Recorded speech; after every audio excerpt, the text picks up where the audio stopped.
Ladies and gentlemen, I'd like to introduce you to a revolutionary tool within the Bitwig universe and one of my all-time favourite features, the grid. Whether you're a budding producer or a seasoned sound designer, the grid offers limitless opportunities for sonic experimentation. So what exactly is the grid? At its core, the grid is Bitwig's modular sound design environment, similar to Ableton's Max for Live or Native Instruments Reactor. It offers a visual patching workflow that allows users to construct instruments and effects from the ground up using a plethora of modules ranging from oscillators to filters to envelopes to LFOs to randomizers. You can think of it as a sort of digital playground for sound. Bitwig didn't just give us one grid, they bestowed upon us three, each serving a unique purpose. First, we were given the polygrid. This is where you'll likely spend most of your time when designing instruments. The polygrid is tailored for creating generative sequences, unique synthesizers, and much more. As the name suggests, it's also inherently polyphonic, meaning you can play multiple notes at once, giving you the ability to create rich and layered soundscapes. Next up, we were given the effects grid. When you want to process and mangle sound, the effects grid is going to be your destination. It's set up to handle incoming audio signals, allowing you to design custom effects, from a simple reverb to a more complex multi-effect chain that transforms a guitar into an alien landscape. Effects grid is what makes this all possible. And last but not least, the note grid is a specialized environment for generating and processing note information. It's not about audio signals here, it's all about MIDI. You can create arpeggiators, randomized note generators, or even transform one input note into a chord. To summarize, the primary differences between these three are: polygrid is geared towards creating instruments. Effects grid processes audio signals and is ideal for crafting unique audio effects.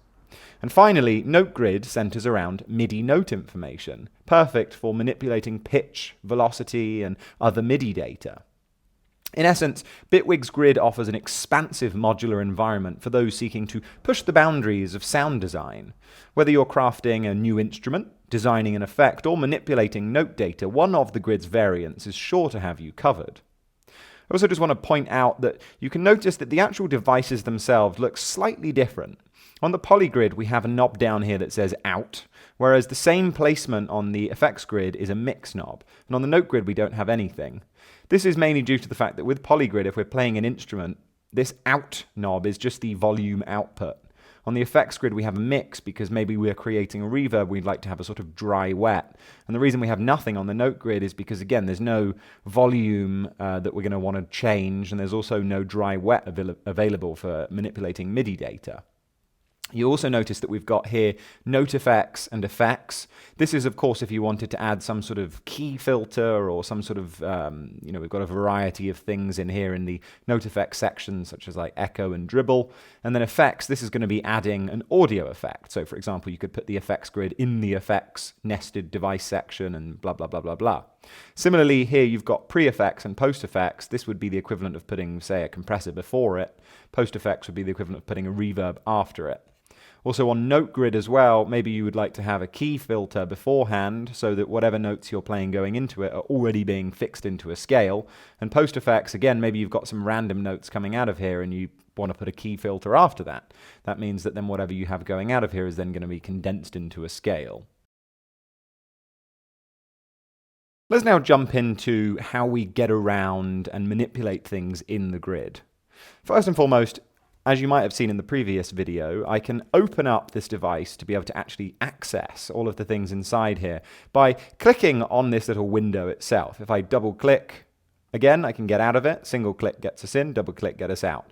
You can also press this little Show Expanded Device View window. That will open and close it. Similarly, if you'd like to close it from up here, you've also got a little X that you can press and that will close that.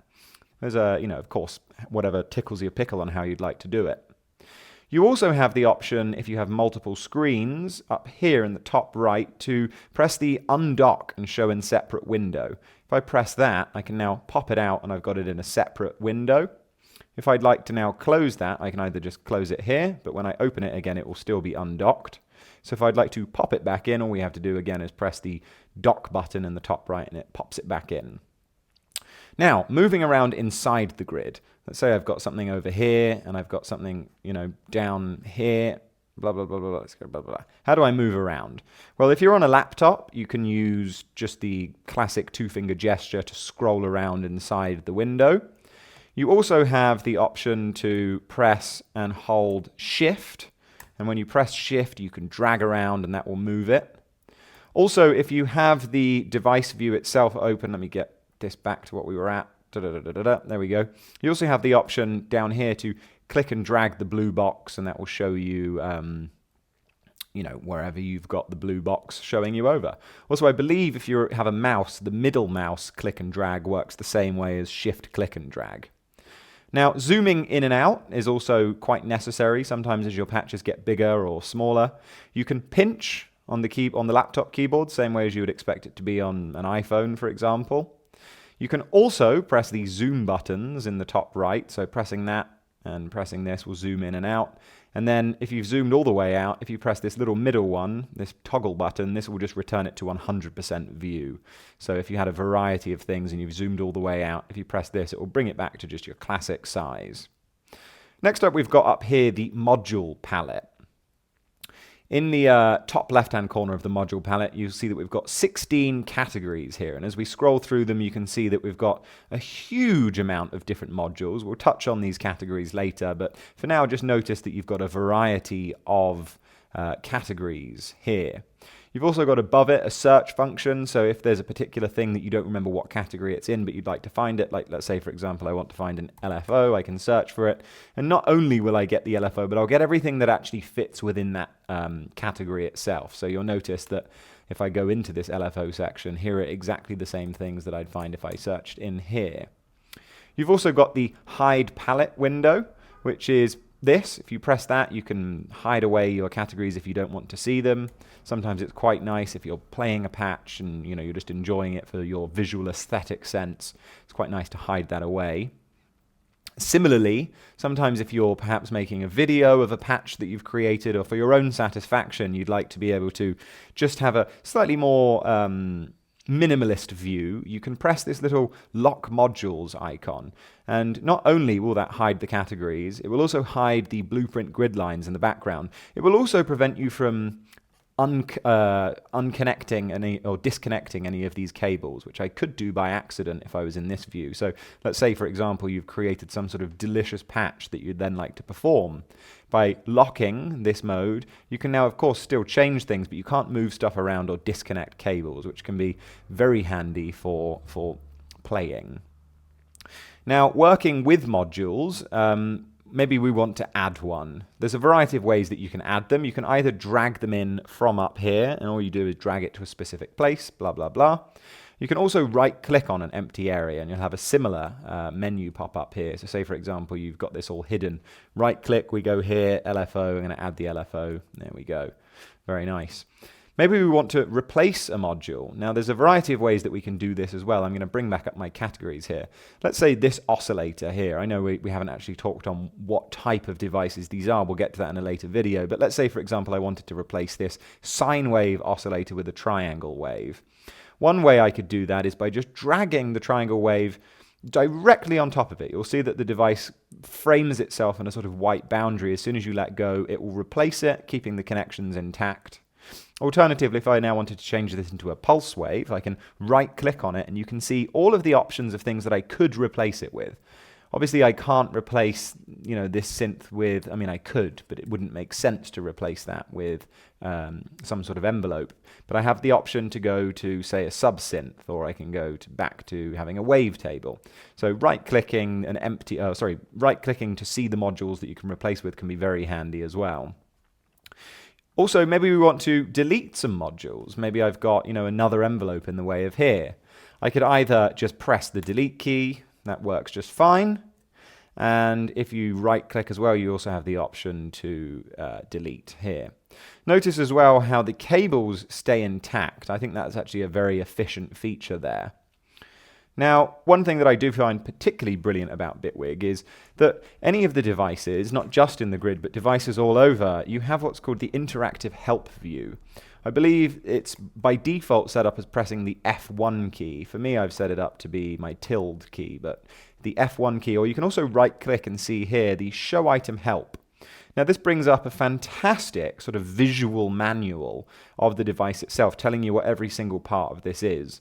What's also very cool is that you can also still play around with these things, make changes to it, and you'll see that all of these things have actually changed in real time. So in the midst of patching, in the midst of playing around with it, you can work out what you're doing, and not just what you're doing by looking at a manual, but looking at what you're doing and seeing how the things that you can see what they are influencing the sound at large. You've also got over here, if we bring up the inspector panel, which of course I can press I or click this little inspector panel view here, any device that you've got will probably have some more options than you can usually see on the device itself. Everything is quite minimal and kept very simple in the grid, but you have the option over here in most things to be able to get really quite specific with stuff. So you've got these extra controls on pretty much every device, and you've also got an interesting oscilloscope view. So you can see that we have a signal coming into here. This is that audio signal. We've also got no envelope coming in. If I click this and I were to, trigger some sort of note, you can see, oh, I'm just got to whip this up, I guess. Let me connect it. Bring the volume down. Where are we? Yeah, you can see that if I click this, we've now got an envelope. So you can see not just the audio coming out, the audio coming in, you can also see the shape of the envelope. So if I were to make this a smooth attack, you can see, in fact, on this oscilloscope here, the specifics of what you're hearing, which I think is rather wonderful. Now, working with these patch chords is very simple as well. These outports, or should we say the right-hand side of any device, anything on the right-hand side is an output port, i.e. it wants to be connected to an input port, and you guessed that an input port is anything that's on the left. You can connect, if I take a couple of these, you can connect multiple of the same output into different inputs, but you can only connect, most of the time, a single input into a single input. Oh, sorry, you can connect multiple outputs into a single output into multiple inputs, but only one output into an input, if that makes sense.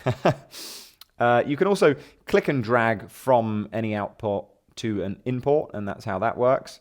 You can also, if I'd say, like to move, so I've got a different synthesizer here. Let's take a sawtooth.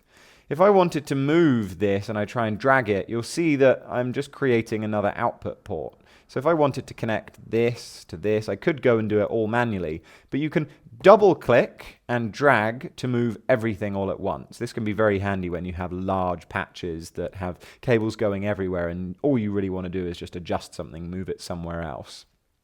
You can also drag these cables to an empty area to just let go of them. So if I wanted to just disconnect all of these, at the same time I just drag and let go. You can also drag modules onto an output or an input to just automatically connect them. So let's say I wanted to now connect this to an audio output. I wouldn't have to drag that there and connect it. I could rather smartly just drag it, even if I've already connected it, I can just drag it and you'll see that we get that white highlight box and that will automatically connect it for us. The same works for inputs as well, so if I wanted to, for some reason, connect this audio in to that, I can just click it, and there we go. It's going to connect it for us.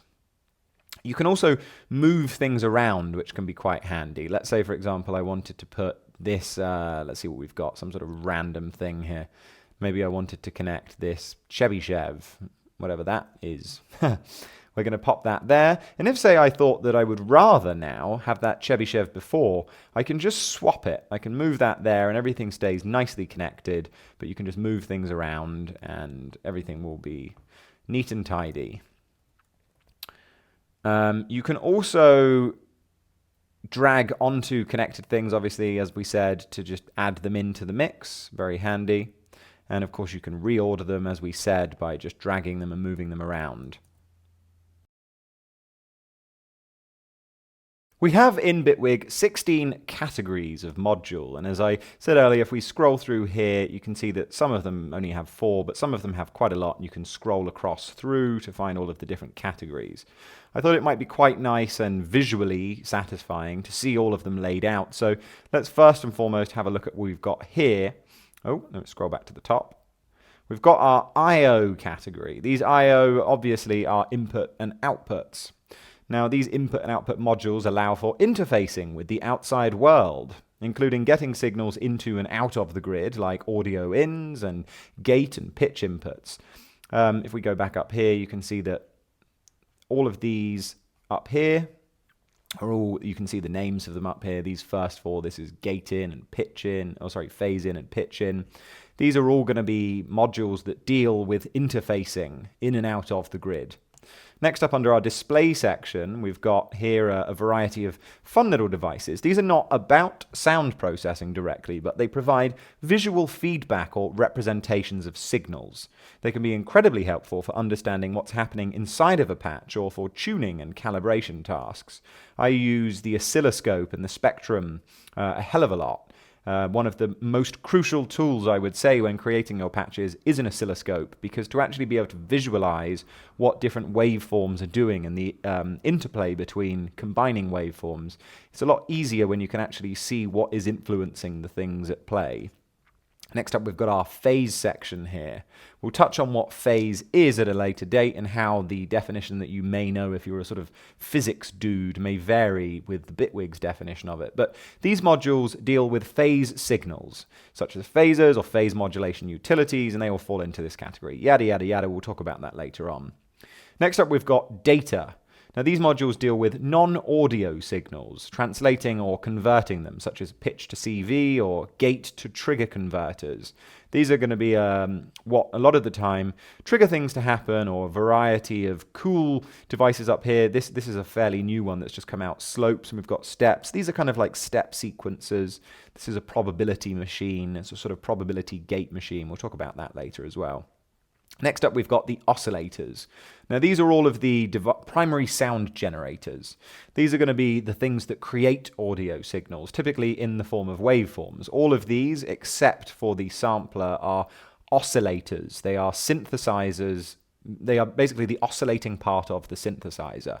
The sampler is also in here, and while you can use it as a synthesizer, you can also just sample things with it. It can be a lot of fun playing around with a sampler in this sort of modular context. Next up, we've got random. And as the name indicates, these modules introduce randomness into patches. This can range from random voltages with this sample and hold LFO and the dice, to random gates and triggers, like playing with this chance. Next up, we've got the LFOs. Standing for low frequency oscillator, LFOs don't typically produce audio signals for listening. Instead, they're used to modulate other parameters rhythmically. So we've got sort of steady waves here, and with this new feature, curves, we have the ability to add in all sorts of very interesting multi-stage envelopes. And you can also, of course, create your own shapes. This is fantastic for creating really in-depth textured patches. Next up, we've got envelopes. Envelopes control the amplitude or other parameters of a signal over time. We may use envelopes to control the volume of something. An oscillator, if we go back up here, these are, you'll see this is red because of the fact that these are constantly outputting a sound. If you were to just output this into an audio output, you'd just hear boo. So sometimes we like to be able to say, okay, well, don't play the sound all the time. Play the sound only when I tell you to. And when I do tell you to play it with a specific shape, a sort of specific shape of dynamics. Of course, you can use envelopes for far more than just far more than just amplitude or level. You can use them to shape filters, or you can use them to change the pitch of things over time. But they are sort of repeatable and easily programmable shapes. Again, we've just added to Bitwig 5 this segments, which is another multi-stage envelope generator. You have access to all of the others, and of course this means you can just draw in specifically the envelope that you'd like to have. You can get really quite specific with it. Next up, we've got filters. Filters shape and process sound or audio by removing or boosting certain frequencies. You can also use them for not just sound and audio, you can use them for any form of signal. And really, if you just want to change the, let's say, the frequency distribution of any signal, whether that's something you're listening to or whether it's something you're using to modulate. Similarly, we have shapers, and shapers alter the waveform or add harmonics to the signal. Distortion, wave shapers, and rectifiers are all a few examples of this. We've got a brand new, again, curves, which is another multi-stage envelope generator. Transfer is. These are things that you can use to change the harmonic qualities of an audio signal. But like we said with filters, you can use these to change the harmonics of any sort of frequency, even if it's just being used to modulate or automate the sound of something or automate parameters of something over time. Next up, we've got delay and effects. We've got a couple of delays here. We've also got a rather strange couple down here called all pass and recorder, and we've got three sort of pitch-based things, flanger, phaser, and chorus. Modules in this category introduce a time-based delay to the incoming signal, creating echo-like effects or more complex feedback systems, or pitch-based effects affecting the stereo field. Next up, we've got mix. As the name suggests, these modules combine multiple signals. Every single one of these has, well, not every one of them, but the majority of these have multiple inputs or outputs, and this just allows you to combine things in an interesting way. So you'll find everything from basic mixers over here to more complex panning and amplitude modulation utilities in here. Next up, we've got level. This category involves modules that control the amplitude or volume of signals, including VCAs, voltage-controlled amplifiers, and attenuators. This, again, does not have to just treat audio signals. This can be used for any form of modulation signal because the grid does not discriminate between what is what. It just combines all of it together in this very delicious way. Next up, we've got pitch. Modules in this category are centered around pitch processing and generation. This can include quantizers, which take incoming continuous voltage and snap it to the nearest valid note value, ensuring that your oscillators stay in key. Again, does not have to be a sound that we're hearing. You can quantize modulation. Other modules might convert pitch to frequency, generate pitch sequences, or transpose incoming pitch signals. We've got down here the final two here are slightly more advanced concepts, and in the early days of playing with Bitwig, I was definitely like, well, how and why am I ever going to use these? And probably triggered a part of me that didn't want to do any more maths homework now that I'm an adult. But these are mathematical modules that perform operations like addition, multiplication, or more complex functions on signals. We've got here a variety of rather complex mathematical ability. Finally, we have another slightly more esoteric concept. These are logic. These are gate trigger processes and comparators, which means that a lot of the time these are comparing signals. Is signal A less than or equal to signal B, or is signal A and signal B roughly equal? We've also got a variety of, if you're a coder and you're familiar with NOTs, ANDs, ORs, XORs, NANDs and stuff, these are pretty cool devices that allow you to make decisions in patches, often driving sequences and events. So that sums up all of the individual categories that we've got in the grid.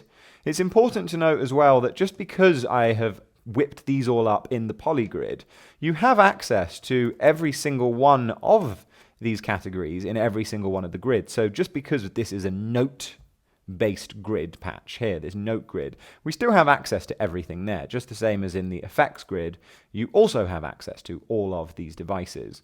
I really love how Bitwig, again, hasn't discriminated between which is which, and sure, there are some basic sort of intentions behind using these individual devices, but you can still access every single one of the devices together, and I absolutely love that. You may or may not have noticed that pretty much every device in the grid has a sort of color scheme to it. Now, there is method to this madness, and while some things are red and some things are orange and some things are sort of a teal, the reasoning for this is that it indicates to you what an input or an output or a device really is doing, what sort of part of the process it's playing, or what sort of input or output signal it's asking for. Anywhere that you see a yellow input, so let's say I take this LFO here, the LFO there is asking in this top, oh, what have I done? Let's just drag that back in again. This yellow signal means that we're dealing with logic. As we said in the previous video, logic is a sort of yes or no, on or off, up or down, black or white. It's what we call a bi-state, two-option signal. And it's often used to start things, to start functions, tell them when to happen and when to end. It's sort of an on and off signal. In this case, it's anything from 0 to 0.5 is a no, a 0, a black. And anything from 0.5 up until 1 is a yes, a white, an up, whatever. Anything that's purple, if I hover over here and again we look down there, you can see that this knob here is a phase modulation amount. So this purple indicates that it's asking for a phase signal to be fed into here. Orange, if we hover over again, we can see is rate modulation amount, or in this case it's asking for a sort of pitch-based thing. So anything that's orange, if you go into this pitch category up here, you can see anything that's orange is dealing with pitch.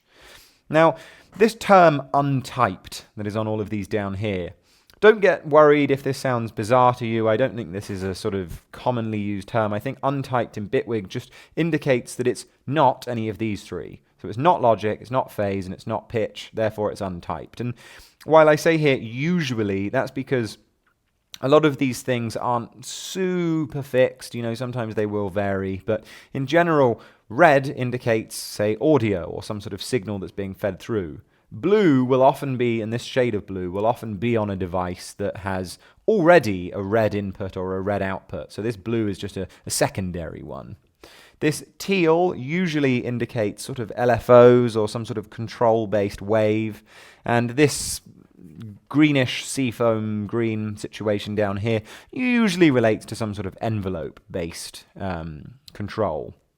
I'm going to scroll across here so we can have a look at an example. We've got this sine wave here. This top thing up here that you may or may not have already intuited is a precord. This yellow input port beside it, of course, indicates logic. If we hover over it, you can see that it's retrigger. A retrigger is just a retrigger it now. Retrigger it now. So, of course, it's going to be a logic signal because it's dealing with starting a function. This knob in the middle here, phase modulation, is purple because it deals with phase. Phase in Bitwig, I'm just going to lightly touch on it, is a unipolar signal, i.e. it's one-sided. So it goes from 0 to almost 1. A bipolar signal would go from -1 to 0 to +1, i.e. taking up the full range of the spectrum from -1 to +1. Phase goes from 0 to 1. Logic, as we said before, goes from 0 to 1, and anything from 0 to 0.5 is considered low. Anything from 0.5 to 1 is considered high. So this is, again, another unipolar signal. Pitch can be bipolar, though. Pitch can go below, and in this case, this purple thing here is our pitch modulation amount. Because this oscillator is kicking out audio, we've got a red output here, which in this case is untyped audio. I'd just like to quickly point out as well that I know this because of the fact that if I right-click on and do Show Item Help, you can actually hover over and you can see what each thing is asking for. So in this case, signal out untyped. Retrigger in, it's a logic signal. Phase in is asking for phase signal. It's not like I know all of this stuff, the description of these off the top of my head. I, ahead of time, just decided to go in here and have a little look so I could, preach the gospel. Down here, we've got an LFO, like we touched on before. We've got a retrigger signal here that is asking for a logic. Phase modulation, again, purple, pitch, orange. And because we have an LFO, an untyped signal that in this case is an LFO wave, we've got this particular shade of turquoise. Down here we've got an envelope, and the envelope, because here we've got in the top left-hand corner a signal to be scaled by the envelope signal. All that just means is if we have, say, some audio or some sort of signal going in here, like a modulation value, this is the thing that's going in that will then be shaped by the shape of this, and coming out of here we have the scaled signal. So the same signal we had coming in, only it's now had the envelope applied. Logic, again down here, because this is telling the envelope when to do its thing, and in this bottom right-hand corner, we have an envelope signal out. So this untyped envelope out will just give us the shape of this envelope rather than the audio out. Similarly, down here on this Gates device, we've got a phase signal here that if I turned off, again, this pre-chord here, it would be asking for some sort of signal, a phase signal to drive this. And of course, because it's a gate device, kicking out yeses and nos, ones and zeros, we have a logic output. Now, please don't get worried if this all sounds very weird and confusing. None of what I've just said is actually that useful in the grand scheme of things, and it's not really going to be much of an issue as you go through your process of creating things in the grid. I just wanted to point out so that you were aware that there is a slight method to the madness of the coloring here. So if, for example, you see an orange thing, you automatically know it's asking for a pitch signal. Now, of course, one thing that's brilliant about Bitwig is just because it's asking for a pitch signal doesn't mean you need to give it a pitch signal. You could feed a phase signal into a pitch device and Bitwig would respond accordingly. But it's there as a sort of color-based guideline to help you figure out what's asking for what. What is a pre-chord?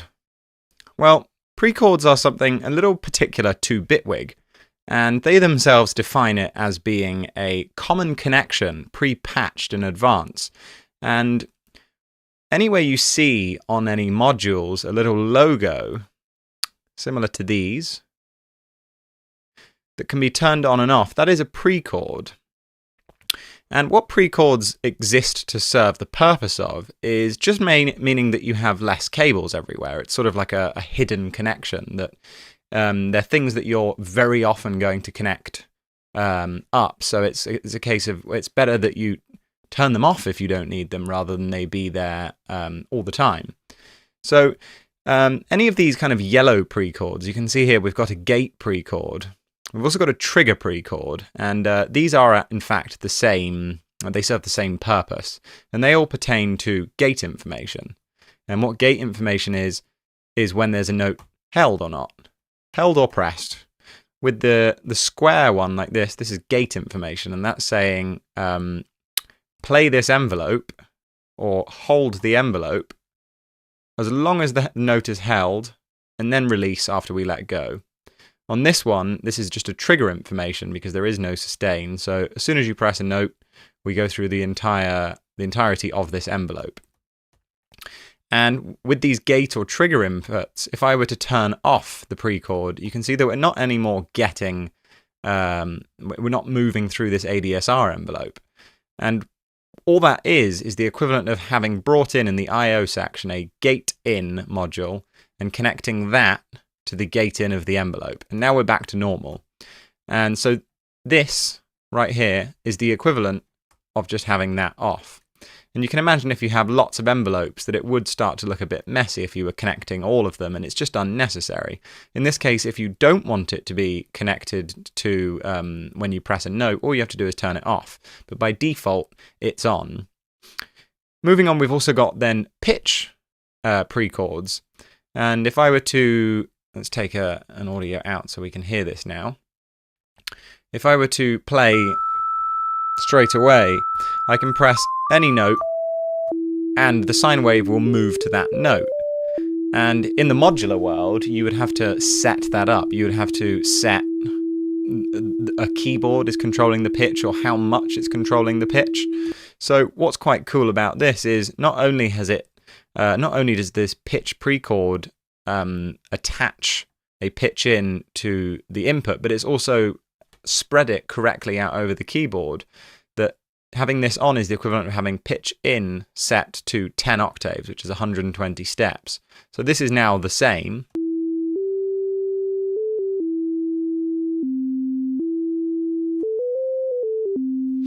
And if we were to have this any less, you'll see that what happens is it's basically saying fit, having this up full says fit, 10 octaves, not 12.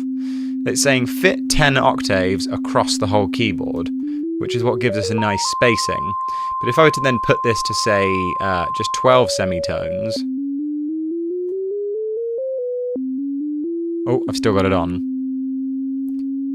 Now that's me pressing all of the notes, and that's basically saying put 1 semitone per 10 notes. So having this up full is just the equivalent of having this off. You'll also see this sometimes on filters, And you can turn this off completely. There's no input switch on here per se, but that will just mean that if you were to set this to be C3, for example, if you were to press then a D3, the filter will open to the appropriate amount to have the same tone as what you'd had on that. This is quite handy by default, that being on, but if you ever wanted to have it so that the filter does not change depending on what note you play, you just bring the pitch all the way down. Again, phaser, another instrument that we have the possibility for the pitch pre-chord. Lastly, we then have phase pre-chords, and phase I'm going to talk about in more depth in a later video, but when we press play, you'll see that all of these devices, without being connected to anything, move through the stages at exactly the same speed. They all have 8 steps, but even if I were to change this to be 3 steps, we still cycle through it at the same time. It's as if there's something coordinating all of them to say, like, doesn't matter how many things you're doing, just make sure that you all start again at the same point, and that is phase. This signal we see here going from 0 to almost 1 and coming back down again is responsible for creating the movement through these stages. And by default, these are all connected to the grid patches phase signal, and we can check what that's set as by clicking on the device, and we can see device phase 1 bar. So all it's saying is, for this device, fit 3 stages into 1 bar, or for these guys, make 8 steps fit into 1 bar. Let's put this back to 8 again. Now, what's quite cool about the device or the phase section is that we could change the way that this moves through the stages by altering the phase, just the same as we could change the way that envelopes are triggered by affecting the gate signal. But let's first start with then the gates. Let's also bring just a pitch in again. Okay, so I'm going to remove some of these guys. In fact, let's just take an AD for now. And we'll take a sine wave. And we'll take an audio out.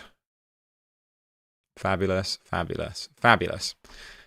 In fact, we don't need that to be connected. So right away, I can now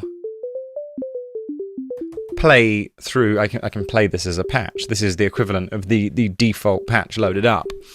If I were to then turn off the pre-chord, we're not getting any notes until I then connect up exactly what we had before again. And why would I want to do this when I could just not do that and have it work exactly the same? Well, the joy of bringing in any of these I/O modules means that we can then alter the signal before it reaches its destination. Having something set up as a pre-chord means that it will just work exactly how is expected. But now that we've turned off this pre-chord, we can do a number of things to change the way that the gate is being sent to the envelope. One good example would be to delay the signal. So if I were to press the note for it to actually hit the envelope a little later, we could use that.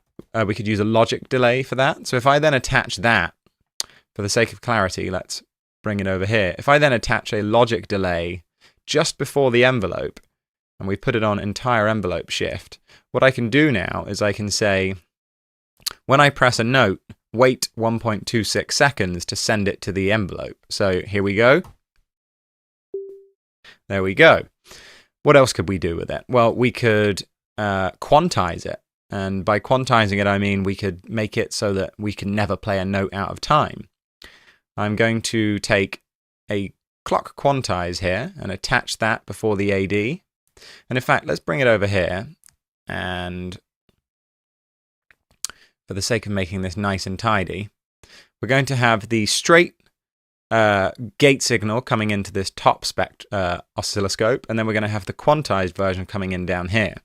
And we need to actually quantize this to something. I'm going to set that to trigger, because we're on a trigger envelope, and we need to quantize it to something. So for that, I'm going to use a gates module, and I'm going to say quarter notes, or half notes, sorry, should then be the trigger for this. So if I now put my metronome on, and I press a note halfway through the signal, you'll see up here, as soon as I press the note, we're going to read that trigger. But on the bottom one, it's going to wait until one of these two notes to actually send. Let me actually set this to go through. Okay, here we go. And if we were to set this to, say, 16 steps, we could effectively create, I mean, I personally never really play 30-second steps. This basically means that I can just not ever play in time.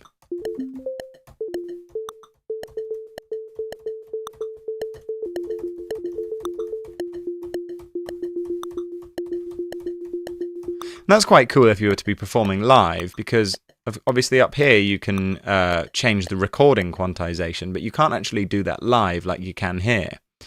So that's one of the benefits of being able to bring the gate signal in and alter it, is it just gives us a lot of different possibilities of change to the signal. So let's get rid of that for now. Let's go down to the pitch section. So obviously with this sine wave, we've already looked at already. Let's go for audio out, and we'll bring another envelope in just so we don't get bored of the drone. So obviously, as we've mentioned before, as I press the notes going up, I'm spreading them correctly across the keyboard. And if I were to bring then the pitch information in and turn it off again, we're in exactly the same spot, although we now have this possibility to alter the signal before it reaches the sine wave's pitch section. So one classic thing which we could do is use a pitch quantizer, and if we attach that before, now it doesn't matter if I press any of the black notes, they're being quantized into the C major scale. So by bringing the pitch in, we're then able to quantize it to a set selection of notes. I could choose a 5-note scale, and if I were to press an F, we're now actually getting a G. Another thing that we could do is transpose notes. So we could say, even if I'm pressing a C3, I want it to be a C2. This could be handy for when you're creating layered patches, where you want whatever note you're playing to be sent to another instrument 2 octaves lower for the bass line. If we go here to pitch again, where are we? You can see that there are a number of sections here for each of the individual categories. You can see there are a number of devices that we're going to touch on and how you can alter the signal. Anyways, let's move on to phase, because this is my personal favorite. So let me just turn this metronome down a bit. So you can see that this is moving through at the same speed that this saw wave seems to go from 0 to 1. And if I were to turn off the phase pre-chord, you'll see that it's not even moving anymore. And that's because there's no information telling this device how long its cycle should be. Having exactly 8 steps doesn't mean much unless you know how long it should take to do those 8 steps. So again, we could just attach the same phase device and we'll be back to normal. But what we can do now is alter the phase signal and do something in between to then create a different pattern than what is being sent to whatever else is pre-chorded to the phase. So one of the most classic things we could do is change the speed of it. I could now make it so that this phase signal isn't changing, but we're now going double the speed. This is a good way of being able to keep everything in time with each other, but all to like nice ratios and multiples. We could slow it down.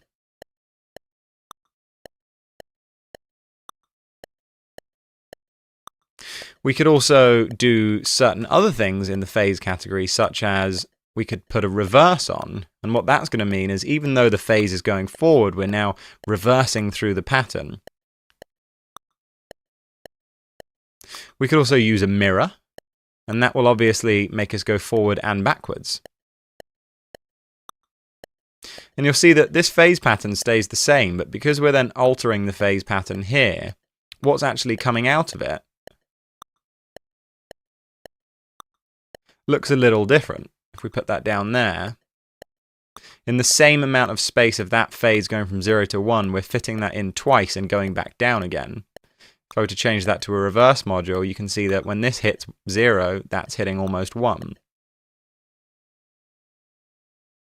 Oftentimes we have multiple modules that need to feed into one module, and as we've spoken about before, only one cable can go into an input. You can have as many outputs going, to all sorts of places as you want, but for an input you can only have one cable coming in. So if we wanted to sum the two of these so that we're hearing both of these out of the output, we would need to somehow connect the two of these to a device that will collate them and combine them together.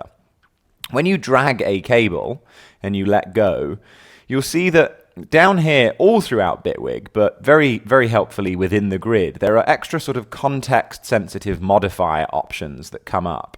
So for example, you see here that if I press Shift drag, I can pan around, or if I press Alt drag, I can make a rectangular selection. It's just the same with dragging cables. So if I were to drag this cable out and hover over here, if I were to just let go by default, I'm going to swap the cable. But there are a couple of context-sensitive options, such as you can see down there, if I press Shift, I can blend the two signals. So this would be a great way of combining two audio signals, almost with like this is 100% this one, this is 100% that one. The other options that we have are Control, which will add them, it will merge the two of them into one signal. We've also got Alt, which will merge them into a mixer. This is really handy because then you can take two signals, pan one left, one right, and you've got independent volume control. You can solo things. This is a great way of if you're creating patches that require you to go in and mix things to get them to sound a little better. We've also got the option to press Control and Shift, which will give us a multiply. This can be quite useful if you've got a sort of audio signal in top and a value that you want to represent velocity down below, because if the velocity is 0.5, your signal is going to be scaled to half. This can be quite useful with combining different sorts of signal. We've also got, what else we got here?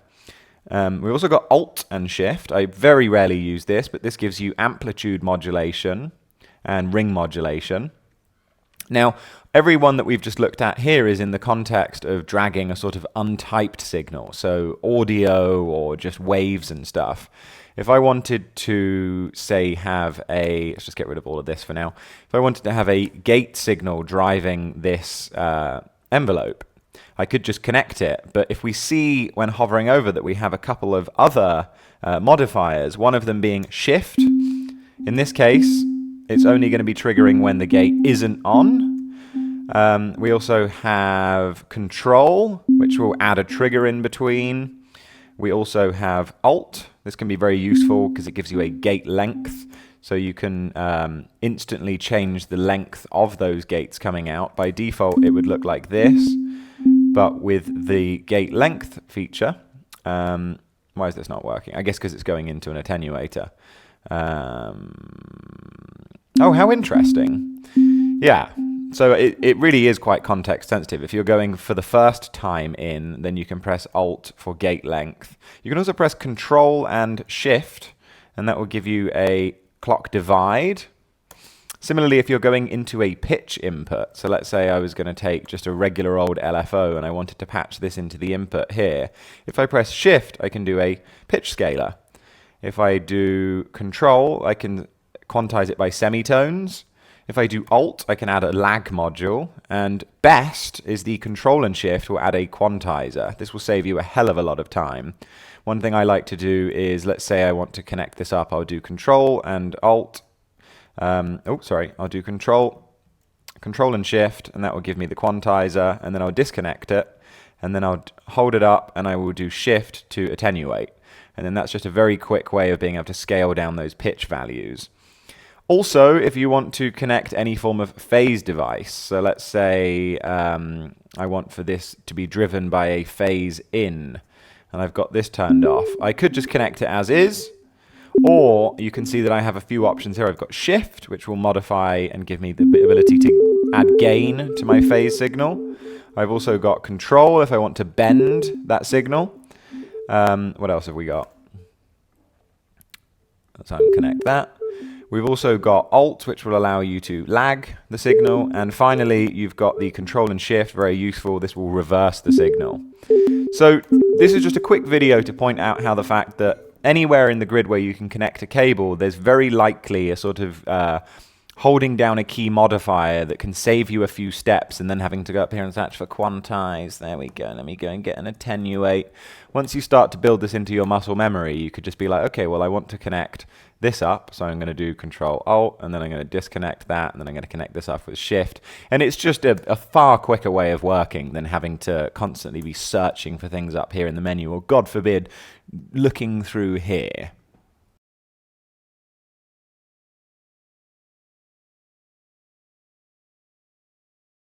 I've got a sine wave here, and it's just consistently flowing, and we can see the sine wave represented here on this oscilloscope.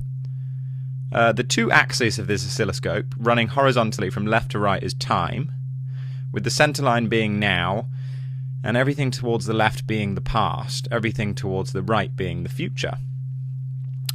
And the y-axis, which is amplitude or level.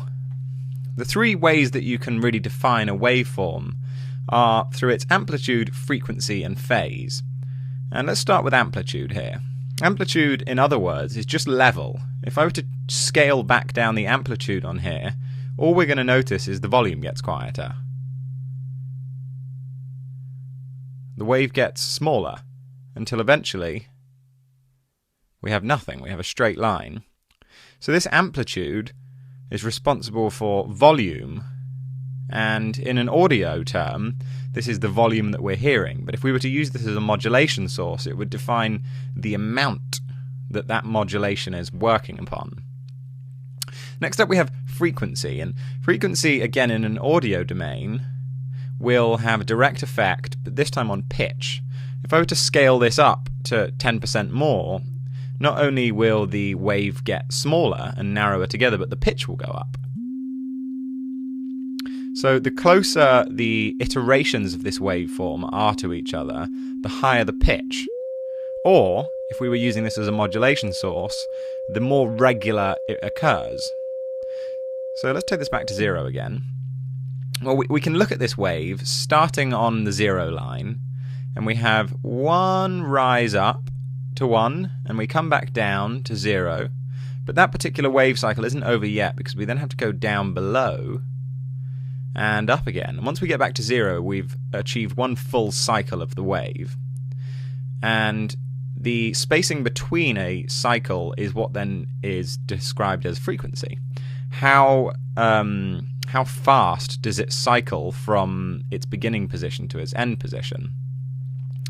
Okay, so let me just take something real quick.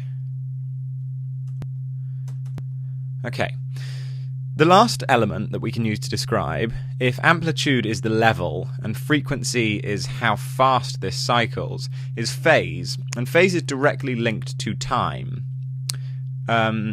Obviously, an amplitude, a level, can exist in a split second, and a frequency can be snapshotted. But phase really requires a moving of time to understand. And all phases is where it is along the axis. So whether or not we push it back in time, or whether we bring it forward in time. So if we look at that center line here, and we put the beginning rise there, if I were to take this to be 50% out of phase, if this is the beginning and that's the end, this is the halfway line. This is 50% of that waveform. So I could scale this back to be 50% out of phase by just pushing it until there. So we've now moved the phase of this wave by 50%. If I were to take another one of these, let's duplicate this. So we have two of them. Let's put these both back to normal. I've got to reset this. So now I can put these to be directly in phase with each other. Let's start that cycle like we had it before. So we've got now this sine wave starting on this line, and I can now put these waves in phase with each other. So these waves are now absolutely identical. If I were to mix them, we would probably not be able to hear it after a certain point.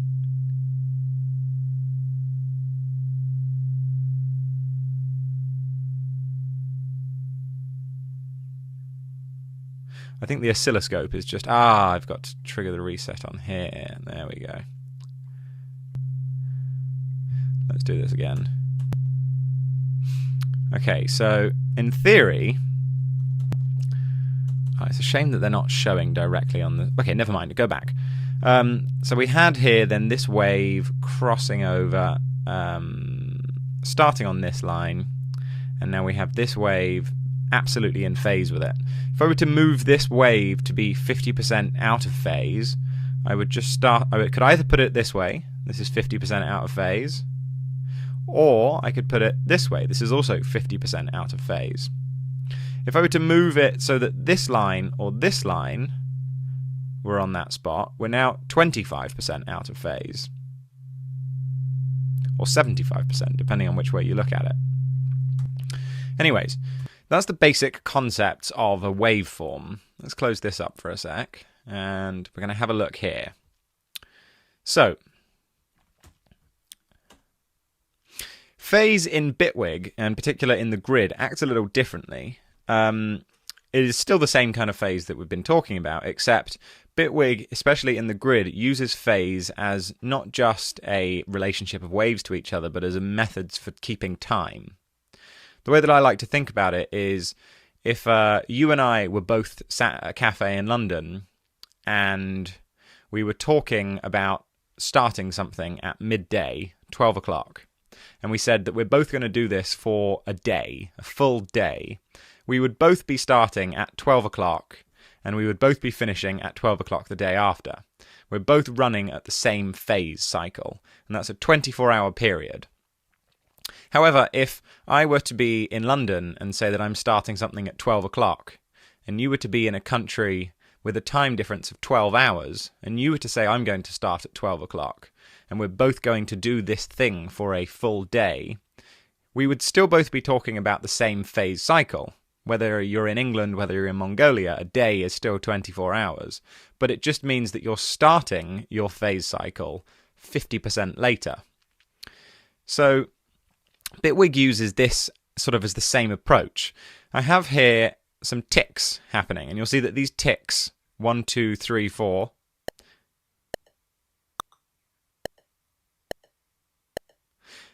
every time we get a beep, we're starting this phase cycle again. And this phase line, all it is, let me just remove these for a second. All this phase cycle is a period of timekeeping. It's saying 12 o'clock, 12 o'clock at midnight, 12 o'clock the day after. It's just a period of saying how long a thing will take. And polygrid patches actually have the access to the phase here, and we can define how long we want that phase period to be. If we would like for our phase period to be 16th notes, so every 16th note start a new phase cycle, we can do that. Or if we'd like for it to be every bar is a new phase cycle. This is just a way of defining what the basic period is. So again, if our phase period is 24 hours, for every single person registering that phase will be 24 hours. However, once we start to move to changing phase, right here, I could shift the phase. So again, let's say that we're talking about a 24-hour period, and from the beginning all the way to the top is 24 hours. We are in London up here, and we are in London down here. But if we then move that to a country with a 12-hour time difference, so I'm going to shift this by 50%, you can now see that where I start at midday, it takes half of my cycle before then the new midday starts at our other time zone. In the same way that if I were to do it the other direction, we have exactly the same as what we've just seen, because in relation, all we are is just 50% out of phase. It's also impossible to really tell whether you're 50% early or 50% late once it starts scrolling through. We could put it 25% out of phase, and you can see that now this is starting. If I put this on slow, it'll make a bit more sense. And let's restart these windows. Okay, yeah, there we go. So now we can see that we are 25% out of phase. If I put this back to 0, it's probably a bit too slow now, in fact.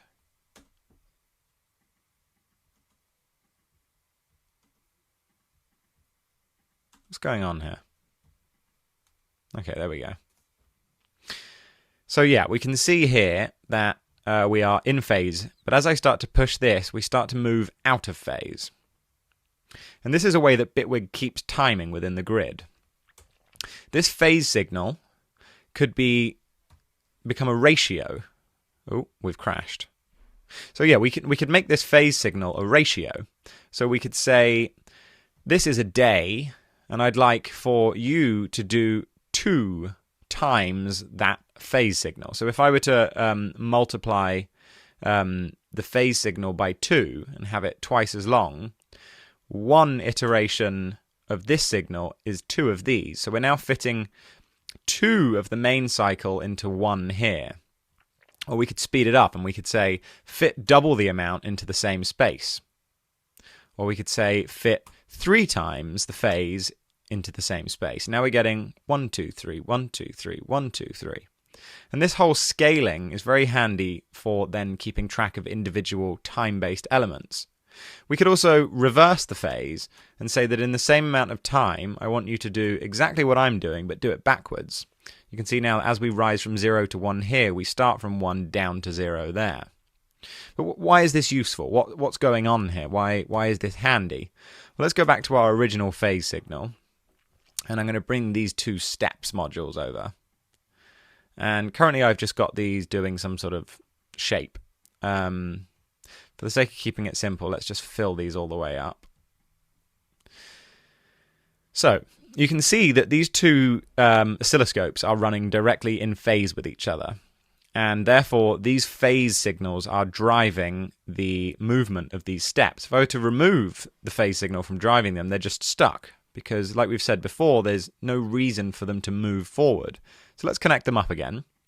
And you can see that they're both running perfectly in phase with each other. If I were to shift the phase out by 50%, we're now halfway through here when this one starts, and vice versa. If I were to do 25%, now we're running 25% behind. If I were to go the other way, we're now running 25% behind on the lower one. If I were to reverse the phase signal, you'll see that as this one starts from the end, and they're crossing over now. If I were to double up the speed here and have it happen twice as fast, you can now see that we're fitting 2 full phase cycles into 1 cycle here. Or if I were to do it 3 times, you can now see that we're filling 3 in with the amount of time it takes to use this. So this is very handy if, say, let's bring this down to something a bit more logical, say like 8 steps. Turn it off interpolation as well. We'll just go for blah, blah, blah, blah, blah. If you're then running sequences against each other and you're then trying to calculate how fast they should go in comparison to each other by using ratios of phase, we can then create in-time variations. Phase is also quite handy because it's always given a specific value. Instead of having it on fast mode here where we can see it scaling up like a triangle, I've got it on pitch, which is just a very, very close value. And we can see here the readout of that phase at any given instance. Come on, move. So we can see that once it starts at this 0 line, we get a value of 0. And it goes all the way up to almost 1, 99999, and then comes back down again. Which means that at any given instant, we can ask the phase, where are you? And if we say, well, tell me when we reach 0, tell me, it will go, now. Now. Or tell me when we reach a value of 0.5, it will say, now. And because of that, phase can be a very handy way of sequencing things, or, again, keeping track of time. Because phase, especially in the DAW, is perfect. It will just continue to run like a good Swiss watch. Therefore, using some simple comparations or using some simple maths, we can say that when the phase is equal to 0, let's bring it just over here for now. So we can say when the output of this phase equals 0, let's remove that for a sec, let's just go straight in. When the output of this phase equals 0, then do something. And because we're saying, oh, you can see here that as the phase gets almost to the top, it then flashes, and that little flash indicates that it's equaling 0. Therefore, we're going to take that equals, and we're going to say when it equals 0, trigger this kick drum. So let me just turn the volumes down on these guys for a sec, and let's have a listen. There we go. And you can see here that this phase signal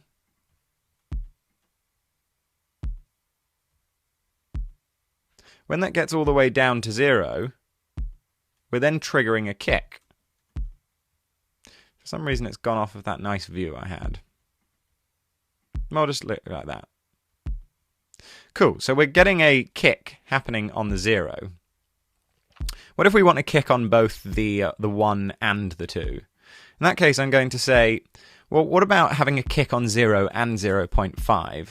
So I'm going to compare the same phase signal and say, okay, is it equal to 0? If so, send a gate output.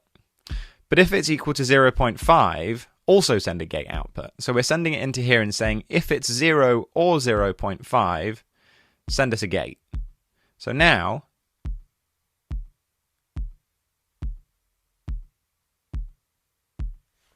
speed that up a bit.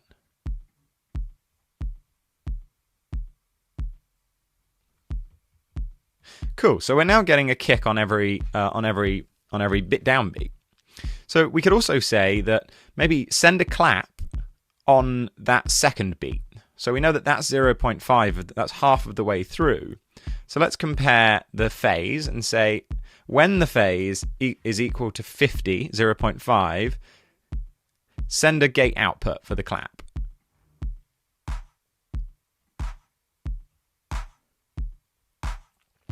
Which just means if we wanted to do offbeat hats, what's in between 0, 0.5 and 1 would be 0.25 and 0.75. So again, let's compare the output of that phase signal and say when it's equal to 0.25, when it's equal to 0.75, either of those, trigger this hat.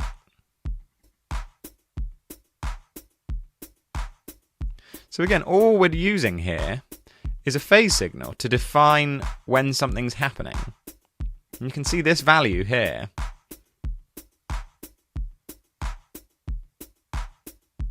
If I were to slow it down a huge amount, we can see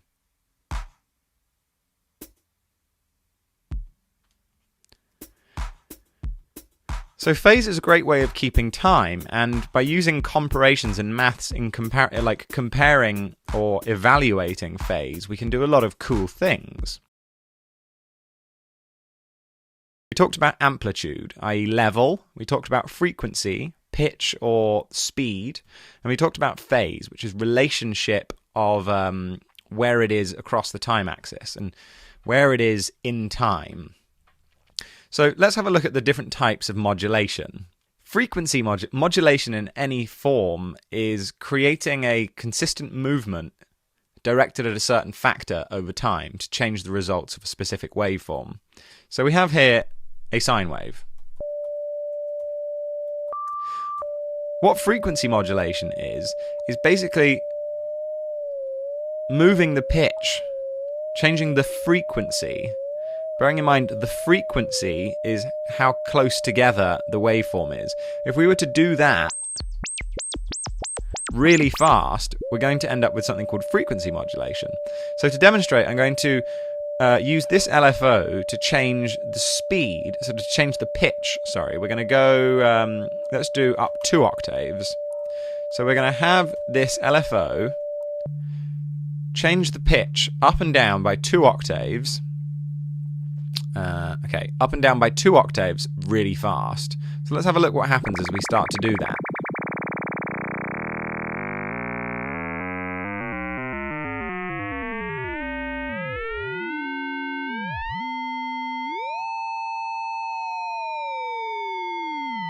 Let's change that instead of being 2 octaves to just be 1. So there we have our sine wave, but as we start to slowly bring in this... Oh, there we go.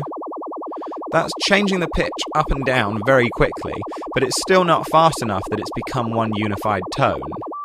Sine?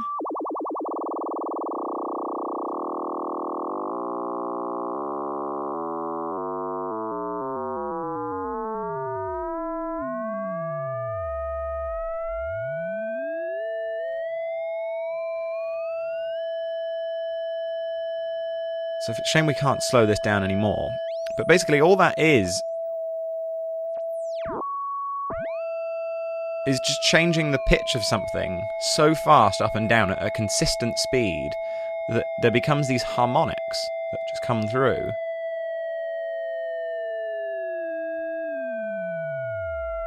So that is frequency modulation. What a lot of these synths and VSTs have called frequency modulation is actually phase modulation. And I think it was Yamaha who first started calling what I'm about to show you now FM, but what they were actually doing was modifying the phase. So let's have a look here. We've got our sine wave, and this sine wave is behaving as it is. If we were to send through another sine wave, and we were to use this sine wave as a means of moving... Okay, let's take this shift again. In fact, let's use that there. So we can shift the phase of this signal, as we talked about. If we were to automate the shifting of this, if we were to say, play that sine wave, but move it back in time and move it forward in time at a consistent rate, that's going to create periods of the wave being wider and periods of the wave being shorter. And that's just because of a consistent time of slowing something down while it's staying the same speed and then speeding something up forward. Let's have a look how that relates here then. So what we're going to do is we're going to take this sine wave and we're going to use this sine wave to modulate the movement back and forth. So as we were doing here, we're going to move this back and forth but at the speed of a sine wave. We're going to slowly bring it in, and look what happens to the waveform.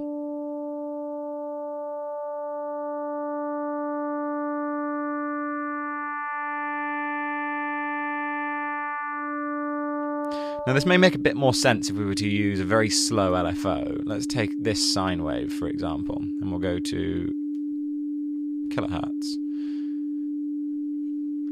So as we start to bring up the speed on here, actually let's go to just hertz. Look what's happening.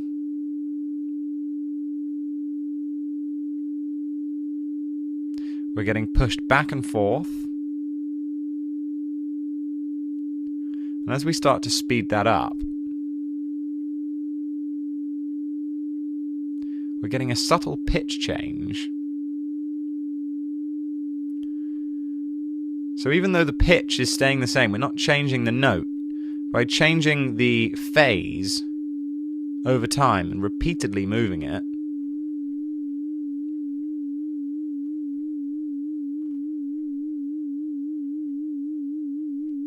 we're starting to get a rather curious effect. It's almost like a tremolo, or a vibrato, sorry. And as we start to really start bringing this up into the audio range, let's now take it to kilohertz.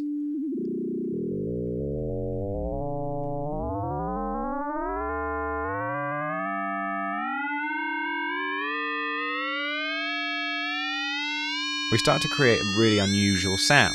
If we take back to this regular sine wave, we're now modulating this sine wave with exactly the same source. So it's basically modulating itself. So as we now bring that phase modulation in, what if we change the phase of the wave modulating it? Because currently it's being modulated by a wave identical to itself. If we then shift the phase of the modulator,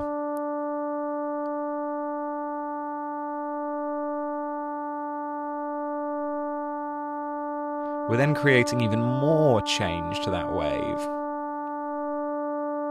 So what if we were to then automate this movement within the wave so that the actual wave modulating so that the the wave being modulated is being modulated by a wave that is having its phase modulated. Let's take this LFO here, and we'll make it so that it's just going to be moving forward. It's the equivalent of me moving it here and then instantly back. And look at that. So that's phase modulation, with the modulator being phase modulated by an LFO. And if we were to start to bring this into the audio range,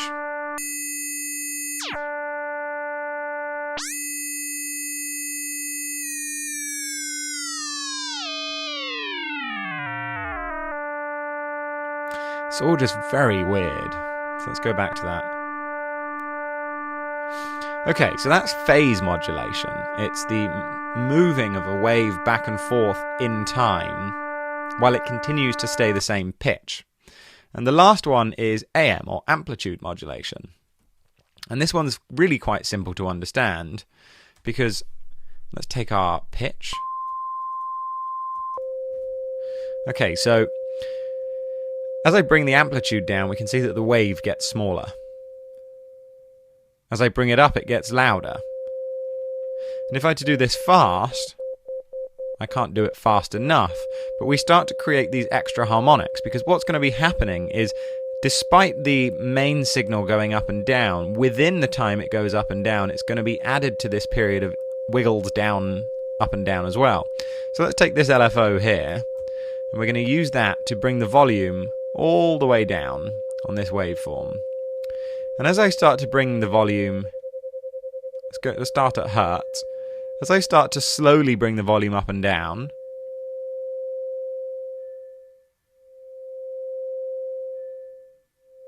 we just hear a sort of a tremolo.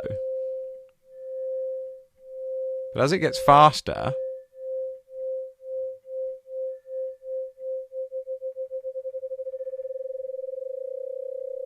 we then start to get a rather unusual tone coming through. Let's try kilohertz now. And it's not long before we get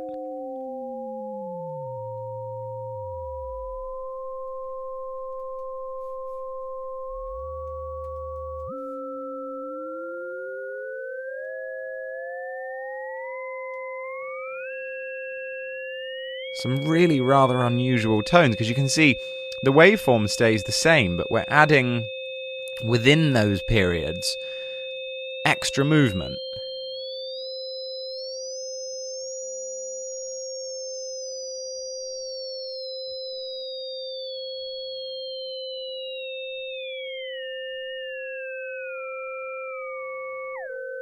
Until we bring it all the way back down to 0.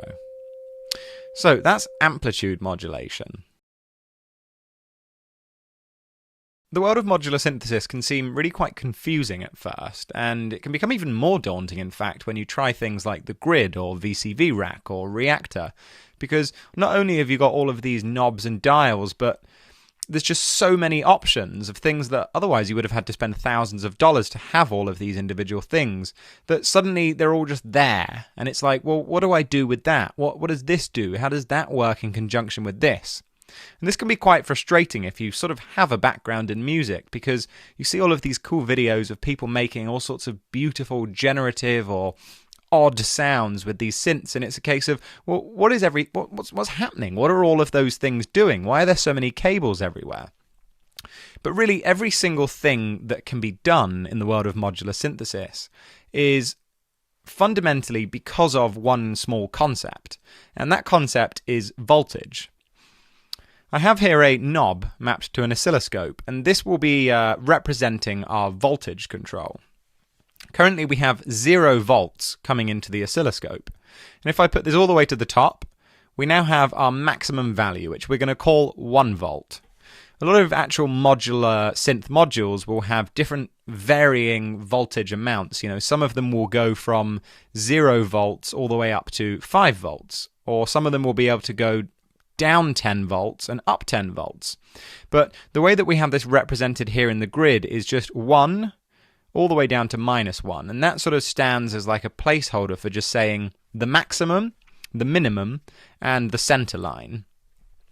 Now, every single thing that happens in the modular synth world is purely a knob being moved in a certain shape, repetitiveness, depending on the speed, depending on how sharp the edges of this movement are. If I go up really fast and come down really fast, we're going to have a completely different effect than if I were to slowly rise and slowly fall.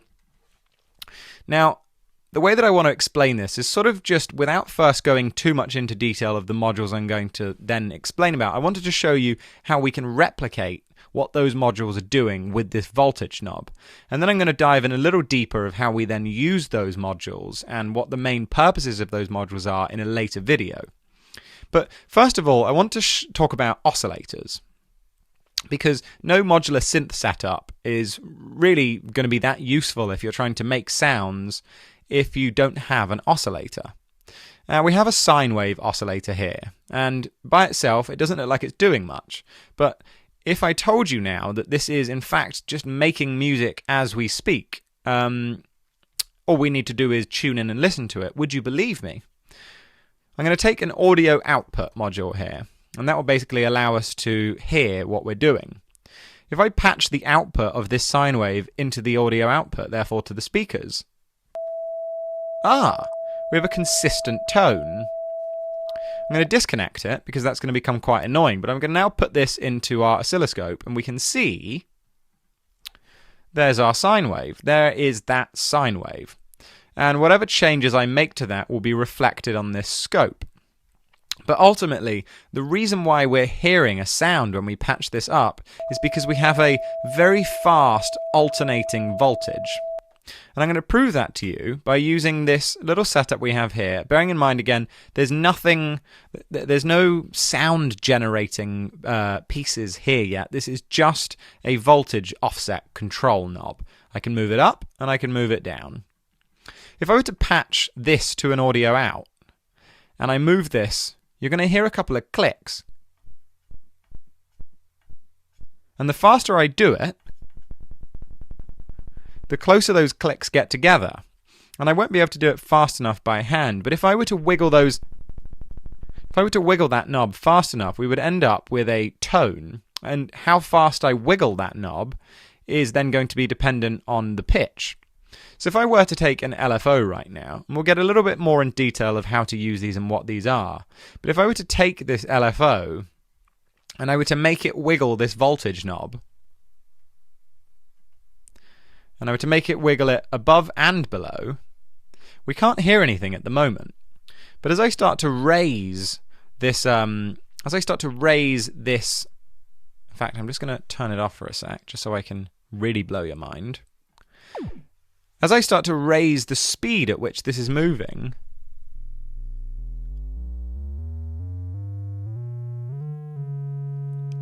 we now have a triangle wave.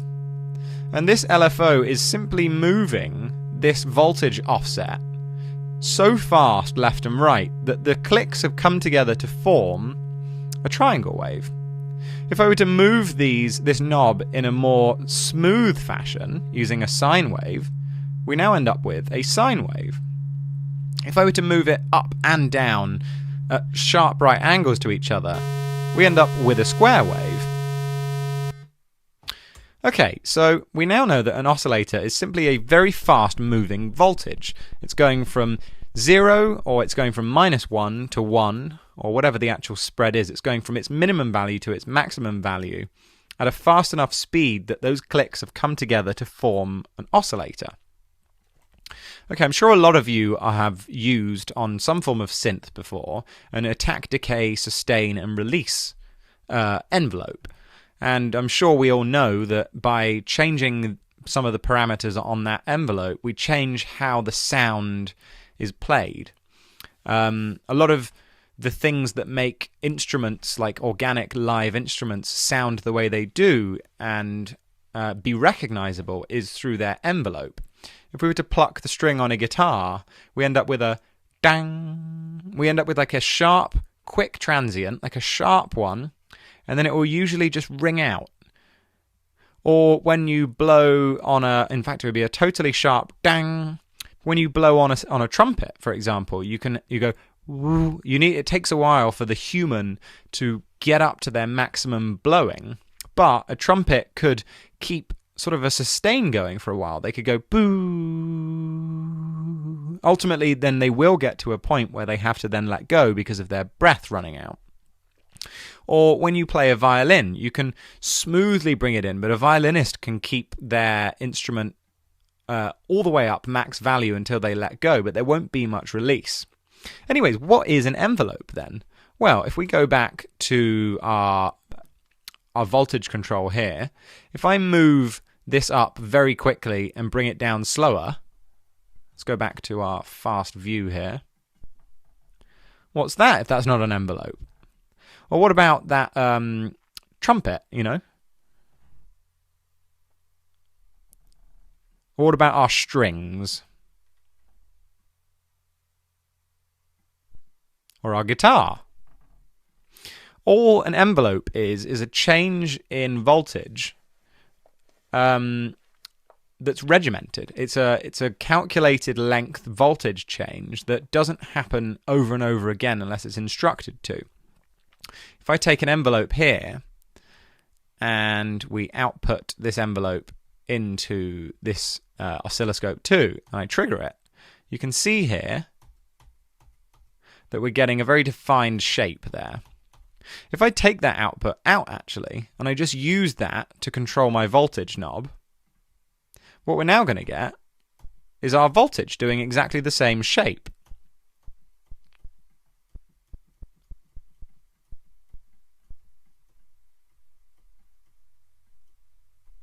Fantastic. Okay, so in a lot of the modular synth world, you'll hear about gates. And gates are simply on and off messages.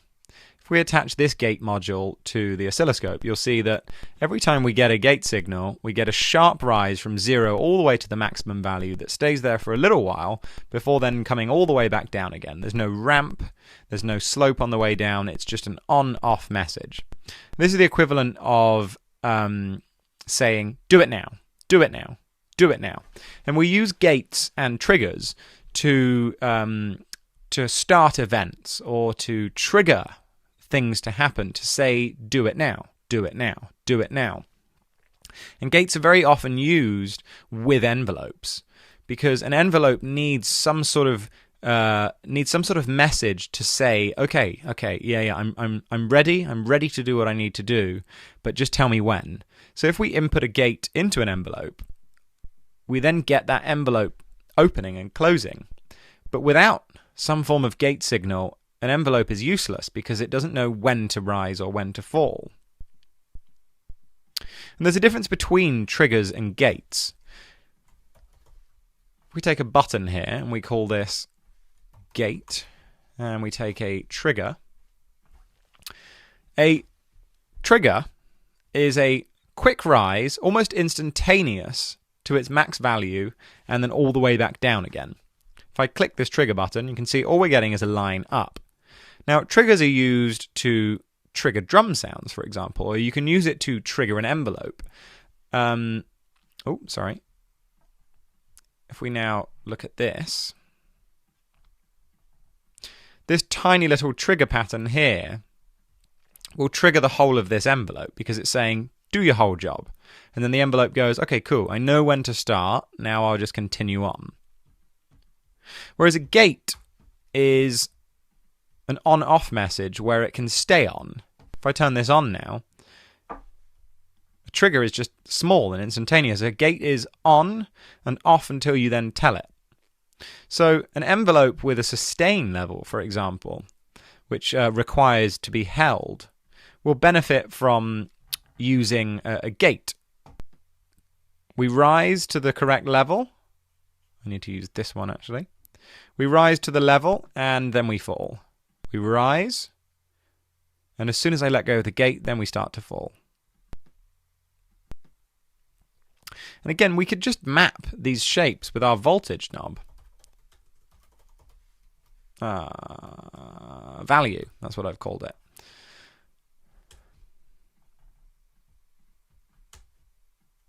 So, if we can then trigger an envelope with a button or a trigger, then why don't we have a look at ADSR here again. Let's take a sine wave. If we know that in order to trigger this with a button, all we need to do is turn that button on and it will stay there, perhaps we can just use this value knob in the same way. If I then bring this up, let's take the audio output to here. If I then bring this up, oh, there we go, we're holding. And as soon as I let go,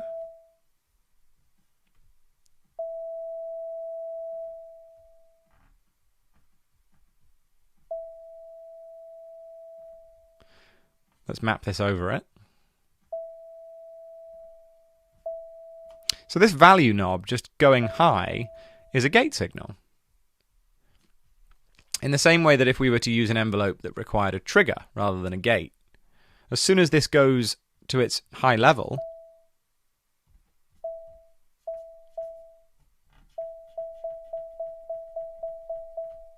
there we go. Okay, so I think that's a nice brief overview of voltage and control voltage. But I think there's one more thing I'd like to talk about before I finish up this video, and that is attenuation.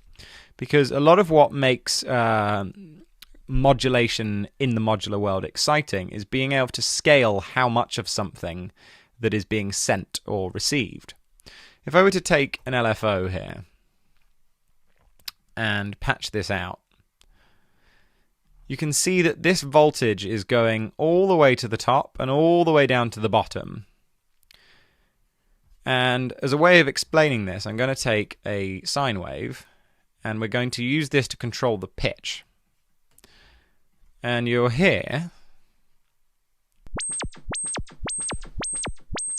a rather severe pitch change. That's going all the way up and all the way down. And attenuation is simply saying, do that but on a smaller scale. So as I start to bring this down, look at the shape.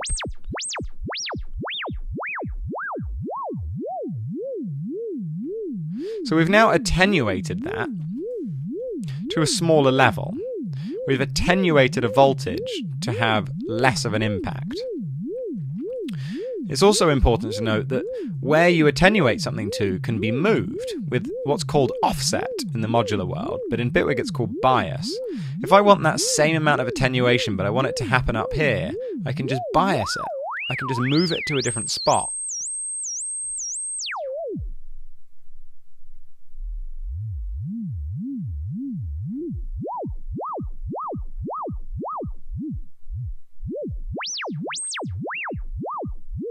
So every single thing that you could do in the grid or on a modular synth is simply using voltages, using repetitive voltages like this to create waves, which could then be used to modulate things, or if we were to speed these up fast enough, we now know that to create pitch.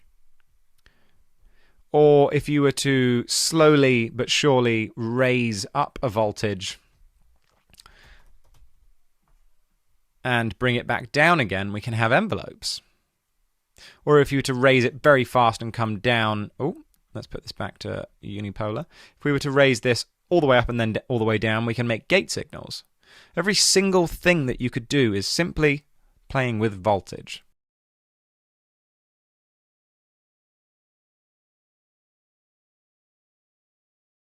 I absolutely love using the trigger module. It's a great way to be able to sort of manually root around and have a play with some of your patches. Like, of course, you could just trigger a note on your keyboard, or you could oftentimes send a gate signal steadily through it. But sometimes I like being able to just have a device that I can just press something and it does the thing I want it to. In this case, I've patched it into the trigger input of this envelope, and you can see it just gives me a great sound.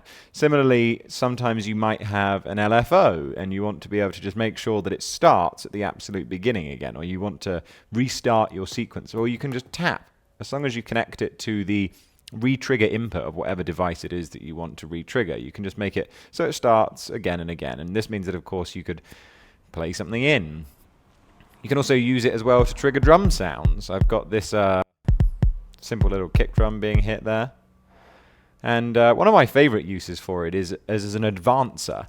because it means that when you're working on things where you've got multiple inputs or outputs, we'll look at this later on in the course, but simply I've got here two options with this select in, and I want for either of these outputs to be fed into these two inputs to be selectively fed out of this output. Because I've connected this up, I can just send a signal. You can't actually see, but this number should be going up. It will say 1, and then it'll go back to 0 and 1.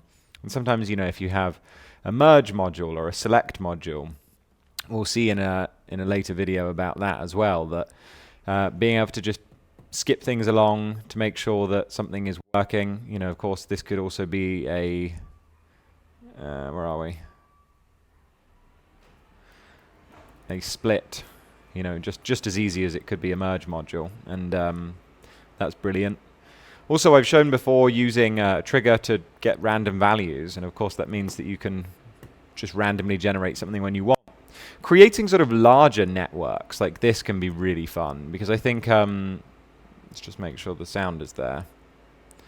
This right here, I've got a couple of controls mapped out to control the attack, the decay. So a quick listen to what we've got with this. Really simple, really silly. But if I want to, this one is mapped to the attack. I can generate different attack values. And if I make it actually really quite long, then I can get some really quite different sounds. The second one is decay, so means I can do some completely different things there. The final one is loop being on or off. And then of course, because I've got these individual triggers, that means I can always, if I wanted to, rename this and say attack. So if I want to randomize the attack, I can just pick here, decay there. But then this whole folder above it could be envelope. So I can choose this, and this will randomize everything on the envelope. Similarly, over here, oh, that was quite a nice one back then. Similarly, over here I've got skew. This is doing the fold. This is making it go up an octave. This is making it go down an octave. So I can play with the skew. I've got the fold. And then of course I've got whether I go up or down an octave, whether I've got down one. And then of course the whole thing can be done at random altogether. But now these all feed into a master one, which means that now I can just randomly generate entirely new sequences. So the trigger's a really great way of being able to sort of create your own, let's mute that, to be able to create your own little setups for sort of logic systems, being able to create random generations of stuff. I've also made a silly little patch down here where we've got 6 different types of oscillator, and this trigger here allows me to, if I want to, try that out, I can trigger this.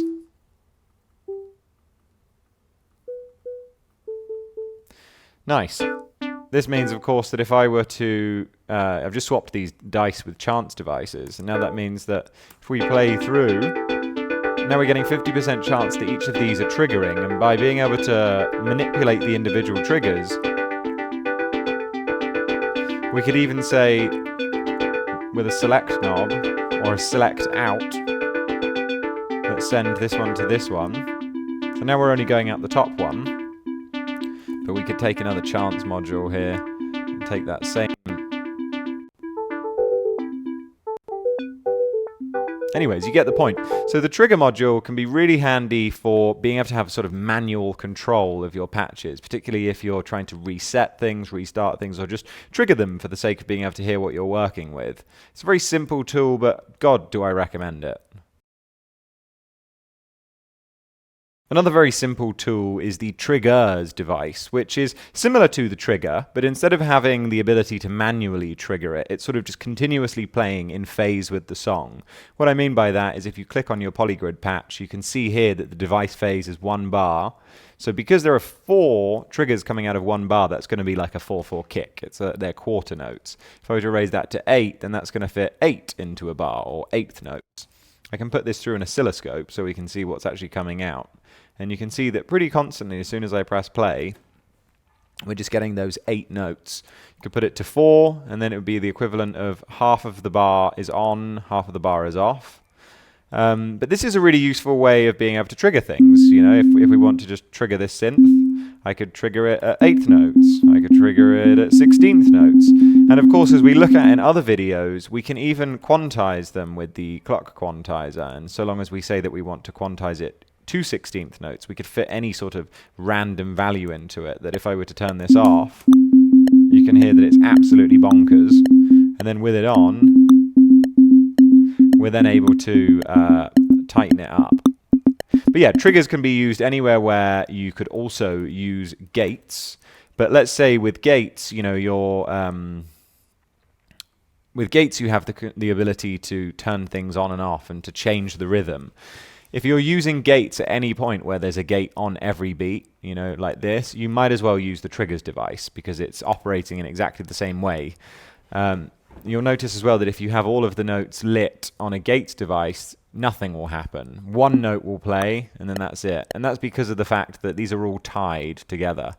So, yeah, you'd want to set that to triggers, but if that was the case, you might as well use this tiny little device, and it's probably going to be using less CPU with its animation. Another really simple device, but really beneficial once you start building bigger grid patches and wanting to have a little bit more sort of tactile control in the development of how you use it. We have the button here, and the button basically is either on or off, similar to a gate signal, which you'll notice is actually why it's yellow. If I turn it on, we have a high gate signal. If I turn it off, we have a low gate signal. This is pretty much the same as if I had a gate in module instead, and then I was pressing a key. Except in this situation, the button can be turned on or off, and this can, of course, influence different things. Let's say, for example, I had you know, a sine wave going into here. Let's make it pitch-based so we can see it. And then I also had a pulse wave. And maybe I wanted to select between the two. We'll talk again more about this in the select video, but I could select a button, and I could use the button not just to say turn something, turn the gate high to play an envelope, but I could put it in here and it would allow me to use it as a switch to bounce back and forth between things. Or I could, for example, if I wanted to make it so that there's no sound going through here, and I could make it instead so that there's nothing by default, and if I want to turn on the sine wave, I can turn it on, and that will bring it in. So the button can be really handy. Also, buttons used in combination with triggers can be quite handy, because you can't actually, if I bring up the actual device here, you can't map a trigger to any of these external remote controls. What you can do is you can map, let's take this for example. If I put this trigger in here, I can trigger this and I can get a signal coming through just fine. And I could turn the button on and that will turn it on as well. But if I wanted to use this trigger to say randomize something, let's put this in here. The trigger will give me, oh sorry, that's the wrong one. We want dice. If I wanted to create a random value, which I can do here, and I wanted to be able to map a button to be able to create a random value, I can't map it here. So what I would need to do is map the button instead and call this random. And then the button I can press and it will give me a random value. The only caveat is that you must realize that because this button is on, it needs to be turned off again before you can generate another value. So really, to generate a value, you double press. If you start creating patches where you have lots and lots of these things, just remember that if something's being generated and it's orange, pressing it again won't give you a new value. You must press it twice. So, boom.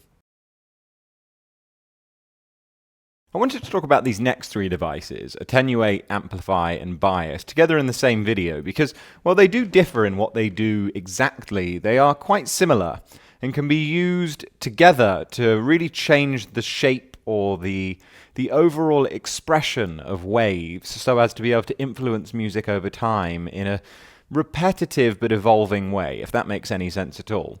You can see here that I've got an LFO, a sine wave going at half notes going into this oscilloscope. And the Attenuate, Amplify, and Bias knobs are all set exactly as they would be if you loaded up for the first time. The Attenuate knob allows you to dial down sort of the size of the waveform. So in this case, because we're on a unipolar wave and we're not on bipolar, this attenuate knob just brings the highest point lower and lower until eventually when you start getting down here, it's almost imperceptible. And at 0%, we just have a straight line. That's saying that dial down the amplification of this sine wave 100%. If I whip this back up again to max and I put it onto bipolar, you can see that instead of squishing it down to 0 in that unipolar range, it brings the overall highs and lows closer and closer to 1, or closer and closer to 0. So you can sort of make it eventually a straight line again. But as we said, instead of it squishing it down and flattening it at the base of 0, it makes the whole wave, both in above and below the wave, affect the same. So if I put that back up again, I'm just going to jump, in fact, to the bias knob. And what that does is it takes, in this case, the center of this, the center of a unipolar signal is 0.5. We're going from 0 up to 1. So it basically moves the center point. If I were to move this down now, you can see that I can influence the whole wave down to being on the bottom half because I've biased it 100% down. If I were to put it back to 0 and pitch it all the way up, now we just get a straight line at the top because in theory we're now clipping through. So this isn't super useful when the wave is very, very, very big. If I were to now amplify this, also attenuate this down so I have a smaller waveform, but I wanted to have still that a bit higher, I can influence it upwards with that bias knob. I could bring it down. And obviously having small variations in this, particularly when you're using these for modulation or for pitch-based stuff, is a great way of maintaining the same form but being able to have that form evolve. So let's put this back up again. Also important to note that it works exactly the same if you're on bipolar as opposed to unipolar. It just shifts everything, and again, it shifts it around what would be the 0 line anyway. Cool. If we have an attenuated signal, let's make this quite small. Let's say, for example, I wanted to keep that an attenuation there because I'm really happy with that ratio. Let's put it back to unipolar. I'm really happy with this ratio. I have the ability with the Amplify knob to basically undo what I've did with the attenuator. So if I increase this, you'll see that the high point increases. And similarly, if I decrease it all the way to 0, we go all the way back down to 0. You'll notice, however, that if I turn this off, you'll notice that the Amplify also has a bipolar mode. If I put that on and I put this to 0, I can in fact bias it all the way down to 0, but then flip it into the negative range, doing exactly the same. So all of these, I believe, have a bipolar mode, and you can turn that on and off. There's also stereo eyes, which in this case would require us to put this on. That basically creates what you do in one direction, in the right-hand side, the opposite. It works just the same, I believe, with the attenuate knob. So if I put that on, if you put stereo on, you can see that the wave shape mirrors. Anyways, where this starts to come in really handy is when you're using it for things like pitch or for modulation. I've got a little patch just set up here. We don't need to dive into how I made that, but really this is just to demonstrate the fact that if I'm to press play, I'm using the output of this, let's put this back to straight. I'm using the output of this oscilloscope, to demonstrate the wave size. You'll start to see as I start increasing this waveform, this down here on the red oscilloscope is showing us the chosen pitches that we're sampling and holding on. So as I start to increase this, you can see that the size of the wave is choosing our melody. So if I have this quite small, let's say 10%, 10% is an octave range, because this goes, or maybe it's, yeah, I believe it's an octave range. So if I put this to 20%, now we have a 2-octave range. Maybe I like the 2-octave range, but I don't want the lowest note to be C3 and the highest note to be C5. That's too high for me. Well, I could bias it down then.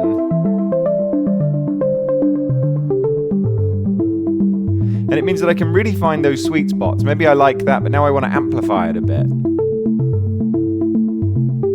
If I start to really increase the attenuate, I'm getting notes very low and very high until I go all the way up to 100% and it's too much. It's now really just hurting our ears. So another important thing to note is that when you have bipolar on, if you amplify it, you're going to push both up and down. So these are really great tools to play around with to generate some amazing melodies. We could also try maybe using, let's take this actual source as some form of effect as well. I'm going to use this maybe on the skew.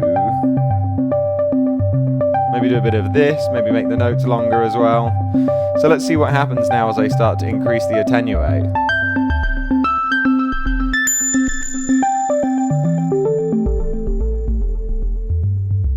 And yeah, it's really cool being able to get it down into sort of those lower registers to have almost like a bass line.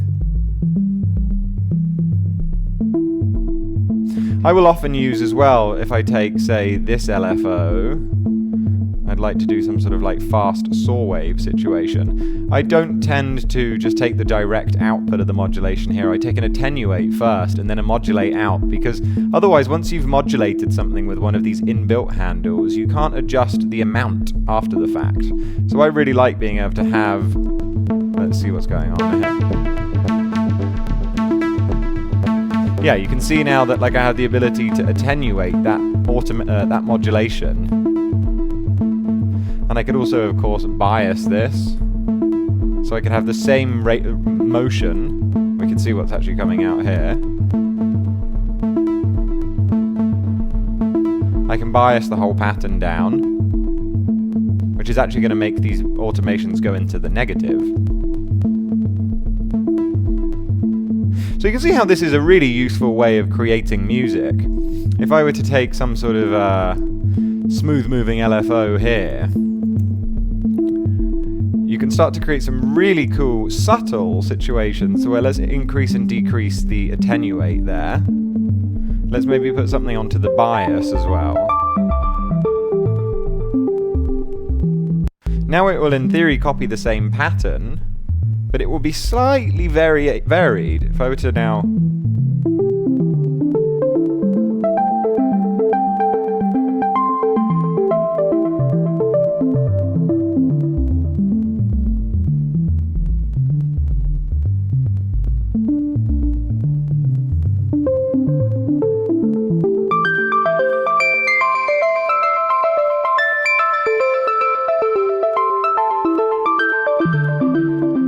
Anyways, that's how you can use the attenuate, amplify, and the bias knob. Think of all of the other possibilities of any time you have a signal that you want to change, if you want to alter it so that you can make that signal bigger and smaller. You can do so with the attenuate, amplify, and bias. Sometimes you may have a bipolar signal that takes up both from 0 to 1, but also from 0 down to -1, taking up the full spectrum. You might want to be able to get rid of all of that on the bottom end. In fact, let's swap this to a sine wave so it's not quite so chaotic. What if we only wanted to have everything above the line? This could be on an LFO or anything. Then there's a tool which we could go from taking this bilateral signal to make it unilateral, and it's called Bi to Uni. As soon as I pop that in, you'll see that we've now squished that up to be only from 0 to 1. However, sometimes I might have an LFO, and in this case, of course, I could just pop on here the bipolar signal.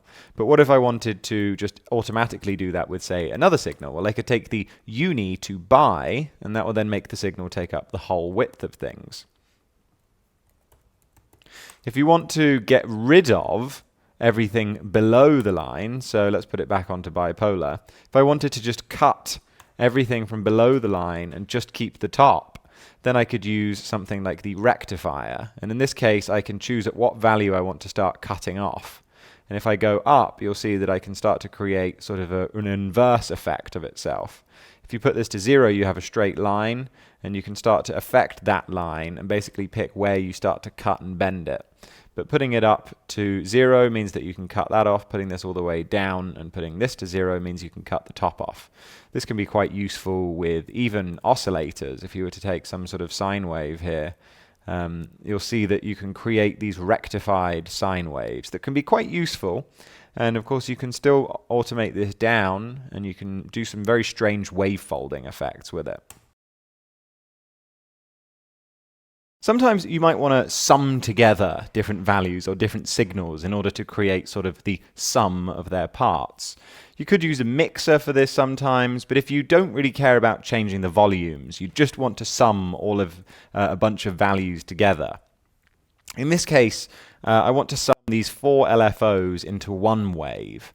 Because of the fact that this goes from 0 to 1, and they all go from 0 to 1, if I did try and sum them all, we would have a problem. And that is that if you see here, I'm going to put just this first wave in. Let's make it fast. If I were to even add in a second wave, we're going to be basically at the top too much. We're clipping out of it. And that's because if we're going to take 4 signals from 0 to 1, we need to scale them down by a quarter. So I could take an Attenuate knob here, and I'm just going to make every one of these waves 25%. That will then give us the correct amplitude for all 4 of them to be summed together. So let's just make sure that we're starting from the beginning. If I were to now patch in this second output, you can see that I'm adding to this triangle signal this fast wiggly woggly thing. And even if I were to change the shape of it, you'll see that it's now adding together. As soon as I now add in as well this square wave, you can see that half of the bar goes up. Half of the bar is down and half of the bar is up. If I make this actually a little bit easier to see. And then finally, we've got this 16th note LFO as well that we're going to add that in. And you can see that this wave that we're getting is now the sum of all 4 of these parts. You could do the same with a sine wave as well, and whatever piece that you want to sum together. But just note the fact that if the signal that you're putting into there is of a ratio or a value of 1, if you're going to add another signal in there, you can't add them both in at 1 or it's going to start to clip. So you'd need to attenuate those signals in order to fit them in. I've gone back a bit, so I've got the patch that we'd set up, a sort of basic version of the patch we'd set up with the pitch dice. If I were to take another device, and we'll use this one again to control, say, the skew, and we'll take a modulator out. We're going to use this. So every time it receives a gate signal, it's going to be giving a different skew value. And you can see that every time this gate signal hits, instantly it moves to that new value. Let's slow this down a bit. There's no need for it to be quite so fast. So yeah, every gate signal is instantly moving that skew to a different value. The dice can be really, really useful for things like that, but sometimes we don't want for the random values to jump quite so discreetly. We'd like for them to smoothly move to where they're going. If I drag this out here, and we'll just put an oscilloscope in the way so we can see, again, you can see that every time we're getting a random value coming out of this dice module, it's instantly moving there. So there's a tool which we often use in modular synthesis, which is called a slew, and in Bitwig they call it a lag module. And in effect, all it does is it will slow down the transition from sharp, jagged edges. If I press play, you can see that as I start to increase this lag, not only will in this bottom left this shape smooth out, but you're going to start to see the line between these. Let's close this up. As I start to increase this, it's going to start to smooth between them. Take a little while to actually get there. Yeah, now you can see, not only are these lines now smoothly moving, but you can also see if I turn this off, watch the random values being generated discreetly here, and as soon as I turn it on again, now we're smoothly moving between those values. This can be really beneficial for, things like this, or perhaps also with say a cutoff filter, or maybe we can even do it again with, say, the decay. So let's call this decay. Very nice. We'll use this and a modulator out to control the decay.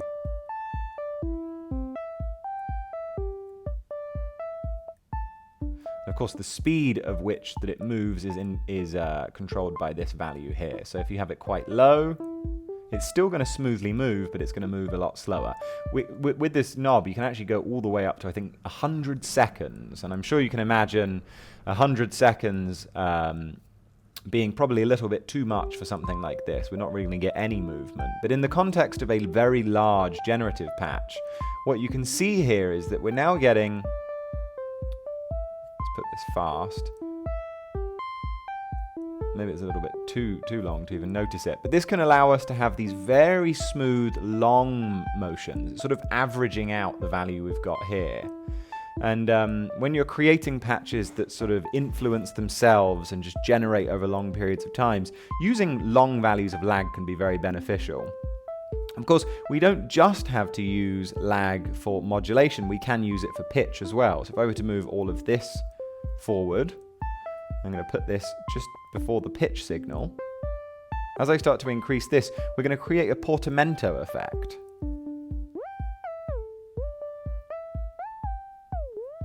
Which can be really fun. You may think, well, why wouldn't I just use the glide that's on the device itself? But if I turn this off, you'll notice that nothing happens, and that's because all of the pitches and the gates are being generated within the grid. This only works if you're using notes, if you're sending notes from outside the grid into the grid. One thing that I like to do with these lag modules, particularly when it's affecting pitch in this sense, let's just get rid of this. Well, we don't need to lag that decay so much. I'm also just going to swap this out too.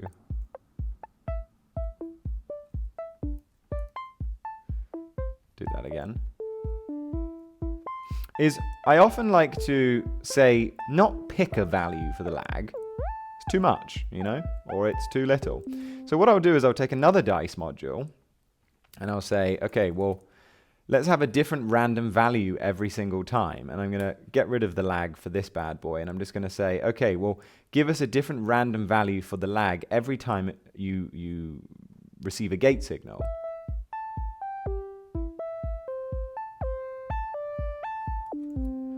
Let's put a delay in. So now what happens is that sometimes we get a portamento, sometimes we don't. I think, once again, introducing a little bit of randomness into the controls of these things just really helps add interest to a patch. We can also, I believe, influence with a bend module the chance that if I put this down, the chance of them being quite high is less. Similar if I go the other way. Now they're likely to be higher. So, you know, you can influence the chance of the randomness. But yeah, lag is really cool. One other thing that you can look at is that if I say let's just mute all of this. And let's also get rid of that kick drum that for some reason still seems to be triggering from the previous video. Get rid of you. If I were to take the output of this pulse wave and look at it through an oscilloscope, put this on pitch so we can see it, you'll see that this pulse wave is definitively a very square edge. But square edges, well, isn't that what we could just call discrete? Well, why don't we now see what would happen? Let's take another oscilloscope after this. And what happens if we take a lag module and we put that in between? Well, you'll start to see that as I bring this up, we're creating a similar effect than we had before. And if I were to also bring, let's say, what value are we at here? If I were to take just the audio out directly from here, why can't we hear it? Okay, it's off. So this square wave is behaving as we would expect it to. But as I start to increase this lag, it's acting like a filter. But really it's not a filter. All it's doing is it's smoothing the edges between these until we end up with a triangle wave. Which is pretty wild. As you start to increase it too much, you're also going to decrease the amplitude of this.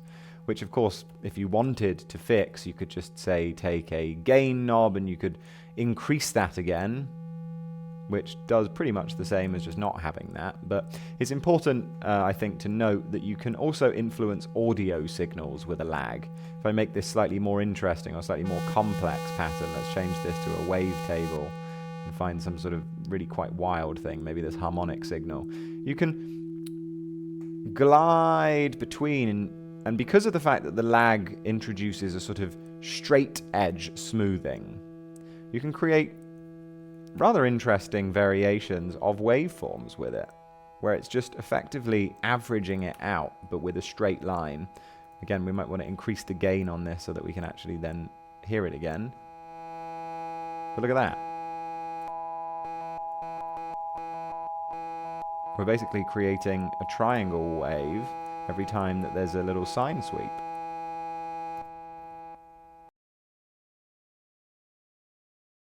We spoke about with the dice module that sometimes we would like to, instead of just having fixed discrete values, slew between them. And so we used the lag module, and that created a sort of glide between the discrete values. But sometimes we have the opposite problem. If you were to use the output of this sample and hold LFO, let's take the output of that. If we were to use this as our pitch information, I've already gone ahead and scaled this down with an attenuator. Because of the fact that all of these values are all wibbly wobbly, and if I make it super extremely smooth, if I bring up the volume now, you're going to see that regardless of the fact that, I probably want to speed this down a tiny bit. Let's go back down to half notes. If I bring this down, or bring it up, it doesn't even matter, even if I were to quantize this into a scale and say, okay, well, I only want C major. You'll notice that we're having this strange pitch effect happen. And basically what's happening is if I make this even shorter, even though there's only one note, because of the fact that this is changing, that pitch information is altering even a held note. So this being quite a long, if I make this really extreme, so we just have a note per bar, you'll see that even though we only have one note, every time this changes, it's altering the pitch after it's already triggered. Sometimes we may like that. Sometimes this, could be a really useful tool.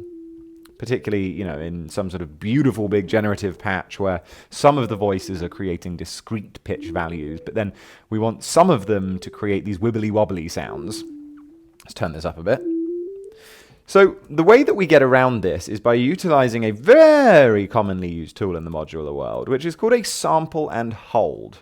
And it's, again, a deceivingly simple tool, but what it does is it takes incoming moving waves, and at a particular point indicated by a trigger or some sort of gate signal, it will then sample that value. And by sample, I mean it will say, well, what is the value? And it will hold that value until it gets the next gate signal. So I'm going to bring this back over here so we have a slightly cleaner view of it, and I'm going to pop that in between. And next up, I'm going to take another oscilloscope and I'm going to patch that in. So you can see that as soon as I connect it, we go back to having 0. So I have to press play now. We have nothing for some reason. I guess because the pitch is now officially 0. What we now need to do is we need to tell this little sample and hold module when it should trigger or when it should read the value. So if I take the output of this gate information here, the same thing that's triggering the voice, or triggering this envelope over here, I'm going to make it so they're actually eighth notes or quarter notes. You'll notice now that every time, it's because I turned off the audio out, there we go. You'll notice that every time a gate triggers, and maybe if we patch this into here, it will make more sense as well. Can we change the color? Yeah, there we go. So you can see that this red square line is sampling this smooth moving sample and hold LFO's value every time it receives a gate signal. So if I were to make this faster, you can see that now, again, we're having that similar pattern happen. If I make this even faster again, we're now making discrete values out of a smooth moving value. Which can be very beneficial for things like pitch, because again, if I were to remove this, it's all wibbly wobbly, which again might be very useful. We might want that, but in this case, it can be very efficient to take this smooth moving value and sample and hold it at a particular point. This, of course, means as well that if I were to take some sort of chance module before this, or we were to use a probability device,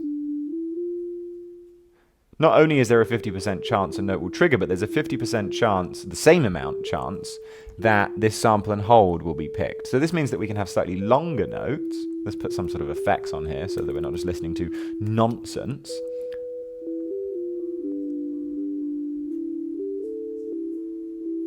Super cool. And of course, if I were to turn off the sample and hold, we can get some more wibbly wobbly sounds. We'll look at, in a later video, how we can sort of automate this turning on and off to create these really quite delicious patterns of it being fixed and then intermittently not fixed. But of course, you don't just have to use this for pitch. This could also be used for, if we copy and paste all of this down, let's copy and paste that there. And we can, of course, use a modulator out. So maybe I'd like to use a modulator out to do this with the skew. Again, because we've got this 50% value here, not every time that we get a note are we getting a change in skew. If I were to turn this off, now we're getting that sort of smooth move, which could be quite useful. But the sample and hold is a great way of taking smooth incoming waves or smooth incoming signals and just fixing them at a decided point. And you'll notice as well that this doesn't have a pre-chord. So you could also use the same way if you don't want to use some sort of chance device here. I'm going to take a gate in module, and I'm going to use the gate in to sample and hold. I'm going to use the gate in to, I suppose I don't need to use the gate in because I've got the pre-chord here, but if I were to just play some random notes now, even though this wave continues to move on, we're only going to get a fixed value every time I press a new note. Which can be quite fun as well if you just have a keyboard, because it means that you can focus on the rhythm. So if I were to go like...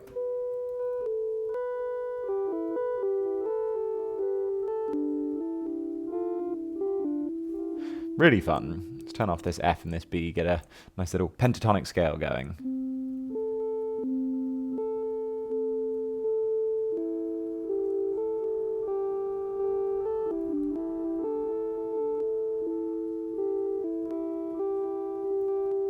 You'll notice in a lot of the patches that we make later on in this course that sample and hold is a crucial part in the pitch play. And I think that's just, as I've mentioned here before, that sometimes you really don't want that smooth moving stuff. You want for that randomness to be influencing everything but not deciding the pitch because, yeah, discrete values work a lot better sometimes.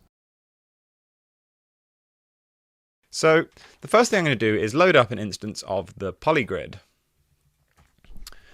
And the devices we are looking for today are the merge and the split. And they may not look like much at first, but what you can do with these is really quite tremendous.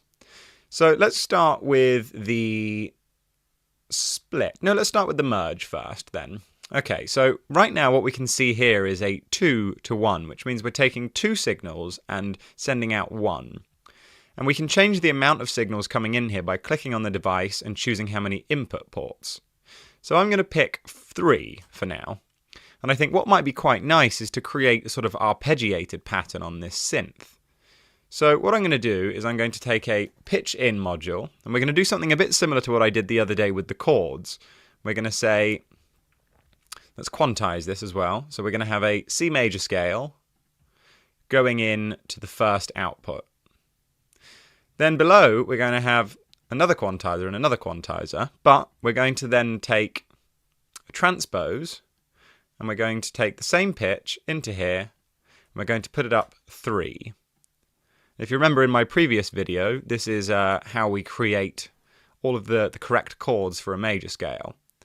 And then on the third one, we're going to put it up 7. We're going to take the same pitch, we're going to put it in here, attach it up, and cool. So now, if we take a gate signal so we can actually hear what's going on, let me just turn the volume down. If I were to attach the output of this switch into the pitch input, still nothing's happening. And that's because there's no information to tell the switch when to move to the next stage. If I were to swap this out, we can see that we've got a different pitch there. But we need to be able to move through this at some sort of rate. And what we need there is in this top section, we need some sort of, what do they call it here, a select in, a control input port. And there are a number of ways we could do this. But I think one of the best ways is to just use the gate signal. And the point of that is it means that we will only progress to the next stage when there has been a new note. And the way that we can do that is by taking a counter, and seeing as we have 3 outputs here, we change the counter to 3, and then we can attach up the output to the counter. And as soon as we then attach the counter to the select in, we get something that sounds almost right, but you can see that it's not quite correct pitch-wise, and we can see multiple notes being highlighted at the same time. That's because we need to now click on the select and choose wrap. Cool, so now that wrap is making sure that it only goes to one signal at a time. It sort of squeezes it tightly in. If I turn it off again, it's a bit weird. So now that we've got that wrap on, that means I can press any note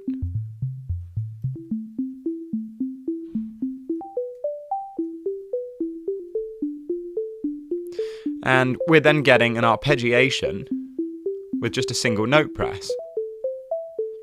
And if we were to then change the speed of the gates, it still works the same.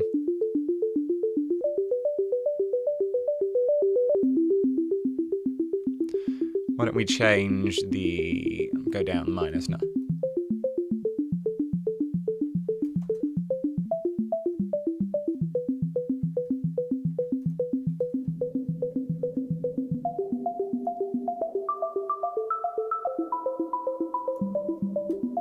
Really quite cool what you can do with just a single press.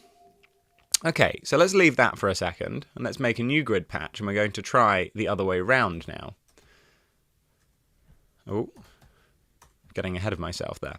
So this time we're going to take a split, and what we had there was a merge module, but what we're going to do now is we're going to take one gate source, we're going to put that in, and this is going to be what's driving our envelope.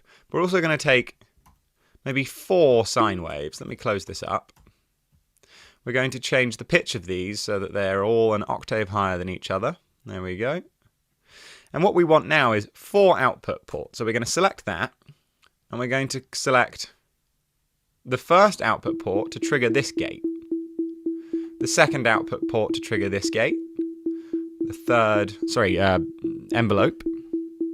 And again, we have no cycling through here yet, and that's because we have no message. And we might as well just use the same gate here. So if we select a counter, select 4, and attach, once again, we're only going to be seeing these double note situations. So what we can do is do wrap. And now if we listen, what's going on? Oh, sorry, we haven't got the output selected. Okay, let's connect these up with a mixer. And now, in theory, and these could then, of course, be changed to different oscillators. We go for a triangle.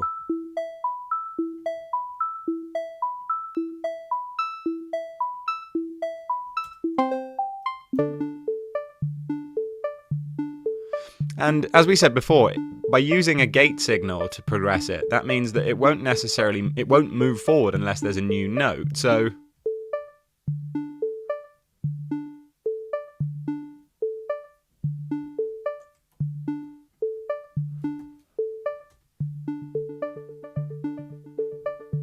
what we could do now is we could bring in a similar thing that we had in the first case. So let's just highlight all of this.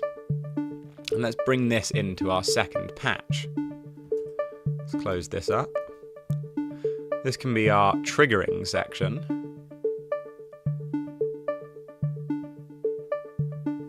And now let's play with the pitch. So what we can do here, let's mute it. What we can do here is say pitch out to here, pitch out to here, pitch out to here and here. And now we're going to be cycling through the different pitches using our gate input. So now, turn the volume on again.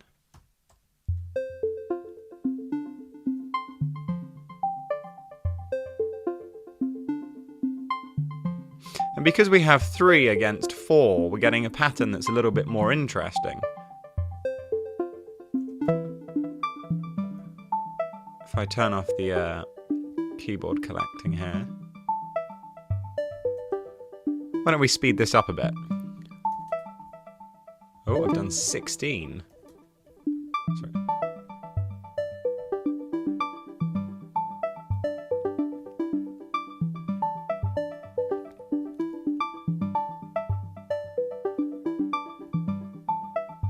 Now this is a really lovely way of creating a bit of interest. We could also then try sending these signals to a different place before they then go to the mixer. So why don't we take a distortion module, and what else have we got?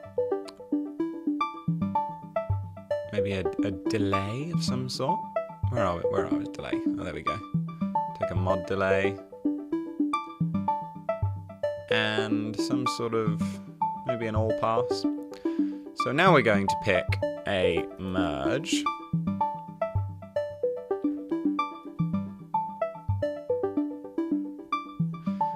And let's select the outputs here. Let's mute it again for a sec. Select the outputs here. Oh, we've got to make it 4.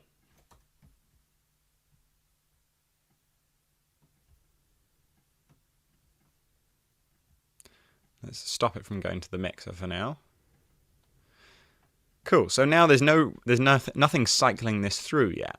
But what we can now do is, using a split, we can now send this to multiple places. So let's send this to these 3 spots.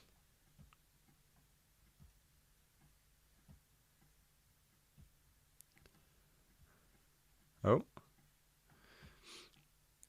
Okay, let's bring you in there. And let's take a mixer. Oh, we've already got one. In, and in. And now we're only being sent through to the first one. So why don't we attach another counter here.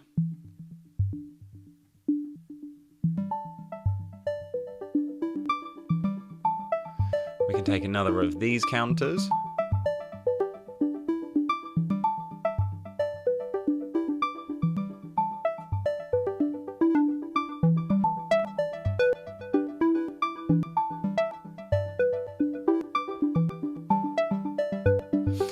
And what becomes really quite lovely about this, other than that clicking sound, is that when you start layering switches that are 3 against 4, against 5, against 7, you start to then create these beautiful polyrhythms that are just constantly shifting. Why don't we change, instead of having just a pitches module here, we can use and pitches.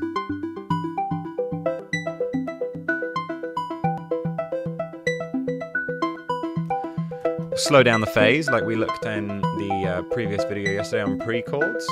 What am I searching for? Phase. Scalar. Had a bit of a brain melt there for a sec.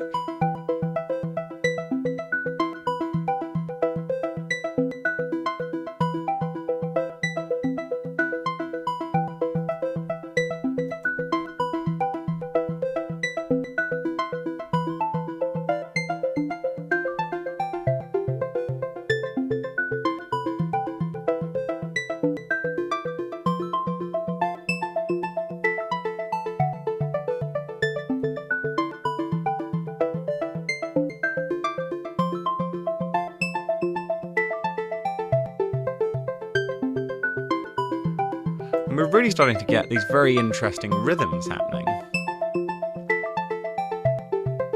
Okay, so why don't we try this in a context of using it as a drum sequencer. I'm going to load up here, let's find some sort of kick. I like these kick minimals. So I'm going to take a kick, let's find a closed hat.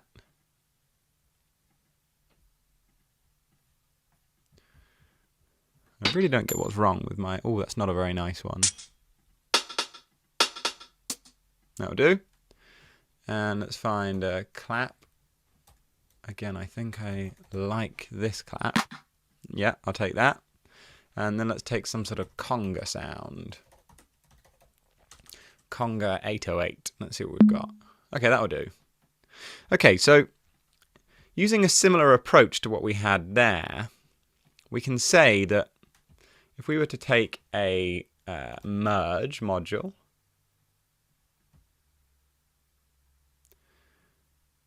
in fact, no, sorry, what we need is a split module. So let's take that split and then let's make that into... No, sorry, we're going to do it with the merge. Let's make this 8 steps. And what we're going to do is we're going to send the output. Oh, no, I understand what I'm doing now. Okay, so we're going to send the output of the kick to the 1 and the 3. We'll just basically do it like we would do a regular pattern. So let's take this hat, and that will go on the off beats. And then the clap, because we've already got a kick on there, what we can do, and I'm going to talk about this more in a later video, is use the add function. And that will just allow us to add things to the beat. So we got, and then a kick, hat, and then this should be the clap. Right, 1, 2, 3, 4, 1, 2. Oh, there we go. And we'll do the clap again. Sorry, it's a bit early in the morning. It would also be probably quite nice to add a low tom to, let's go. Oh, no, I think, what? Boom, tsk, tsk, tsk, tsk. Okay, that'll do. That'll do. In fact, why don't we do a little tom here then? Cool. So now all we have to do is take a gate signal that we can do at 8 notes, and we'll just trigger this constantly. Have it triggering all the time. And then if we select the same gate, let's take a counter here to move through these 8. Oh, we're going into the wrong hole there. Cool. And now we put this on wrap mode. In theory, we should have a drum sequencer. So let's take another audio out.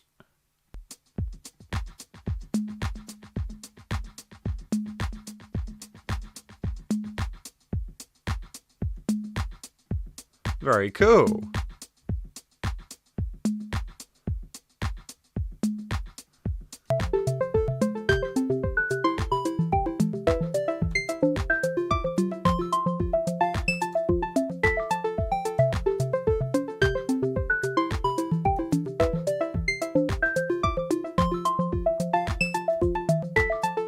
I don't really like that tom, so let's take another kick.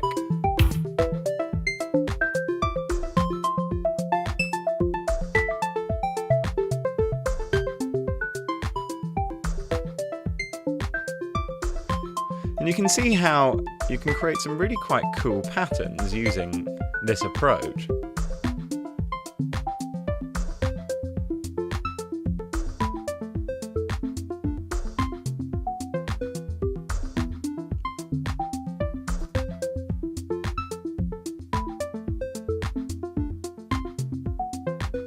Don't like that B in there, let's remove that.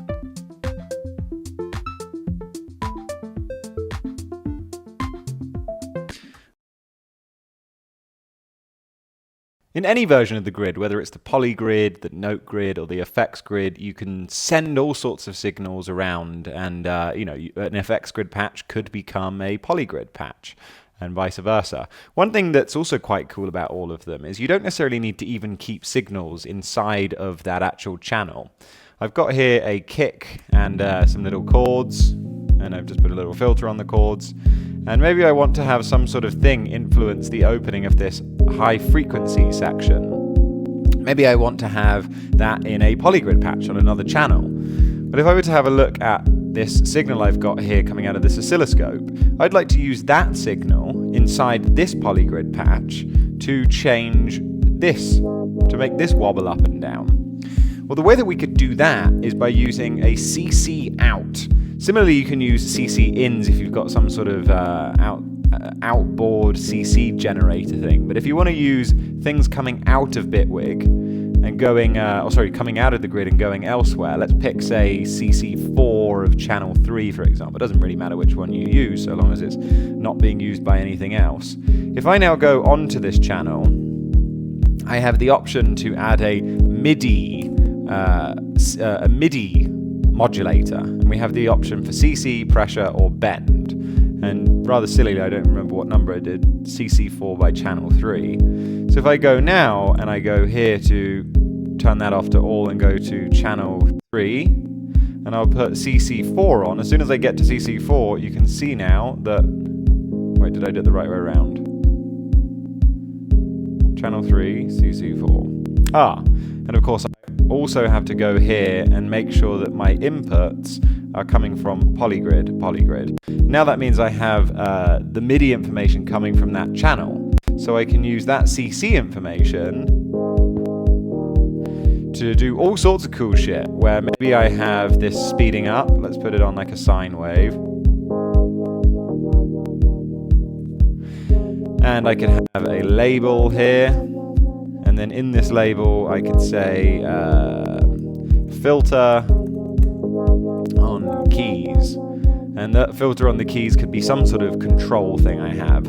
Let's duplicate this down and let's do, say, CC5. And then this can be, let's call this reverb on kick.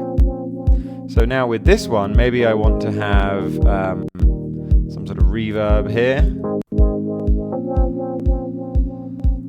I'm going to put another MIDI modulator on it, and it will be channel 3 CC5. I've again got to make sure that this channel is receiving MIDI from polygrid, from the device polygrid. Now you should be able to see in a second, CC5 channel 3, CC5 channel 3. How strange, that's not working. Maybe I'm not... There we go. I just had to make sure that I'd enabled the auditioning of the MIDI coming from the polygrid. And because the only information coming from the polygrid is CC values, not notes or pitch, well, that can then be very handy because it means that I could say, okay, well, let's use this for mix. And while this sounds absolutely ridiculous, I wouldn't necessarily use it like this. You can imagine in a live performance situation how cool it would be to have a sort of view here where you have control over a variety of parameters. And this can be your sort of control suite, altering all sorts of things across the project file. Of course, you could do that down here in the old project modulation, but I think there's something really nice about being able to visually see all of the signals that you're sending out with an oscilloscope. The category of module I'd like to look at today is the comparator. If you go down to the last category here, logic, and we scroll to the right, you can see that we've got 6 what are called comparators. And quick note before we dive into this, you'll notice that every other module in this category is only yellow. And I'm not sure if any of you remember from my earlier videos on sort of the basics of the grids, what the different colors mean. Yellow means that we're dealing with logic signals. So either 0 or 1, yes or no, on or off. It's sort of 2 choice incomes and outcomes.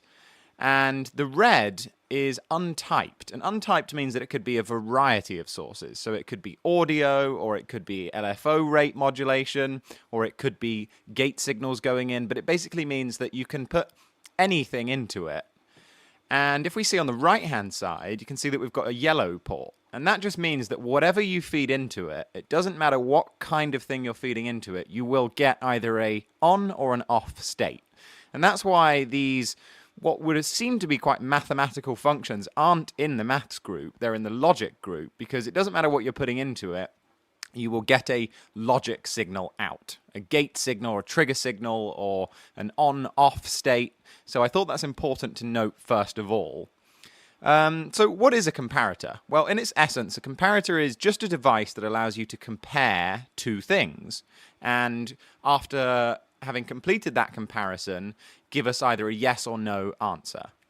So I think one of the best ways to visualize this is, of course, with an oscilloscope. And what we're going to do is we're going to compare an LFO. So we're going to take a triangle LFO and we'll pop that into this top view here. And then we're also going to take just a value knob, and that will allow us to assign a fixed value. And we're going to put it to 50%. So you can see that this red line is now perfectly intersecting this LFO halfway between 0 and 1, which is the minimum and the maximum of this waveform. Now what a comparator can do is we can say, or we can pose the question to the comparator, how often is the LFO above this value line? So for that, we're going to use a greater than. So let's take this greater than module here, and we're going to say, how often is this top LFO greater than this bottom fixed value of, I suppose, 0.5, you'd call it. Let's take another oscilloscope, and you'll see that, interestingly, and if I bring this down here, in fact, yeah, does that work? And let's also just pop that in there and that in there. There we go. Nice. So you can see that for all of the portion that the LFO is above the red line, we have a gate signal now. We have something on. And you'll notice that as I start to move this value line up and down, we're going to change the length of that gate message, because obviously there will be more or less time that the LFO spends above or below the threshold. So let's bring this down first, and you'll see that we're now going to end up with a lot wider of gate signals. And we can see, again, the reason that is because the only portion of the LFO below our target threshold is this tiny little bit here, which therefore counts for this dip in the gate. However, if we were to go the opposite way and start bringing it up closer to that top line, we have the opposite. So now we're ending up with quite short gate signals. Okay, so we don't always have to compare things to fixed values. We could compare two different LFOs. So first of all, let's just make these so they are identical. So I'm going to put that in there. And let's just change the color to something different. Let's put that in there as well.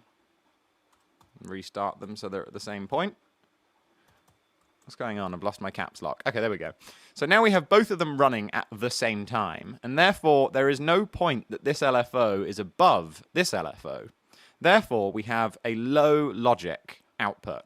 And that just means that we have no gate signal. However, if I were to change this so this LFO ran at double the speed, we would then assume that we would end up with gate signals. So let's try that. So now that we have this running at double speed, you can see that we now have an on and off gate signal where the off signal is shorter than the on. However, if we were to change that around, so going back to how it was before, this now being half the speed, now we've ended up with the gate signal being off longer than it's on. And of course, we don't have to compare the same waveform. We could compare, say, a sawtooth to the triangle wave, and we could make them some unusual timing rates. So let's put this at 3/4 of a quarter note. And this one, let's put it to be 1.25, so 1 1/4 quarter notes, and let's restart that. So now we're ending up with some really rather interesting patterns. Also, now that we know that this is outputting a logic signal or a gate signal, it's fairly obvious that we can now use this to drive an envelope. So let's take a sine wave, and I'm going to use an ADSR here because I want to have the sustain. If I were to use an AD, it doesn't matter how long the gate signal we're feeding it is, the actual length of the note won't vary. So let's now use this output to control the ADSR, and let's make the sustain a bit longer.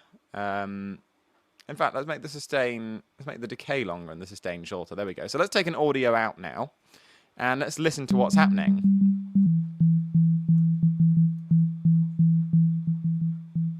So that's really quite cool, I think. The way that we've managed to now create quite a moving, pulsing feeling by just comparing waveforms, I think is fantastic.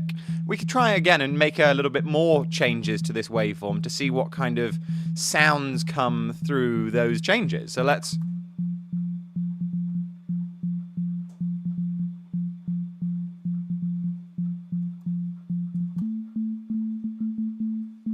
So as we start to bring a bit more chaos into it, starting to create more gate signals.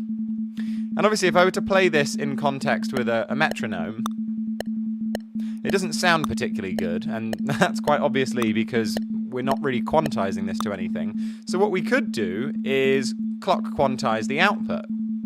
So let's take our clock quantize, put it on triggers mode because we have some short values in there. And now let's take a triggers and put this to 16. Let's quantize it to 16th notes. And in theory, when I press play now,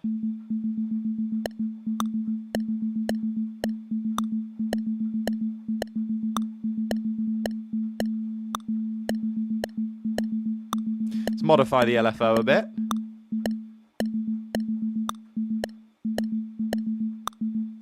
So you can see here we're now comparing a rather simple wave to something a bit more radical. For the sake of going even weirder, let's also just add some odd modulation to the shape of this.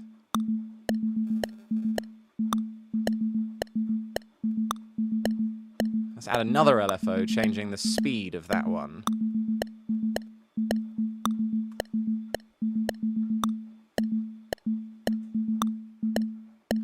Okay, cool. So now we know how to use comparators to create gate signals.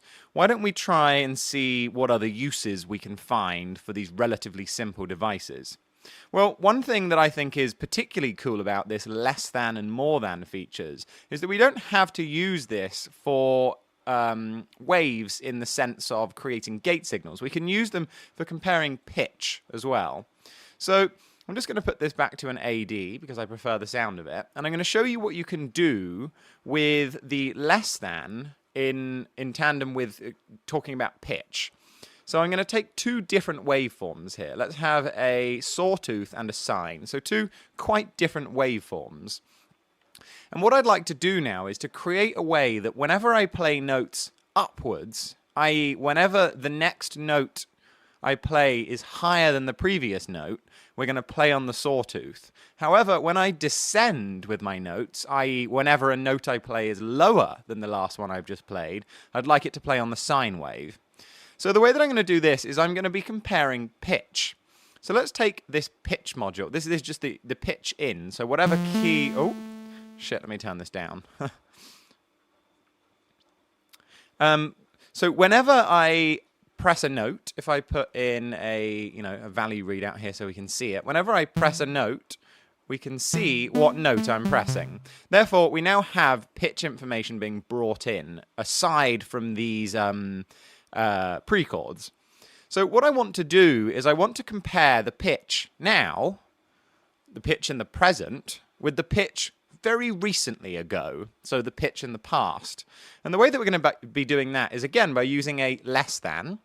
So we're going to say, is the pitch now less than the same pitch was shortly ago? So there's one part missing to that, and that is a way to reference the past. And we're going to use a little delay module here, and we're going to make it as short as it can go without being a 0, which is 0.01.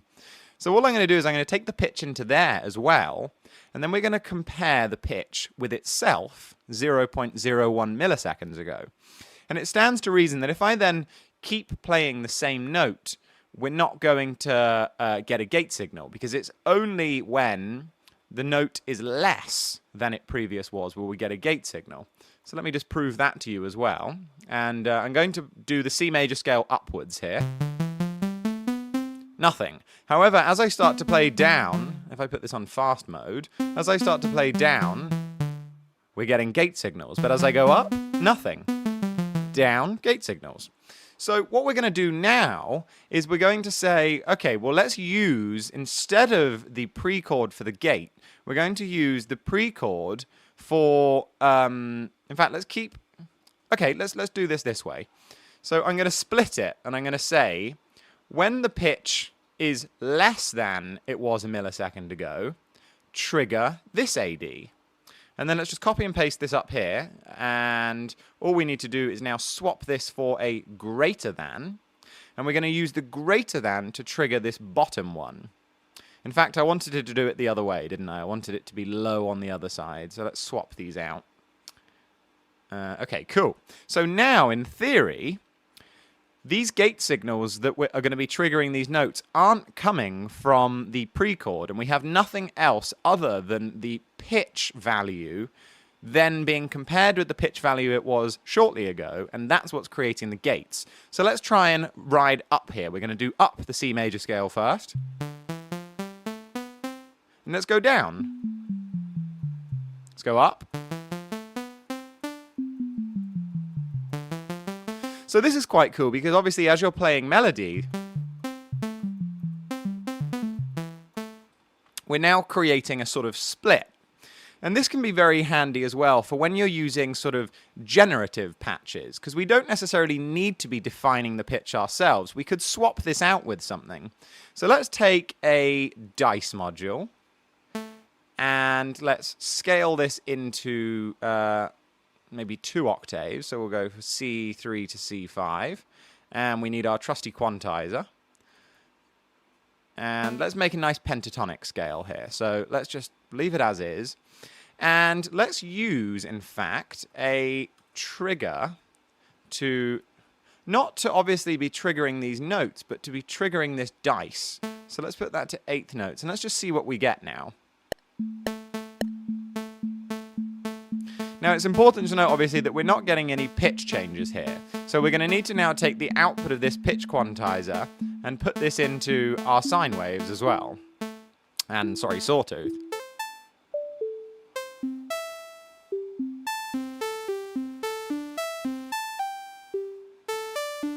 Let's filter these a bit, because they do sound a bit... So we're now creating this rather interesting split, where some notes are on one oscillator and some are on the other, just based on how high or low they are compared to the last played note. I think that's rather marvellous.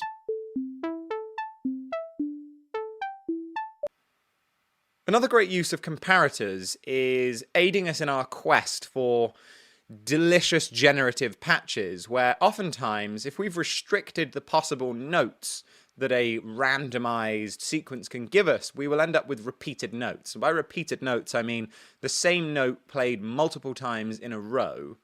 That's not to say that that's a bad thing. A lot of good melodies do repeat themselves or hang on a single note before going up and down.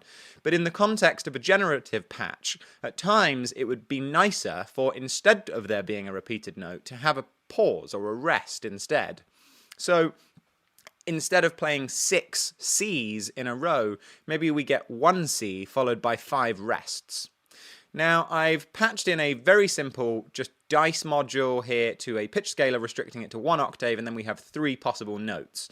So we're going to be getting 16th notes triggering this AD, and there are only 3 possible notes, which means that we will end up with a lot of repeats. Let's have a quick listen. We'll bring that delay down a bit.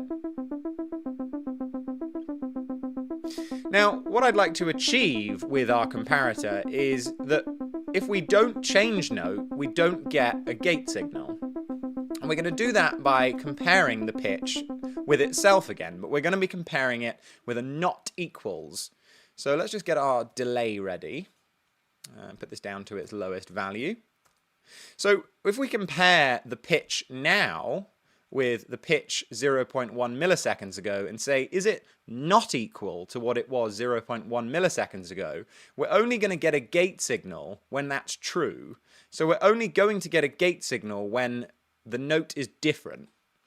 Now let's use that output to be what drives our AD rather than the triggers. And if I press play now, you'll notice that we have a lot more of a broken up rhythm.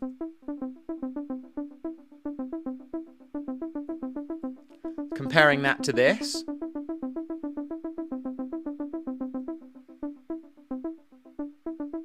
And that's obviously because if it stays on a note, even if it triggers 5 times, we're not going to be getting a new gate signal to open that envelope until the note changes. So this can be incredibly useful for when you start making it, let's give it a bit more space. Let's say C3 to C5, 2 octaves of 5 notes. We're going to be getting less repeats now, and that's just because there are more choices. But when we do get a repeat, we'll get a brief respite, a brief break in that, and that can sound really quite wonderful. as opposed to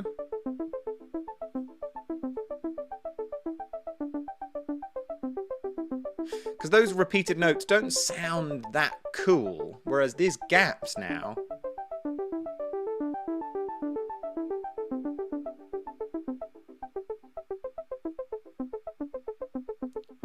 really cool. Now, if we just go back to the previous setup I had going here, let's get rid of that. We can see as well that we have a similar setup here without having set that up. And that is because of the fact that the only time we're getting gate signals is when a note is either greater than, or sorry, less than, or greater than. But we have no setup here for what to do if a note is the same. Therefore, if we get repeated notes here, if we shrink this down as well, we have the same sort of setup, because if a note repeats, it is neither less than or greater than the previous note. So there are multiple ways around that. Another great use for comparators with using the equals is, let's load up a new grid patch here, is allowing us to basically assign different note pitches to different oscillators. And I'm just going to quickly pick 7 oscillators. So 4, 5, 6, 7. So let's change these all. So we've got a sine, we'll do a pulse, we'll do a sawtooth, we'll do a triangle, we'll do a wavetable, we'll do another wavetable, and we'll do a swarm. And let's just pick different wavetables here. Sines by octave and tundra. Nice. Okay, so what we're going to do now is we're going to compare the incoming pitch to a variety of fixed pitches, and from there, then use that to trigger the individual sine waves. So the first thing we need to do is we need to bring the pitch in. And we're going to be comparing the notes played on our keyboard to a variety of fixed pitches. So next up, let's take a pitch module. And let's just put in 1 octave. So we'll go for C3 up to B3. So we've got a C3, a D3, we've got an E, and then we've got an F. Scroll down a bit, come on. We've got a G, and an A, and finally we've got our B down here. And just for the hell of it, in fact, let's make it a full octave, so we'll go for the C above it as well. And we'll change that to be another wavetable. Let's go for clavinet. Nice. Okay, so what we need to do now is we need to compare this incoming pitch to these pitches. And the way that we're going to do that is by using an equals module. So we can put one of those after each of these pitch devices. And we're going to say, is the incoming pitch equal to C3? If so, do this. Is the incoming pitch equal to D3? So let's just patch these in quickly.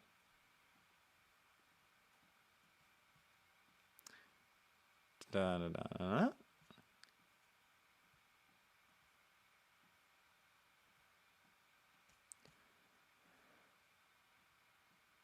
Nice.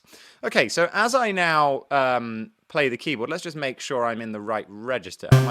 Okay, that's a C2. Okay, we need a C3 now. Okay, cool. So what we need to do is we need to turn off these pre-chords for the gates, because we don't want to be triggering these notes with our keyboard. We want to be triggering them with the comparation of pitch. So now if I press a note, we're not going to get anything. But as I now as I press a C, for example, you can see that we're now lighting up here. As I press the D, we're lighting up here. E, here. So let's now take the outputs of these and plug those to be our gate drivers. Fantastic.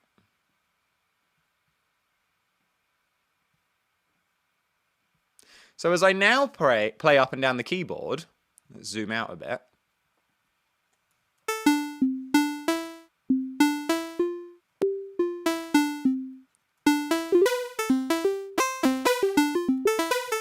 Cool, so we're now being able to control these individual notes, but we do face a similar problem. If I play up and down, we're fine, but if I repeat a note, it doesn't work.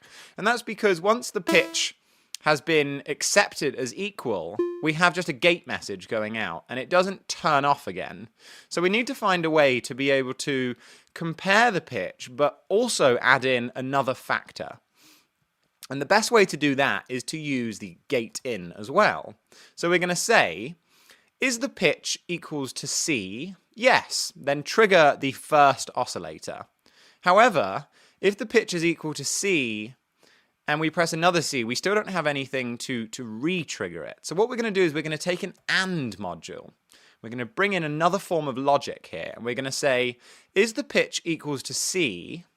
If yes, and we have a gate signal, trigger the note.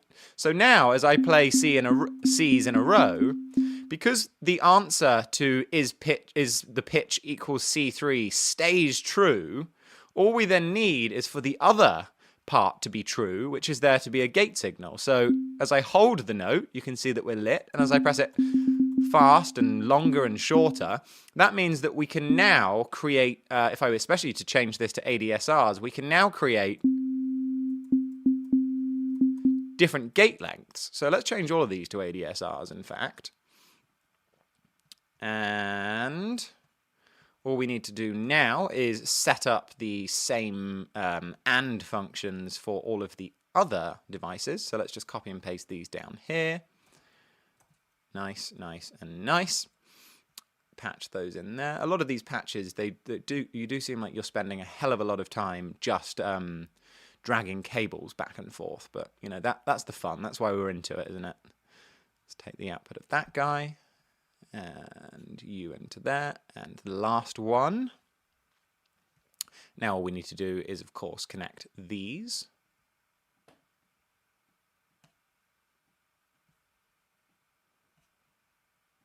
And last step is to swap these out. Okay.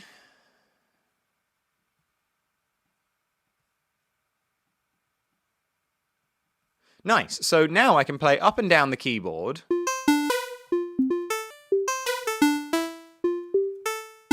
I don't like this swarm. I'm going to swap that for another wavetable.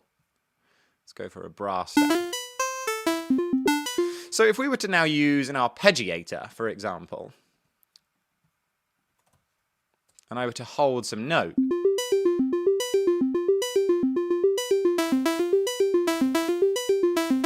oh, I quite like that chord actually. Let me just record that into a little clip.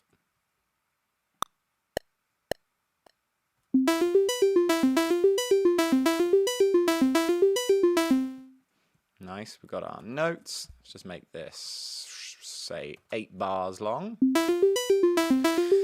So now we have individual control of the specific voices playing those notes. So let's open this up again. We can now start to play with, say, the decay of individual notes. So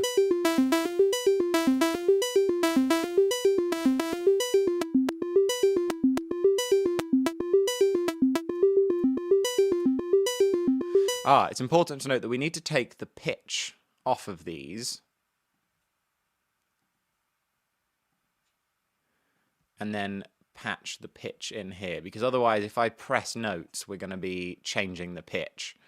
So this means that obviously even if the pitch is in E, it won't then play on any other voices. So let's patch all of these in as well.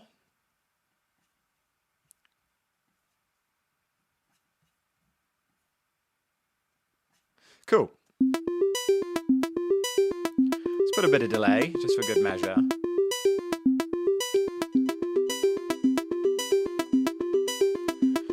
And let's filter low pass.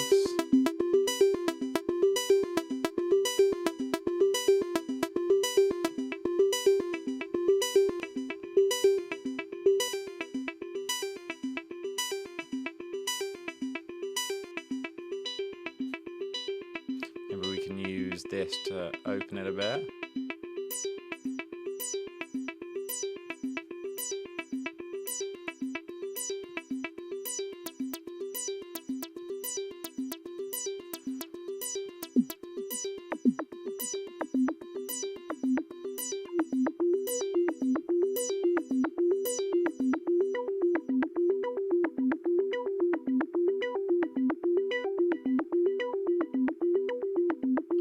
quite cool. And obviously, with a bit of modulation to all of these guys, we can create something really quite wild. So let's add a few randoms now. Can use this to control both the filter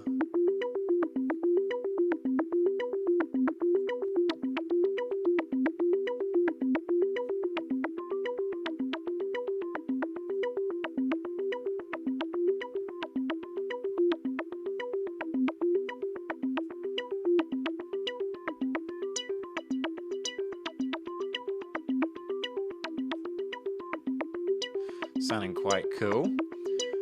Now let's see what happens when we change note as well. So what is this chord? What have we got here? We've got a C, an E, a G, and a B. So I guess that's a C major 7 with a 6 in it.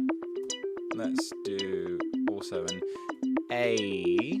Let's go in here. Let's change that to an A. So we've got an A, C, E, G, B. So let's try this out.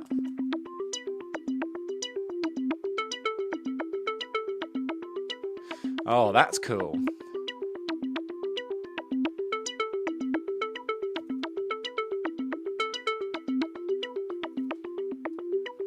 Let's make these so that they play after each other. So let's go for play mode from start, next action after 1 bar, play other.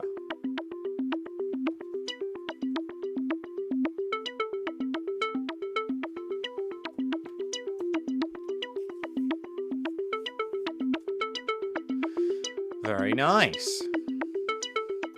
So what else could we do using the comparators here then? Is there anything else? Well, for starters, this means that of course we can now also change this to be polyphonic.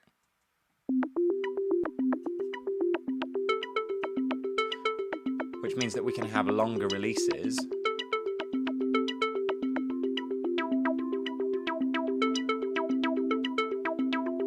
Let's use a few more randoms to change decay length on things.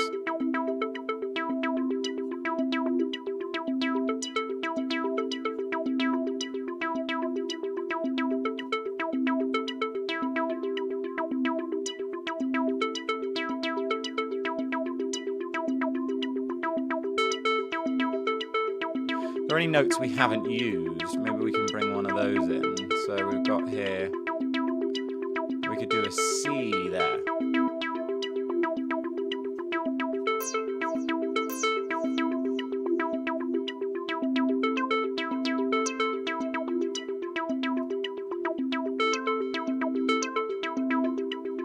Ooh, of course, we need to do a little bit of modulation on these guys.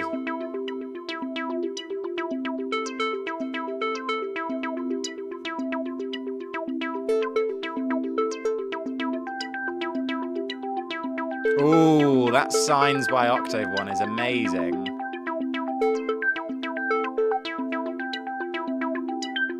Of course, we need to do a little bit on the skew of the sign.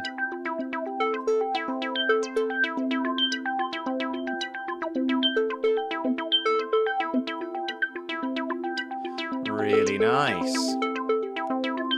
Why don't we change a couple of the octaves on there? So what about this one?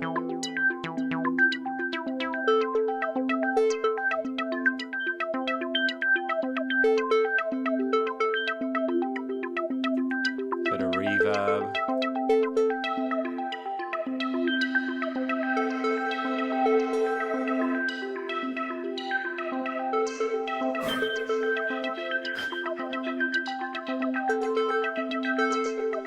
Ooh.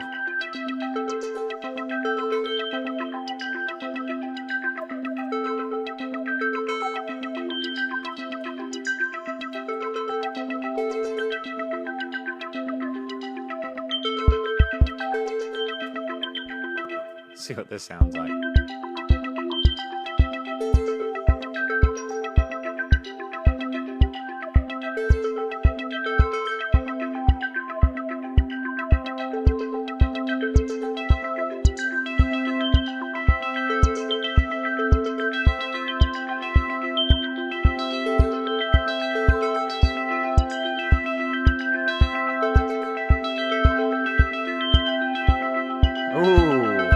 think what might be quite cool as well is to do some sort of volume randomization. So let's just put, just use an attenuator for that.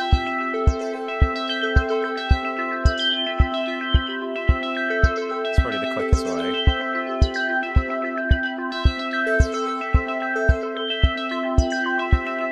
Let's also just change the ARP to be playing randomly.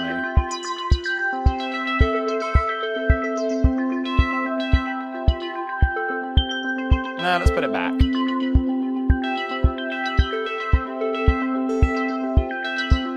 So let's say every time we get a gate signal, let's set up a couple of dice here.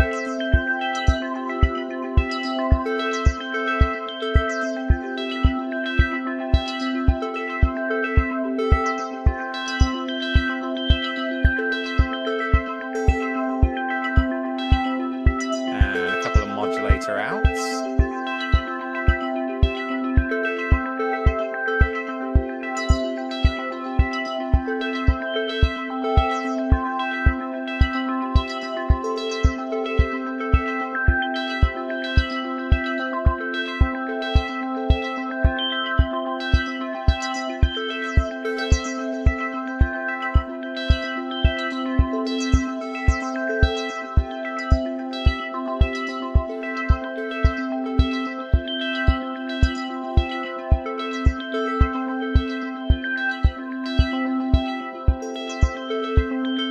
Quite nice.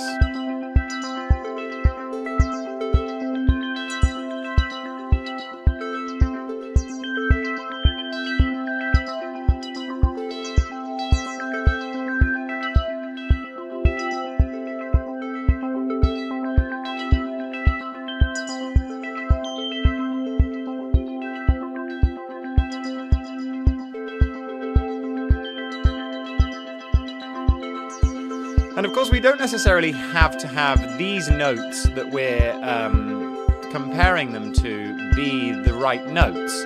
So if we pause it for a second, I could turn these off, and we could basically just create our own scale based off of the semitone tuning of these guys. So let's just make sure these are all off. So we'll have this be our root, and then let's do a fifth.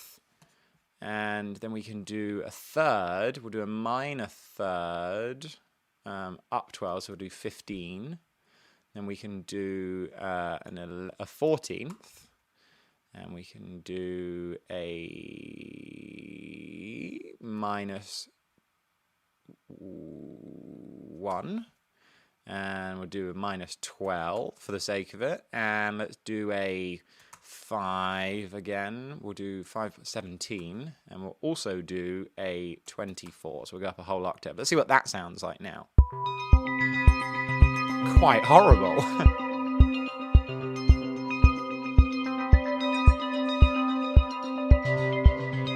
So what note is it that's causing that?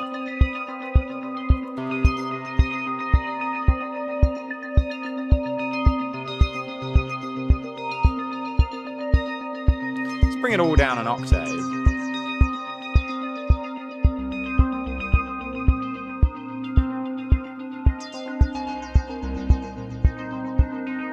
So obviously, because we've defined the scale by each oscillator being tuned to a different value.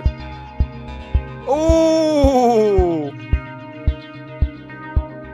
That's amazing.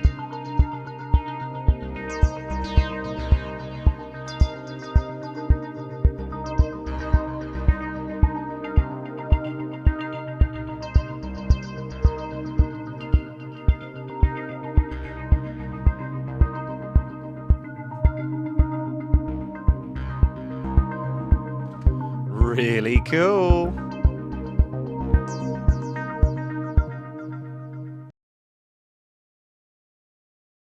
The constant can be a really useful and very simple tool that allows you to, you guessed it, just keep a constant value, and this can go as high as you bloody want. It's not necessarily going to be that useful in a lot of settings, going above 1, but you can use it for bigger numbers if you want to create a calculator, for example.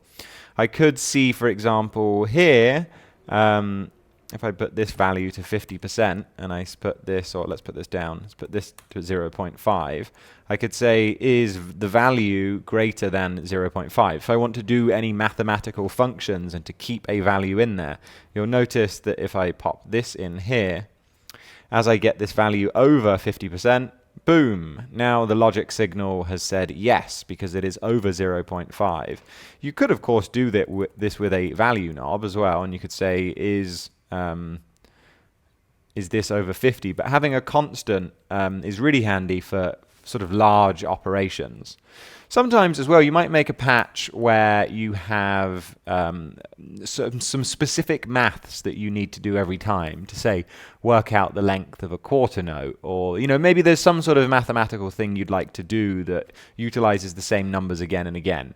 In this case, maybe we wanted to work out what a quarter note is. So I'm going to divide 60,000 by a tempo of 128. Let's go to 128. I could have set up here a divide module, and that could go into here, and then I could have a value readout. And a value readout just gives me a number. So if I divided this by 100, you can see that there are 600 100s in 60,000, or 60,000, yes. Similarly, you could do multiply, or you could do any other one of these maths functions that you have in order to, do some fucking calculations in your project if you want.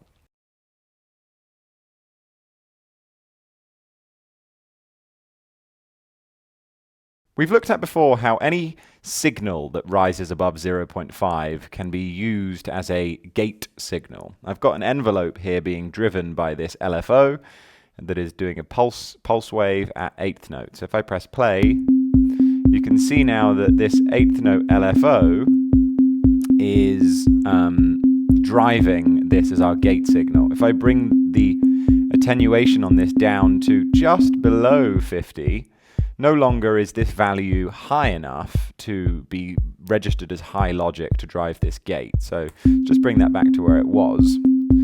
Of course, if I change the rate of this to say, let's do 16th notes, I can drive this AD with the gate signal of 16th notes. Where it starts to get a little bit wonky, though, is if I start to use a value that is not a direct multiple of 1. So if I did 1.24, you'll see that even though I'm re-triggering this LFO to start when I restart my transport, we're going out of time. So there's a very useful tool in the modular world, which we call a clock quantizer, which will basically take an incoming signal and it will delay certain gate signals so as to make them match up with a target input signal. So what do I mean by this is, if I take the clock quantize device, you can see here that we have a couple of controls on it. We have an input, a trigger input, and we have a trigger output, or a gate or trigger output, depending on which one you want here. Down in the bottom left, we have our clock in. This is the logic signal that's going to be defining what grid we snap the incoming signals to. So if I take this clock quantize, and I put this after this oscilloscope, and I press play, now we can't hear anything, and that's because none of these signals is being quantized to anything, because there's no signal to quantize to. So if I take some sort of other signal, like say a 16th note trigger pattern here, which of course if we patch into here, you can see, let's maybe make this a bit faster. You can now see, maybe that's even still too fast, you can see that these yellows and blue lines don't quite match up. So if I take this 16th note trigger pattern and I use that as the quantize subdivision of this clock quantize, you're now hearing a slightly different rhythm. And depending on what number you have down here, you might have something that's a little bit more irregular. Again, if I turn this off, it's all out of time. And because I'm quantizing it to that clock of 16th note triggers, I could change this to 8s.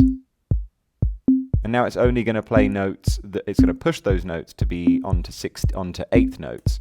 So I tend to use this most of the time for 16th note quantizing. Now this can be really cool, because if I now take, let's duplicate this down, I'm going to do a different pitch here, let's do a 5th up. If I do a different rate here, actually first and foremost, let's just play both of them. If I patch this in now both of these notes are playing at the same time, but if I make a subtle change to the rate that we have here,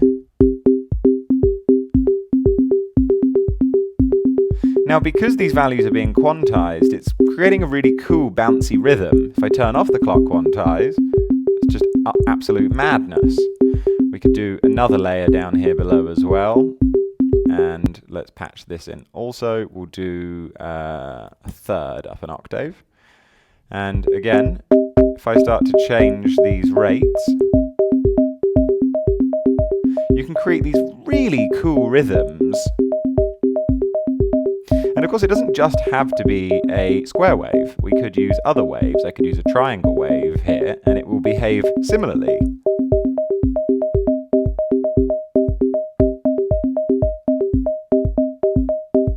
So any wave will work. I could even use the sample and hold LFO, and this will then give us a slightly more randomized situation.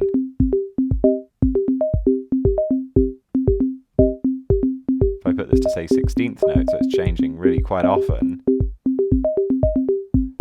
If I put all of these to sample and holds, you'll see what absolute madness we end up with.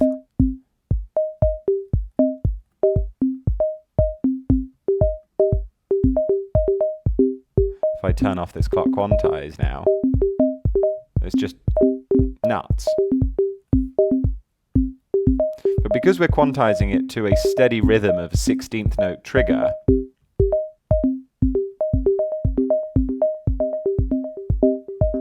we can end up with some really rather delicious patterns. Now you're going to see me using this clock quantize trick quite a lot in all of the patches that we make in this course. And using something like a sample and hold as, even if we put this at like sharp edges, it doesn't have to be smooth, it doesn't really matter. It means that we can have these slightly more evolving patterns that ultimately do loop. Actually, no, sorry, they're not going to loop because this is a sample and hold, but it feels as though there's a little regularity to it, even though there isn't necessarily. Maybe we could in fact use these different LFOs to control the decay of the others. Let's see what that sounds like.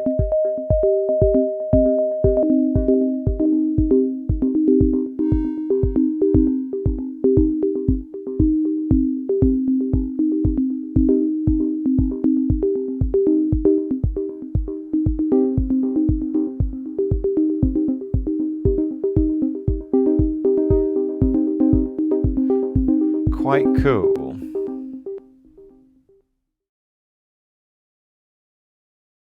Okay, so the first thing I'm going to do is, let's get rid of this for a second, and I'm going to find a kick. Let's pick my fave. Let's take this guy, and let's find a clap. Let's take that one I really like as well, and let's find a closed hat. That'll do. Okay, so if I take a gates module here and I set this to 16 steps and I have them firing on every single one, currently we have nothing happening. Let's connect the outputs of this, blah, blah, blah, blah, blah, blah. The point of a clock divider is to take a regular clock, or it could be irregular too, but to take a signal and to divide that signal into smaller parts. You can also sometimes get clock multipliers, but a lot of the time you're working with quite a fast signal anyway, and you don't necessarily want to speed it up anymore. But I'm going to take a divide here. I'm going to take 3 of them. I'm going to put them beside these little modules here. In fact, no, I'll just drag them back over here. And what I'm going to do is I'm going to, in fact, let's take 8 of them. Let's just go all the way. And I'm going to basically select 1, 2, 3, 4, 5, 6, 7, and 8. And it's really quite straightforward. If I feed a 16 beat or a 16 pattern gate into here, we can assume that every single one of these, when outputted out, will give us in fact, let's put it on the hat. It'll be a little less abrasive to listen to.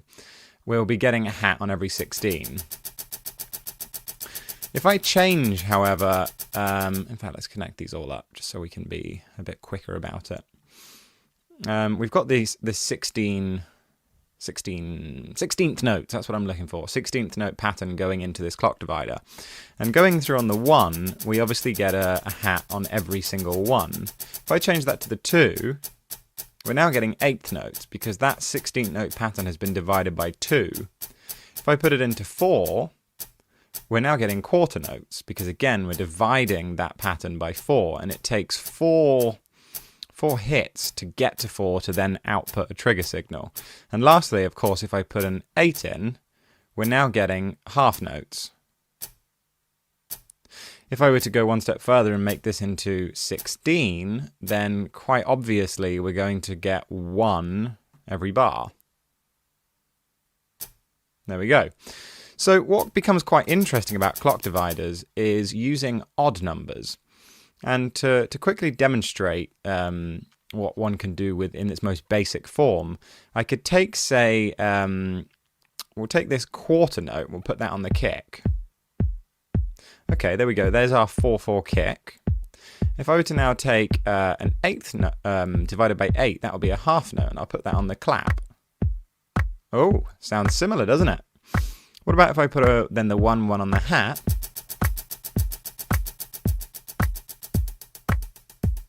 Well, there we go. There's our simple drum pattern just by dividing a 16th note pattern. What we could also do is use some of these more odd values, like every 3. This is now going to be cycling polyrhythmically. And that would take, I'm not great at mental maths, but that would take a certain amount of runs through for it to actually get back to its original position. Let's take another sound. Let's go for the 808 rim shot like we were using yesterday. And let's put this on 5, maybe.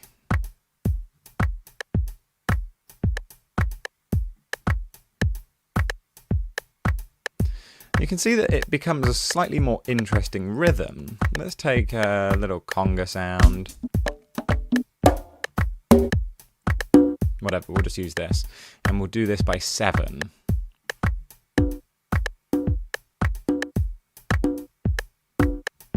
And you can see that it starts to become a bit more sporadic.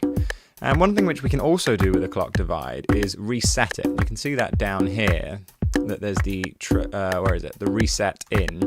And we could use another gates module, maybe just on the 1. And we can use that to reset some of these more odd values. So what that will do is it will do that pattern for a bar, but then it will go back to what it was when we first started it. So let's put those onto here. And maybe we want to make this a little bit longer in a pattern. So let's take a phase in and a phase scalar. And make this half the time, or double the time. Anyways, that's the simplest form of really using a clock divider. Let's get rid of this for a second, and let's take an audio out, and I'm going to show you some other cool stuff you can do with it. So I'm going to take a sine wave, and let's stick to the C major pentatonic scale, as always. So we've got 4, 5, 1, 2, 3, 4, 5. Okay, cool. I'll bring these down, make a bit more space to look at. We'll have a gap of 2 in between. Okay, so the idea of what I want to do now is to almost polyrhythmically sequence the notes of the C major pentatonic scale. And what I mean by that is I want to play through the notes of the C major pentatonic scale, but each of the degrees of it will be sequenced at a different clock division. So let's connect these all up to a mixer. Ba ba ba ba ba. In and in. Okay, cool. Try and make that as equal looking as possible. Let's take our gates again, and we'll set this to 16. Fill up the space, and let's take a clock divider. And seeing as we've got 5, let's do some rather interesting ones. Instead of sticking to our regular patterns, let's do 3, 5, 6, 7, and let's do 9 then. Okay, so I'm going to take these clock dividers and I'm going to put them, let's close this up, get a bit more space. Let's just put them here.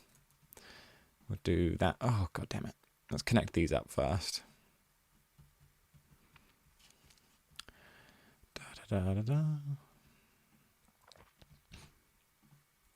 Okay, so let's select the output of this first one to give us our... Oh, sorry, I forgot to change these to the notes of the C major pentatonic scale. So instead of changing the pitch here, I'm just going to take a pitch module. And let's just do this quickly. Da, da, da, da, da.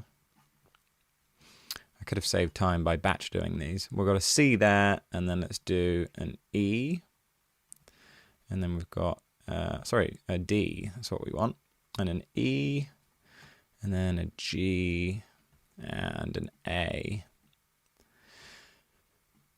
Take these, slap them in those holes. Did I do the top one? Yeah. Okay, so let's clock divide by 3 to trigger the C. Let's take the 5 to trigger the D. And the 6 to trigger the E. And the 7 to do the G. And then the 9 to do the A. Let's turn the volumes down on these guys.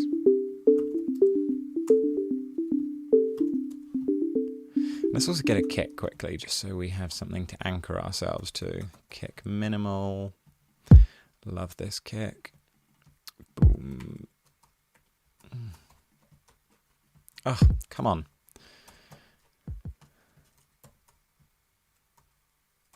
Oh. Okay.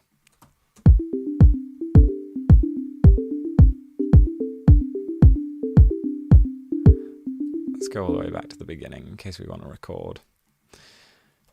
Oh, crikey. What is going on here? Drank too much coffee. Okay. Brilliant, brilliant, brilliant. So we now have a C major pentatonic scale being clock divided by a variety of divisions.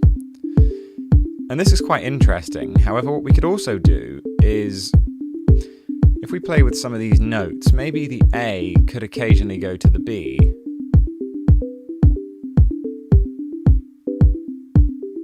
That's quite nice, because then we are adding in a little bit outside of that pentatonic vibe. And we could do that by taking... Oh, what have I done? Yeah, so let's take another pitches module and set that to B. And let's take a select module. Connect the two of these guys up. And we can take another clock divider. Clock divide. And maybe set this to 3. Take the output of that. And then let's pitch that into here.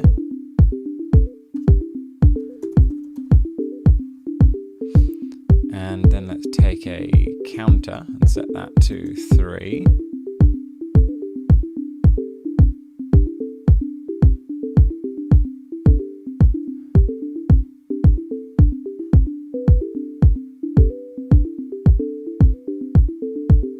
Ooh, that's quite cool. Because we've got a 9 controlling that, but then we've got a 4, and I've set this to 3 actually. It's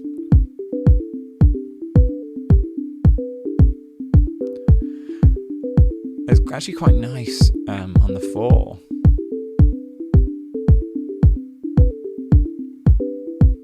That's really lovely. It's doing that little wobbly thing because we're not using a merge with it being on nearest, or wrap, should I say. Okay, so that's quite cool. Maybe there's some other parts we can change, and maybe we could occasionally go to an F. No, let's keep it there. It's quite nice just having that be. Okay, so what's really cool about this is obviously we don't need for the signal to be always 16th notes. We could use some of what I was talking about yesterday in the Euclidean rhythms to be the driving force for it. So let's make another instance here, and let's have a look. What can we do? Oh, don't need that. I'd made a little demonstration here earlier to test this out, and I think I did something quite cool. So, nice. Okay, of course. So, if I just look on this one. Oh, that's the drum one. Where's the other one? There we go. Okay, yeah, very nice. So, what we could now do is come up with some sort of pattern with let's take a merge module. We'll take a pitches again, and let's set this to 3. Connect this up. And we can take a C major chord, so we go for C, E, and G. Let's select wrap, and let's duplicate this down, and now make it the next degree up. So we've got a C major chord, and we're going to start on the E and go for E, G, B, which will be our E minor chord. And we'll do one more on top of that, which will be starting on the G, so a G, B, D, which is a G major chord. We'll do G, B, and D. Cool. And let's take a few instances of this. We'll use that to control the pitch on this guy. Take you down there, use you on you. God, it really hurts my eyes when we're this far away. And pop you there. Oh, come on. Okay, nice. So now what we could do is take a clock divide again, and we'll use 1, 2, and 3 of these. Let's connect you all up to the outputs. And I'm thinking this could be quite nice for a bass, so I'm going to take this down to 1, 4. And let's set this to clock divide at a ratio of 3. And let's take a Gates module again, and we'll put it to our fantastic 16th note pattern, and let's have a listen to what we've got.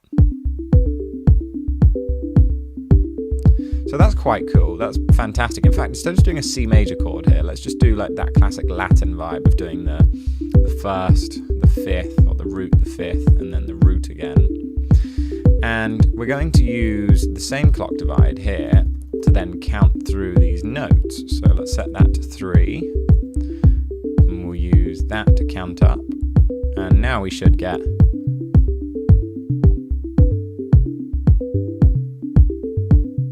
so that's quite cool. But this changing of the third, it would be quite nice if it started again there. So let's take another Gates module, and we'll just reset it.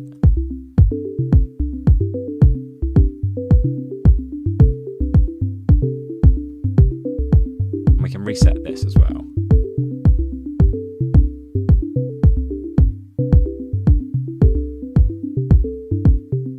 Okay, that's quite cool. Now let's go through here and see what we can do with maybe doing this on 5. So let's put you in there, and we'll take this. I mean, that's quite nice, not even changing through the chords. And in fact, let's do the same thing again. We'll do an E, B, and an E rather than the full chord. And let's take a counter here. Just the counter, come on. And we'll put that in there, and that in there.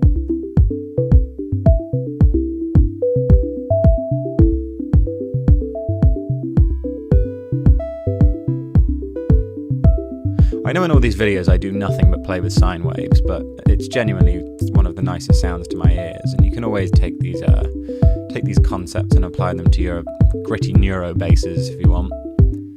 Okay, now let's do something with this top layer, and I'm gonna, what have we got this on? 3. I'm gonna set this to 7,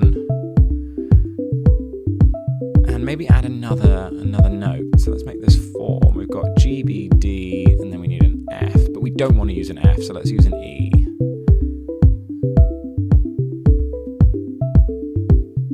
Cool, okay, let's see what this does now. Take another counter, set this to 4. fact, yeah. Okay, let's pop that there, and we'll put it into there. And let's connect our Gates module into here.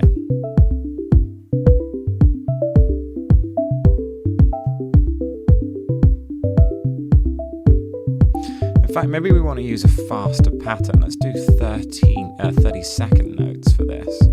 I don't know whether this is going to sound good. It might be a little bit off.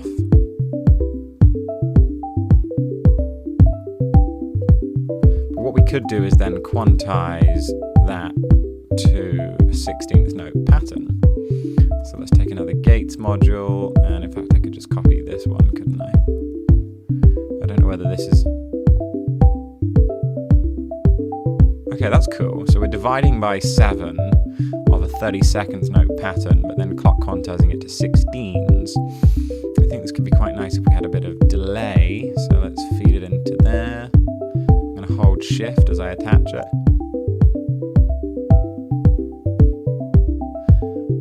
Oh, that's quite cool. Okay, so what I was saying earlier as well about not having to just stay to this rigid 16th pattern, we could... by all means, change this to be, less frequent. So we could do... I don't want to do it on this channel, actually, because I'm really enjoying the vibe of that. Let's go back to this guy and see if we can change this. I'm just going to also bring down the filter on that delay. Maybe bring this down, or bring it up, I mean. Okay, that's quite cool. No, it's not. That's not cool at all.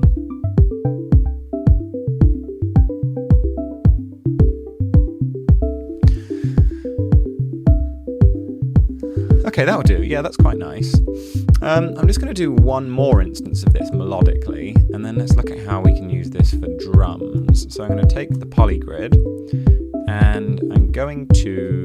Let's just leave this as is at C, and let's take, no, let's do the same thing again. We'll do it with pitches, and we'll go for C, and then C again, C4, and then maybe an E4. Don't know whether that's going to sound good or not. But let's do the merge, connect up the 3 of them, wrap it, and slap a counter on top, make that 3, put that in there. We'll use that to control the pitch. Okay, cool. So let's take another Gates module and we'll select this to 16. And obviously I could currently just put it in as is. And then we get a rather boring little pattern going there. But we could then divide, and we'll divide it by 3. Now that's quite cool, but we don't need to divide just a simple 16th note pattern. What we could do is, as I said before, take, let's copy and paste this above, and we'll quantize, we'll take, oh, fuck, what am I doing? Okay, take a clock quantize, and I'm going to put that there for now. And I'm going to change this again just to triggers, because it's easier to visualize. And unlike I did in my previous video yesterday, change that to T, for God's sake. Okay, so currently we have 16s being quantized to 16 being divided by 3, which doesn't change anything. But if we now change this to something like 11,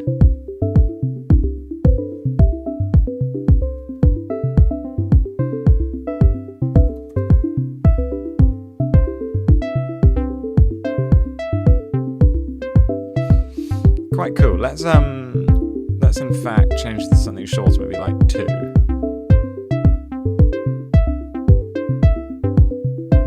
In fact, there's no real need to be in the clock quantizing there. I'm going to duplicate this down. In fact, let's leave that on 3 and we'll go for 5 here.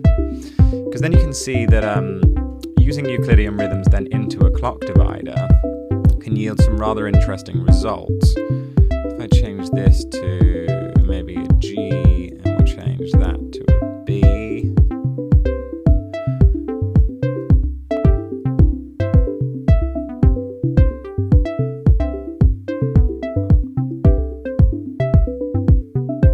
Okay, quite cool.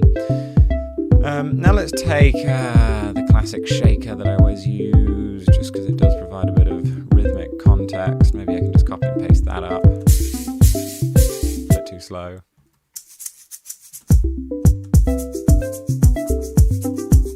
That'll do. And let's look at this instance one more time then with, say, some rhythms. So let's take some rim shot. Let's use this bar. Pop you in there. And that would do. And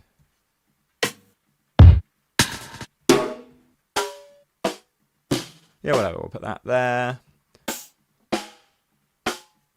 And whatever. Okay, cool. So let's close that up. Attach these all together. Attach that to that. And let's take straight away the triggers, and we will take the gates. Set that. In fact, I don't even need to use the gates. I can use this as well. 16. We'll do quantize. Keep that there just in case. Divide. So let's divide this by 3, this by 5, and this by 6, and this by 7. And let's just see what we get straight away, dividing a 16th note pattern by these numbers. Let's have a quick look.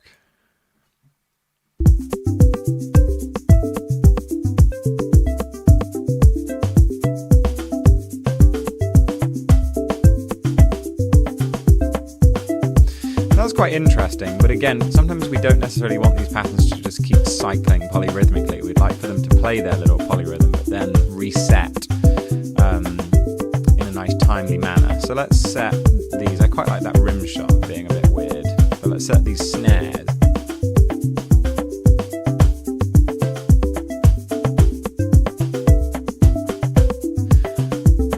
Ooh, okay, so that's quite cool.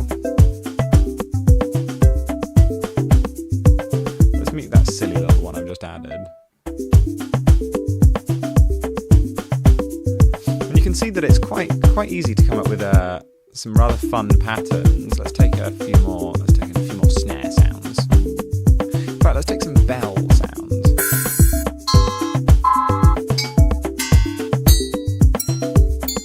Let's take all 3 of those. And let's do the same thing we were doing before of doing it to 32nd notes. So let's close this up. Let's drag this down here and see what we've got. So we want to quantize this to 32nd notes. And we'll do... Let's first of all just see what we get if we do that. Take another audio out. Mix these up. Da da da da da. So 16 to 32 makes sense.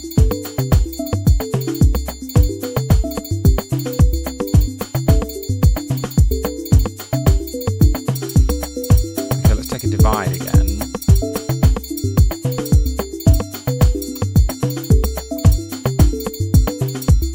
Let's do a 5 there.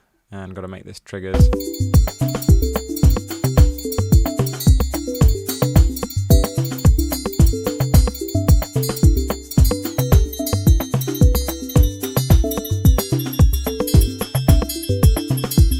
Bit annoying these being such long sounds. Let's just...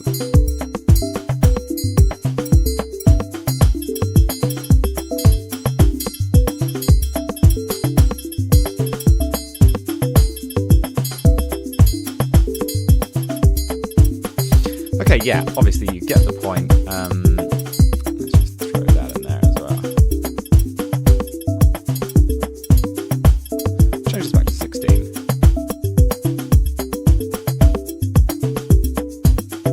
Okay, yeah, that's quite cool.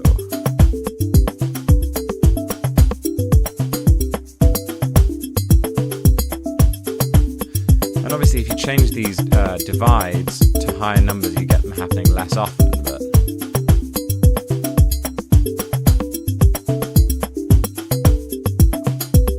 obviously because we're getting these Euclidean rhythms coming through through a clock divider, you get some quite interesting patterns coming through. I'm just going to show you this other project file I was playing around with, because I think I may have done some stuff in here that I'd forgotten to then show you. So I did the basic thing here of I had all of the notes in the C major scale.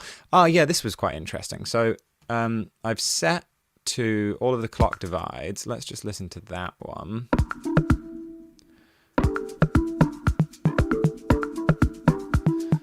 So I had this playing on all of the notes, but instead of then always resetting, I've put a probability with a 50% chance that it will reset.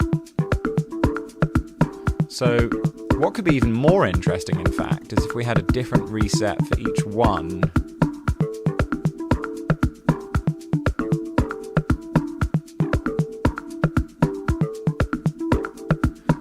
Ooh, okay, that's quite cool. And then I had another one here, which I was doing the same thing as I was just showing you there, with a bit of delay. But I think this really came together quite nicely as a sound. It feels a bit kind of like, a bit loungy, a little bit kind of summer beach club. And then, of course, the drums I had just doing the same kind of thing here. But I urge you to have a little play with clock dividers, because they really can come up with some fantastic rhythms. And even if you have a rhythm that you like for example here, let me mute these for a sec. I put in this rhythm, I wasn't even doing a Euclidean rhythm, I just put in this rhythm that I quite liked on this rim shot, and then I clock divided that rhythm by a 2 for this pattern, and clock divided that rhythm by a 3. In fact, let me turn this off for a sec.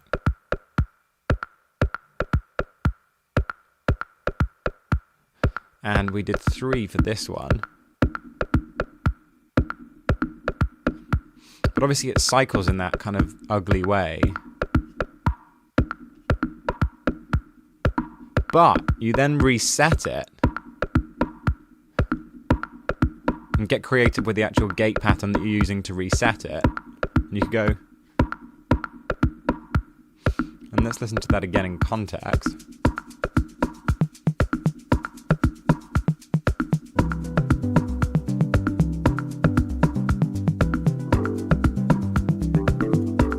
For the sake of it, let's throw some rainforest, morning rainforest sounds in.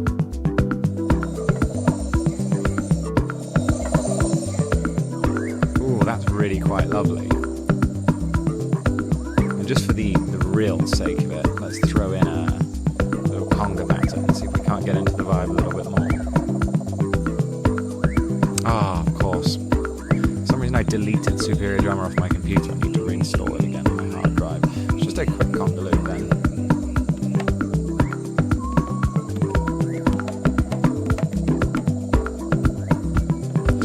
This in combination with the Euclidean rhythm stuff I was talking about yesterday,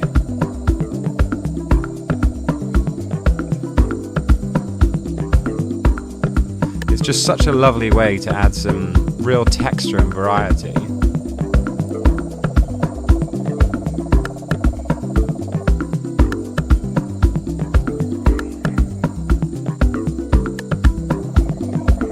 Ooh, absolutely wonderful. To sort of explain this as to what it's not, I'm going to show you what I first thought I could try and achieve it by using the grid.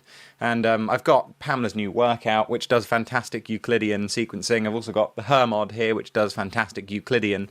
But I really wanted to find a way to be able to do it in the grid. And at first I thought, okay, well, so let's take a Gates module here, and we'll make this into 4 beats. And we're going to take a single conga sound. Where's a nice one? Okay, that'll do. So we're going to take this conga sound, and I'm going to trigger this conga sound with this 4 beats per 4 beats gate signal. So if I put the metronome on, I'm going to turn it down a little bit, otherwise it's going to come up in my microphone. And we listen. We have a beat on every metronome hit. And obviously, because the polygrid is running at 1 bar length device phase, that's 1 bar, all 4 of these notes. If I were to change this to 3 hits,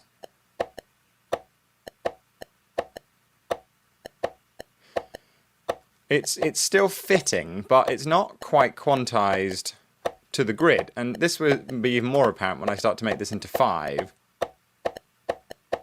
You see it's a bit jittery and it doesn't necessarily feel groovy. If we go to 7, what we're getting there are quintuplets and septuplets, and that's not what we want. So let me turn the metronome off for a sec. I'm going to take a kick drum here, just so we can use that to keep time rather than the metronome. So let's slap a little envelope on there, and we'll take this gate and we'll pop this up here. We'll put this back to 4, and we'll have that as our 4/4 kick. Cool. So brilliant. We've got our kick running here. Okay, so what we're going to do now is let's take a hat, a little closed hat pattern. Okay, that would do. And what we're going to do is we're going to say that we're going to use triggers for this, in fact, rather than the gates module. And we're going to say, in the same amount of space, give me 4 triggers. So give me the hats 4 times in that space. So let's trigger that. We get what we would expect, the same pattern. If I were to now change this to 5,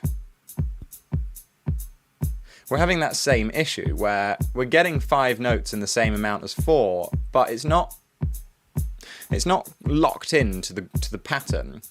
So let's make this maybe 7. We're still getting septuplets. So what we need to do is we need to define how many beats we should be fitting these beats into. And that's where that second number comes in. A lot of the Euclidean patterns we're going to be talking about today are either out of 16 beats or out of 8 beats. And the way that we can do that is we're going to take another gates module and we're going to set this to 16. And we're going to have notes on every single one of them. And we're going to now take a clock quantize, and we're going to quantize this trigger pattern to this 16th note pattern. So if I play it now, we will expect exactly the same thing, because we're just choosing those notes, every 4 notes. But now what's quite interesting is if I now shift this to 5,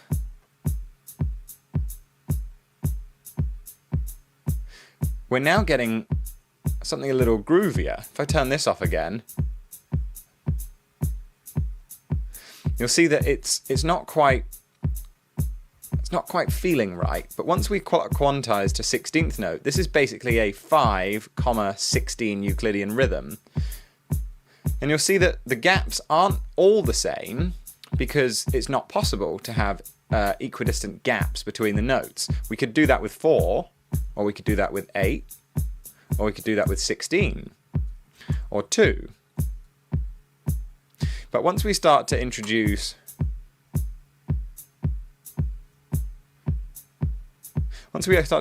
odd numbers, it's doing its best to quantize that to the grid. So let's try with another sound now. Let's go to conga.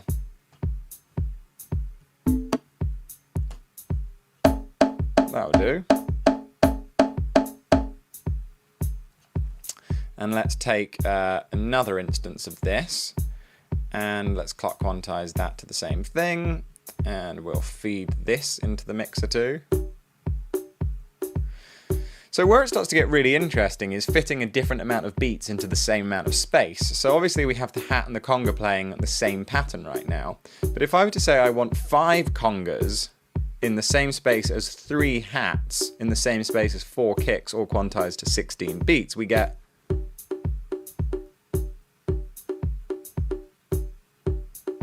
quite interesting.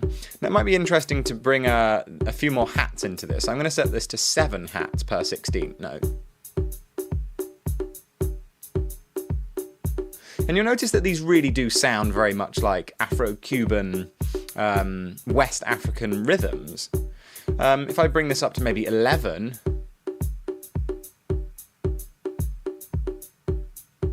it seems to really shift the beat quite nicely. Let's bring another sound in here. Let's go for a rim shot. Let's go for the 808 rim. I absolutely love that. And let's take another one of these guys, bring this down, and we'll do maybe 9 in 16. So that's fitting 8. It's almost like half the time of 16, but with an extra beat. So let's bring this up.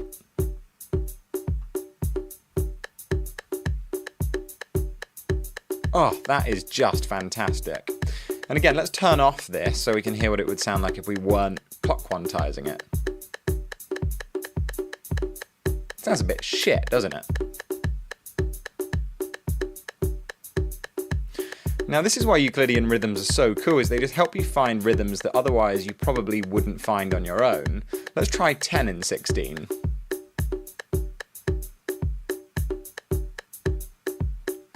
Very cool. I'm going to go back to 9 on there, and let's add a few more sounds. Let's go for a bongo. Bit low. That'll do nicely. Let me turn off that bloody looping thing. Okay, we'll do another one of these. And let's put 11 in here.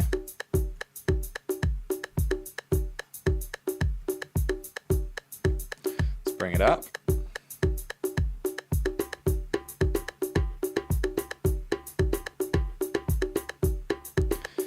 Absolutely fantastic.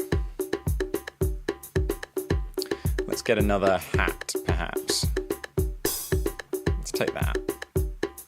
We'll do another one, and this time we'll do, what have we got now? So we've got a 5, a 7, a 9, and 11. Let's do 10. Up to our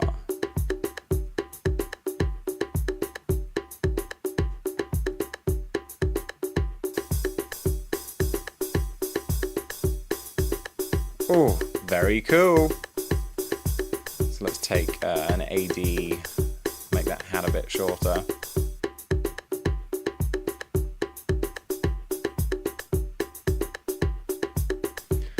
Really, really interesting stuff.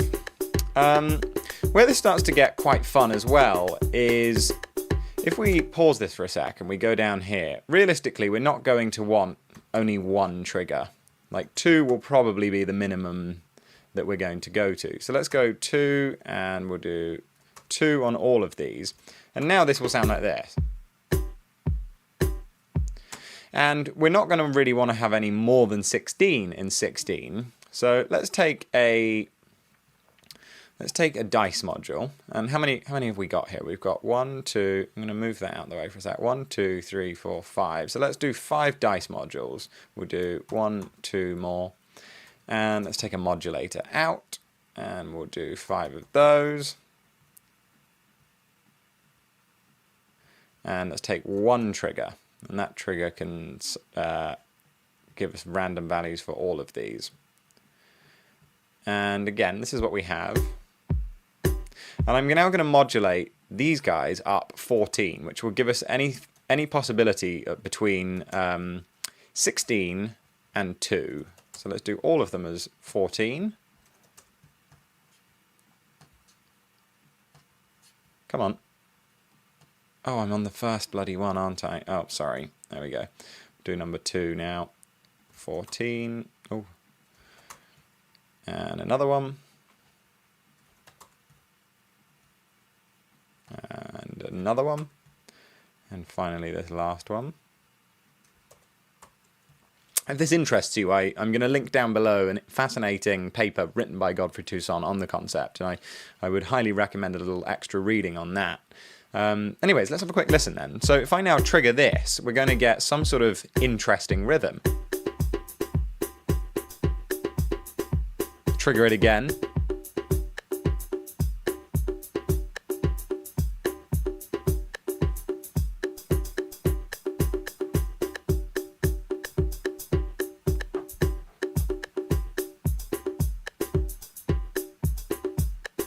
Really, really interesting stuff. what can become quite interesting as well, and I'm going to talk more about clock division in a later video. But if we were to take, say, let's take a couple more sounds. Let's just search for percussion.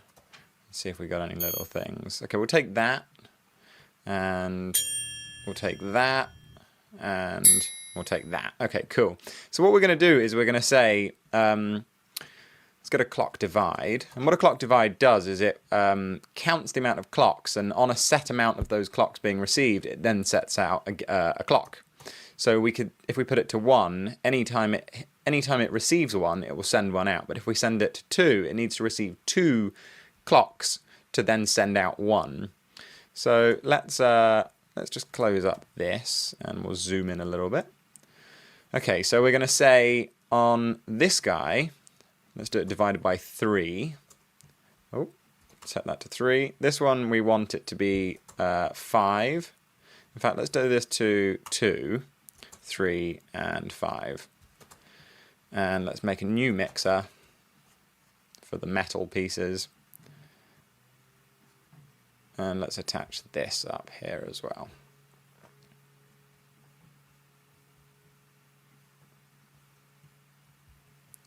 Cool.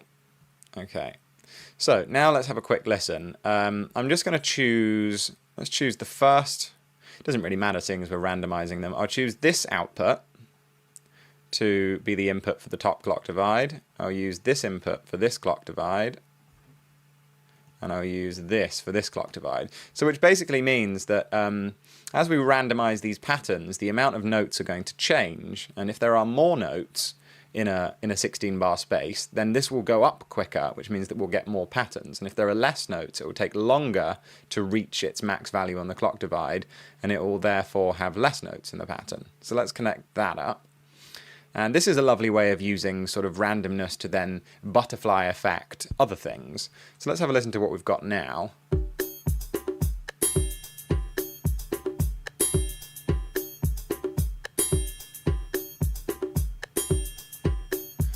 For some reason this one isn't playing. Oh, it is. So as I now randomize this, the values of these will change, therefore changing the distribution of notes on the metal bits too. Turn down the metal. Also, for the sake of keeping this groovy, I'm just going to put a little shaker pattern in, because I think that will do wonders for giving us a bit more of a vibe.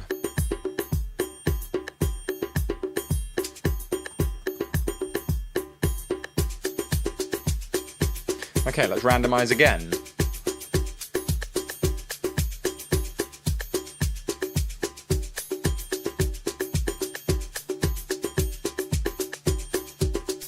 And of course you could just dial these numbers in by hand, but sometimes it's nice to just be presented with something cool. Bearing in mind you will not be able to save the presets, and obviously you can't record out multi-track audio, so if you find one you like, you probably won't know what amount of triggers it was, unless you counted. And you also then won't be able to record them separately, so if you are then going to record, you should probably just record to one audio channel. So where this can also be quite interesting is using this as instead for drums for melodies. So let's close this polygrid. In fact, let's just leave this playing, and we'll go for another instance of the polygrid. And oh no, not polysynth. Let's go for polygrid. Cool. And nice. So what we're going to do is we're going to take a triggers module again, and we're going to take a gates and set that to 16. You could do this with gates, and just make sure it's set to trigger rather than gates, because otherwise you're just going to get one long tied note. And let's get a clock quantize. Cool. And we'll attach that there. And as we now attach this, we're going to get a note on the beat. But as we start to increase this,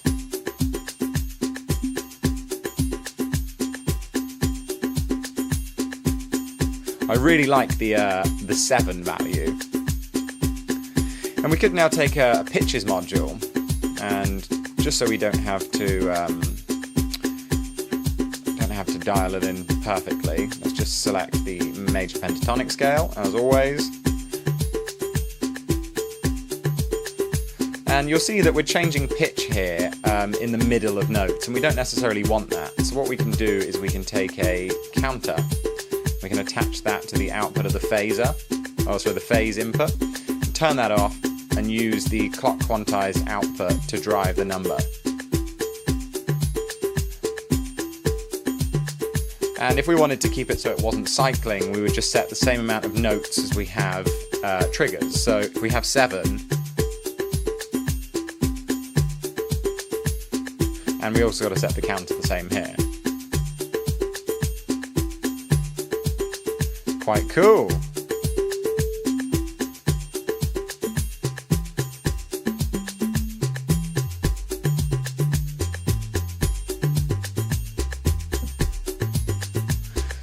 Let's try a different number. Let's go for 9 notes, and we'll do 9 here and 9 notes here.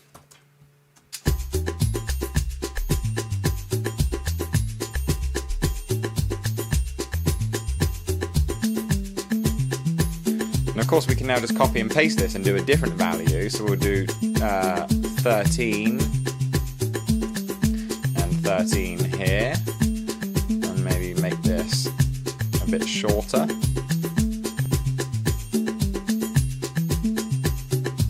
Why is it not triggering? Ah, we're not quantizing.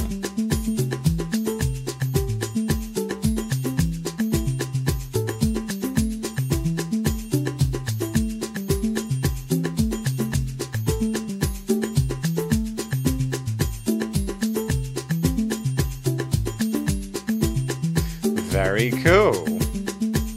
Let's do another layer. And we'll do, how many have we got up there? We've got 9. Let's do a 5, 5, 5. Getting quite messy here. And we'll do this even higher. So we're getting faster notes here, maybe a bit more attack.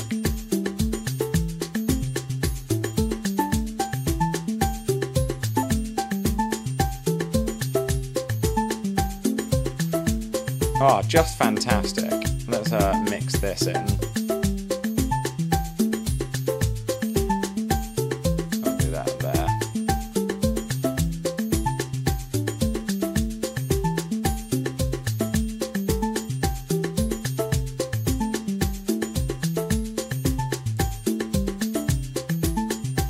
Ah, we're not going in, that's why. Very cool. And you can see how these really start to build up when you're layering these different patterns on each other. And if you were to change the amount of notes in here, you'll obviously get a pattern that cycles differently. So we have 5 notes here with a 5 counter and triggers there, but if we do, say, 6 notes, and do 6 here, we're going to get a polyrhythmic melody cycle.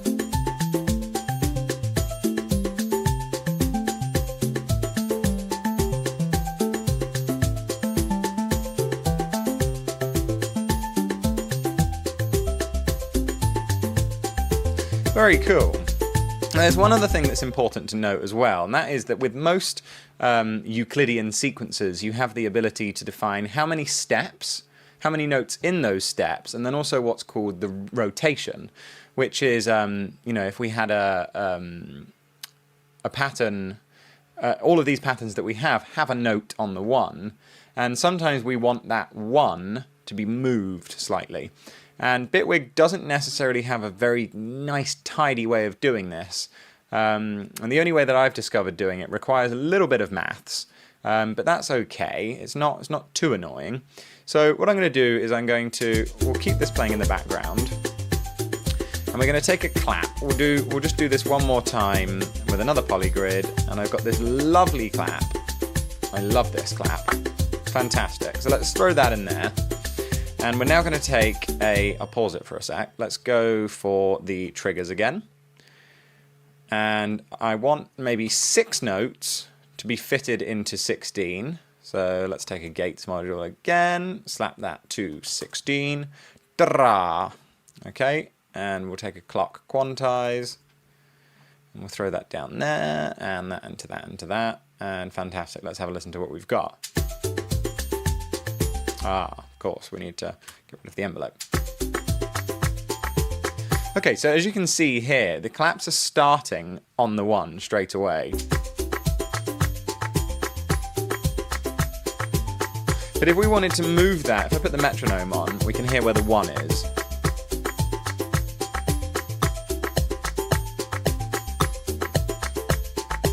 One, two, two, 1, 2, 3, 4. 1, 2, 3, 4. I'm getting a bit lost in the polyrhythms there.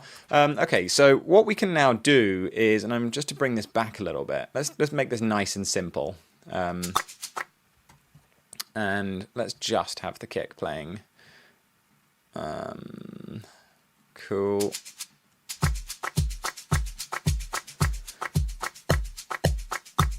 Okay, so you can hear that there's always a clap on that 1. And what we could do is we could delay with the logic delay, which is here. We can delay this trigger being sent by a certain amount of time. And this is where it's a bit annoying, a bit fiddly, is if I just attach this as is, and then I set this to delay the whole signal up and down. If I leave this at the lowest it will go, 0.1, you'll see that nothing's really changed. And as I start to bring this number up,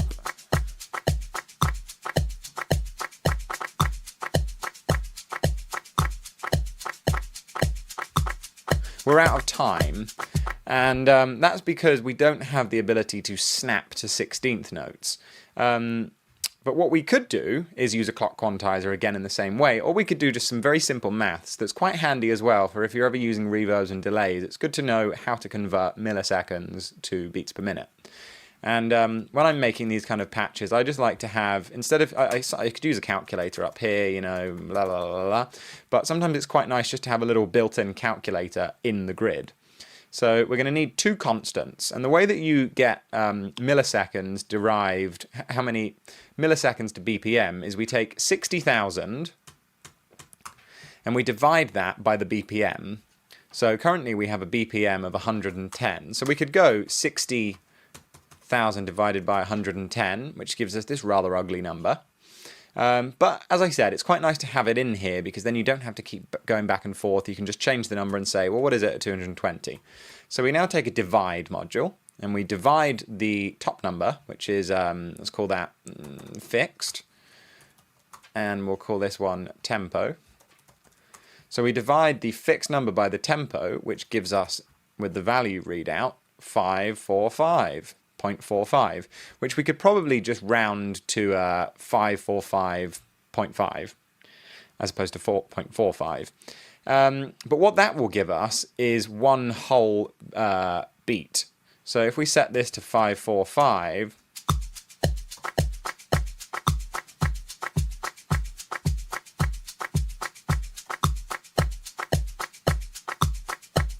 that's a whole beat. What if we wanted them to be moved in 16th note increments? Because this is basically now starting the pattern just a beat later.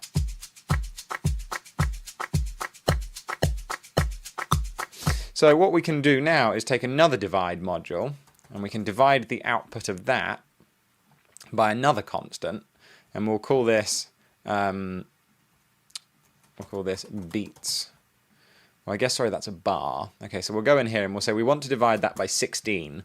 So if we wanted to shift the whole pattern forward by a 16th note, we just make it 34 milliseconds. And this won't sound very nice, I don't think.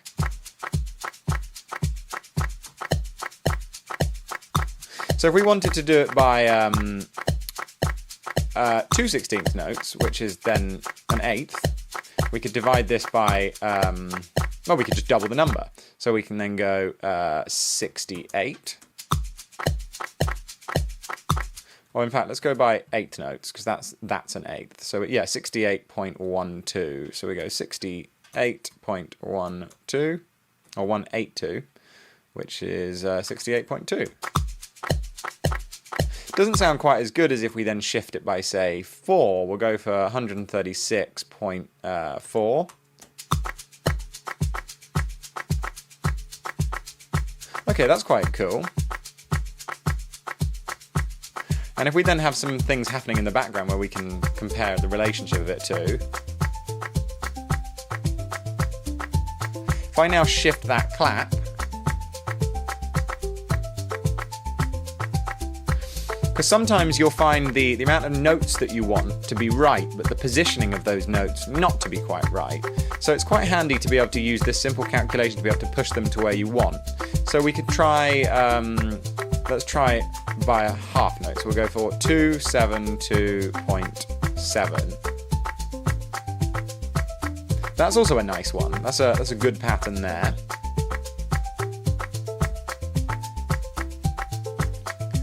Of course, we could clock quantize the output of this to the same 16th note thing, and that will sort of just jump it.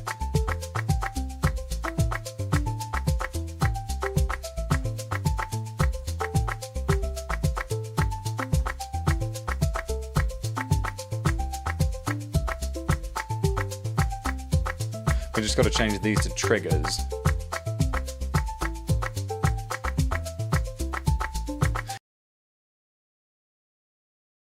In 2004, a computer scientist by the name of Godfrey Toussaint discovered a concept called the Euclidean rhythm, in which he found that a particular algorithm he'd created generated the basis of pretty much all traditional world musical rhythms.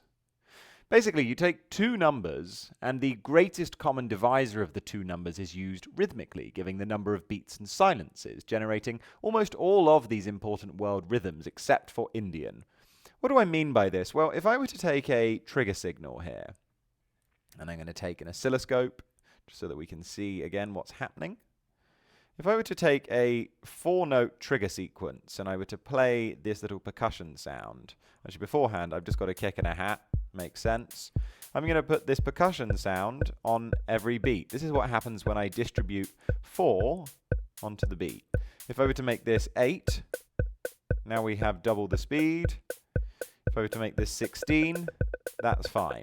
But if I wanted to, say, put 7 beats into the space of a bar, it's not going to work quite as nicely. Similarly, if I were to do 5, you'll see that it doesn't sound quite right. And that's because of the fact that these notes aren't actually falling on the grid lines. If I were to take another situation here, and let's make this into 16th notes. How am I going to be able to visualize this best? Let's see. If I were to take a gate length, perhaps. Let's make this super short. Let's make this fast. Here you can see, again, let's just put a gate length. If I put 4, maybe if I make this super wide. If I put 4, you can see that for every one of these bottom values, we have one on top. If I were to make this 8, now for every 2, we have one on top. But when I start to make it something like 3 sort of okay actually, 5, you can see that we're starting to have notes that fall in the middle of a gap. So, to create a Euclidean rhythm, all we need to do is anytime a beat, sort of an uncommon beat, falls not on a 16th note, we have to push it back in time or push it forward in time so that it does land on a 16th note. So we could view it as the most even distribution of 16th notes. So if a note doesn't quite fit, like here, we would need to push it to that next one. I wish there was a way that we could freeze this. Is there no way to do that? Not anymore. Okay. So yeah, all we'd need to do is quantize this value of 5 into 16.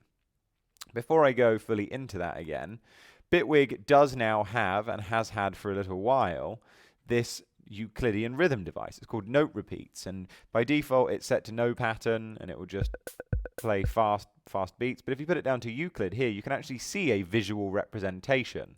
So if I make 4 into 16, you can see that the most even distribution would be on the beats. The most even distribution of 8, Similarly, the same with 16. But when we start to use numbers like 5, for example, you can see here that it's got the most even spacing possible. 3, 2, 2, 2, 2 is mathematically the easy or the smoothest division of 5 into 16. If I do 7, you can see here we've got 2, 1, 1, 2, 1, 1, 1. And we can, of course, rotate this, which means that we can choose which beat it starts on. If I pick like 5 into 16, it sounds different than if I rotate that around, even though the actual rhythmic spacing between them is the same. So you may be wondering, well, why wouldn't I just use the note repeats here? Well, you absolutely can, and it's a fantastic tool that I highly recommend everyone use for most of their patches. But if you'd like to actually create these Euclidean rhythms inside of the grid, as opposed to having to use any external effects, the way that we do that is by quantizing this trigger value to this. So if we go back here, I don't need these gate lengths anymore. If we listen to this 5, you can hear that it's not in time. As soon as we take this clock quantize module, I'm going to feed that into here and feed that out into there. Now we have nothing. And that's because it's trying to quantize, but it doesn't know what to quantize to. It doesn't have any value. Here is where we say, okay, well, we want to evenly distribute 5 into 16. So we're going to feed the 16 into this bottom value. And importantly, we've got to click this G to a T, because we don't want gates, we want triggers. So by doing this, you'll now see that if I remove the clock quantize, we're all out of time. And as soon as I turn it on again, it behaves exactly the same as our Euclidean rhythm. If I turn this on now, we can even see note repeats. By default, if I pitch this up an octave, you can now see that it behaves the same way. If I made this 7 into 16, and I go back here and I change this top value to 7 into 16,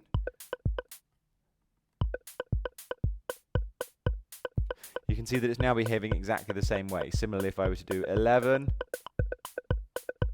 and we'll do 11 here,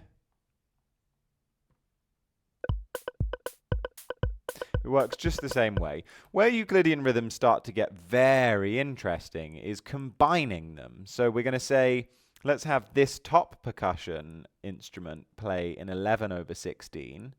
And then if we find some sort of other sound, maybe we'll take this block instrument. Let's copy and paste this down. And let's make a combination of them. So why don't we do, say, a 7 of 16 into here. I'm going to take the output of here, and we're going to put it into a mixer. You can hear how fascinating that is already. Let's take another sound. We'll take this clave. And what numbers haven't we used? We've got an 11 over 7. Let's do a 9 for this one, or a 10. Or let's do a 5.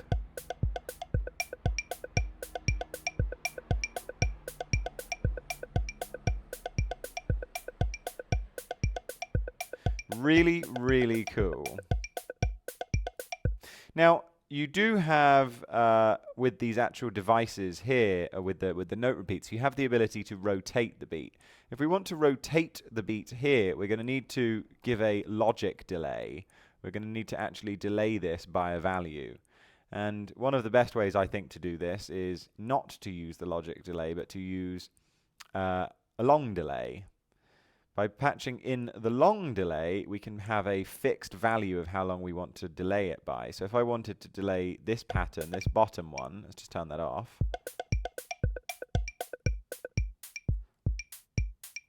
If I wanted to delay that by a 16th note, all I have to do is move it here. If I wanted to do 2/16 or 3, now this just means that, of course, I can take whatever cool pattern I've got going.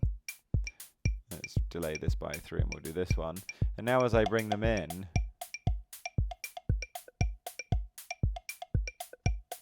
I can create slightly different variations.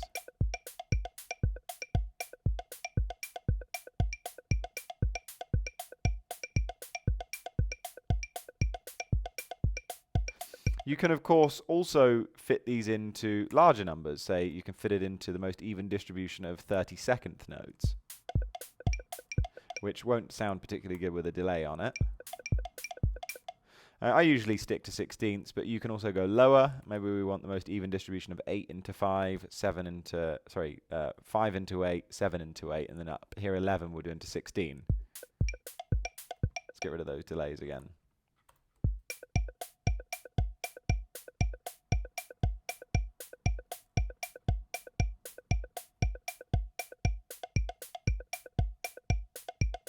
You can see how the implications of this can be fantastic, because of course we don't necessarily just need to trigger instruments with it. Why don't we now take a sine wave? We'll do a sine, we'll do a couple of them actually. And we'll take a couple of envelopes. Get rid of that. There we go. And we'll trigger this top one with the 11, we'll trigger this with that, and we'll trigger this with that. So if we had different pitches now, let's say that this one is upper, this one's our root, this can be up a third but an octave, and then this one can be up a fifth. Let's have a listen to what we've got now.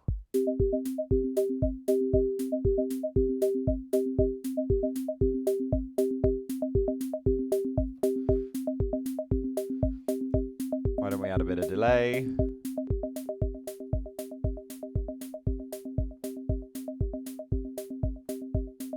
Of course, then the ratios of these will determine how it sounds. So why don't we do 5 into...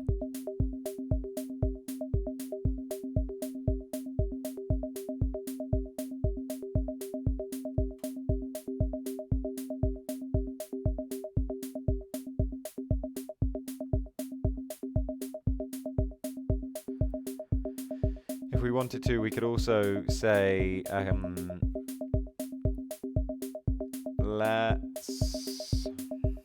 Let's take the pitch in here. Well, let's take a pitch value. We'll feed that into here, which of course will just give us that regular C. And then instead of transposing them on here, I'm going to transpose it here. So we'll go up 15 on this one. And then this one was up 7. Let's take another transpose.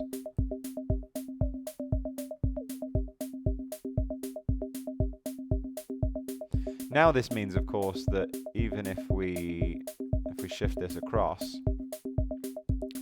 we can now take a quantize. Let's put everything in the C major scale. In fact, let's do Dorian. That could be quite cool. We'll do C Dorian. We need this quantizer up here as well.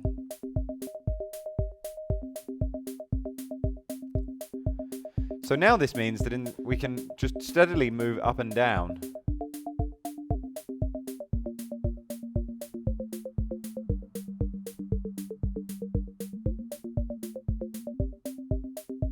And we could also swap this out with some sort of LFO.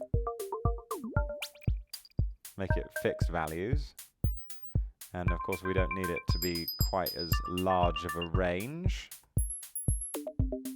To just do 10%.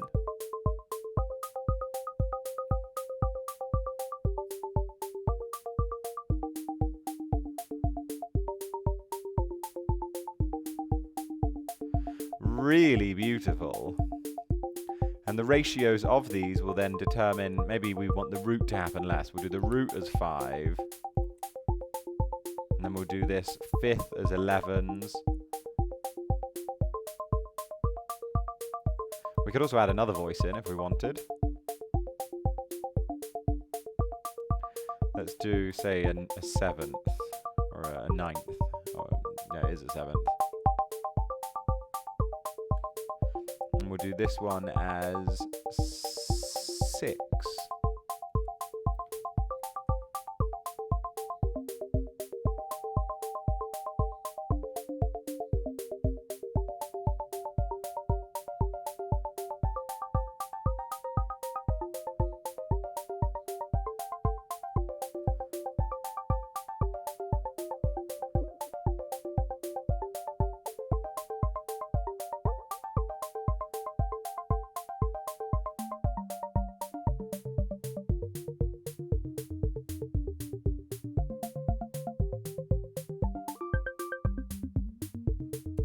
Really cool.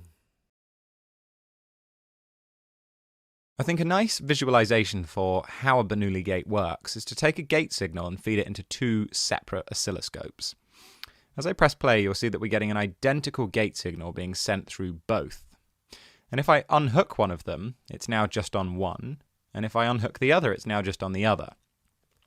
So what a Bernoulli gate does is it allows us to take one signal and through a coin toss or a chance decision, decide whether to output that signal to either 1 or 2, A or B, top or bottom.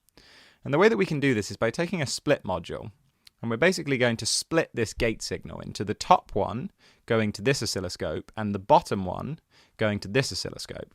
If I now press play, you'll see that all of the gates are going through the top. And because we only have two options here, we're going to set the interpolation to nearest.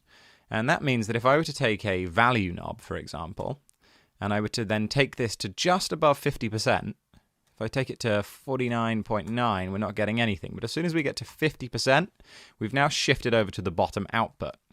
Or, for example, we could use a button, and when I turn the button on, we're now getting all of them going to the bottom. But how can we do this so that there is a possibility that it will go to the either top or the bottom? Well, we can take a chance module, and this in and of itself is a coin toss defined by a percentage. So if we were to take the output of this chance module and put this into the select in, still nothing will happen because we haven't fed anything into the chance module to decide when it should flip the coin. And if I now take the same gate signal, that means for every one of these gate signals, which are then still being fed through to one of these two oscilloscopes, every one of these gate signals would either send no gate or a gate. And if it sends a gate, it will flip us to the bottom output. And if it doesn't send one, then it will stay on the top output.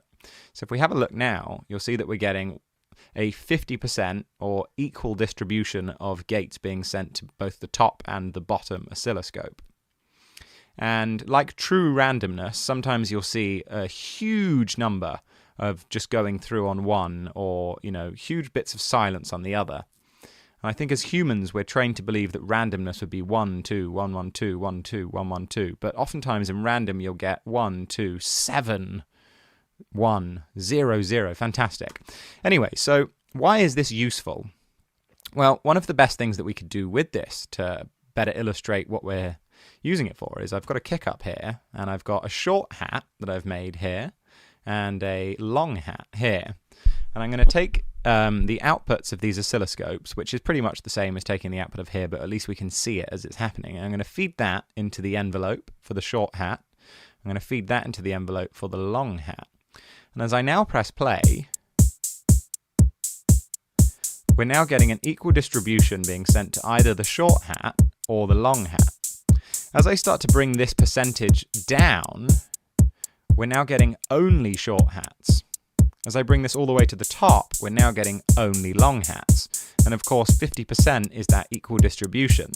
But if we start to bias this slightly more in favor of the short hats, we're now getting far more short hats than we are long hats. But there is still the possibility of every gate here that there will be a long hat. Now this sounds okay, but it's still not massively interesting, and that's because it is totally random and it's not quite as appealing just being straight eighth notes. So what we could also do is use the same concept of this Bernoulli gate distribution to decide whether or not we're getting eighth notes or 16th notes then being sent into here. And I'm going to do that by taking a merge module, and I'm going to merge both. Let's make this 16th notes now. So currently we have the same thing as before, but just with 16th notes. And I'm going to make one below that's 8. I suppose I could have just copy and pasted that. Again, currently we're now not getting any 8th notes. But if we were to take a chance module, our trusty chance, and make sure that we set this to nearest, and we feed the output of that chance module in, still nothing, because we need some sort of device to decide how often to coin toss. And we could either coin toss with the 8th notes, which means that we'll get sometimes 2 16th notes in a row,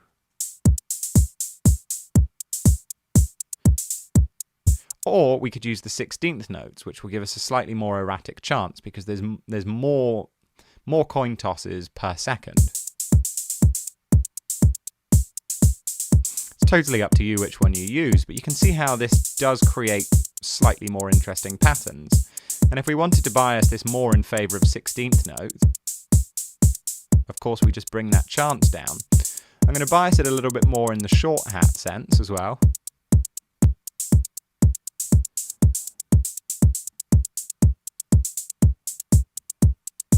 That's already a lot more interesting. But let's take this concept of the Bernoulli gate and maybe use this on something else as well. Let's bring this back and let's say that I'm going to separate this out a bit so we've got a bit more room. Let's say that every time we get a hat, we like the length of this envelope, so I'm going to copy and paste that down there and forget about that for a sec. Let's now change this a little bit. Okay, so I like that length and I like this length. Let's bias it all the way for short hats so we can compare it and say, okay, we're going to send the noise out to this envelope as well, and we're going to send the gate to this device. And we've already got our envelope, although I'll take the same. Let's just add it, in fact. Let's just, which one's add? Control. Okay. So we've now got both of these playing. And what we want to now do is decide whether or not this gate that occasionally hits here will then be sent to either this longer envelope or this shorter envelope. So let's take our device again, and instead of now feeding this into the envelope, we're going to feed that into this split module. We're going to use that signal again for the chance. We're going to send the gate signal from output A into the first envelope and output B into the second envelope.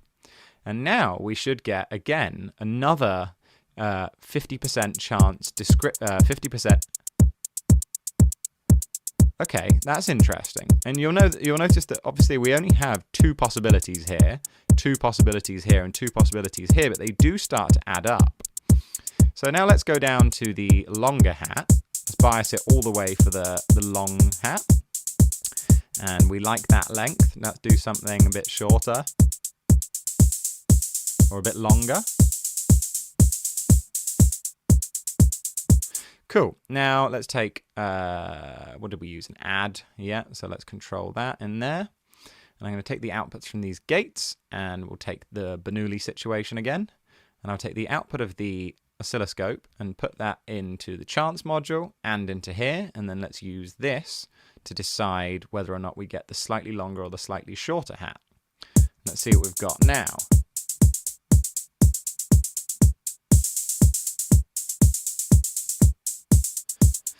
And what's interesting now is this, if I bias this back to being 50%, means that 50% of the time the gates will go through the top output, 50% of the time they'll go through the bottom output.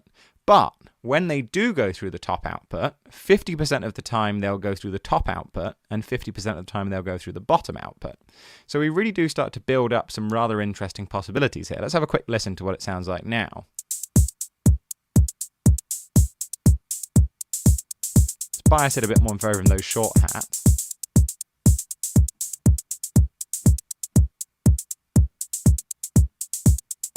Quite interesting.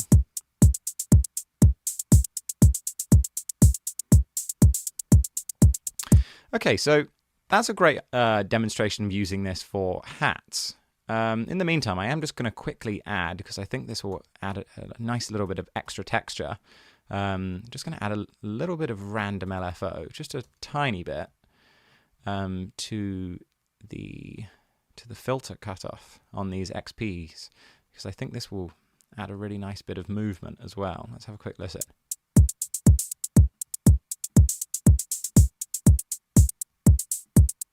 Ooh, yeah, that's cool.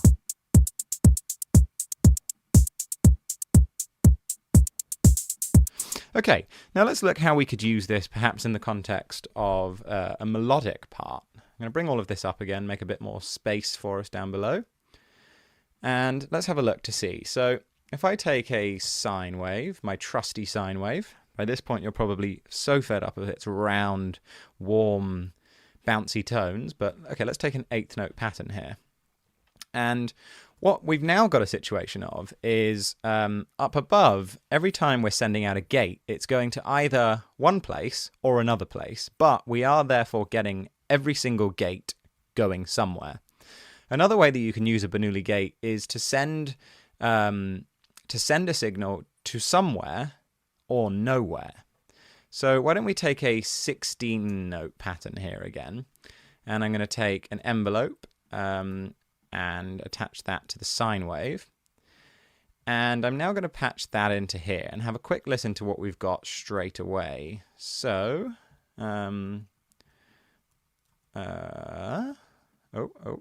okay, cool. So currently, of course, we've just got every single note coming through. It's a bit loud, that.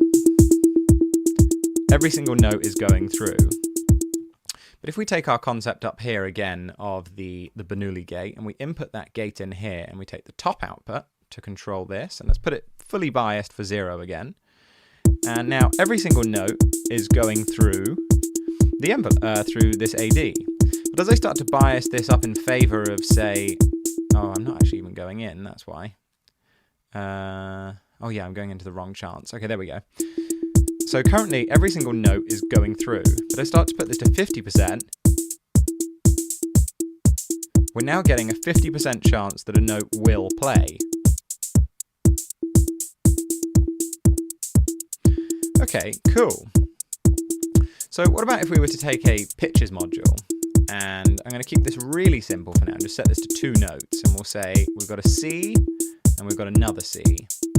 So we'll either be doing a C or the octave above. So let's attach that up. And let's say that in order to drive this pitch module, we're going to only move forward when there is a note. So let's attach this up, set it to 2 notes, and take the same gate output from here. So now getting every single note is moving it to the next place. I'm going to bring this down a bit.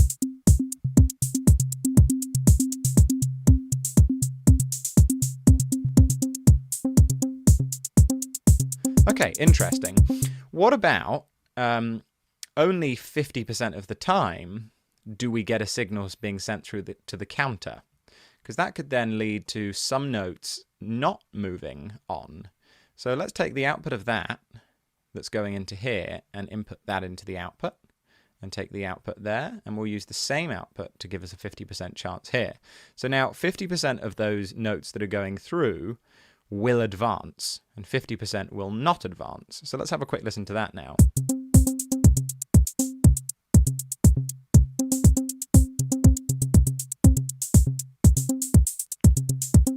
Okay, that's fairly interesting.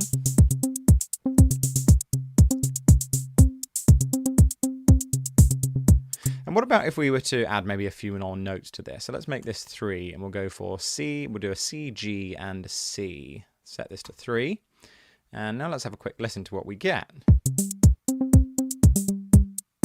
We could bias this more in favor of it progressing notes, but sometimes it doesn't progress.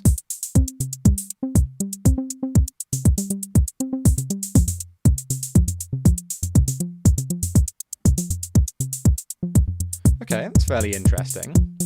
Now let's layer this up with something else doing a similar thing.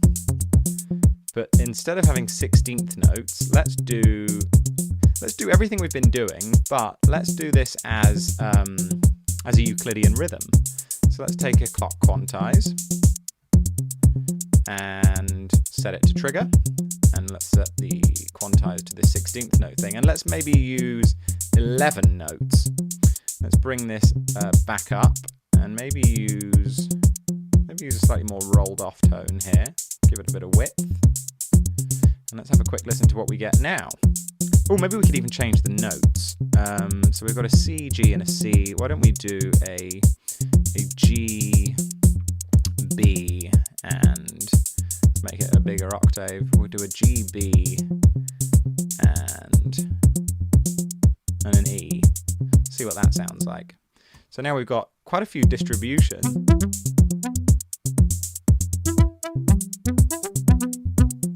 Oh, we're on a 3. That's why that's sounding weird. Maybe I could, I'll set that to 3 and go up 1 then.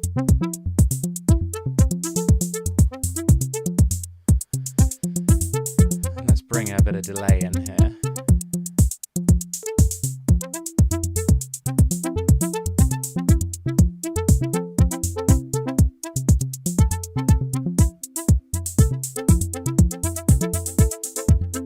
Okay, quite interesting. So we've now got these distributions happening.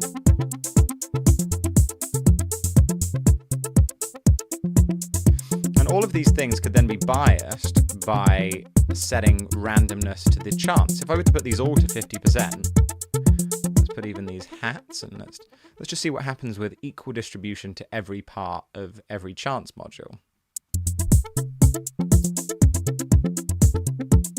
And we could go in and set up a variety more kind of coin tosses here.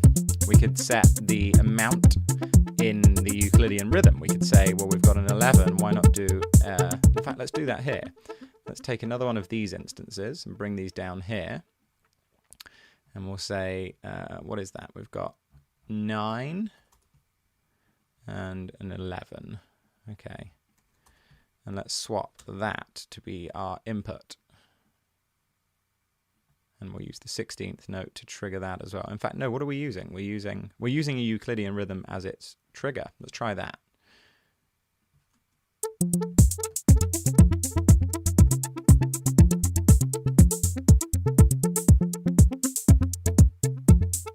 Quite interesting. Of course, none of these notes are going through. What we could do is use that to be the chance that a note will go through. Quite interesting. Or maybe we use that to be the chance for the gate to come through on here.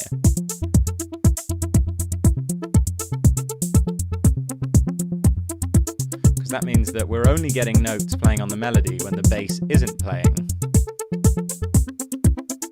Let's bias this more to change note. We could use that as the input source.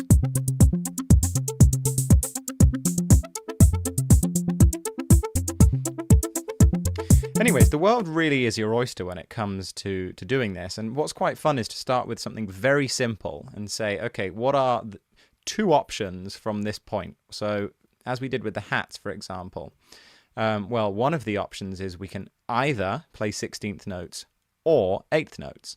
So you start with that, and then you move on to, okay, now we've got our gate signal. That gate signal can either play a short hat or a long hat.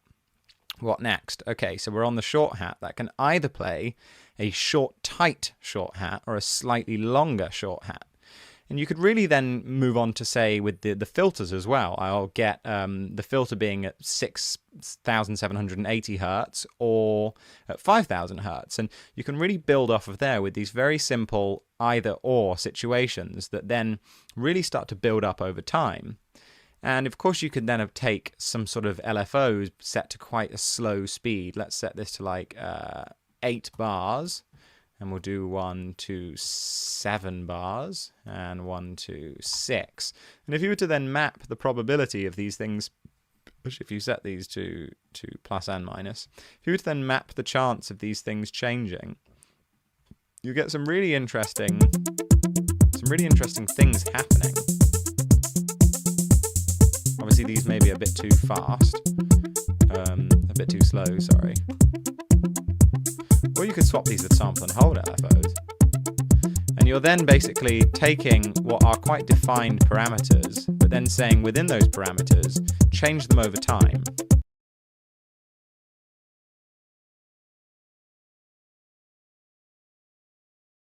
I've got a very simple patch loaded up here using the Pitches module.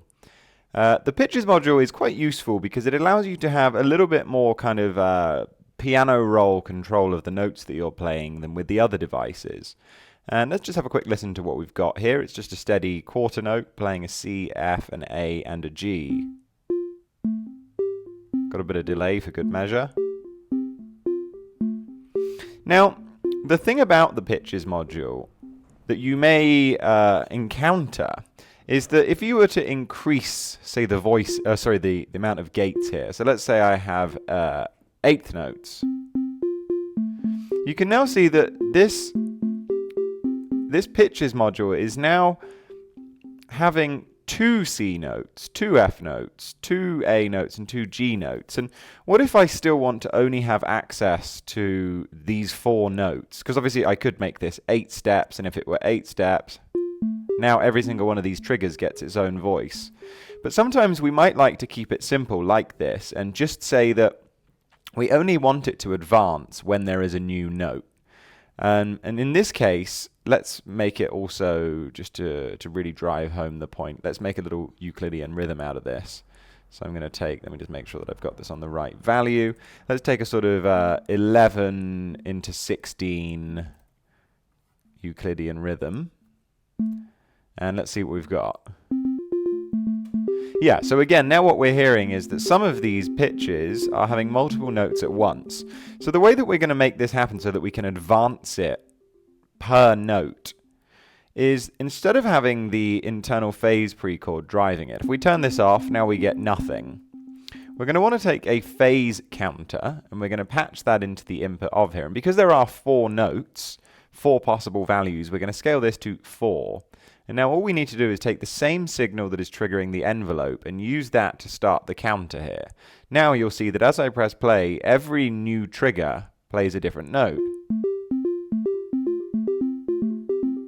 which can be really cool for creating these slightly more interesting patterns. If I were to make this, say, a 5-step count, I would need to increase the step count here to 5, and maybe let's do a D there.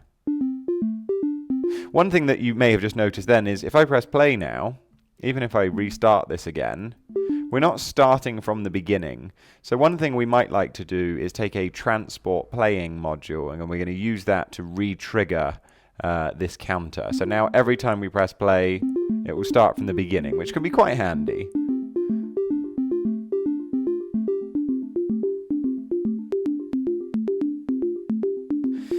Now, if I wanted to, I could go in here and I could shift these up by individual notes.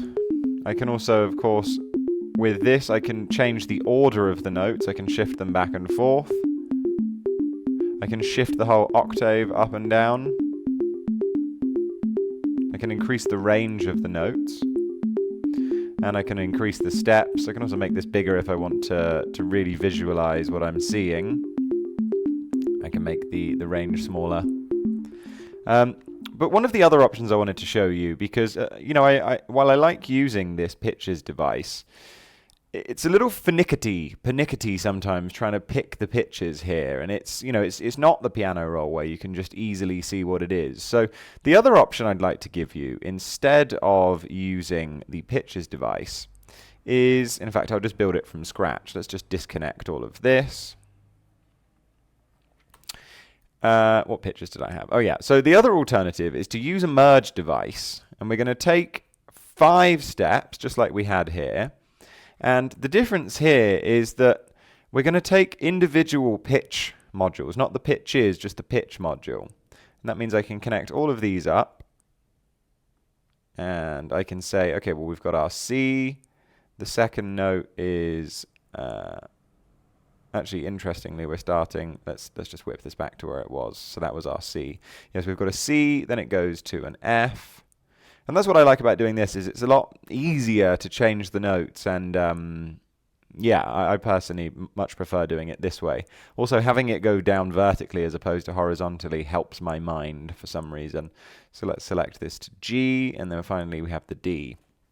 Now, if I were to take the output of this and just patch that into the pitch information and press play, again, we don't have anything happening. I could, of course, take a value knob and I could use this to scrub through, but we're having a rather strange problem again, like we've encountered before.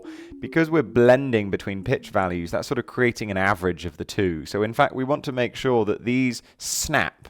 We don't end up with any of these sort of ghost dots. So we're going to turn this to interpolation nearest. And now as I scrub through, you can hear that we're actually getting those fixed values. And again, it works exactly the same way. We're just going to take a counter, and we're going to map this counter into the, I believe it's called the select in knob. And we're going to take the gate output here, and you'll see that as soon as I press play, now it's skipping through, but we do still have that same issue with if I press play, it doesn't start from the beginning. So let's take our transport in, use that to restart it.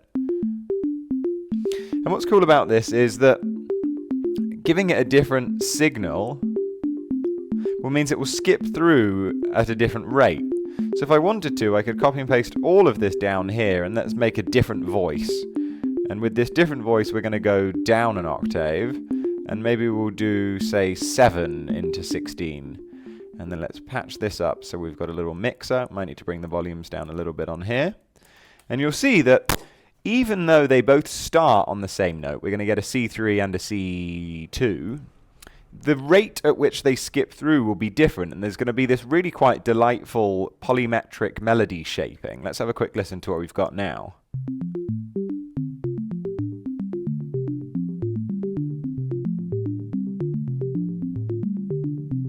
Let's bring that delay down a little bit.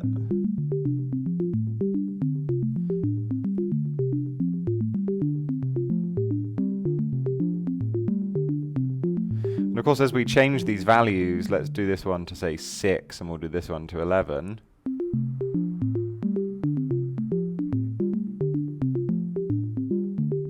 I'm going to do 5. And this is a really nice way of creating with a set, like we have spoken about and I'll continue to speak about in other videos. It's really nice to have this sort of random feel, although it's not random, but it doesn't necessarily feel particularly rigid and regimented to the listener. It's nice to pick your pitches, because when you pick the pitches, it means that you're far more comforted as a listener, knowing that there's not just going to be a random B in there. Maybe we could try this with actually just arpeggiating a chord. So let's do a C, E, and then we'll do a G here. Then we'll do a B, and then we'll do a D, and we'll do the D up an octave as well. Now this is a C major 9 chord. We just need to change that down here as well.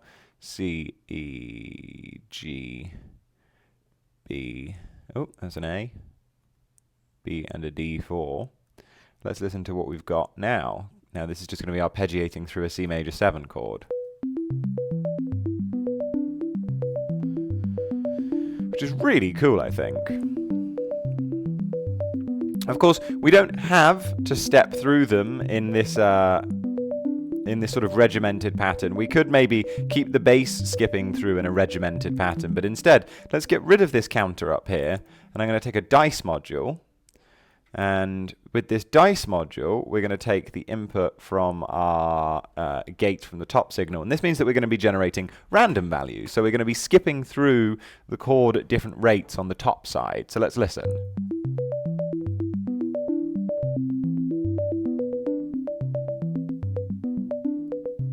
Which can be really cool.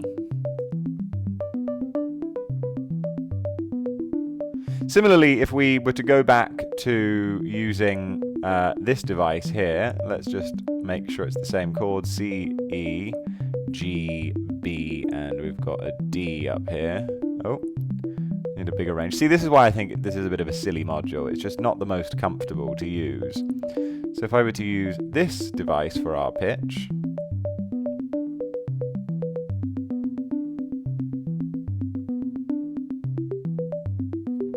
if I wanted to randomly skip around in here, I could just replace this with a dice.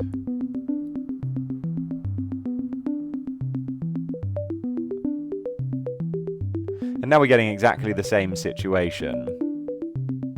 Maybe if I wanted to as well, I could use an LFO to control where the pitch is instead. And then I could take let's just remove this out of the way, we don't need that. If we made this LFO like 1.5 quarter notes, of course we're going to need to sample and hold this.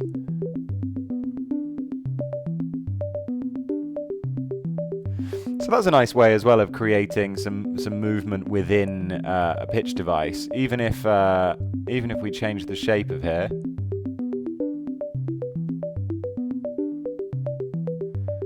We could take another LFO and use that to say change this shape.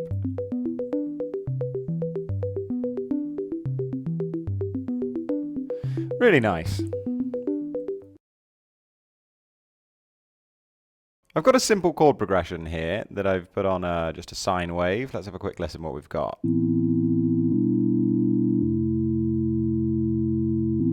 Nice, it's a chord progression in A minor, so it would stand to reason that I could make some sort of generative patch here where all of the notes that are being selected by, or all of the notes that are being selected out of this LFO, I could play any of these notes in C major or A minor if that's the case. So let's have a listen to what we have with this sort of generative patch playing over those chords.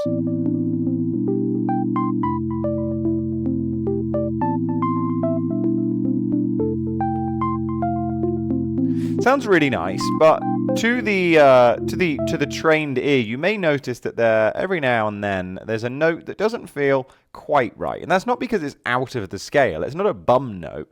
It's just a note that probably wouldn't fit too well over that specific chord. Sure, those notes are all in A minor, but on, say, a C major chord, for example, you don't really want to have an F in there. An F would sound a little off.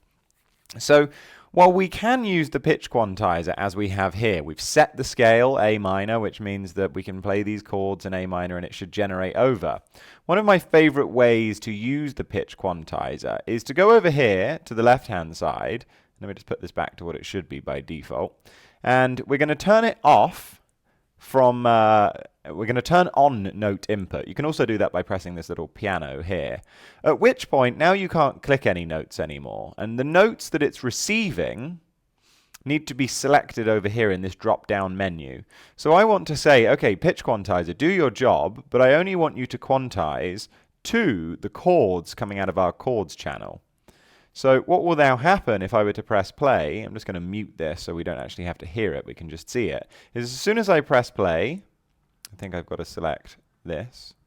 Nope. How strange. Chords. It's weird that it's not showing it like it usually does. Usually it should make the whole chords light up. But you'll notice that as I turn it on and off, the view that we have here on the left, let's just turn the volume on again.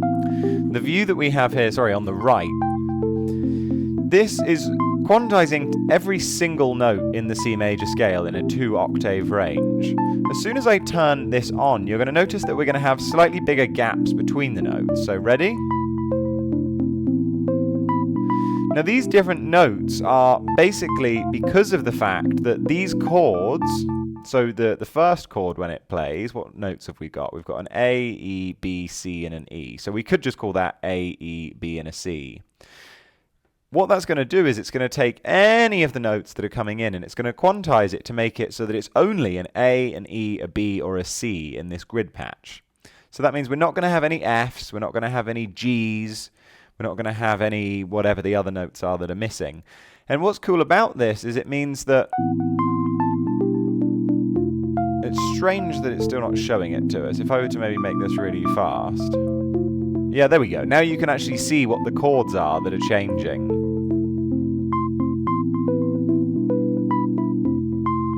And those notes are being quantized to the chord as it goes by. And while it doesn't actually sound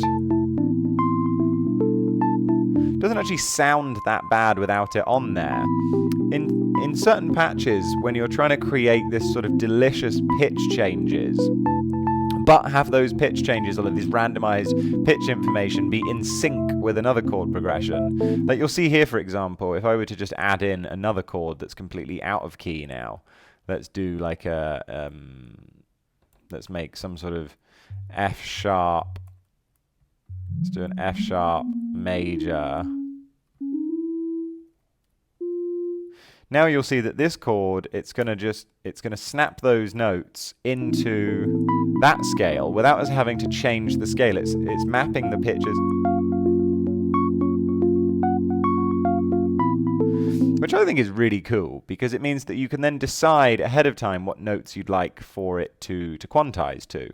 So maybe as well I could even say that I'd like for this to only do C's and G's. And maybe, I suppose I don't even need to do the octave there because it doesn't take into account octaves. So here, for example, I'm just going to have it quantize it to be the root, the 5th, and the 7th C major chord.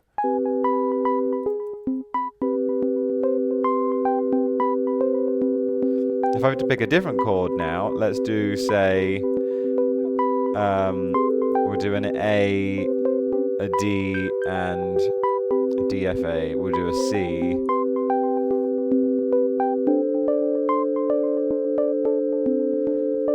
And if I were to replace this with, say, a triggers, if I were to replace this with a sample and hold LFO, so we're getting something really quite random.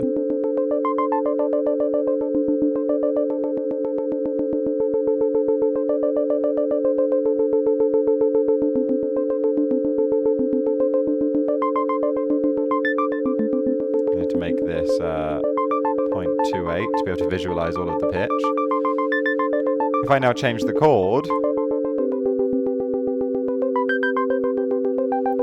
and of course, you don't even have to have the chord enabled. I could now, in fact, use this, the first chord progression we were using, and I can have the chords muted, and therefore it's giving the feel. Let's do a little Euclidean rhythm here. It's giving the feel of that chord progression without us having to actually use a chord.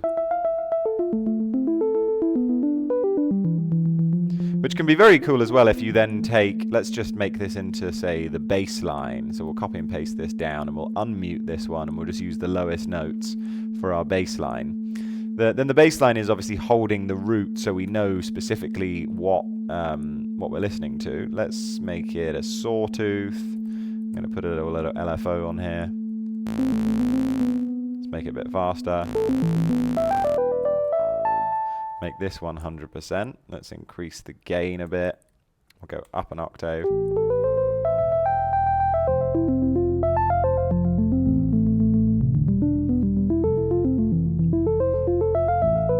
And of course, if I were to go in and turn off this situation, you hear it's not quite as emotive, and I think that's just by throwing in those extra little bum notes. I really love restricting it to the chord at hand.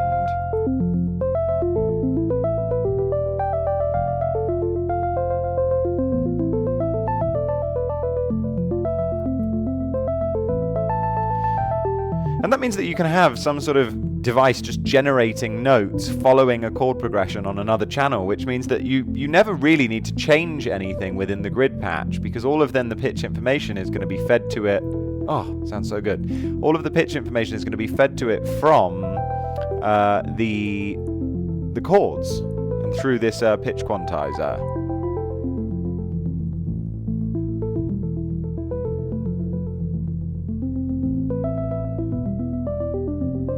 Delicious. Sometimes you might not want to generate totally random notes. You might like to have some sort of pattern that's been decided upon. You could use, say, the pitches module, or like we looked at in the pitch video, you could use various values going into a merge module.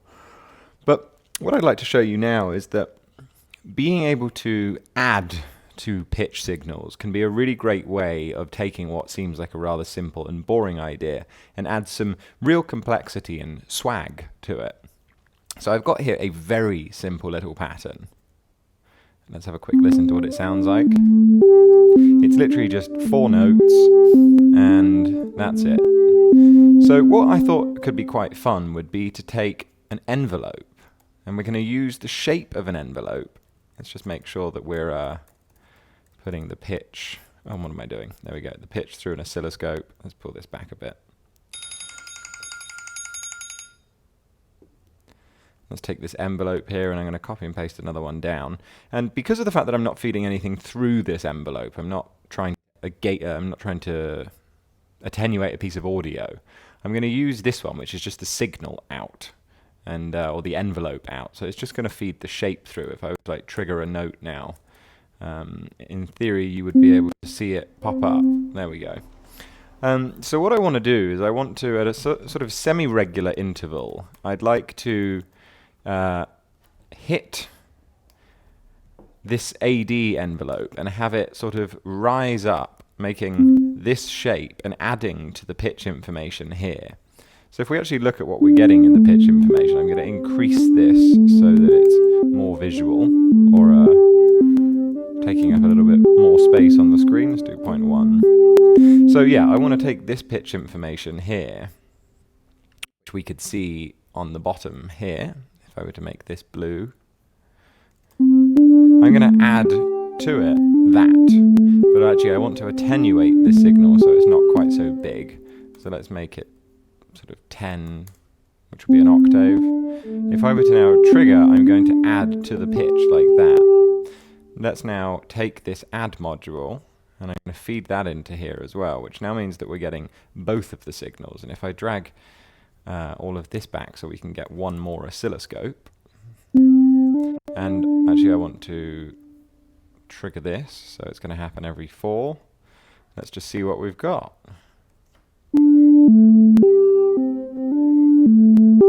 Oh, and I still haven't connected this to this. There we go.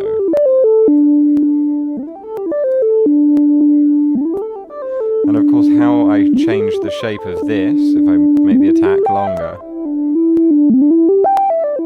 I can make the decay shorter.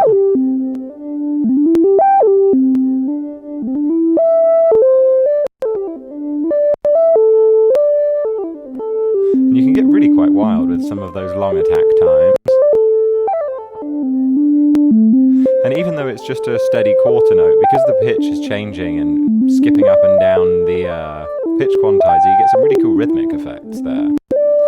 You could also change this to be, let's have a look. Yeah, we could, if we really wanted to make it nice and tight, we could take, say, a pitch quantizer, and even though it's triggering at quarter notes, we could do one at, say, 16, so that it's at least going to be fixing the notes in.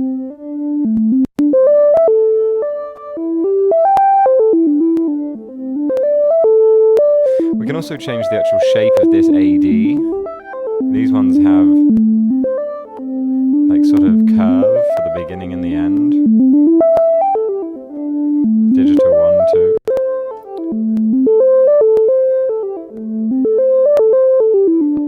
And also maybe we like this one. Why don't we take a duplicate? And let's just shift all this back here. And on this duplicate we'll do a different shape. I'll copy this down so we have another. Let's try and change this a little bit, and maybe if we put this there and then this there, we can have a different attenuate rate for both of them. That may allow us to.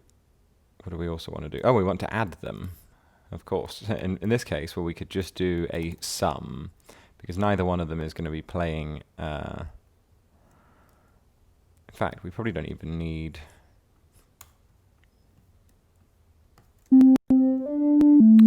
Let's take a merge module, so we can take both of these in. Actually, it's got to be that input. And then we'll take this single output into here. And then we'll just skip through this every time we get this bad boy. So let's have a listen to what we've got now. And it might be a good idea, actually, to do this here. I'm going to do a slightly smaller attenuate for the second. You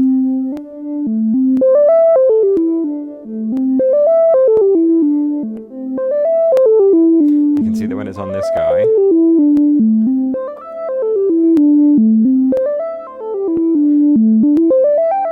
and if you increase the attenuate, you can go really quite high.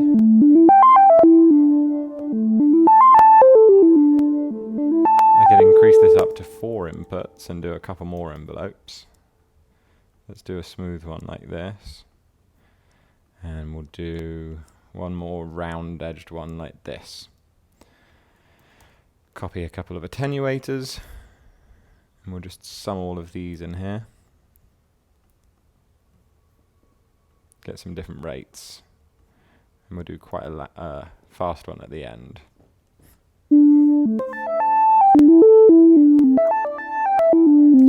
Let's put a bit of a delay on.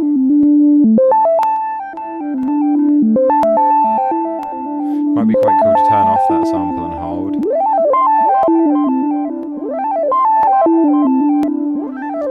In fact, what might be quite nice, instead of just having that definitely not go there, would be to do a select in, and we'll do that as be the output.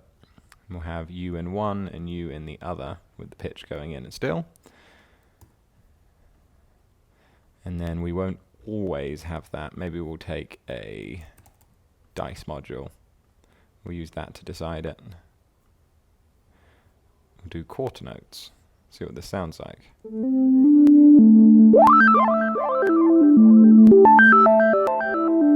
Yeah, you see now how we get those really interesting patterns.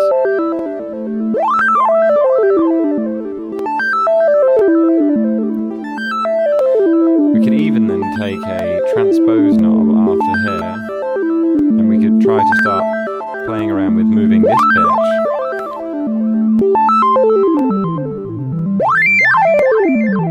And of course having that kind of control is really quite brilliant. I could put it on sort of an LFO here that moves really slowly.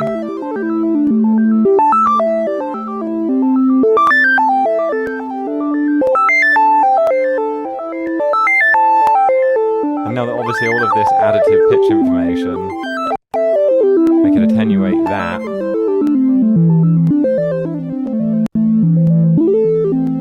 I could take another LFO.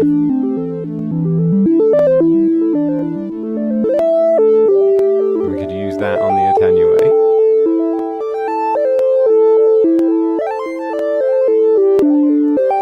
Put a bit of distortion maybe.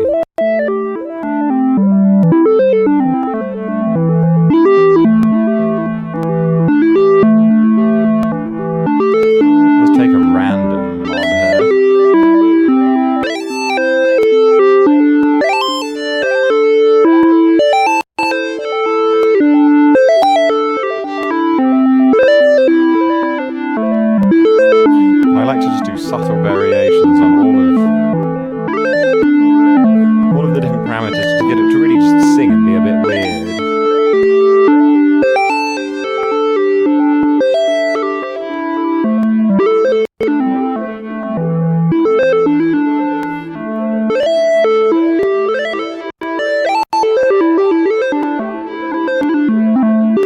Oh, that's really cool.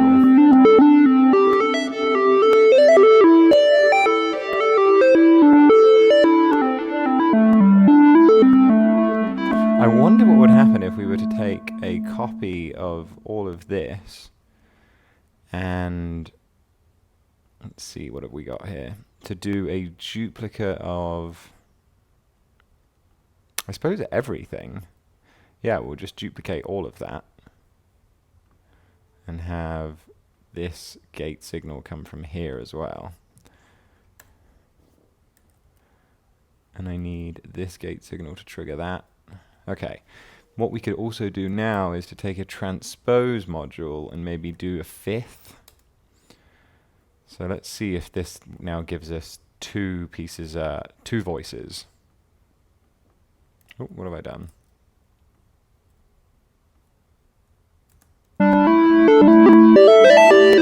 Yeah, now I could quantize this at a different speed, so I'll do like 8. And in fact, let's just copy, let's do it different triggers. And yeah. Do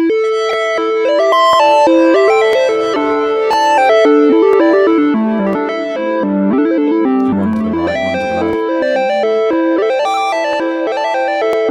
Maybe take the whole thing down an octave.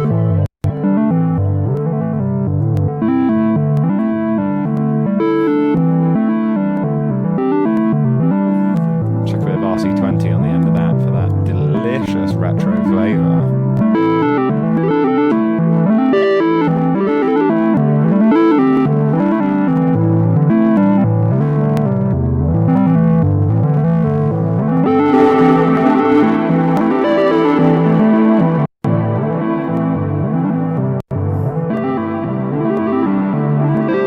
Yeah, super cool. You could also, instead of using envelopes here, you could use an LFO. So if I take this all back and we have, let's remove anything that we have coming in here. Let's take a regular LFO. Let's get rid of all of that. So now we've just got regular pitches coming in. We've got to get rid of the automation on the transpose. If I were to take an LFO here and do, say, half notes, of course I'm going to need my trusty attenuator. Do 10%, and let's add this into the signal. Which is also a really lovely alternative, is using a wave like that. Obviously the slower the wave, so make that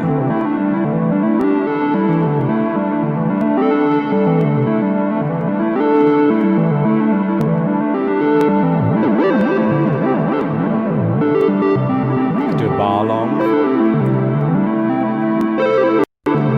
So made it 4 bars.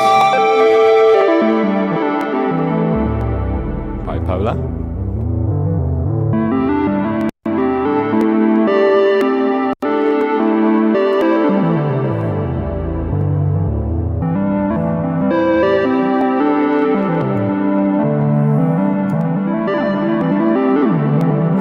Endless fun. Think of all of the signals that you can add on top of just a regular pitch signal.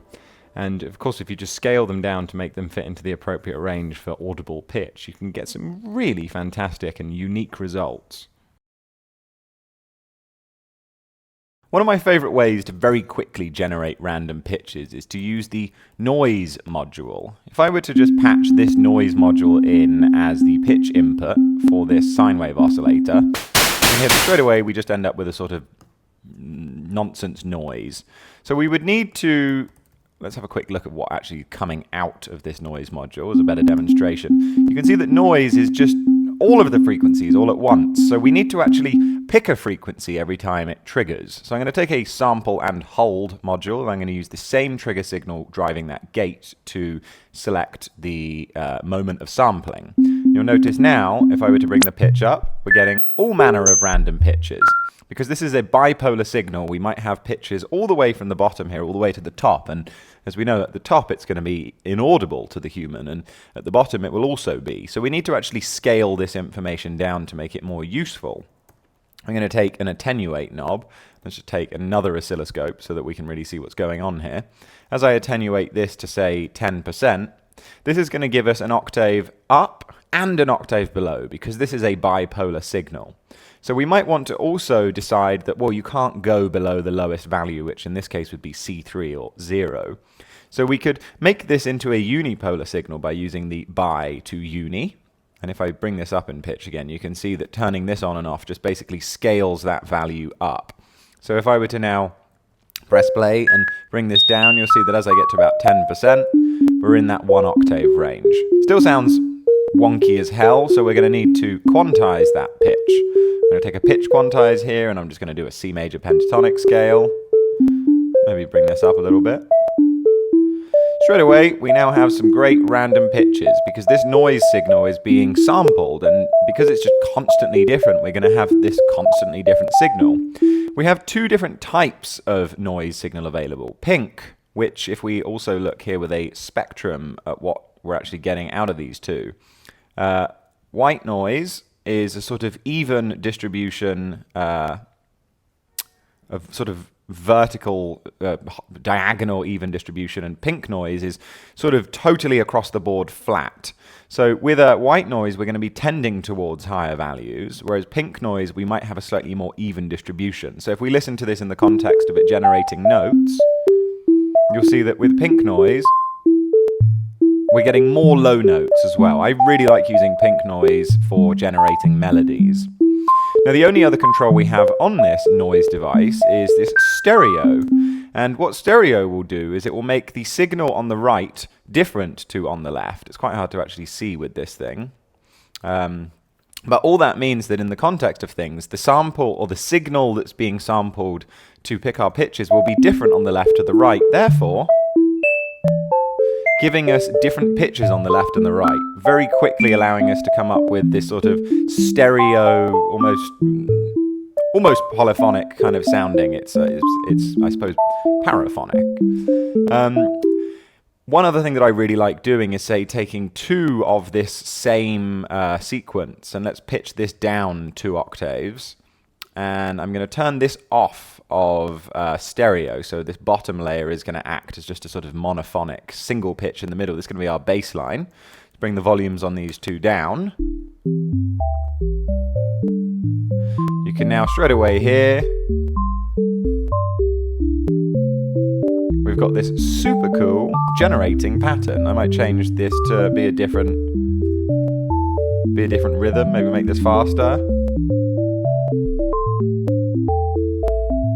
We'll go up an octave.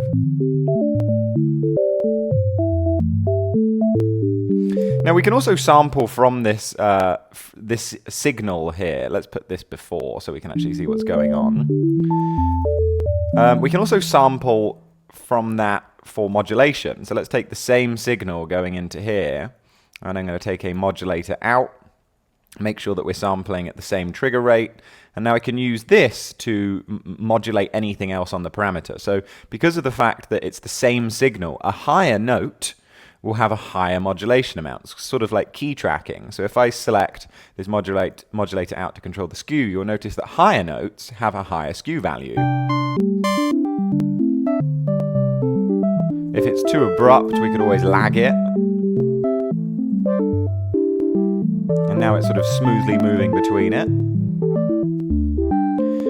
And if we wanted to, we could also take some sort of LFO and use that to change the height of the attenuation, giving us higher and lower notes. Could be quite a good idea to add a bit of delay, you know, for a change.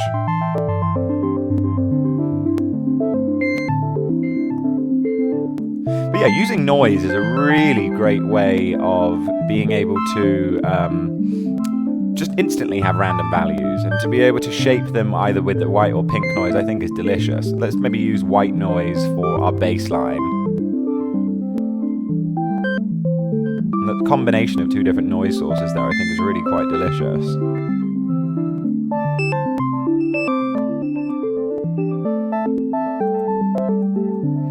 Yeah, noise.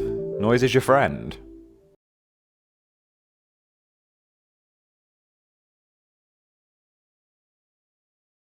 Now, in all of these examples, we've been using just a steady stream of gates coming through here. I'm going to get rid of this chance module that's influencing the amount of gates going through, and we'll keep these ones, that's fine. But you'll notice that because of the fact that every single one of these gate signals, of these eighth notes gate signals, is hitting this envelope, every single one of those notes is triggering. If we were to right-click on this gates module, we can swap it with something called the probabilities, and you'll notice that it looks almost identical, except for these yellow rectangles have become bigger, taller. And that's because of the fact that these are no longer buttons, but sliders.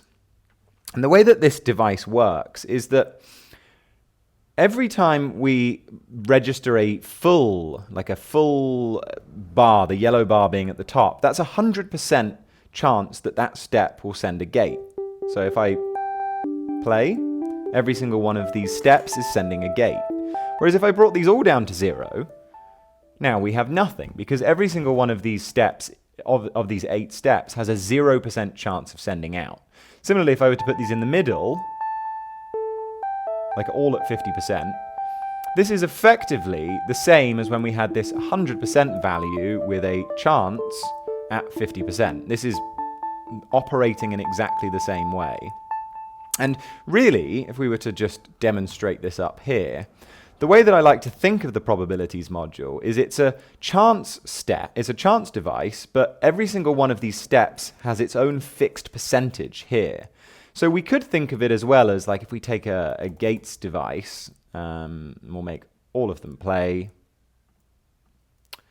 The way that the probability works is if I take a steps device also, and we use put this down to 0, we use the height of these steps to infer the probability that they play.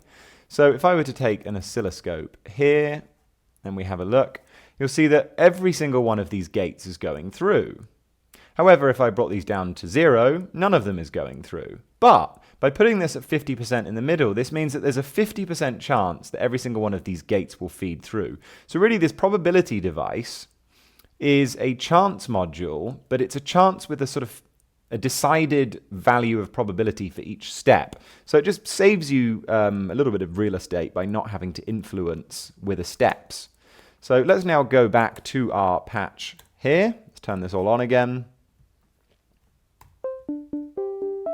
This is a really great way of being able to combine for sureness with less sureness. What I mean by that is if I brought all of these down low, we don't really have a very steady pattern anymore. But if I wanted to say, okay, well, always on the downbeat, play a note, I can now put these up higher, which means that I can say, well, always play these notes, but give us just a percentage chance that these others will play. Which can be really brilliant when creating generative patches, because as I've spoken about before, randomness and generative music is great, but the problem is for the listener, if there isn't any form of anchoring and a sense of repeatability or familiarity, it can sometimes feel a bit unsettling. So by utilizing 100% gate probability for the notes where you particularly need them, that just allows us to add a bit more structure to the patch, allowing the listener to really settle into a sense of repeatability and familiarity. Also important to note that we don't have to have this drive with the inbuilt phase signal. So like with any of these other data devices up here, we can turn off the phase pre-chord, which means at this point now nothing's happening. But this does then mean that we can bring the phase signal back in, and it operates exactly the same as it did before. But now that means that we can say, oh, what have I done? Now I can mirror the phase signal, giving us a forward and backwards motion, which can be really interesting. Or maybe we want to really step outside the realms of comfort, start to bend that signal, which means it's slowing down at the beginning and speeding up at the end. Let's get rid of the mirror so we can better visualize that. So it starts slow and it speeds up. This could be really cool with generative patches when you're combining things that are in time, 100% in time with the grid, but then these, slightly more wonky movements, should we say. You've also got down here this little blue output, and this doesn't seem to work the same way that it used to, which is a bit strange. What used to happen if I were to feed this into an oscilloscope is, let's take that output there. Let's take the blue output, sorry. What used to happen was that the strength indicated, well, this is 100%, so that would give us a high line. And it would basically just be the same value that we have here. Now, for some reason, it's just giving random values, which isn't quite as useful. I used to use this as for velocity. I used to use this for the velocity of, say, hi-hats. If I were to replace all of this, let's move all of that out. Let's just get rid of it for a sec. If I were to change this into being 16th notes, well, let's just make it 4 quarter notes, and I'm going to make this into a quarter situation. If I were to take a noise module to kind of make a hi-hat pattern, let's also just bring a quick kick drum in for, oh, we don't want to be listening to that. Let's just put a 4/4 kick in.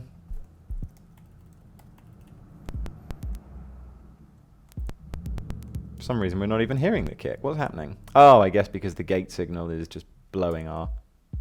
Yeah, nice. So I'm going to use this probability device to trigger the envelope that is feeding in this, or is there we go. I'm going to put this white noise in there. We probably also want a high pass because it's going to be a bit aggressively low. Let's patch that in. So if I now take the output of this and use this to drive it, of course I've got to turn the audio output on. If I make this nice and short,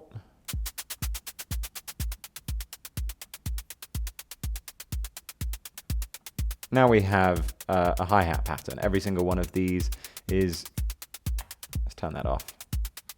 Every single one of these is giving us 100% value of triggering. If I turn them all off, we get nothing. If I put this up, I always get the open hi-hat, or I always get the offbeat hi-hat. But what's cool is I can now say, okay, well, sometimes give me some of these other 16th notes, which can be really cool for creating these more evolving generative hi-hat patterns. Similarly, we might want to say take a dice module and say that in second thoughts, no, I'm not going to do that. What you used to be able to do, and maybe somebody can help me figure out why this is if I were to take this multiply device, and I were to take the blue output here, this confidence rating that it calls it, I believe they call it confidence. Let's see, what is it? Yeah, the confidence out. This used to be basically be a velocity control, which meant that this would be loud and this would be quieter. Also, it would play less because of the probability being lower, but it would also make the velocity lower. Now it's just all over the place. It's very strange. But maybe at a later date they'll patch that and they'll fix it. But probability is a great way of being able to combine gates with slightly more randomness. But of course, as we said, be able to influence which steps you want to be for sure and which steps you want to have a little bit more leeway letting the computer to decide. Deceptively simple. The dice module is one of my favorite tools at our disposal in the grid. Like with a real die, every time you roll it, you get a random value. But whereas with a real die, you may get a value from 1 to 6 or more, depending on whether you're playing Dungeons and Dragons or not, the dice module will give you random values within a range of 0 to 1, or if we turn on this little plus minus icon in the bottom, we make it bipolar, which of course gives us values from -1 up to 1. To demonstrate how this works, I'm going to take an oscilloscope, and you can see that patched in instantly with having done nothing to it, we just have a fixed value of 0. And that's because the dice has yet to be rolled. If I were to take a trigger in, or, let's just press the trigger in because it's visual. Every time I press this trigger in, instantly we jump to a new random value, and it stays there until it gets another trigger signal. If I get rid of this trigger device, you'll notice in the bottom left there is also a trigger precord, which of course means that so long as I have my polygrid patch record enabled, every time I press a note, I get a random value. If I press it fast, I get fast random values. If I put on this bipolar mode, you'll see that we have random values that take up the full spectrum of the signal. Now, one of my favorite uses for the dice module is to decide the pitch of an oscillator. If I bring this back over here, I'm going to use the output of this device, of this dice module, to influence the pitch of this sine wave. If I turn on the precord of this device too, and I press a couple of notes, you'll notice that around here, the notes are quite piercing and horrible to listen to, and anything above that is inaudible to the human ear. It might piss off a dog in your neighborhood if you blast it loud enough. But all this means is it's kind of pointless having such a large resolution of random values coming out of this dice influencing the pitch. So we may like to scale it down a little bit first. I like to use the Attenuate. You could use the pitch scaler, which can be very beneficial too. But I like using the Attenuate because if you set this to 10%, all that means is from the value of 0, which in this case would just be C3 in the realm of pitch in the grid, 10% will give you 1 octave range. So if I generate a few random notes now, you can hear that everything is within an octave. Sounds awful though, because we haven't quantized this into a key. So next I'm going to take a pitch quantize, and let's just pick the C major scale. Now we're getting notes that fall within that C major scale. If we put this to 20%, we'll now have random notes in the C major scale that go from C3 up to C5, so it's a 2 octave range. We don't have to trigger these with the precord or with specific notes. We could now say take a gate module. We could use this gates module here to trigger both the rolling of the dice and the triggering of this envelope. So let's have a listen to what we've got now. Let's also put a delay on for good measure.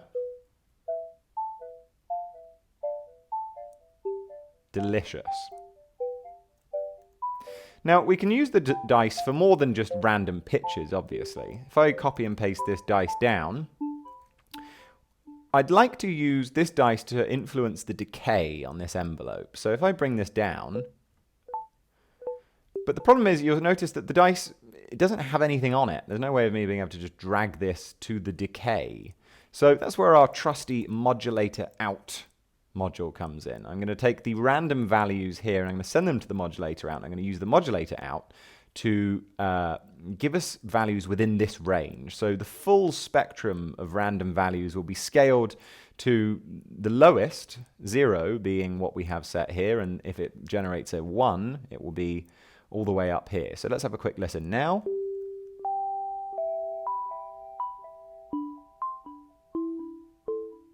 Really, really cool. With so few modules in this grid patch, we've already got something that sounds quite interesting.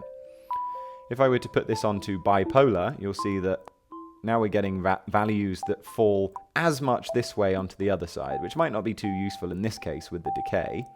Let's just rename this to pitch, not pish, pitch. This can be our decay. Now I'm going to take another one down here because it could be quite fun to play around with this skew value. So I'm going to take the modulator out for that. And because the skew at its default value, 50%, is in the middle, maybe we want 4 random values on either side. So all I have to do is just put this onto bipolar mode. And now we're going to be getting values on both sides. And there we go.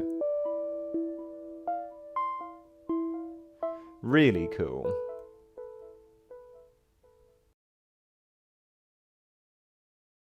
Like the dice module, the chance module is deceivingly simple. It looks quite similar as well. If I put them side by side, you'll see that they both have a die on them.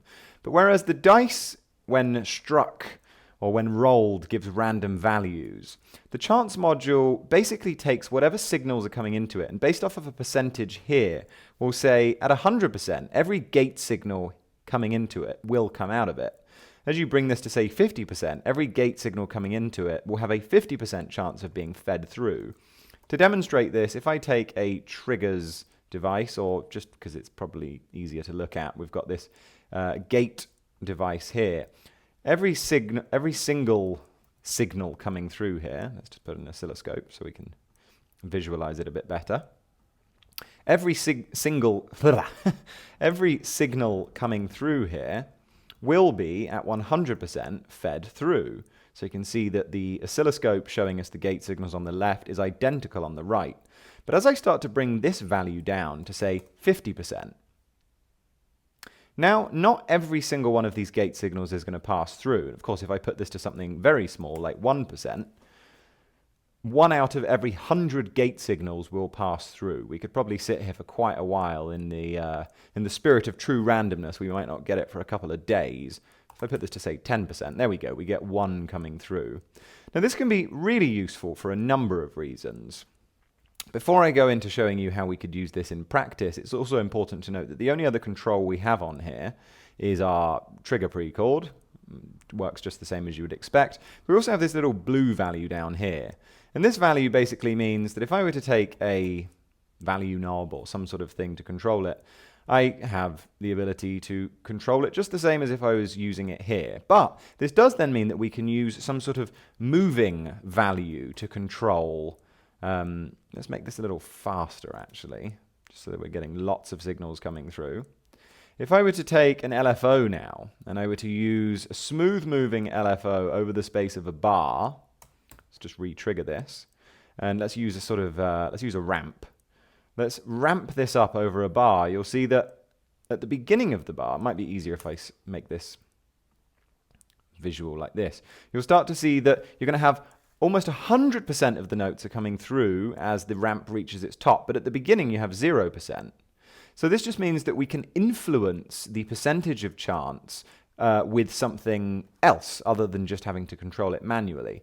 This means that if I were to use a sample and hold LFO, that's going to be giving us a smooth, weird, random motion here. Let's put this to, say, one bar. You're going to see that there's going to be a lot less of these gates passing through when it's a lower blue value. But as that blue value increases, we're going to be getting a lot more of those gates coming through. So that's just one thing that's very important to point out, is that you don't have to keep it at a fixed value. You can have that value, that percentage, that probability be influenced by something else.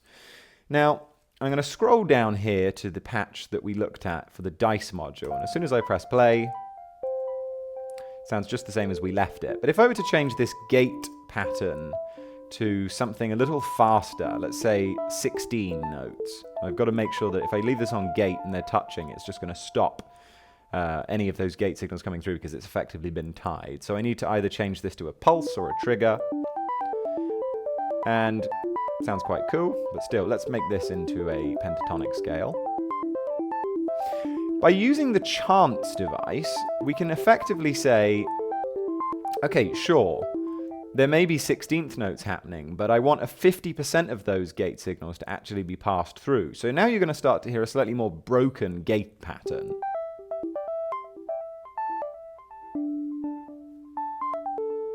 Which is already very cool, I think you'll agree. Where this could start to be even more interesting, of course, is that this particular chance module is directly after the gates, which means that every one of these dice is being rolled every time it receives a gate signal out of this chance. But it's receiving all of the same. So if I take a chance module and I put this individually, so let's say there's a 50% chance that the pitch dice will be rolled, but everything else will continue, you'll start to hear that sometimes, well, 50% of the time, the pitch does not change.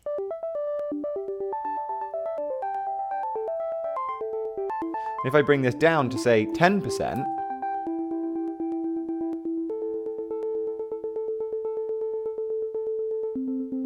we have a 10% chance of a random pitch value being sent through. So this can be quite cool. Let's say also we want 50% chance that the decay will change. And what did we... Oh, this was the skew. Let's just rename it that for good measure.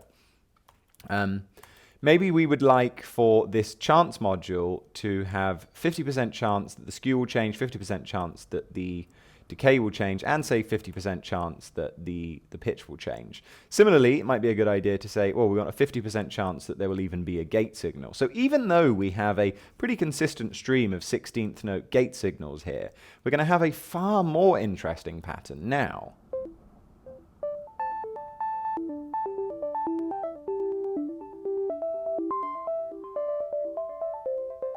And of course, these values could be influenced with some sort of smooth-moving LFO. Let's also just make this so that we have a 3-octave range. And I'm going to... it's maybe a bit too much. It's killing my ears. Let's take this smooth-moving LFO here. Let's take another oscilloscope so that we can actually see what we're getting. And we're going to use this smooth-moving LFO at half notes to influence the pitch change. So that means that when this blue value is low, less of these dice are being thrown, influencing the pitch. As this goes higher, we're going to be getting almost, if it reaches the top, random notes all of the time. As it goes lower, we're going to be holding on those notes. Let's similarly do this for the gate signals coming through.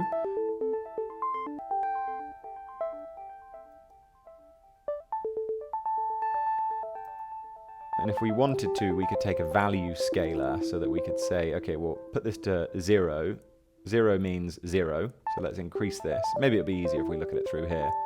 We probably don't want it to go down to 0. We don't want for there to be no notes at all.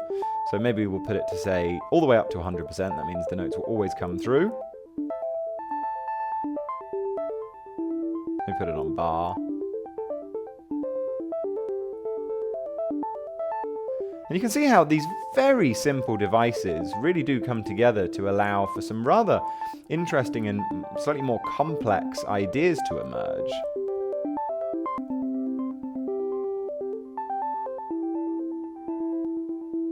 Super cool. Maybe let's increase or decrease the chance that the decay will change. So now we're going to be getting some notes that are going to be staying long regardless. I actually prefer that not being on. Oh, what have I done? Oh, no, we are in the same place. That's good. But yeah, utilizing the chance and the dice module together is a really great way of, with very little CPU usage and very little screen real estate space, introducing some delicious randomness into your patches, allowing you to play around with generative very easily. The sample and hold LFO, or S and H LFO, produces a sort of continuous random waveform, and we can alter the shape of it a little bit with these two knobs. This top knob, if we put it all the way to the left, is going to give us discrete random values, so it's going to jump around giving us random values on whatever subdivision of time we set here. If we did 16th notes, we get incredibly fast random values. If we made it slower, say a bar, of course, we're going to have to wait a bar before we get a new random value. If we were to put this back to 8th notes and bring it back to the middle, you can see that we have a sort of combination of straight and smooth. All the way to the right gives us very smooth moves, and this can be really fun for obviously soft automation as opposed to like jagged stepwise movement. Down in the bottom we have the option for Brownian motion, or sort of smoother. So on this left hand side we're going to have bigger jumps. If I make this, let's put this onto 16th note so we can see more. There's going to be big jumps where occasionally it will just go up really high or really low. You can even see here with it on smooth move, it's a lot more chaotic. Whereas on the right hand side, notes are going to be far more likely to stay within a sort of general range. So it will move and be crazy, but it will be moving in a crazy fashion closer together as opposed to this like really random, steppy, choppy vibes. We've also got the option to re-trigger it. We can use phase-in modulation and whatever. You can make it bipolar as well. That makes sense. One of the things that I love doing with this sample and hold LFO is using it for pitch. If I were to take this little output here, and let's just make it discrete values. I'm also going to put this on quarter notes. Let's see what we have now. Oh, it's actually going to be way too sharp. We don't want to lose our hearing. I'm just going to bring this down so it's an octave.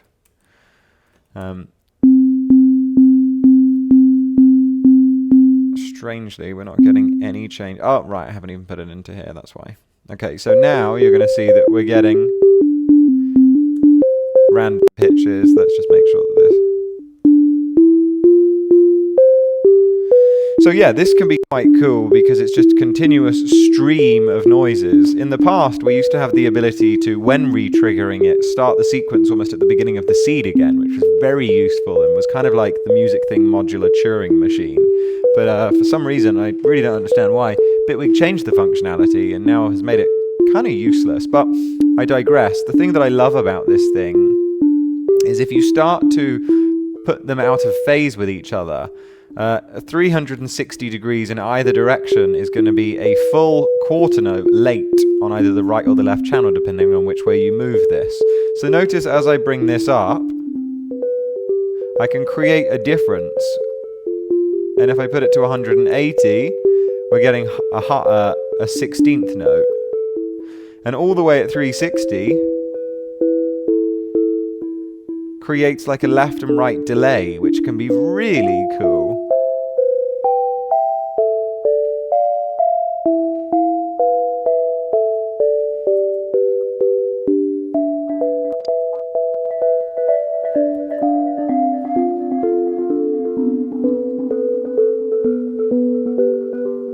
And you can see if I were to now make this into bigger jumps on the left hand side, it's a little more chaotic. Let's get rid of that bias.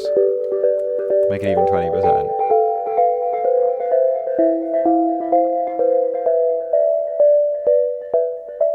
And on the right hand side, they're going to be closer together and it's going to follow a more steady stream.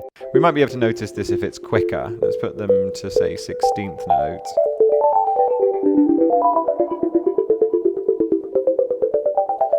Let's put it to the other side. I think this tends to be better, or like leaning more to this side tends to be better for coming up with melodies. But yeah, I really like using it like this, and also you can shift the entire phase as well if you want. Let's put that to 180.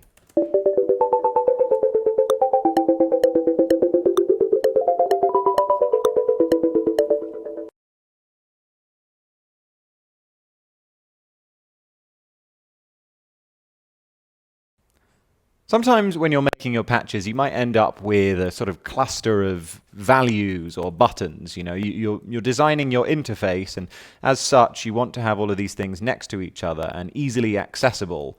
and unobscured by other things. But let's say I need to now take the outputs of all of these, and however much I may try that I think, okay, well I can just put this into, actually let's make this straight ahead, 8 imports. I can of course drag this here, but then instantly my second cable is now bent. My third cable is even more bent, and as I go lower and lower, I'm starting to create this rather unattractive eyesore looking out of my patch. Let's just get rid of that for a second, we don't need it. And let's say also I've got another merge module, and this one I want to put all of these buttons in. Now not only are my cables all wonky, but they're now stretching over things, and it's all very confusing looking at it all.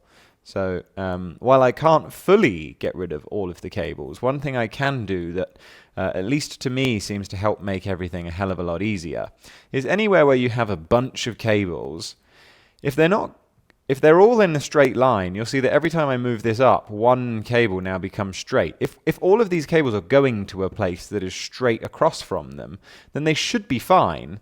So what I often tend to do is I'll take, if I've got like a cluster of things, I'll take an Attenuate knob, and I'll literally just make sure, I mean this one doesn't need it, but any one of these, I'll just literally make sure that I add an attenuator or anything. It could be a bias, it could be an amplifier, any one of these level control things. Doesn't matter what one it is, so long as you don't touch it. All that means is that you can now just patch in all of the cables to that, rather than, sorry, this one now needs to go down a level. And yeah, any of them that you see here, they just need to be connected across, and let's just see this, blah, blah, blah, blah, blah. Let's connect those final ones, and you'll see how much smoother this looks. Obviously not over here, this now looks like a huge mess, but the point is that when you're creating your patch, let's just get rid of that, it would work exactly the same way. So now that they're all connected, as they are, of course now you can scrub everything off to the side, and let's say that this is your interface. You can then put everything off to the side, and it doesn't matter how many bloody cables you've got, even if you've got like a whole other and there's cables going all the way down. You know, being able to do that, let's unplug that, that then just means that you can keep all of your ugly wiring, or as ugly as unugly, as beautiful as you can. You can keep everything off to the side. You'll see it a lot in my patches that I'll just have horizontal running lines. And of course, there's still now cables in the way, particularly if there's yellows going over it. But what I find is at least you can now read all of the text, because no plugin has its text in the middle where the cable runs if they're going horizontally. However, if you're afraid of unplugging things, or, you know, God forbid, in the midst of a patch, you unplug something or wire something elsewhere, you go, oh no, I've wired this to this. Well, I tend to then, when playing with my patch, like I talked about in the navigating in the grid video, I'll put it on this lock mode. That means I now can't alter any of the cables. All I can do is I can change values. And this, I don't know, just it really helps me make everything stay just visually concise without having to get too messed up, particularly as I showed you in these kind of patches, wherever they are. Just how nuts things can get with cables if you're not careful. You know, you start having all of this nonsense, and I just really like to try and keep everything as tidy as possible. You can see up here that it's just a huge cable mess, and because I'm not looking at that, I don't really mind. But I've even done it with modulators here. In the interest of not having the modulator here, I just stretch it off to the side and make sure that they're in a horizontal row. That just means that you can keep everything out of sight, out of mind. Sometimes when we're creating patches in the grid, they can get pretty large and there's a lot of cables everywhere. You can see here that the amount of cables is actually obscuring everything below it. If I put this over here, I can't even read the text. These knobs here used to be all the way up here, and therefore I had cables just dredging all the way down through. So sometimes it's necessary in the grid to send signals wirelessly for our peace of mind and also just for the visual ability of it. I've got a very simple little patch here. You can see that this gate signal is triggering this AD. And this sample and hold LFO is picking the pitches. If I wanted to disconnect all of this, and let's say that I wanted to be able to have this all the way over here, controlling this, but I don't want any cables stretching over, that's where we can use a nifty little trick. You may remember in the control voltage or the invisible hand video that I showed you that this value knob can sort of be anything. You know, if it moved quick, it's a gate signal. If you move it continuously, you've got a sort of LFO, but you need to have something drive it. So I could actually connect this value knob to the pitch input. Instead of having the cable go there, I have this value. I'm going to call this pitch, make it orange. And down here, I can also take a similar, I can make another one, make it yellow, and call this gate. Now, instead of taking the output of this gate signal into here, all I have to do is take it instead into a modulator out. And this modulator out is going to allow us to wirelessly send exactly the same information coming out of here, which I'm sure you'll remember, just looks like this. It's just a steady gate signal. If I now take that and I use this to modulate this value knob, this gate knob here, you'll see that it behaves just the way that it would if it was patched in. Similarly, if I were to take another modulator out and I use this to control the pitch, now it doesn't matter how far away I have things, I don't need the cables to connect to it. It could be all the way over here. I think you get the point there. What if, though, we wanted to send this sort of synthesizer cluster out of this audio output, but we didn't want this cable here? Well, if I disconnect that, now we don't hear anything. You may have guessed we can do it in exactly the same way. If we take this value knob and we take a modulator out, straight away, if we were to do it the same way as before, you're going to notice that the sound is a bit ruined. If I compare it, it's not quite giving us the correct signal. And that's because of the fact that if we were to look at the signal coming out of this oscilloscope compared to the signal coming in here, this is unipolar. This audio signal, in fact, goes above and below the zero line, whereas we're only getting the above the zero line portion of this. So what we need to do is we need to change this value knob, let's just call it audio. We need to make it bipolar. Now that we've made it bipolar, you can see that it behaves in exactly the same way as it should. So all we need to do is make it so that this signal is modulated by +1 on either side. And you can now see that the signal coming out of the modulator out is exactly the same as if we were to just patch the cable in directly. Now there's one caveat to this, and that is that if the signal is stereo in any way, so for example, if I take this this bipolar, what do we call this? The detune. If I patch this into the audio out, you'll see that we've got this sort of like chorusy sound. If I go really extreme, you can hear that there's a difference between the left and the right. But what happens when I patch this in is it now becomes mono. So we've lost that stereo wobble, and that's because modulators, or the modulator out in Bitwig, are inherently monophonic. So we need to find a way to split this signal into its left and right parts, and then separately modulate the left and the right here. So all I'm going to do is, before going into the modulator out, I'm going to take the stereo split.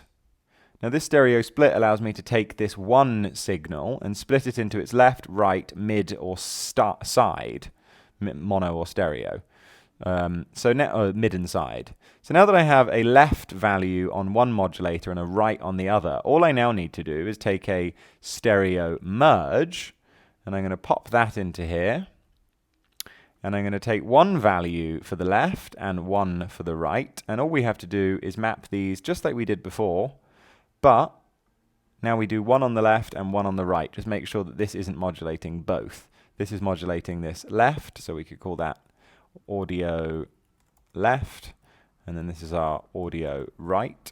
And now you'll hear this is exactly the same as if we'd patched it in like that.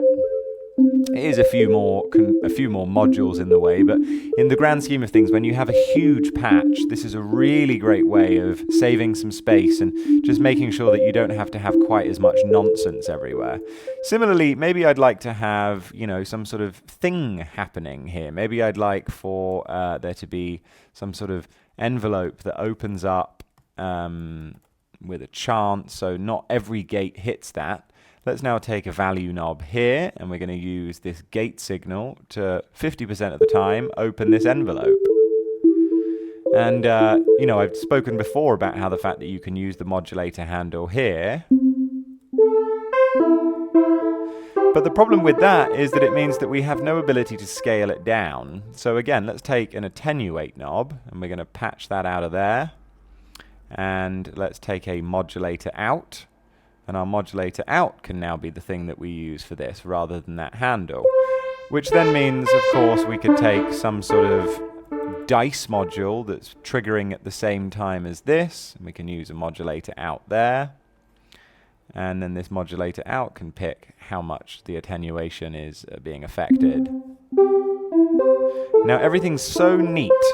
If I wanted to, I could go up here and I could put a label and I could say this is the skew, the skew envelope. Oh, we'll just call it the skew env. And then down here we have our oscillators. And then we've got our gates. And I think, you know, this really does tie everything together in such a nice way.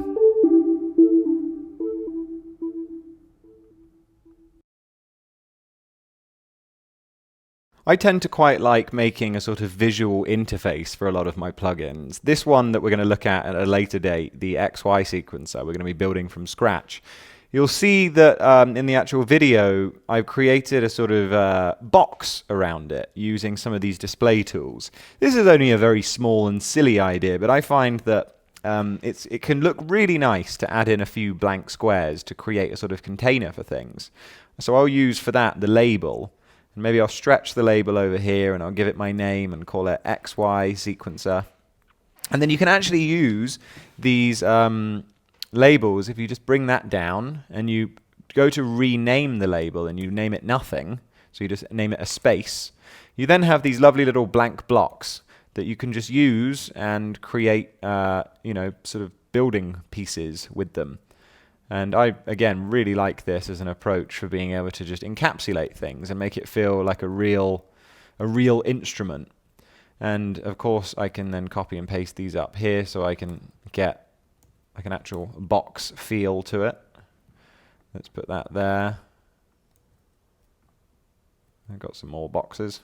Nice. And then I usually just stretch this. And I could just copy and paste them by column now. So I'll just put that there. If I move that for a sec, I can copy and paste this here.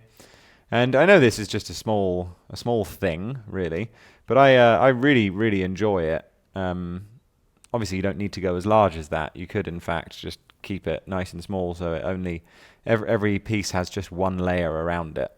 So in that case, this would be gone, and then I would probably get rid of this. Let's have a look. Yeah, there we go. And yeah, I don't know, I feel like this can just help when creating things. Using labels as well can be a really nice way of, if you're sending your patches to people, can be really a nice way of making sure that they know what to do with it. Like, for example, I could put here a label, sorry, I could put here a comment. And in the comment, I could say, yellow squares, turn on the gates, and green is CC. You know, I could put in my sort of notes here, and then I could put a little label here, and I could say how to. And these comment sections can be quite large. So I don't know, it's nice when you're designing things, especially if you're sharing them in the community, to add a little bit of visual reference to them using some of these things. I think it can be really quite fun.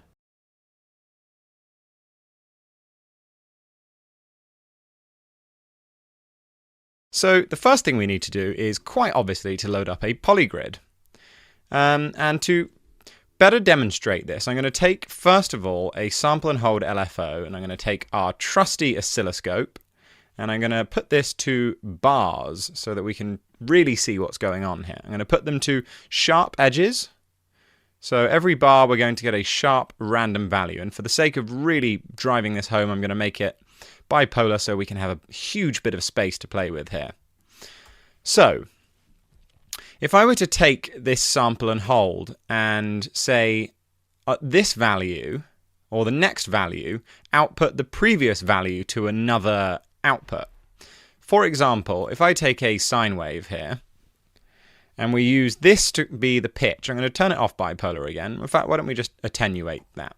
So I'm going to put this to our classic 10%, and I'm going to pop this into the pitch control, and let's just put that straight to an audio out.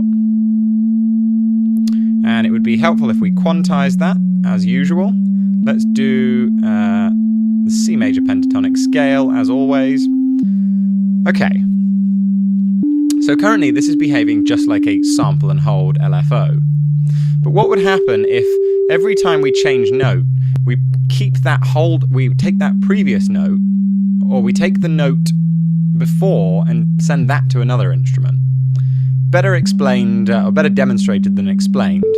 Okay, so what I'm going to do now is I'm going to take a delay, I'm going to take a long delay, and because we currently have these being a bar, let's put these to half notes, actually.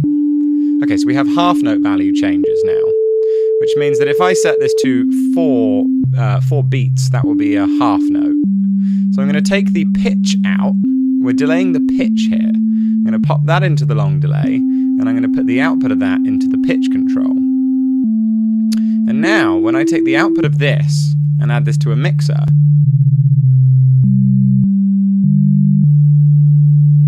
actually I need to put this to quarter notes, I think.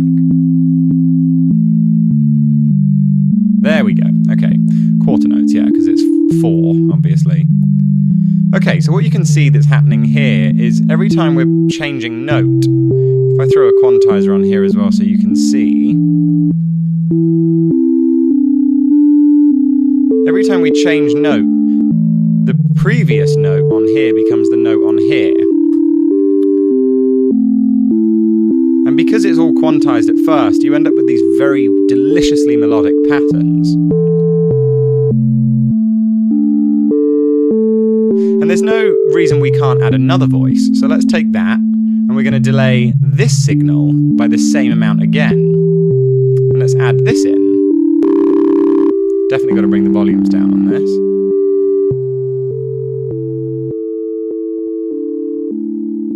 I'm going to take this off bipolar mode. Maybe make this 20%.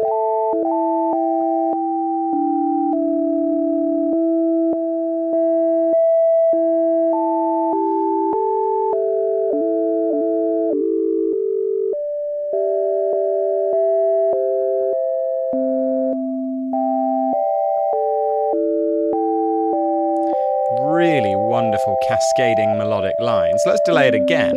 We'll take the output of that guy, put it in here.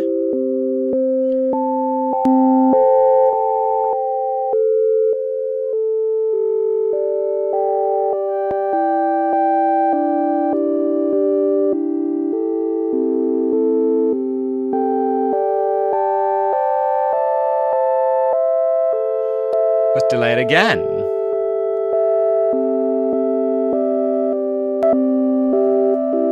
And when you start panning these as well,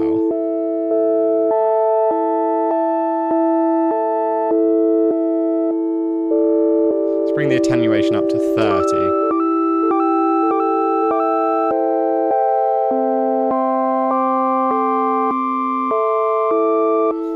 Really wonderful. If we put a bit of reverb on this.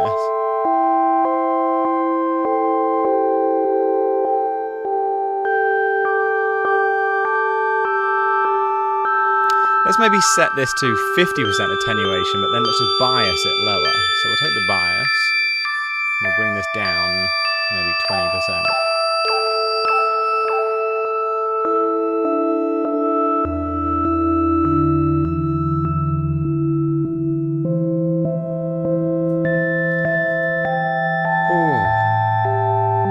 And we could then take maybe an LFO at quite a slow speed. Let's take 0.2 hertz. And we'll do 0.35 for the hell of it. Then we'll do 0.52. And then maybe a 0.71. Make these really not in sync with each other at all.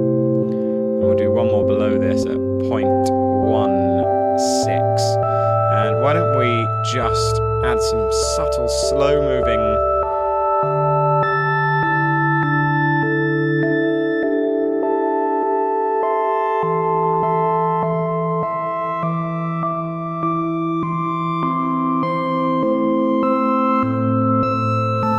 these skews in the middle.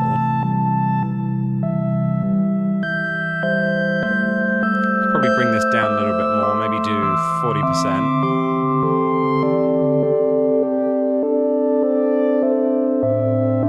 Oh, just wonderful.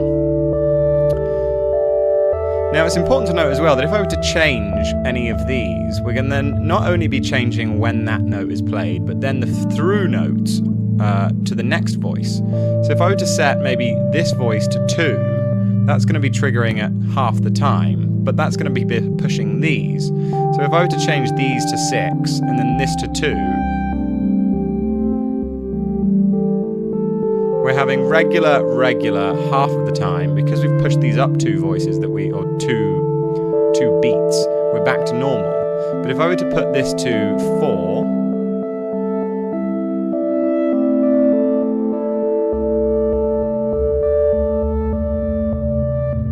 now we're getting some lovely rolling patterns there.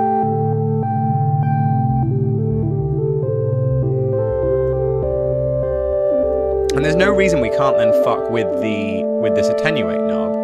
Why don't we put let's take just another sample and hold LFO and see what this one looks like. Let's make this one have sharp edges but also smooth edges, and we can use that to play with the pitch here. We'll go up 0.1, so 10%, we'll make it bipolar. Make this happen over a bar.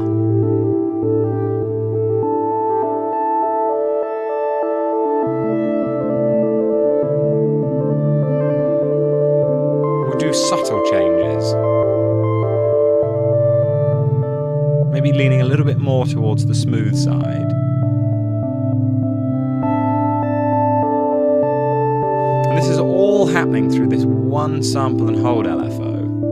If we were to then maybe play with the octave of some of these notes, we can have a low bass note.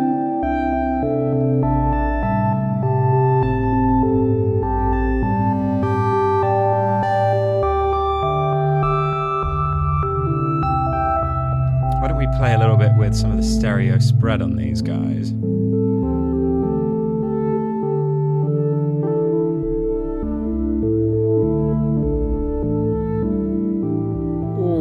Just lovely. I don't know what would happen if we sent it through a comb filter.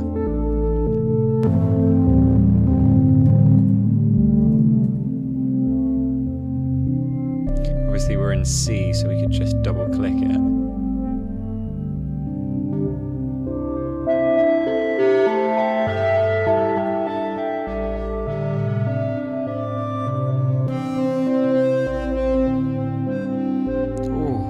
So nice.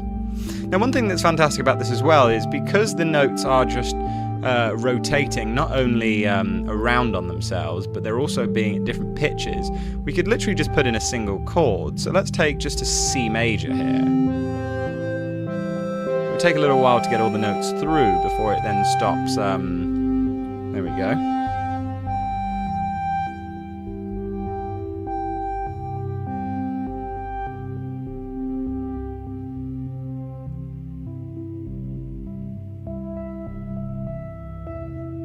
Oh.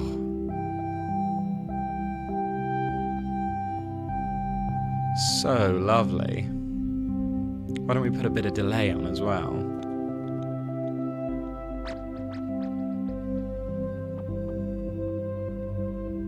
Maybe a bit of Valhalla shimmer.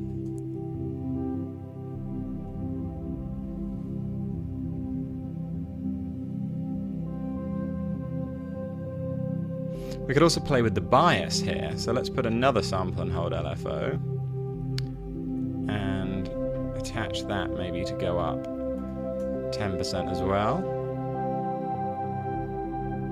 We could do this to be half a bar.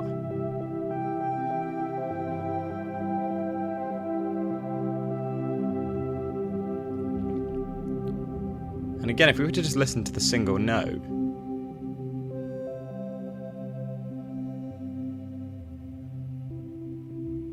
as we start to bring in those extra voices.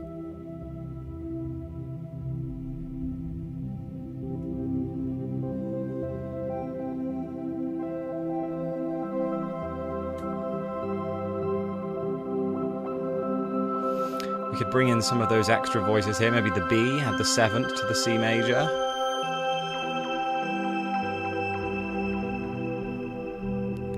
And of course, if we were to have this alternate between being two chords, but them being related somehow, if we were to take an A minor, so an A, C, E, G, and then we have a C, E, G, B, by adding in that extra note, we can then change, if we pop this in here, nice, and add this in here, we can then change the overall feel of it by just changing one of the single notes being added into it. So let's go through that C major feel to then the A minor. Oh, I haven't actually added this in yet. Okay, let's bring in that A minor feel.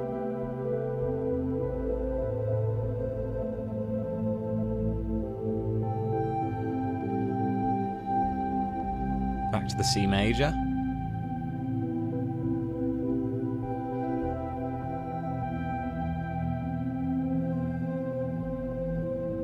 Oh, so lovely.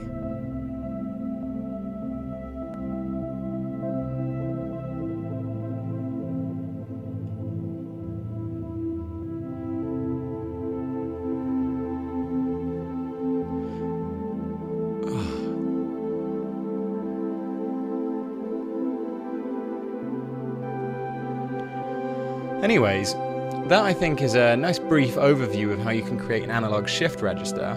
If this interests you, I urge you to go and look at a bit more in depth about what shift registers are, because it's a really wonderful way of creating wonderful soundscapes. And of course, if you were to do this with less reverb and some sort of gated pattern, you could try and do that quickly. Let's take an AD for each of these. So obviously we're not going to have any sound anymore, but the notes will then still be staying the same, but you could use different gates to trigger them differently. So let's just move this out of the way. And in fact, let's close this up for a sec. Let's just bring this to the side and close this up so we can actually fit it in. Let's take that. Let's do a different pattern here. And a different pattern here.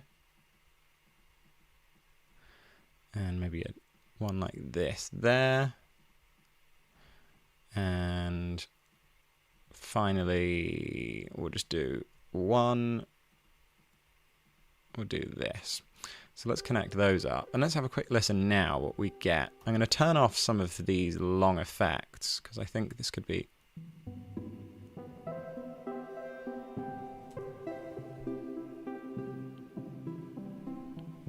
Oh, that's just brilliant.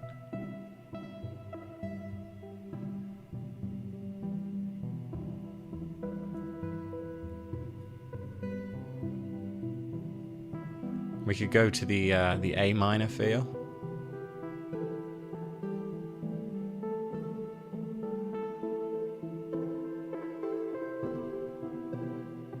Why don't we change this chord to something a little different? We'll go for a G major. So we've got G, B, D, and an F.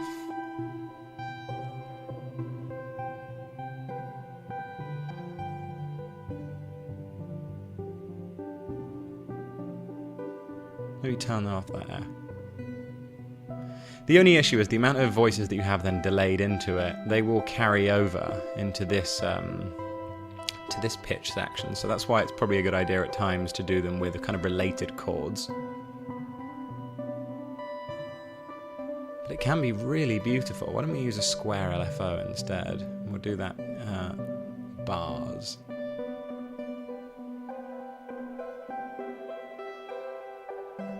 Two bars.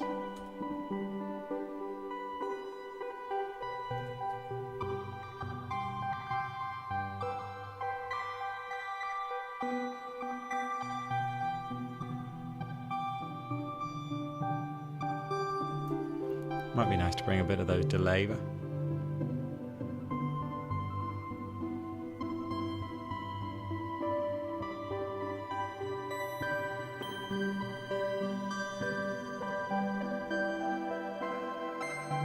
Why don't we change this to an F, A, C, E. So we've got an E, F.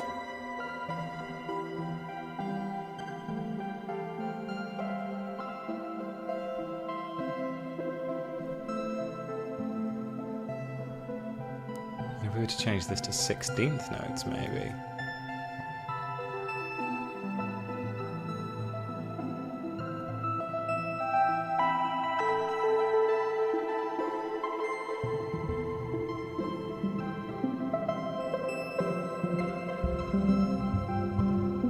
Ooh.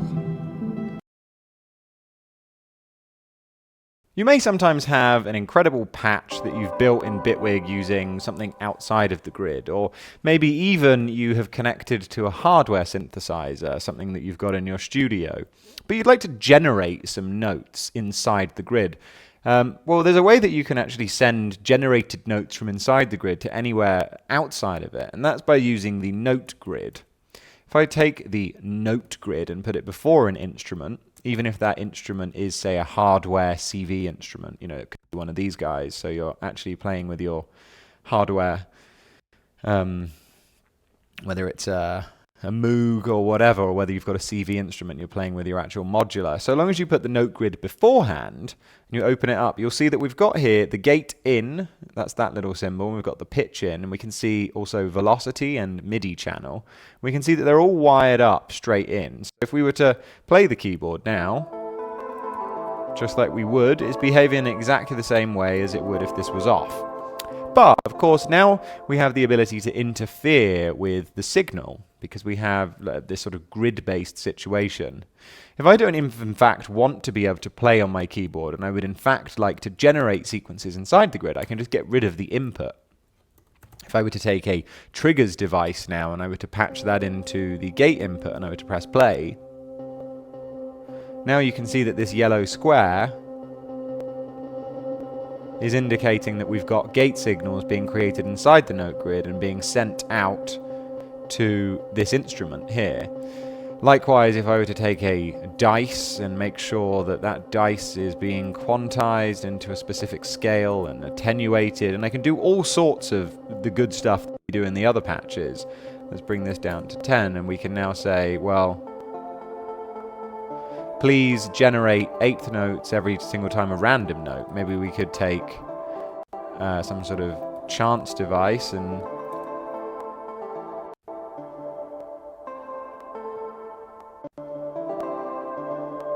of course anything that I do inside the grid can be fed out. I could also take down here for the velocity, make it velocity sensitive.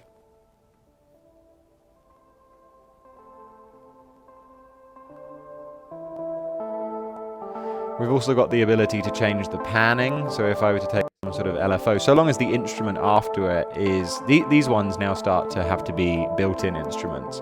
I can change the panning with an LFO here, to make it nice and slow. We've also got here voice level. We could take this and put that into there. That's going to make some notes louder and quieter. In this case, it's just made them go really quiet. But yeah, you can go really wild with creating all sorts of fun patches inside the note grid and then just make sure that the gate and the pitch are being sent outwards. If you accidentally delete this, it's just called the note out. And yeah, I have so much fun with this all the time. One thing important to note, though, is, of course, you can control things in the grid. Let's go back again. Oh. Let's just bring this up. Yeah, you can control things in the grid using gate, pitch, these guys here. And sure, you could use, say, pressure. If I were to take an LFO and I were to put that into, I believe this one is pressure, or is that aftertouch? Yeah, that's pressure. So if I were to make this less random all of a sudden,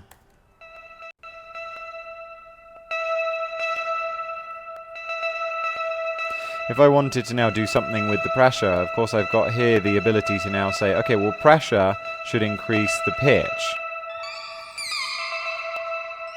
So if I make this into, say,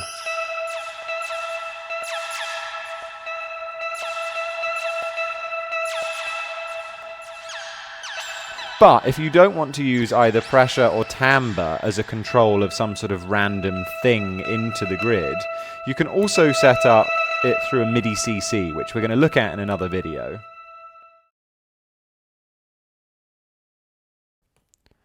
One really fun use for the grid is utilizing the dice modules in combination with Modulator out to sort of present random variations of things. I use this all over my project files, and this isn't a specifically grid-based thing. Of course, you can use this inside of the grid, but what I want to show you today is how you can apply this concept of sort of chaotically randomizing devices using the grid. I've got a simple chord here playing on a polymer, and I'd like to be able to, let's first and foremost just put a note repeat so we have some sort of rhythmic situation going on. I'd like to ideally be able to, with the touch of a button, give myself random variations of this synth sound, perhaps even random variations of the rhythm at hand. So if I take a polygrid here, and I tried to take some sort of modulator out and use the modulator. Of course, I can't modulate anything on here because it's not related. So the way that we get around that, and we don't even need any of these things inside of the polygrid, what we're going to do is we're going to take this note repeats and this polymer, and we're going to put that inside, counterintuitively, the effects slot. By putting it in the effects slot, and I press play, it's as if it's outside of it, but what this now means is, of course, that we have the ability to modulate things on any device that we put inside the effect slot of the polygrid.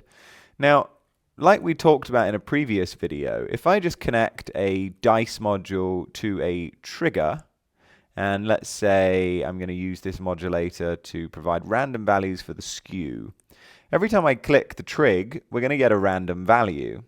And the way that this is going to work is we're going to take one trigger and use that to roll multiple dice, maybe even 50 all at once.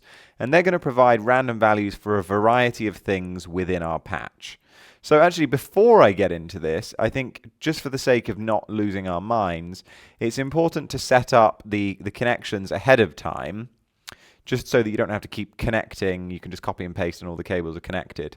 I also like to add an Attenuate knob, because the Attenuate knob basically gives us the ability to go back to where we came from. As we scale this down, it's going to change the amount of modulation, the random modulation coming out of that dice, which basically gives us the ability to go from here to whatever random generation we end up with. So I'd also like to take a value knob with another modulator out, and I'm going to use this modulator out to dial in the amount of attenuation. That means that I can bring back all of them at once. You know, if I copied and pasted this down, you can see that now this value knob, let's even just call it attenuate. This attenuate knob here basically just means that we can dial in everything all at once. So let's take a modulator out, and cool, this is now all connected. We can put this off to the side. And all we need to do now is just copy and paste this down a few times. The first thing I'd like to play with is maybe the skew. So let's take this skew value, we're going to put that up there. Maybe this second one, it could be quite cool to do a bit of fold. The reason why, again, I also put this attenuate is because sometimes you don't want for the maximum amount. I definitely don't want for the full amount of fold, but maybe in one of my random generations, the fold, or just the what's happened is just a bit too much. So I can dial it back down here, which is just really lovely. Let's also now try something with the envelopes. I'm just going to copy and paste a few more down for us. Let's do something with the decay. If I bring this back, which one was that? Okay, now let's do something with the attack, not too much. Let's do the release as well. Let's do the same for the filter envelopes. So that's our, which one is our attack? Where's it gone? There we go. So now we want to do something with the decay. I'm going to bring that quite short. That's our decay. Then we've got our sustain. Let's bring this down. Let's do the release as well. Next up, we could do something with the filter. I'm actually just going to bring this down to 262 so that as we open it up, it doesn't go any lower than C3. Let's do a bit of resonance. We need to start bringing some more of these down. Let's do maybe a little bit of the sub. Let's also do a little bit of noise. Let's do maybe turning on the bipolar and pitch modulation here. Let's go no more than about 10, I'd say, or 0.1. What else have we got? Let's do a little bit of the high pass. That could be fun. Maybe we'll also do one for the glide. Let's also do one for turning it, whether it's glide or legato. It doesn't even let you. Interesting. Okay, cool. Let's also do a few for the rhythm thing here. And in fact, why don't we separate this off so that, let's make sure, okay. So this is now going to start being our rhythm section. So we have a trig that handles just the overall synth sound. If I put this here, let's rename that. We'll call that synth. And then down here we have our rhythm. That just means that we can break it up. If, say, we like the sound of the instrument, but we don't like the rhythm, we can generate a new rhythm and vice versa. So let's bring this down to maybe 3. And I want to go up, because this is at 20%, I want to go up 80%. And that gives us all the way up to 16, just full 16 notes. Let's also do maybe the rotation. Let's do that up to 200%. In fact, if I bring that down, yeah, now it can be the full 200%. Let's also do count. Let's make this so it goes from 0% all the way up to 100. Let's do the low velocity. Let's bring that down, and we'll bring this up. Of course, this does mean that every now and then you're going to end up with just silence, which isn't super great, but it's all good. Maybe we'll also bring this down to, say, 50%, the chance, and we'll automate that up so we have the ability to introduce a touch of chance into it. Is there anything else that we can do here? Maybe let's also take an LFO, and we're going to use this to do something with the pitch a little bit. And in fact, instead of doing the pitch, we'll do it here with the frequency, just to be a little bit tighter. Do just 0.1 there. But then we're going to take, let's now copy and paste this down, and we'll make a new one, and we'll call this mods. So this is going to be things dealing with our modulator. So maybe we want not necessarily for the LFO to work all of the time. Maybe we want to play with the speed a little bit, so we'll go in that rate. Maybe we'll also do this to turn on bipolar. Actually, we want bipolar on anyway. Let's get rid of that. What else have we got? We could do something playing with this shape here. Let's do something with this as well. Let's make another thing. Let's also take, say, a steps module. And we'll use, no, instead of the steps, let's find the random. And we're going to do bipolar, hold rate, note. And then this can be on the panning. But of course, the amount of this can be modulated with a modulator. How many times can you say modulate?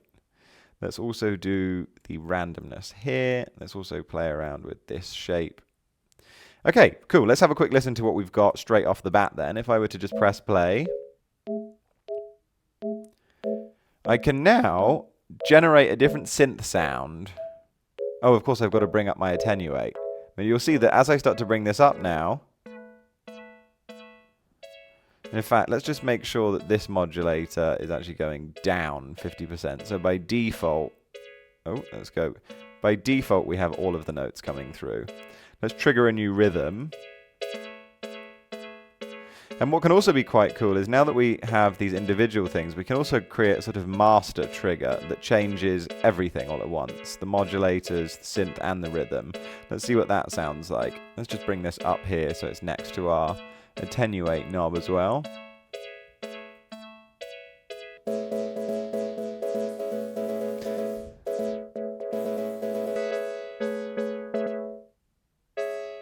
And of course, if we actually look at what's happening, every time I trigger this, everything on the synth is changing.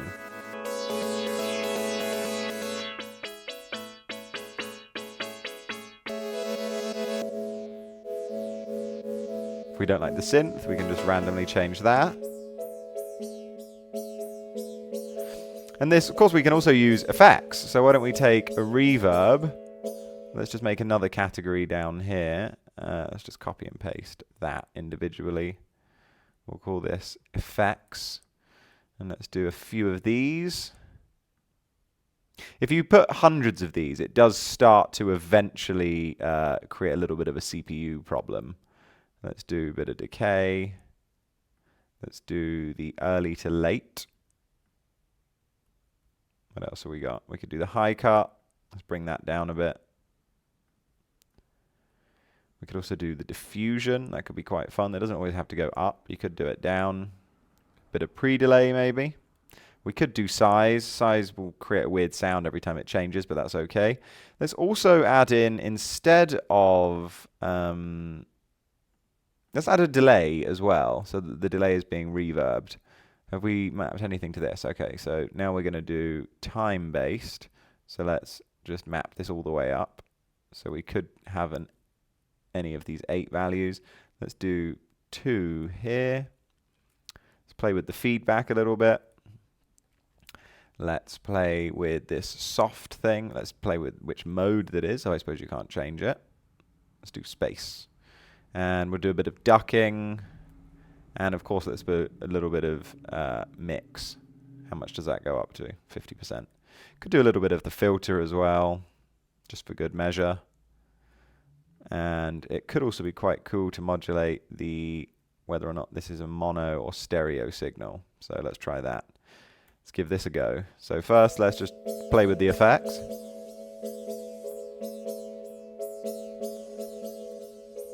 Could be quite fun also to put a chorus or something. So let's see what happens. And really, the world is your oyster. You can go as far into this rabbit hole as you want and create some really rather wild results. Let's see a little bit of mix here. Let's do something with maybe the tone, maybe the width. We can bring that down a bit and whip it back up. Let's do speed a little bit slower, but again, whip that back up, less depth. Bring it back up, and then maybe we could also change the mode. So now, if we whip ourselves back up to the top of the project file, we have our button here that can generate completely new sequences every time. So let's have a quick listen.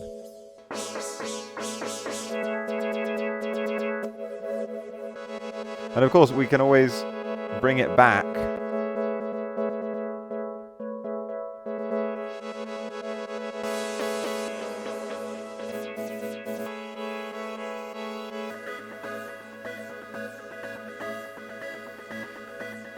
And if we wanted to, we could even have this change. This might sound a bit excessive.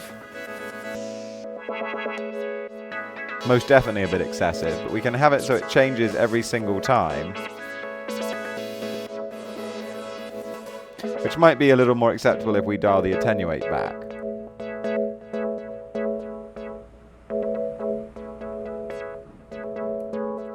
But you can see how this can be very useful, particularly if you had a proper chord progression. So let's see, what did we have here?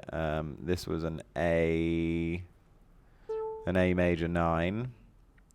Let's go to a 1, 2, 3, an A minor 9. Sorry, an F sharp minor 9.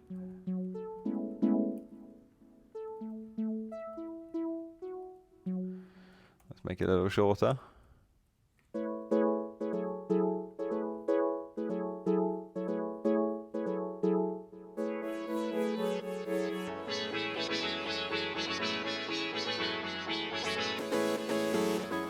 And you can add also some modulation in here that doesn't have anything to do with what we've done there. So I always like using, say, hold and note random to play around with the decay a bit. So let's make it so that we have things randomly changing the decay.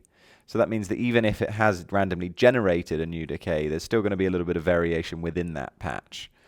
Let's try a little bit of this as well. It would have been a good idea probably to modulate the actual envelope amount. Cool, we've got a lot here. Let's see if we can't select all of them in one go. Got our modular rhythm. Okay, let's just bring that. Oh, crikey. Okay. Let's bring it all down by 1. If I can find it. There we go.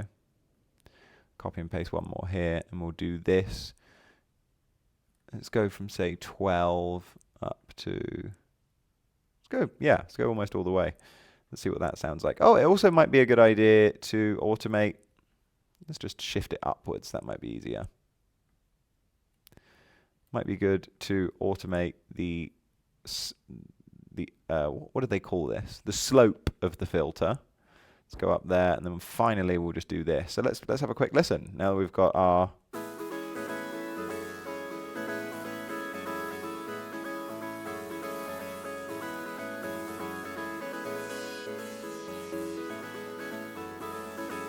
Maybe we don't want, actually, on the rhythm to be able to change this. So let's just get rid of the attenuate for the rhythm section, because we'd sort of like that to stay as it is. Yeah, of course, because the rhythm means that if we're attenuating that, it's going to actually be changing the amount of notes in the Euclidean rhythm.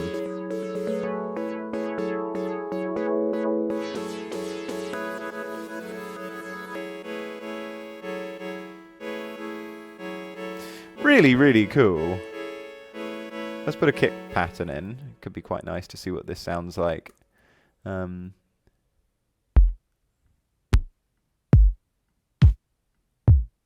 it, we'll take this one.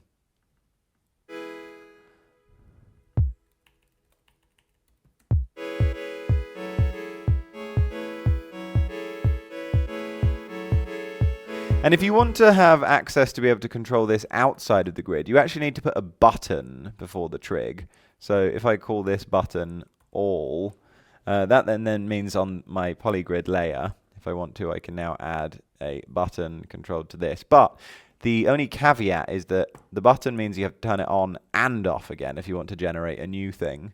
So if I also now take a button here connected to synth, I might need to do and. So that means that I can take, I can get the button turned on from the all, but also I can have it turned on from the synth. Because that means that maybe if I'm playing it... Oh, actually this needs to be an or. There we go.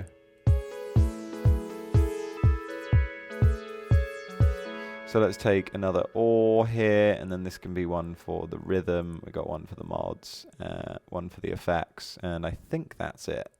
So now let's take a button, map that in. Oh, this is our effects. Up here we've got a button, and this is our rhythm. And then we had one for mods as well. There we go. It's only really an LFO, but okay, so we've got our mods there. Now this just means that we can, of course, map the other buttons to it as well. So we've got just a synth randomizer. We've got a rhythm randomizer. That's going to make me go mad if I don't capitalize all of them. And we've got our mod. And we have our effects. And again, just pointing out that we can close this up now, and we can have full access to being able to generate new patterns.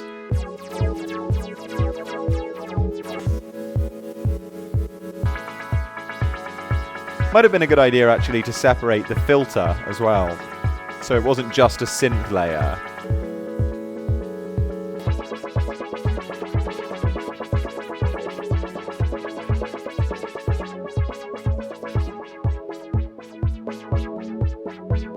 Oh, and we probably also want to have access to our attenuate knob.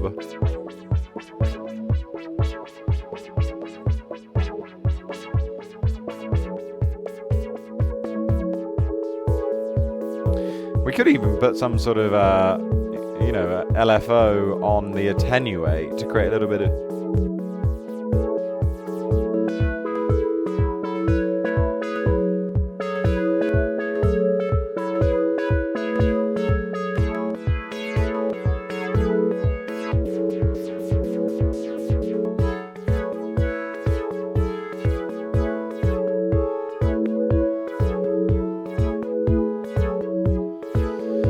Probably a good idea to, in fact, instead of modulating it downwards, modulate it upwards. That just means that by default we're getting slightly shorter notes. And of course you can go in and tweak specifically how much these things are working, because maybe you don't actually want for the filters to be opening up as much as they are.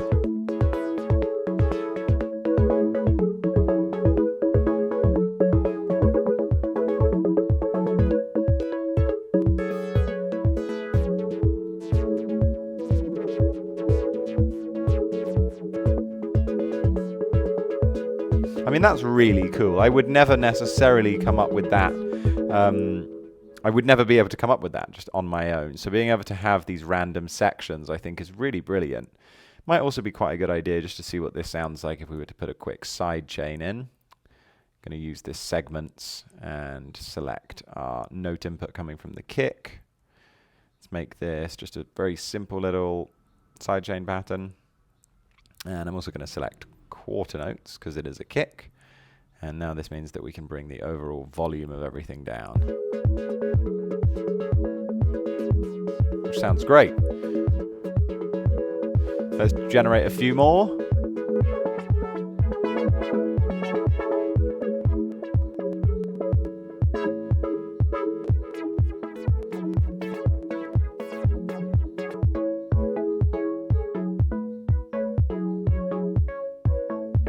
Maybe it'd be a good idea to add a little extra delay as well.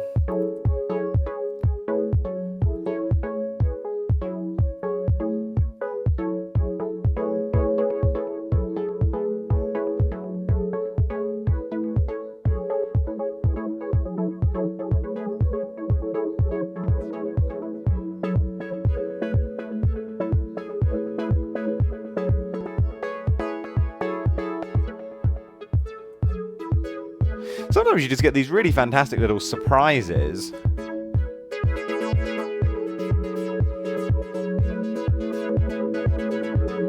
If I were to change the actual voice here to, let's say, wavetable, you know, you can really start to create some very strange sounds. Let's try this step. Of course, I now need to go in and modulate all of those.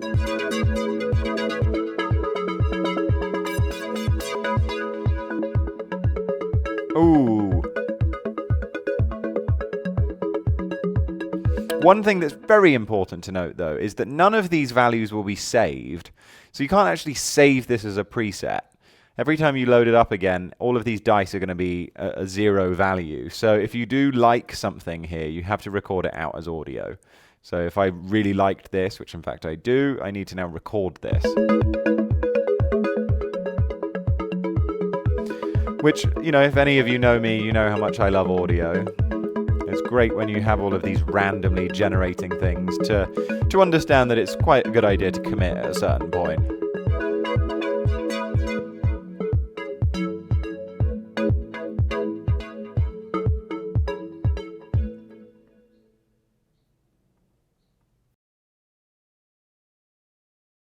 Let's open up an instance of the polygrid, first of all. And I just want to make a quick disclaimer here that everything I'm about to show you is really quite pointless with using the XY pad. There is no reason to do this. Everything else would work without the XY pad. But I think that this is a lovely visual way of seeing what's happening. And, you know, like with all things with the grid and modular, it's just a great way to waste time and have fun in the process. So, you know, let's have a little look here. So the premise of what I want to do now is to find a way to visually represent randomness on a scale of triggering notes and also choosing the pitch. Doesn't really make much sense until I just do it. So I'm going to load up an XY pad and I'm going to make it a bit bigger. So let's just make this, oh god damn it, come on, give me the diagonal, there we go. So the XY pad, you can move around like this, you know, you've got the x-axis and you've got the y-axis, and it all makes sense. And what you can actually do is map, say, an LFO to the X and it will make it move, and you can map an LFO to the Y. This is where it's my point of it being pointless, is the fact that what I'm about to do with these random knobs, these could just be assigned to These could just be assigned inside, but let's have a little look. Okay, so I've got this random here, and I'm going to set this to squiggly. Let's take 2 of them, and I'm going to make it a bar long on both of them. And might as well put them on free as well. Okay, so I'm now going to map this random to the x-axis. And you can see that now this is just moving the little blue dot that appears. And yeah, that's that. So now let's map it to the y-axis as well. So now we start to get almost a chaotic particle. And this particle is just moving around across the x and y-axis randomly.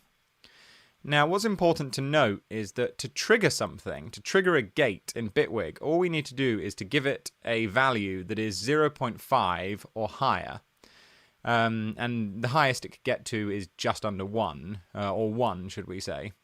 So it's logical to assume that if this blue dot is to cross up over this middle line or over this central line, it's going to be giving us a value of more than 0.5. We can look now with the value readout and say, okay, so x-axis, where are we? As we start to cross over here, you'll see now 0.5. Cool. So what that would do, if I now connect this to a gate, is that every time we cross the central line, we're going to trigger the envelope. However, it doesn't work the other way.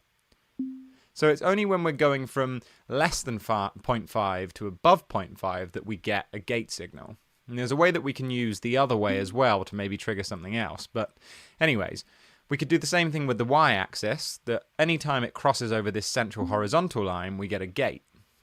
Now, the thing that I quite like about using this XY pad is it keeps everything consolidated in a visual fashion.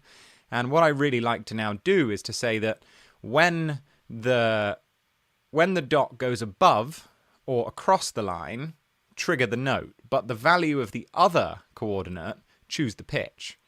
So let's keep this nice and simple. And first of all, we'll just use one voice. And I'm going to take a quantizer, slap that in there. We'll do the C major pentatonic scale as per usual. And let's take a scalar, a pitch scalar, because we don't want to have too many randomly high notes. Let's go for C5 then, from C3 to C5. Now, let's start with the red. So every time we cross over the horizontal vertical, the vertical central line, we're going to trigger a note. Fantastic.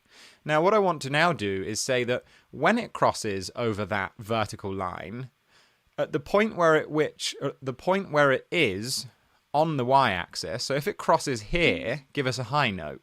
If it crosses here, give us a low note. So I'm going to take this blue one and I'm going to attach that to the pitch.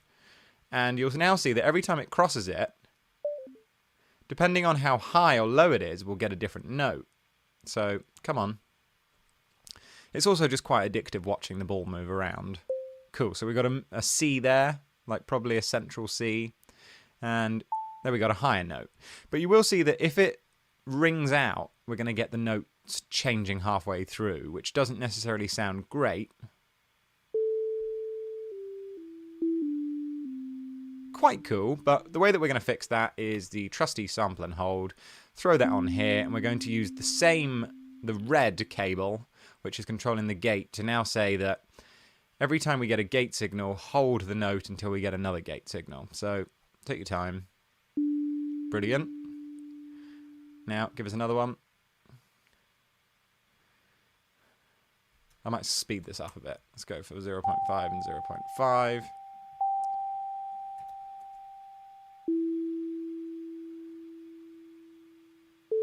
Nice. Okay, so this is quite nice. This is a pretty sound. But what we want to do now is do the complete opposite. So we're going to have another instance of this where we have the red cable going in here, and the blue cable will be the gate. So now let's attach that to that, and now we should get 2 different notes. If I attach this up,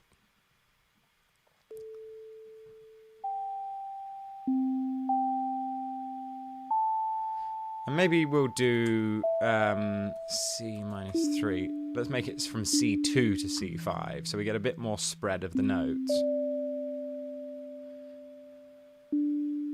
So why I like this is just watching it, you know? You can see it's logical, it makes sense. And of course, you could just map LFOs, like random LFOs, to exactly the same thing, and a random LFO will trigger a gate randomly. But having this XY pad is just very nice to look at. So what we could also now do is do one for the negative. So this is positive 0.5 on the X and Y axis. In order to make it trigger as it goes down, we need to say that anytime... Okay, let's just copy and paste this down, and we'll have another instance of this. So we're now going to say, instead of... we'll start with the red one. Instead of red triggering the gate, we want to say that every time red is less than 0.5, so we'll say 0.5 here, and we'll say every time red is less than 0.5, then trigger a gate. And we can do the same thing as we did before, where then blue goes into the pitch information, and we can use the same gate there. And let's attach this up now. And as we start to have a few notes ringing out at the same time, it might be quite nice to slightly change the tonality of some of them.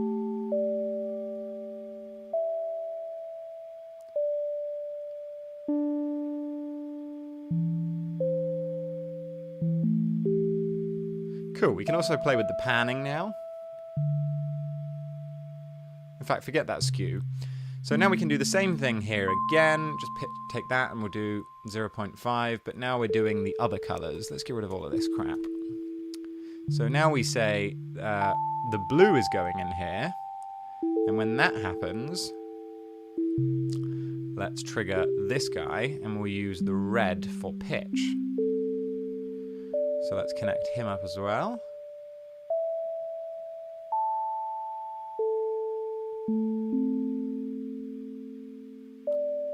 Really lovely. And because you've got more voices now, we could make these decays as long as possible. They will eventually cut themselves off again, but it's quite nice for creating that long, drawn-out feeling. And of course, we don't have to stop there. We could also add in when something is less than 0.25, or more than 0.25, or less than 0.75, and vice versa. So why don't we do one more, and this time we'll do a more than. So we'll say greater than, we'll say 0.75, and we'll do a greater than, in fact, let's do a greater than 0.25 on the other axis. So we can do the same colors again. I'm just going to drag this down so as not to lose my mind. We do red in here. Oh, no we don't. We do red in there. And we'll do blue in there. And then, of course, the red one gets the blue for pitch. The blue one gets the red for pitch. Let's attach these.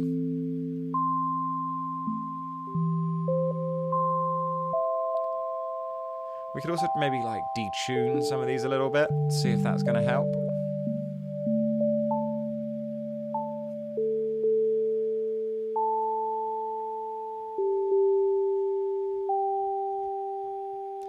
Maybe change the ratio of some of these guys.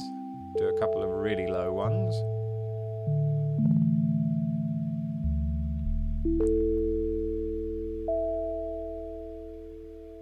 We will need to start bringing some of the volumes down on these guys. Oh, we've got one that's gone up a bit too high. Where's that?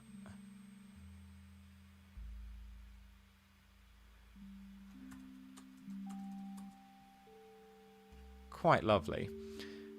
And this kind of stuff always sounds nice with a drone. Where is that high note coming from? What have I done? I don't get it. They're all ones. Let's just solo it. Okay, that's a low one. Oh, apparently it's this guy.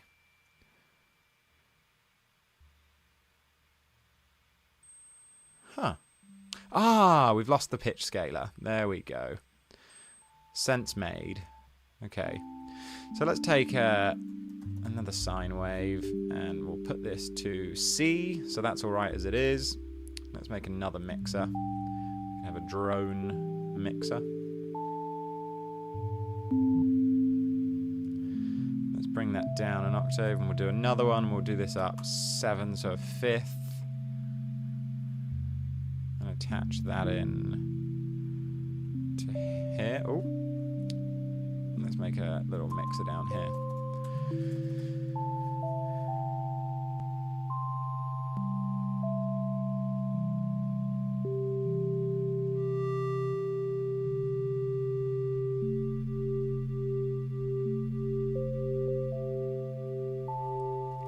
Now, quite lovely, it really is.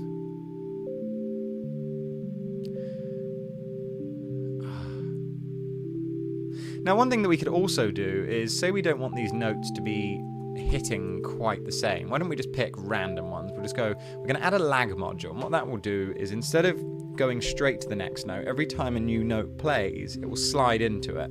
So I'm just going to bring up the lag on here to maybe... And if we just do them on every other one, that will basically mean that some notes will just hit hard. Oh, there we go. And we'll do this one on the top. So let's do a bit more panning here. Lovely. And you can imagine as well that what's great about this is these X and Y values can control multiple things. And if we use them in different amounts, so if we say take a modulator out and we'll say, give me the red value can now control the skew.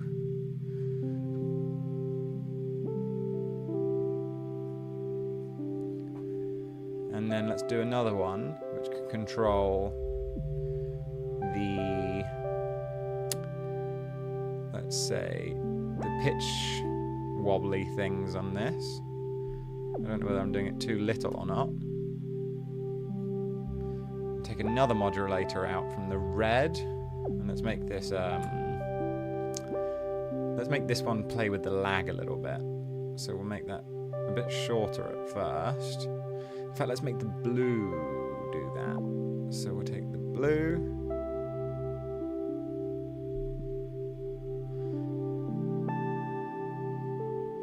Quite lovely. Just throw a bit of reverb on there.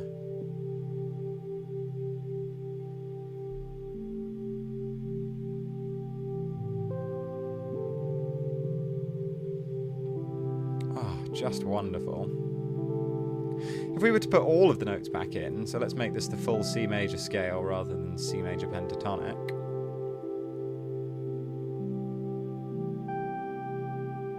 We could also then use a transpose module and say, before the quantizer on, say, this one, let's add a seventh to that, a fifth to that, so we've got +7.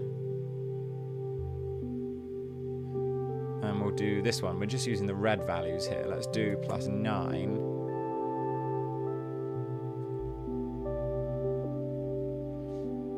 And then let's do a third. Tell you what, we've got no more inputs on the mixer there. Let's take, ooh, lovely.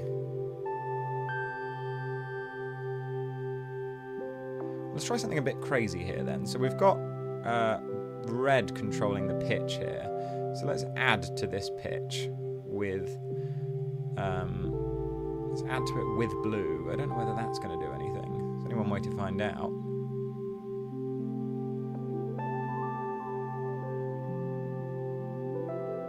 Oh.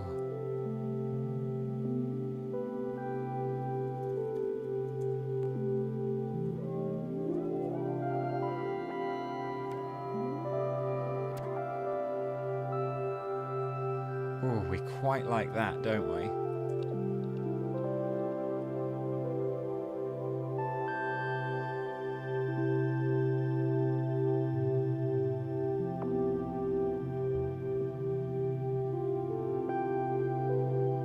Oh, wonderful. And again, I just really want to reiterate, there is no point in doing this. The only reason which I like doing this is because it's fun. And I suppose that's all that really matters here. You could do all of this with just the random modulators without the XY pad, but what's really beautiful is you can sort of build a patch around the visualization. You can say, you know, I want things to happen at 0.75, and you can see it. You can see when they're happening, and that just makes for a wonderful experience in crafting sounds. I'm just going to let this play out for a little bit more, and I think that's it.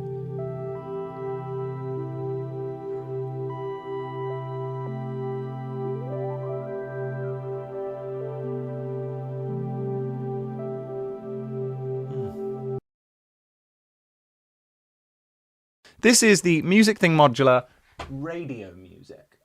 And what this device is a sort of sampler that sets to recreate the idea of just tuning into different stations on a radio.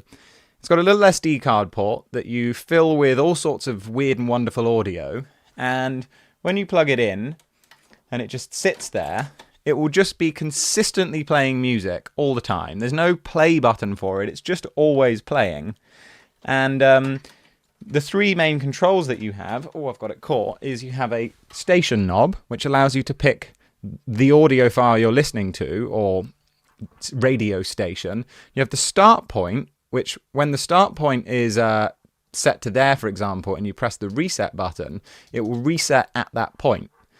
And other than that, you have the same button can be held down to go through banks. And long story short, you just have lots of audio on it that you can skip through at random that is always playing, and that you don't know what the audio files are because there's no screen, there's no names, there's nothing. There's just constant audio. And the fun arises when you then use it in tandem with some sort of rhythmic source to choose the resetting. But you can also then set modulation to control the actual start point or the station itself. So you can end up with some really quite wacky, wonderful ideas. What I want to show you today is how you can do that in the grid. So without further ado, let's jump right in. In order to emulate radio music in the grid, or in Bitwig in general, we're going to need to find a way to store multiple long audio files in one device that we can quickly cycle through, multiple different audio files at different starting points. And the logical choice for that is to use a sampler. And some of you may have created your own multi-samples before, but if you haven't, I'm just going to quickly break down. I'm going to put a little time link below in case you know how to do this and you can skip forward to seeing it in action in the grid. But long story short, you make a new sampler and you do create new multi-sample. And in order to split them in the way that we want, you're going to want to click this button up here, which will allow you to do the list editor. And then you're going to click this star, which will choose by select parameters. I've got all of these audio files. This is my SD card from the radio music, and all of these audio files are around 30 minutes long, and they've just got all sorts of random craziness in. Some of these things are stuff that I've recorded off of YouTube, things I just thought were inspiring. I've just got recordings of quite poor recordings as well. Some things are just bits that I've recorded off of YouTube, and they just cut out halfway through. Some of these things as well are full albums that I've downloaded or ripped from vinyl. And I took a bunch of audio files and just joined them into one, and they're all around 30 minutes long. Anyways, once you've highlighted all of these audio files, as many as you want, I think it's probably 128, same as MIDI, and you're just going to drag them here. And if you drag them here, you can see what's happened. It's now split them out. They're across all of, instead of being split on the piano roll, they're split by select module, which means that whatever's playing will be the select value. And the select value is this knob. And as you twist that, it will cycle through these possibilities. I'm not going to do that now just because it will take quite a while to load, but to show you what it actually looks like, if I go for my multi-samples, I've got my radio music one here, and this is what it should look like. And if you open it up, you'll see that there's just a shit ton of audio files there. And as I play, I can choose which one I'm playing by going through the select values. Once you've put all the audio files in, you just click save, and then make sure to save as a multi-sample. Don't save as a device, save as a multi-sample, because then you'll be able to access it in the grid, and also it won't take fucking 15 minutes to load every time you try and open it. Cool. So now let's have a look at how this works in the grid. So I'm going to take an instance of the grid, and I'm going to take a sampler. I'm just going to output that straight away, and I'm going to browse to samples multi-samples, and I'm going to find my radio music multi-sample, and you can see that it looks just the same. If I were to click here, you can see that we have exactly the same view, and if I were to press a note now, we have the first sample.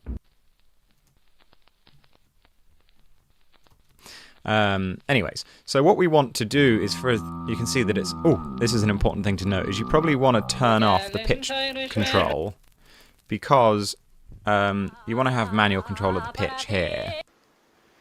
And okay, so now it just means it doesn't matter what key I press, we're just going to start at the same pitch, or the original pitch. And what I like to do is, like with the radio music, you can't just have something playing forever, because A, then you're not really sampling, and B, it will just likely go out of time and you won't like the pieces you're using.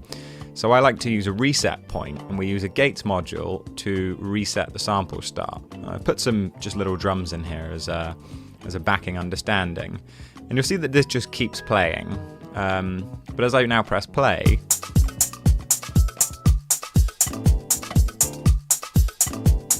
we're now restarting every time from the play start point.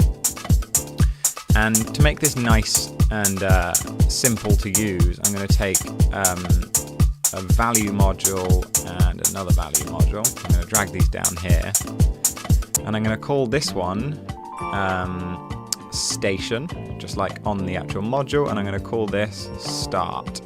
Let's take two mod outs. Mute that for a sec, and let's take another one, and I'm going to map this station knob to the select parameter, and that will mean that we can cycle through all of the individual recordings that we're listening to. So that will pick the fifth and whatever, blah blah blah blah. So now let's choose the start, and I'm going to bring this all the way back to the beginning, and I'm going to map the start knob to control the play point. And what this will mean is that I can I've turned the audio off. I can choose where in the audio we're looping from. I mean, that's really cool. But then we can also choose the radio station we're listening to.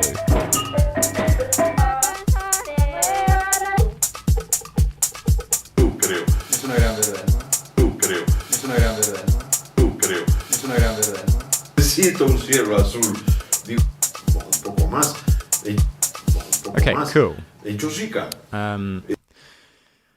So now what we can do is we can also, if we want to play with the pitch and the speed, let's put another two knobs under here, and we'll call this one, in fact, let's not use the pitch and the speed at the moment. Let's just leave it as is for now. And I'm just going to pop that here. Okay, so now it might be quite nice as well to be able to have control over how long the loop is. I like to just leave it on the first beat, and then we choose the reset speed here. So we're going to take a phase in and can connect that up, and this will now mean that we're doing the same loop as we had before. If we want the loop to be longer, we just change it to a lower denominator.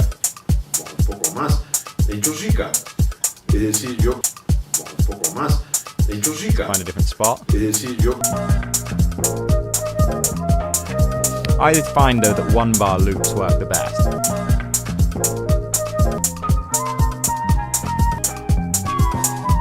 But you'll notice that, like with the real radio music module, because we don't have accurate control of the start point to start it on a kick or on a specific point, it becomes a bit messy sometimes, and it's very much just finding what works. But something which I find that is very handy pretty much all the time when working in this kind of sample-based fashion is I like to take a volume knob, and I'll put that before the output. And I'll also take up here, you could just do this with a separate side chain, but I do like to keep it inside. So then I'm going to take a envelope here, and we're just going to have a 4/4 pattern that basically brings the volume down. And that will give us a nice subtle side chain.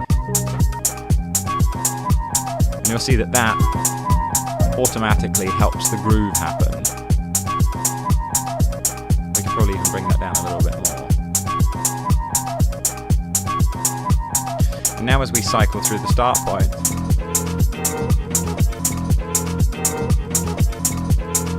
and choose a different radio station,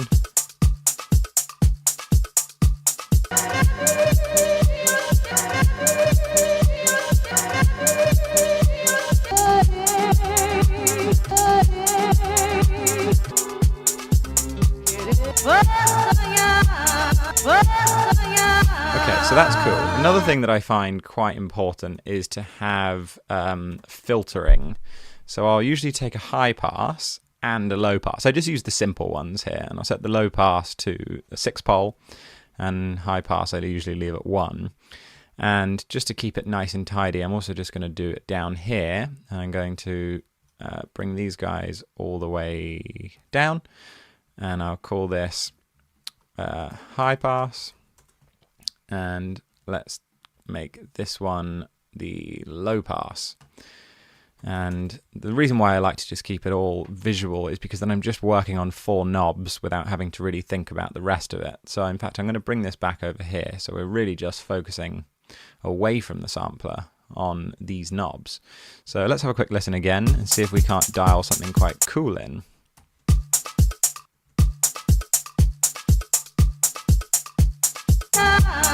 In fact, let me map this the other way.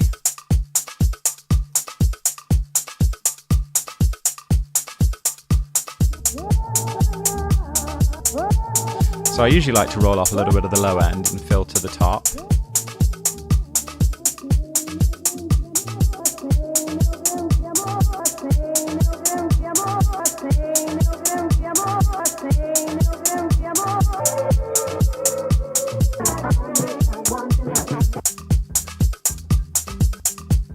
Oh, that's quite cool.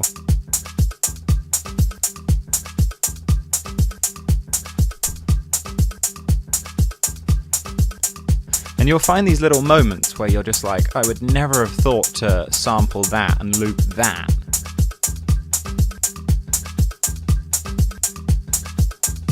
And of course that's now starting a little bit off the beat. So you could try subtle changes like maybe going to 0.8. And because these are quite large files, you don't have much definition here on control, so usually you'll find a spot and not be able to do too much around it. Another thing which I find quite useful is playing with that start point in a more controlled fashion. And the way that I like to do this is I take a merge module, and for the sake of this quick demonstration, I'm just going to leave it at 2 possibilities, and I'm going to take a value. And this value knob will be doing exactly the same as this start knob. Let's bring this all the way back down to 0. And I'm going to take another modulator out, and I'll use that to control this. I could just use that to control the knob over there, but this will allow us to basically choose the start point, the same way as we were before.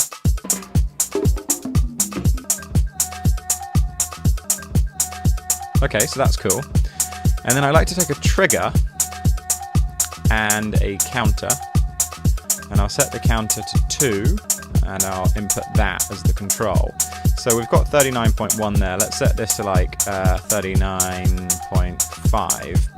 And what will happen as I now trigger this is it will quantize to the next gate signal being a different pattern. I need to change this to rap. There we go.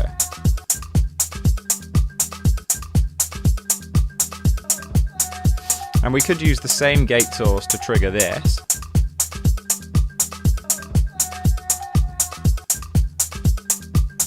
Let's change that to 39.2. Let's go back again, that's quite good. And of course, if you want to add more steps, we can go 4 here, change the counter to 4, and bring these down. Sometimes it's quite nice to keep the same values, but then change it the second time around, so we'll go 39.7.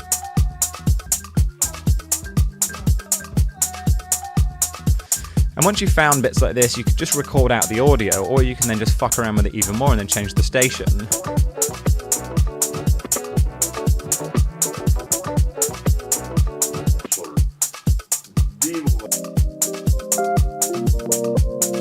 And if you change the amount of gate notes in the space or speed it up here, you'll then get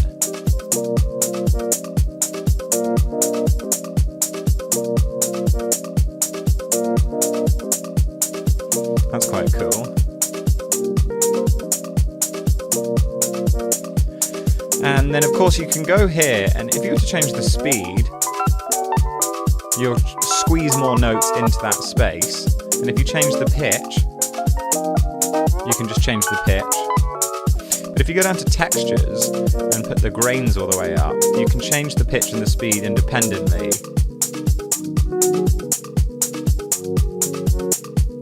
That's fucking lovely. Or, if you don't want to change the pitch, but you want to change the speed,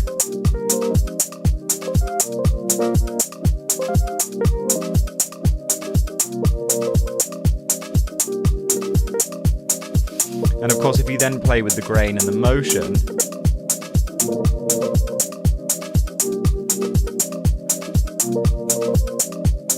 you can get some really cool vibes there. Let's see what happens if we change it to something less chordy.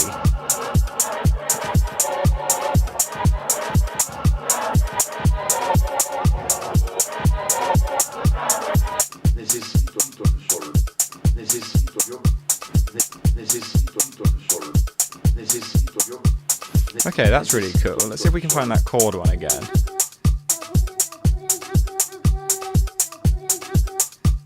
Okay. And of course, there's nothing stopping you from not just duplicating this down and connecting up a second module. Sometimes it takes a second to load.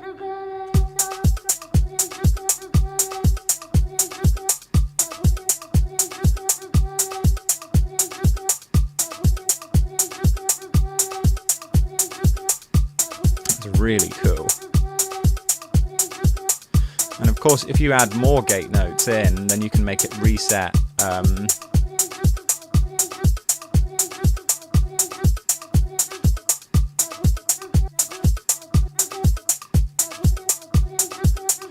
fact, instead of adding another one there, I'm just going to duplicate the channel and do another one.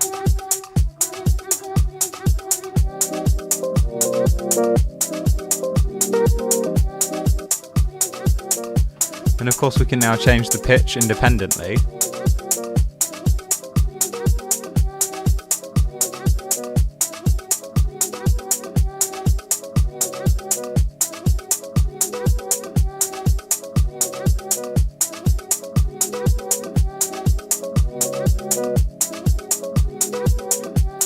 That sounds quite cool. And if we add another one, maybe we could filter out the high end and just keep the low to make like a nice bass line.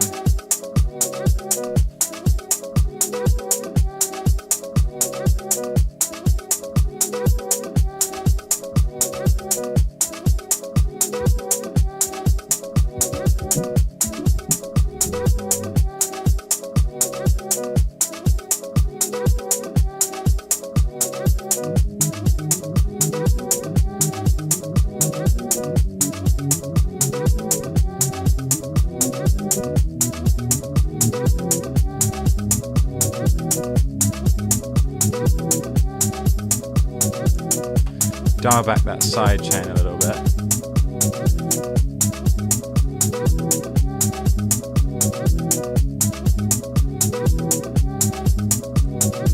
And of course the best bit is we don't know what these samples are, and we're not looking at an audio file, we're just going based off of whether we like the audio of it.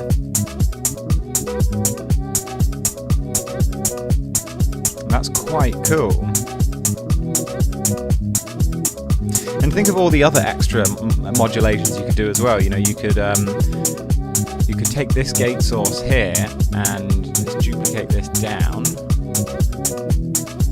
and do maybe a select here. So we'll choose that, we'll choose this to control that as well. And then we'll use another gates module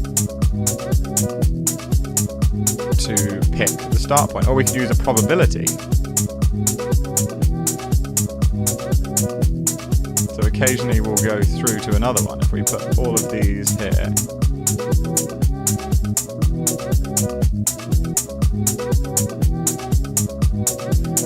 Anyways, I think that's a lovely brief overview of how you can recreate radio music in Bitwig.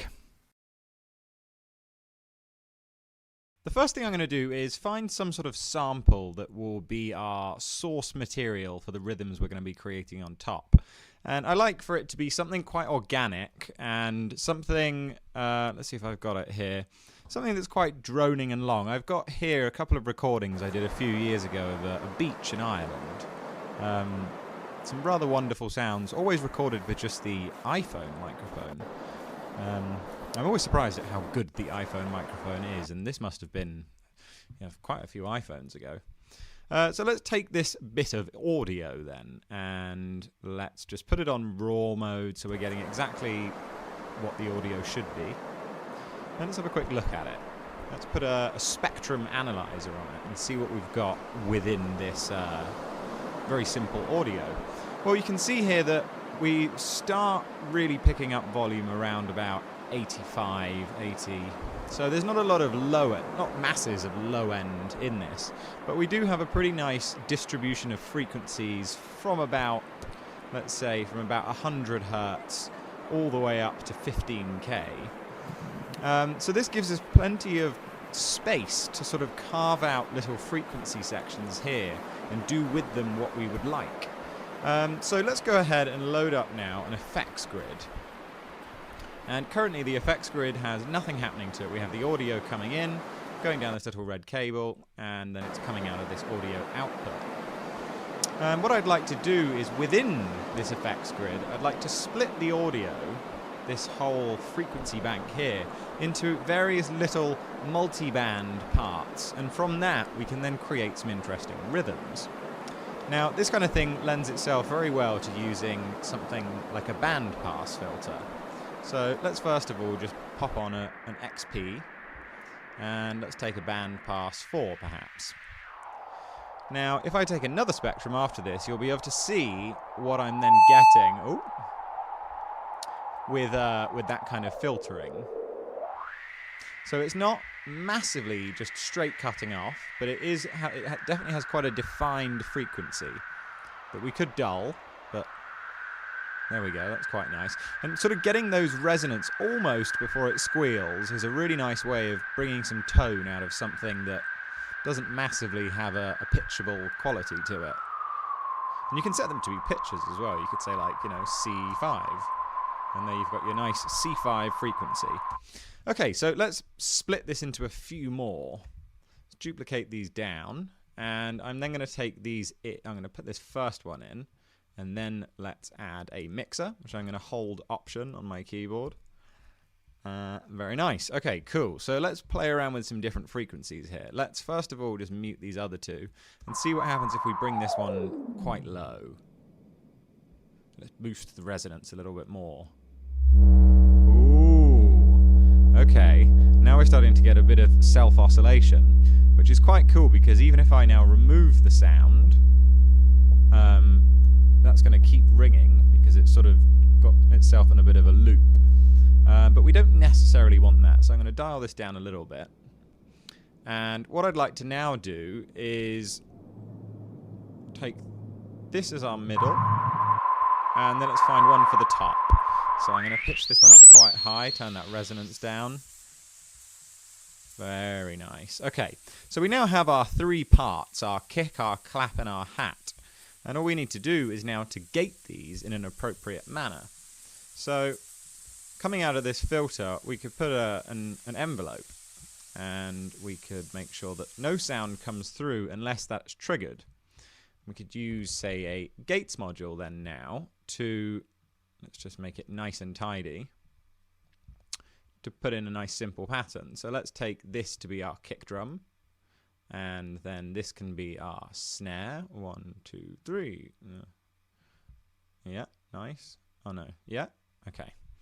And then the hat, just a little offbeat pattern here. Okay, you'll notice that the kick isn't really coming through very well, and we could get that self-oscillation back. Oh, in fact, the reason why is because it's all muted. Let's go back before I blow your eardrums. Okay, cool. So let's bring up the tempo a little bit. And you can hear that we're now getting some rather nice defined tones coming through this individual wave. And you can see it here, how nicely that's being separated and creating sort of a different pattern. So we could have that as being open, and let's duplicate this again, and let's add another instance. But this time, let's make it so that it's on every 16th note. And here we can just change the frequency, and I like to go a little bit higher. Maybe bring it down.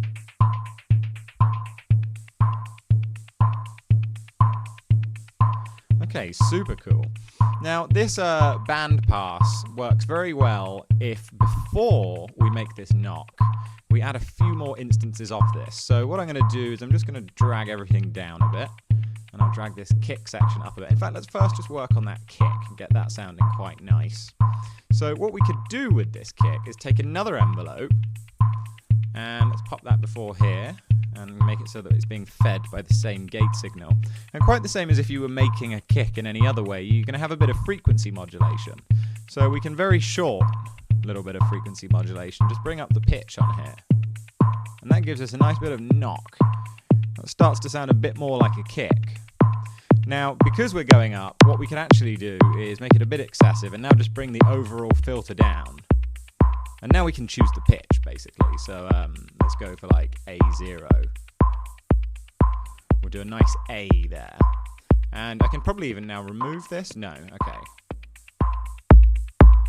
The amount of resonance we give will then sort of decide how intense of a kick this is.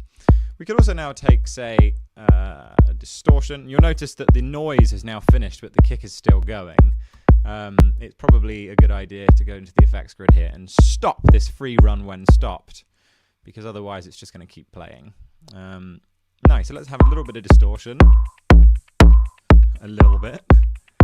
And let's take an attenuate after that and just bring it down a bit.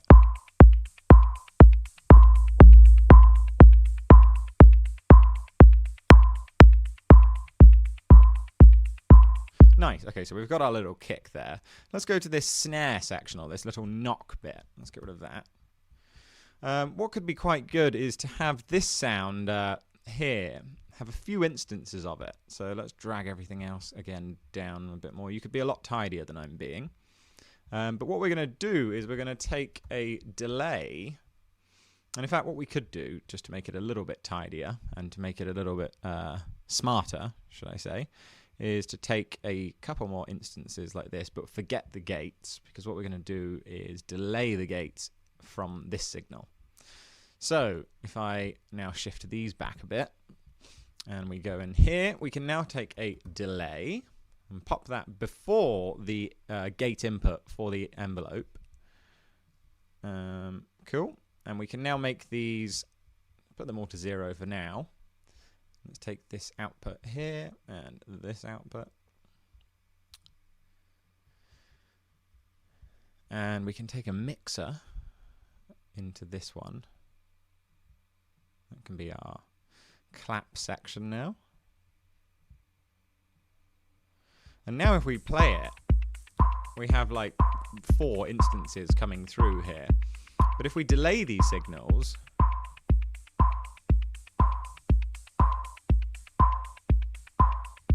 nothing seems to be happening. Okay.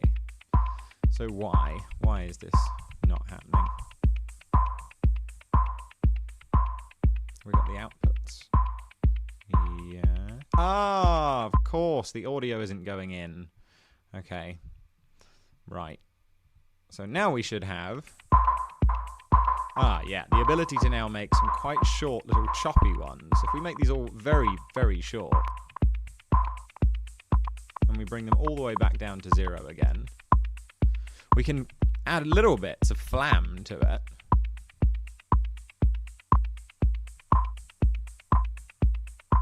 We could change the bandpass on all of these.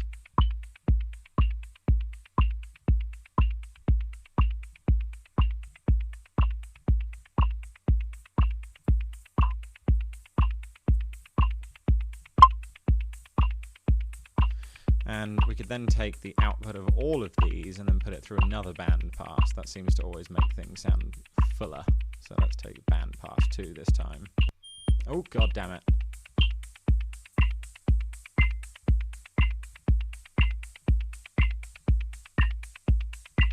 We can in fact go for, say, A3, A5. Okay, cool. Now we're in key with our kick. We could also take a bit of distortion again after this guy. And we could also then take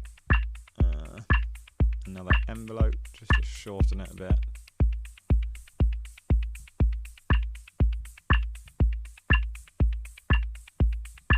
Okay, cool. Let's go back to our hats here then. Where are they?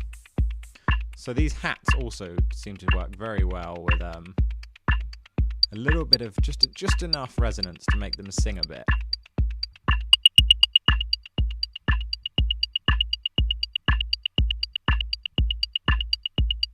Oh, that's cool. And as always, why don't we try something with a bit of a Euclidean rhythm to it? So let's do another one down here and make this 12. And let's get a clock quantize and feed that into the output here. Let's go for 13. Very nice. Okay, let's duplicate this up again so we can get a hat out of this.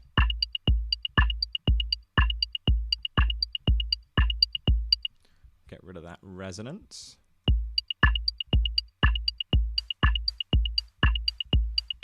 Bring the volume up a bit. Why is that so quiet?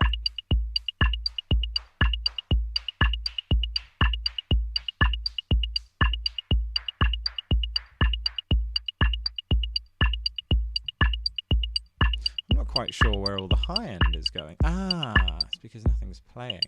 There we go. Let's go for a high pass then.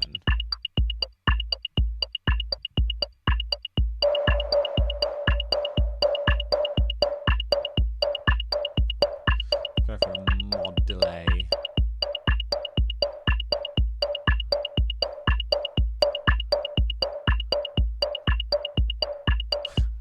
Go all the way to the top.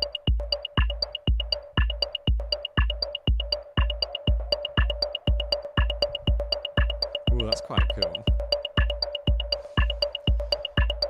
And of course we could change these guys out as well, so we get different patterns. Let's go, so what's this? This is the knock. Let's take 2 triggers. The triggers is. Go for 16, 16.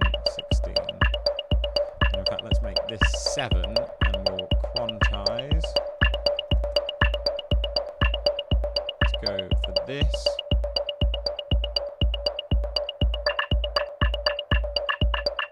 Ooh, okay, now it's starting to vibe up a bit. Okay, so what else have we got here? We've got this instrument doing... Let's swap these out for triggers.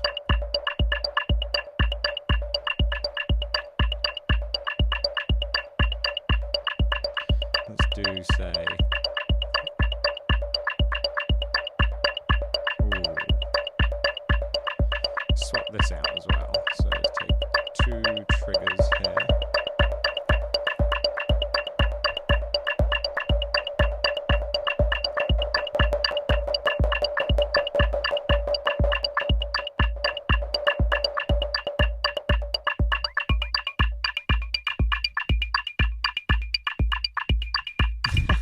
Such silly sounds.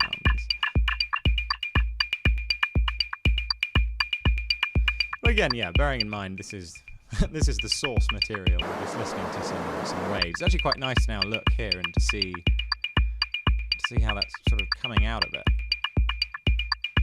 Ooh, very cool.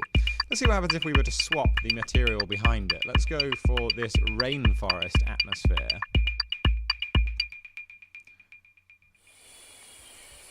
So we got this.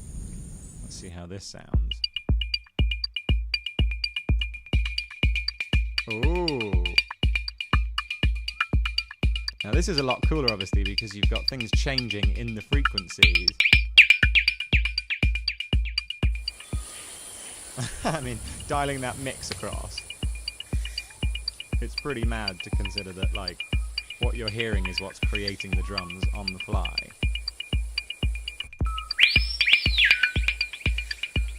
I think that's quite cool. Let's go to some of these other things here.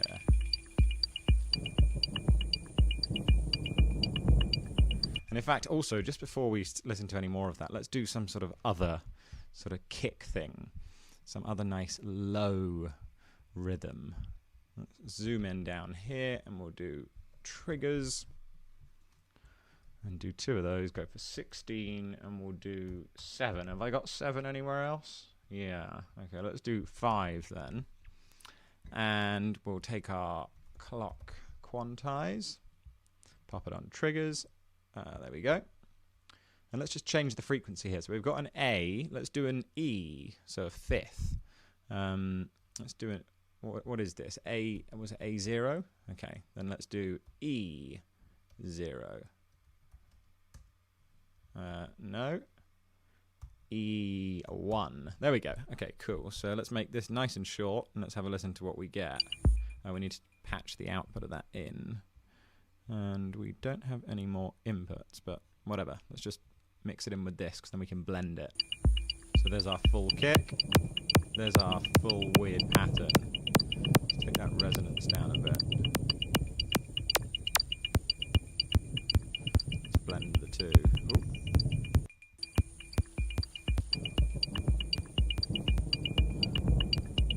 I'm not sure what's going on here, why this is so out of time.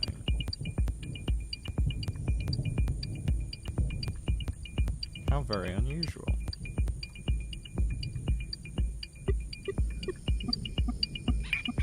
Ah, right. We need to go the other way. I confused myself there. So you need to go in there, and you go in the bottom. Okay. And you'll notice as well that there's a weird sort of stereo thing happening, and that's probably not great on kick drums and sort of a bass part like we've got here. And you could fix that by, say, taking a multi-band effects, or you could, in fact, even do it in the grid here, and you could say that, let's take a filter and say that everything below, in fact, no, let's do it here. Let's just take a tool, it'll be even easier. Take a tool, pop that in the low section, and then bring the width down. Very nice. And then you've got a nice mono low end. Let's skip back to some other interesting moment here.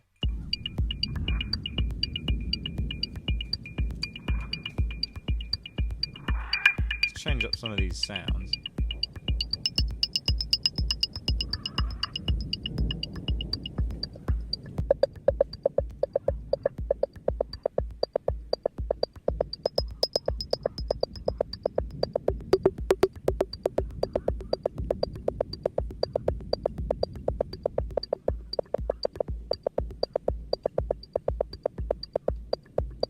Quite cool. Let's see what else we've got. Let's go for ambience. Let's see what we've got here. Let's take that for example.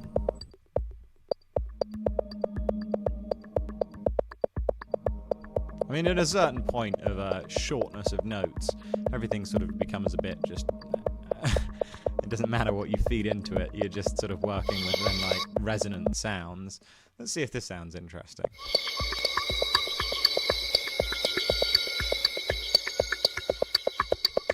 I think it works best when you have a little bit of the original sound coming through, because it's just a bit dull hearing this, but just that little bit of the rainforest coming through sounds very nice there, I think. You could, of course, try this with more melodic patterns. So let's go for some sort of keys pattern. Let's take that, for example.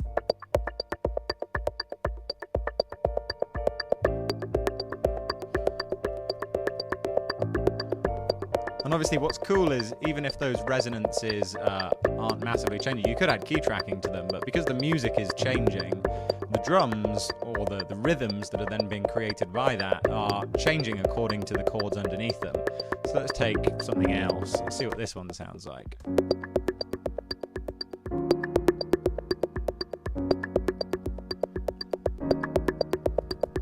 could also take, well, let's go for another one of these.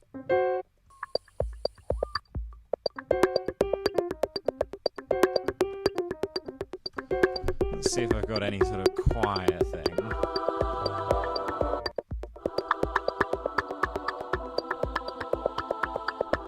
Anyways, the possibilities really are endless, and you can go in here and you can edit these sounds far more.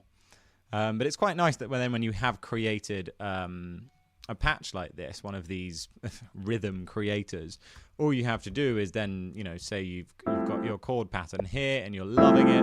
All you then have to do is load up your special effects grid patch, and we could even then put this in there to make sure that it instantly makes the bass mono. You can then just load that up on any channel, and you've got your drum creator. And you could then also add sort of modulation to these rhythms so that they're changing over time as well. We could put a random smooth LFO that's going quite slowly, changing through the numbers here. So we'll go up about 5, and we'll make this. Let's do another one. This is probably going to sound super weird, but let's give it a go anyway. Let's go up 6, and let's, on this last one, go down a bit. Okay, so let's see what this sounds like.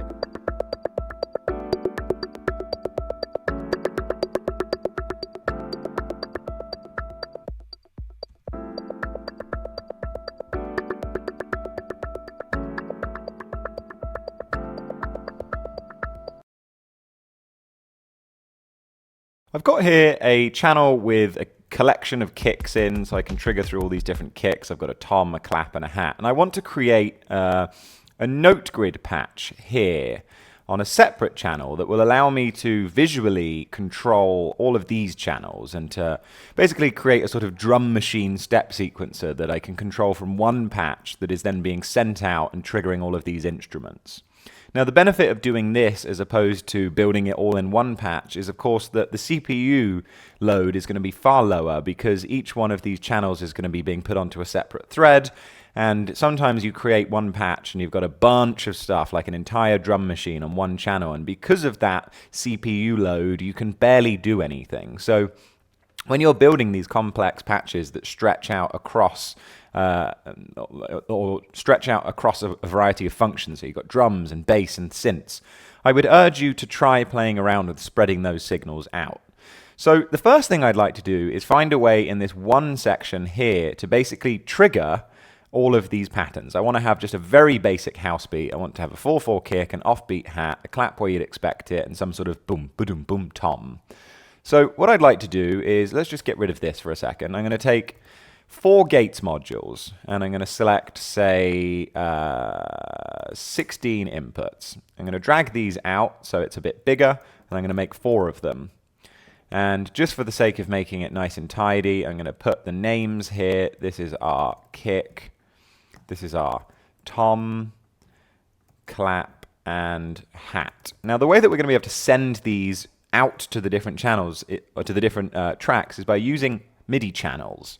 This is going to be our kick drum. Our tom pattern will probably do this.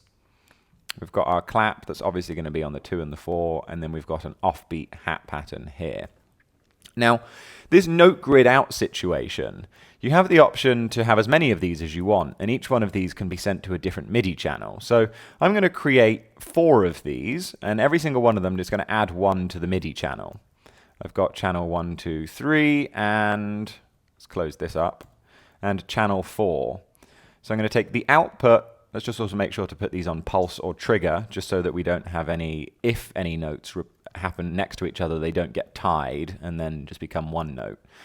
We're going to patch the output of the kick into number 1, the output of tom into number 2, clap into 3, and hat, or hate as I've written. It's a bit of a Freudian slip there. Hat into number 4. And if I were to press play now, nothing happens. That's because we now need to go to our individual channels here. And I'm going to say, okay, well, I want my MIDI input for this kick channel to be coming from channel 1. And I'd like for tom, this to be coming from channel 2, clap, channel 3, and hat, channel 4. And if we now turn on this little speaker icon, still nothing happens, because we now need to go up here and select grid and note grid as the input. And as soon as I press play now, you can see that whatever I put in here is being sent through to that channel. So let's do it for the tom as well. We're going to go grid, note grid, enable. Let's go to our note grid, enable for the clap. For some reason, we haven't got anything coming through for the clap. Have I not enabled it? Did I change the correct input here? How curious. Let's try and see if the hat works. We'll do grid, note grid, enable. Okay, maybe we just don't have any clap on that clap. What's going on? Grid, note grid. That's really quite curious. Oh, it's not even driving. It's because I turned off the phase. There we go. Okay, cool. So now we have all of those sounds being sent through to these individual channels, which I think is rather cool. It means that I have a drum machine where I can control, you know, all sorts of things, which is really cool. I never would have expected we'd get to this point when I first started using the grid. Why don't we have something to play around with the pitches then? So I'm going to take a couple of steps modules, and let's just make these 16 steps, and we'll copy and paste 4 of these, copy and paste this down. Now this can be our pitch for the first information, this is our pitch for the second, pitch for the third, and pitch for the fourth. And if I now make all of these go down to 0, it will sound exactly the same as it did before. But now it means that I can change, if I make like a few more hat patterns here. I would also urge you and recommend to change the attenuation on all of these to 10%, because you don't, or 20%, you don't need to have the full range for pitch values, because otherwise you're going to be doing something up here and it's off the scale, you can't even hear it. If you put it to say 10%, then you're able to in fact put things up top. And you can now right-click, generate random, and then create sort of just interesting variations of it. So let's see.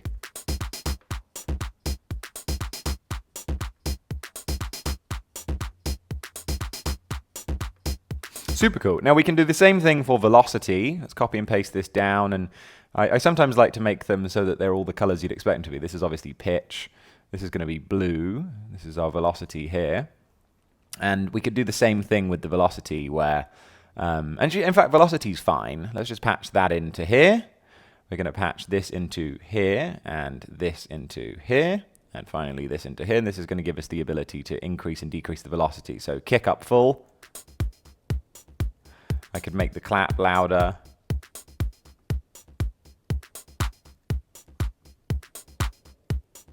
And I could do the hats. Might be quite nice to pitch the hats up.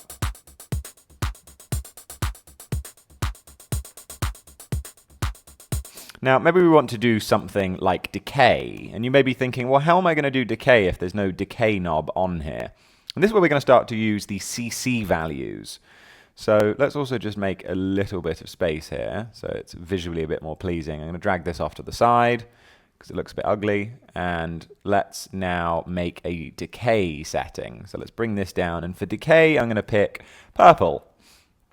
Now, every single one of these needs to be sent to a CC out. And because we're on CC1 for the kick, we're on CC2 for the tom, CC3 for the clap, and CC4 for the hat, we need to change down here. Channel 1, that's fine. Channel 2.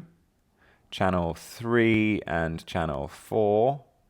And all I have to do is take the output of that and patch this into this CC out. So now these values are going to be sending as CC. So if I put these to just random situations here, if I were to now go onto my kick and I were to add a MIDI modulator, you can straight away see that we're getting that CC value being sent through. If I were to make this so it's you know, just steadily increasing, you'll be able to see here that there is that CC value.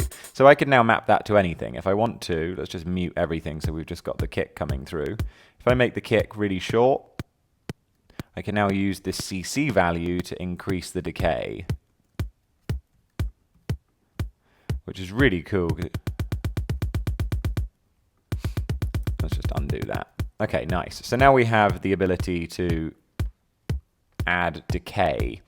You'll notice though that even if I have this up full, if I make it short, it means that the decay gets pulled down straight away. So what we'd need to do as well is change on here this to per note, per voice. And by doing per voice, now you're going to end up with the situation. How very curious. Once again, it doesn't seem to be working quite as expected. Actually, in this case, I would do, instead of it being decay, let's put decay to whatever it needs to be. Or let's put sustain and decay up, and it doesn't really matter. And we'll just make sure that all of these gate signals that are being sent are really short. And you'll see why in a second. I want these to all be tiny, tiny, like micro trigger lengths. So let's just put these all to the smallest possible value. Now, all of these sounds, I believe, are just stupidly short. And in order to make them longer, let's also put all of our velocities up to max so that we can just hear all of them easier. In order to make the tom longer, all we need to do is increase the release. And all that means is that with that CC value, instead of playing with the decay, we're going to use the release. And release will carry over and it won't get pulled down. So if I now make it, oh, you can even see here. And I've got to turn it off per voice. I forgot about that as well. Per voice. When it's not on per voice, you can see it here. So this means that if you want to have a longer kick,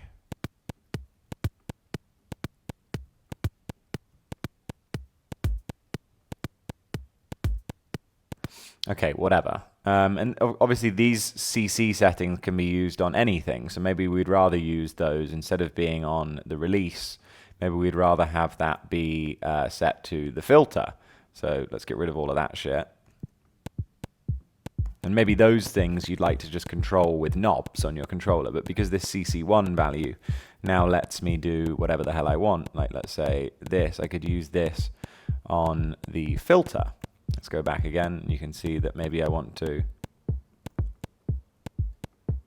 I have all of that control. Maybe let's do something with the hi-hat where maybe we do, well, we've got the velocity control here for the hi-hat as well. So let's, this was for velocity, the blue one. Let's make it kind of like we would expect it to be.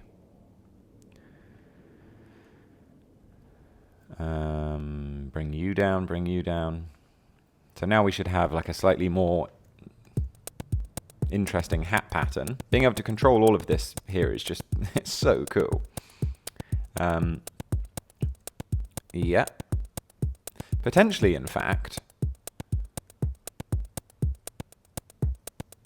No, that makes sense. And yeah, any of these parameters that you want to send out, you know, you have 128 different CCs on each channel. So, you know, you also go to CC0. But every single one of these CC values can be mapped to something. Obviously, this doesn't even just have to be drums. You could create a sort of MIDI sequencer for making instruments. If I get rid of two of these now, and let's make this into some sort of polysynth and nice, and then this one we can have be a polymer.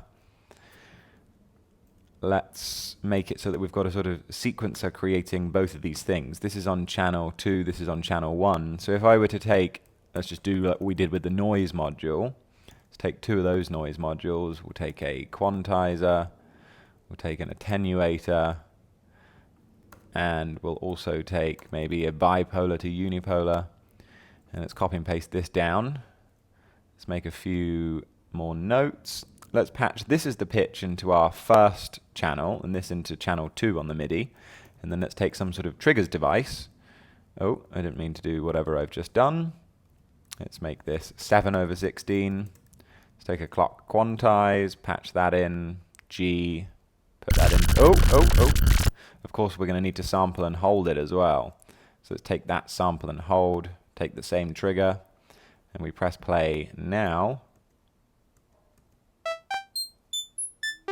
And now we have the ability to influence 2 channels at once. So let's also take that sample and hold for this pitch here. And we'll make it so that on this top layer, which is our saw, and this is our sine, let's mute that for a second.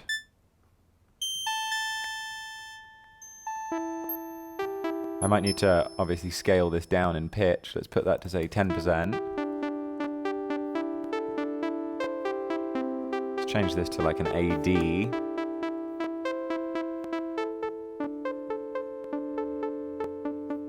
And now, of course, we've got the other voice here on this sine wave. Gonna need to scale down the amount on that as well. Let's do 5 over.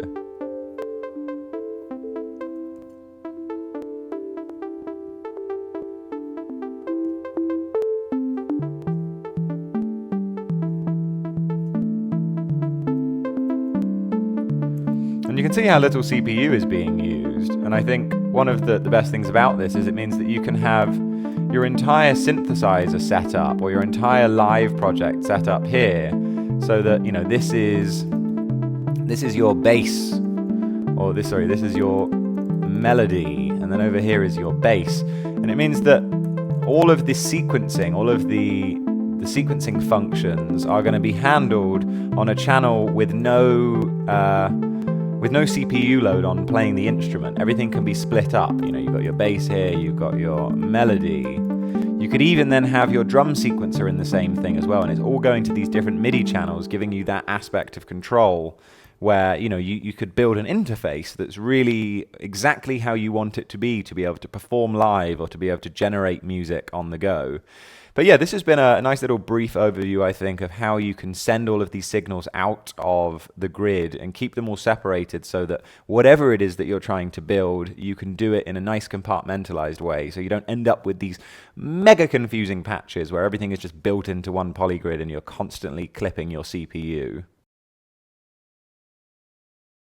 I'd like to look at creating an ambient machine, but in this case, a lot of the patches that I end up making, or that we tend to do, tend to be sort of synchronized to a tempo, and that means 8th notes and 16th notes. But I'd like to make something a little bit more freeform, a little bit more gray area in terms of how things are being triggered.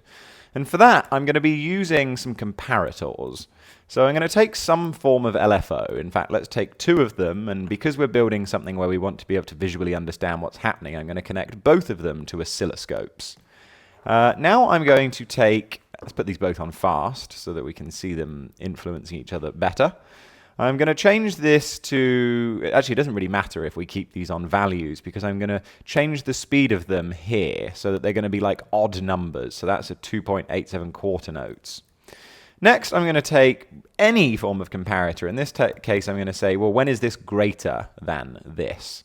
So I'll patch that in there, and in fact, if we want to, we can even just feed this in at a different signal so that we can actually see when it's greater than. And let's now take another oscilloscope. Where are we? And I just need to take the output of here to say when is that greater than that. And if I put this on fast mode, also let's slow the tempo down just so that the actual project file is, it's going to be really nice and slow. You can see that we now have sometimes very long gate signals and sometimes relatively short. And that's really what we want, is we want to have some form of what feels like just random, untimed gate signals being formed. I'm going to take another instance of this as well for later. And I'm going to change the waveform here to even a different division. Let's do 8th notes and half notes. And I'd like to create a couple of oscillators. So I'm going to take a swarm, and I'm going to take, let's take one of these guys. Let's in fact use this as the period upon which we quantize for some random pitches. So let's use one of these as our pitch informations as well. So I'm going to take the output of this yellow and I'm going to use that as our input here. I'm going to connect it up with the quantizer. And we're going to use another situation down here, but the gate signal is going to be coming from, the pitch signal is going to be coming from up here. So they're sort of cross-related, if that makes any sense at all. If I were to take an ADSR now, I want to use some form of envelope that has a gate desire, like it wants to have a gate, because then we can do some things with the sustain values. I'm going to put the attack up really high, and I'm going to maybe just play with the decay. I'll play with the decay and the sustain afterwards, but let's just patch this in and have a quick listen to what we get when we use this as the gate signal to trigger our ambient instrument. Notice I'm actually going to have to scale down this pitch information if we want to not lose our ears. So let's listen to this now. Obviously I'm going to need to attach the pitch. So this is sort of getting there. Sounds a bit stupid. So we're going to need to take a filter, take a low pass. Nice, okay, we're getting there. And I think also maybe the pitch information that we should have should be maybe some sort of function of two of these. So maybe I'll take an add module, or I'll take let's take a blend module, and we'll use that to combine this pitch and this pitch.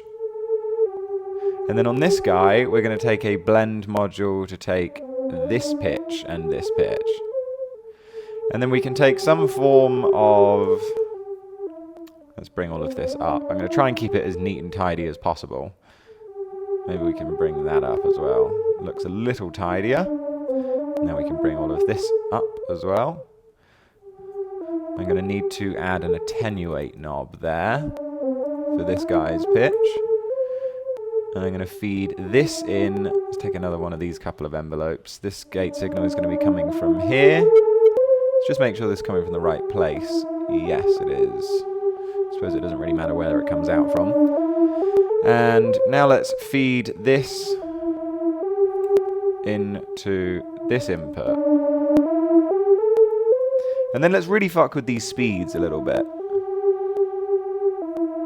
Let's also maybe make these slower. So this can be a bar, and this can be a half note, and this can be a half note, and this can be a bar. It's going to give us some slightly longer sounds. Now, we might also want to add a reverb here. And if we want to, we can also change the device phase. So the pitch is going to be different on the left and the right.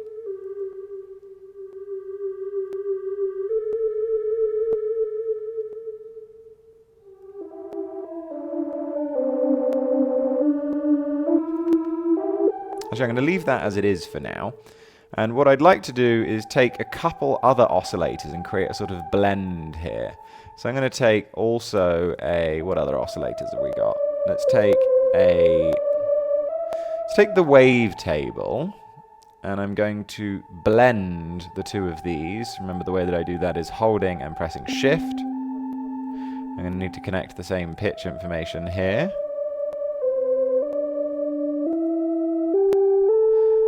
Now I can change this to a different sort of voice.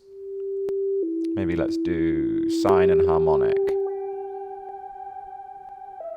Now I'd also like for these pitches to stay the same until the next gate signal. So I'm going to patch one of these in after all of these devices. Now it's just going to be one fixed pitch. So let's take the gate signals to say, okay, well that gate signal is going to hold the pitch from here until the next note. We could also maybe increase the size of the attenuation here so we get some slightly bigger pitches.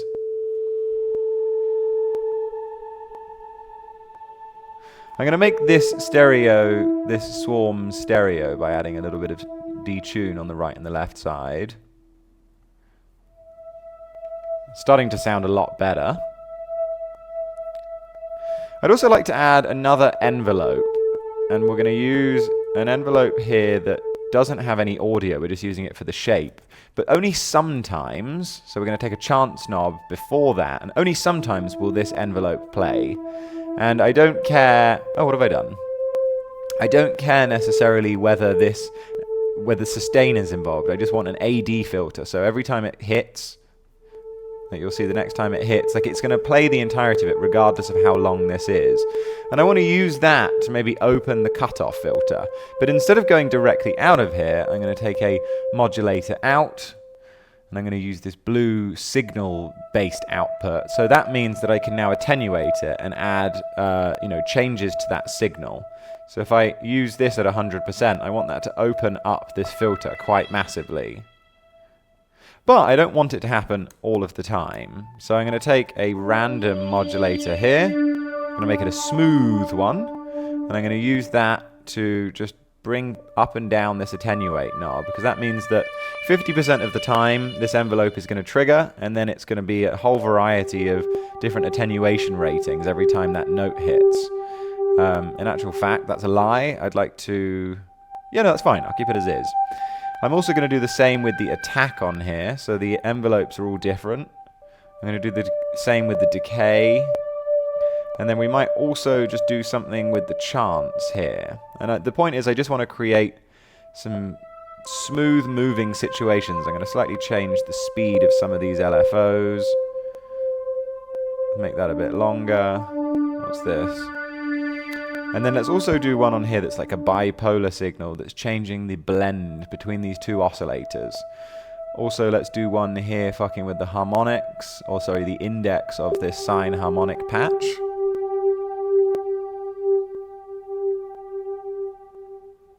Also, let's do one with the...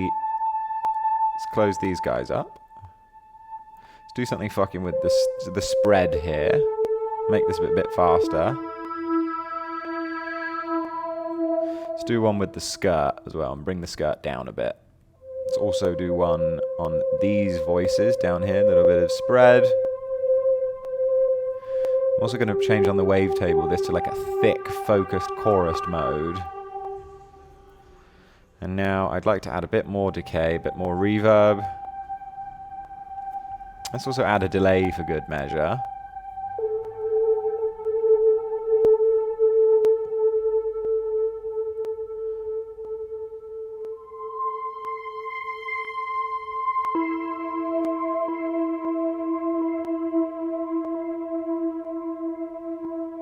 Really nice.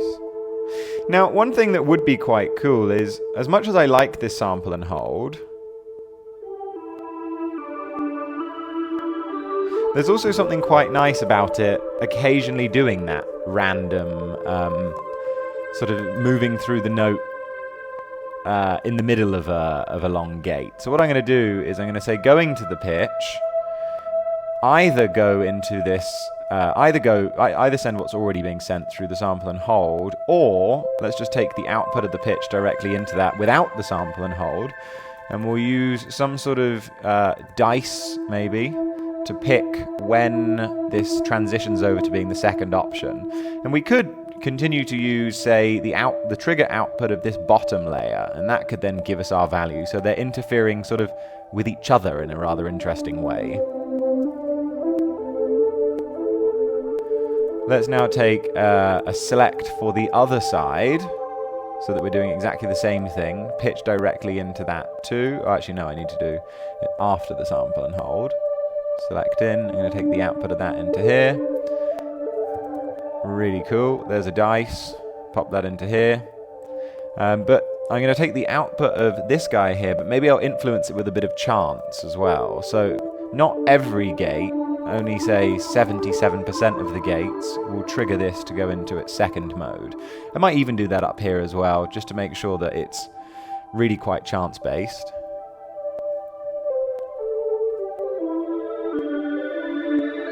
Now, it could be quite a good idea to make some of these LFOs change the speed of some of these random LFOs changing. In fact, let's not even do random. Let's do like a full-on LFO. And we're going to use that to change some of the values on these LFOs, because that's really going to start to create some strangeness. So let's make this Let's make it so that this top bar goes faster and slower. Let's do something on here as well. We could make it bipolar. And as you start to influence these parts of the patch, you're going to see that things really do start to kick off and become far more generative. Because obviously these aren't just controlling the pitch and the gate. These are controlling they're not just controlling the pitch or the gate. They're controlling both at the same time on the opposite plugin. So we could also put maybe some randomness affecting the shape or the sort of leaning of these waves. Let's close all these up.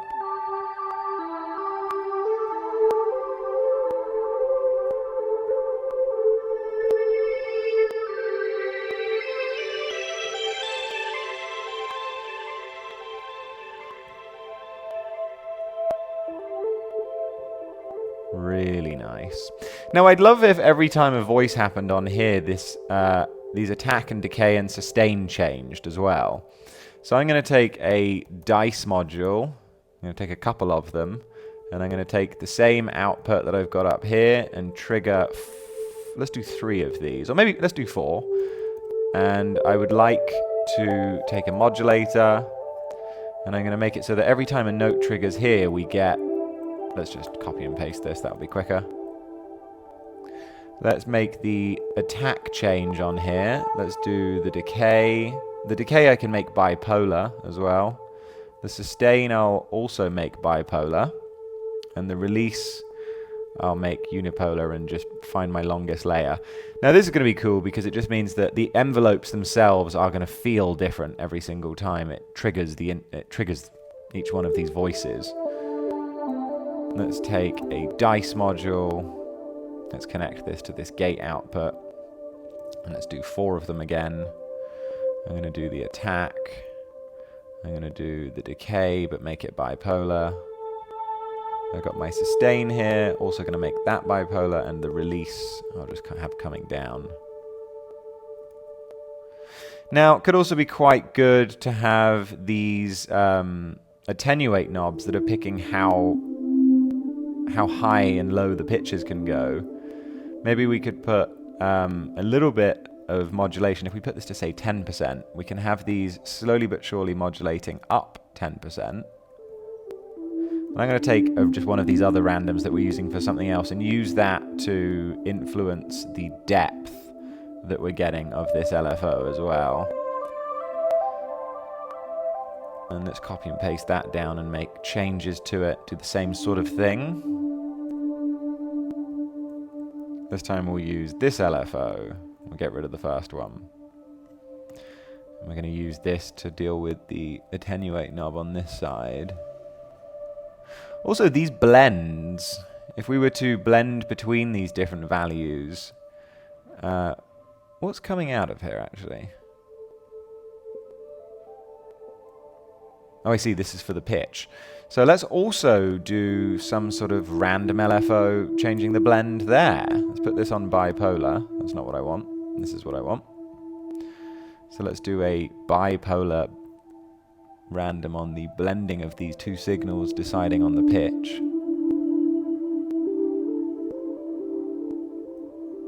Really nice.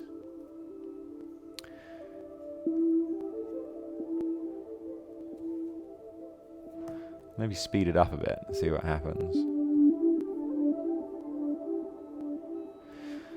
I'd also like to see a little bit more kind of magical stereo happening here. So first and foremost, I want to ensure that this envelope is opening more. I'm going to add one of my favorite plugins to this channel as well, which is RC20, which allows us to have a bit of noise, a bit of wobble, and ultimately a really delicious reverb.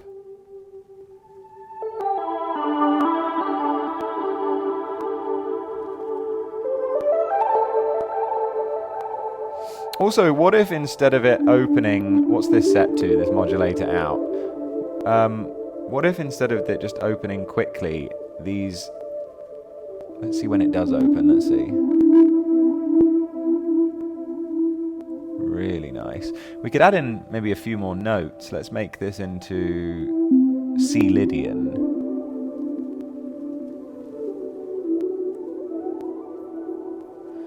We could slow all of these LFOs down more as well. That's going to give us sort of longer and more beautiful gates as well. I'd like to see maybe one of these up an octave. Let's change this swarm up one. I'm also going to change this swarm to a wavetable and see if there's any strange wavetables that we can use to add a bit of magic to the mix. Ah, fuck, it's not even being patched in. There we go, right. I was going to say we didn't have two of these voices. Ah, okay, much better. Okay, so just imagine that it's been plugged in the entire time. Now that we have these two independent voices that have been established, as opposed to just that one swarm oscillator, things are starting to sound a lot more interesting. Also, I'd like to see something like this happening down here as well. So let's take even just the chance modulator out of this one, and we're gonna... What are these being modulated by? Let's just change them so they go the opposite way. And that way it's sort of still related to whatever is being modulated up here on this one, but it's just the opposite direction. I'm going to use this. Where's this coming from? Just going to change that a little bit. In fact, that's lazy. Let's add one more random modulator, because I think that would be relatively beneficial for the attenuate on this little guy. And then just need to get rid of the first random there. And I'm going to use the output of this again to open up this envelope. And maybe I'll do it as like a very wide pulse wave.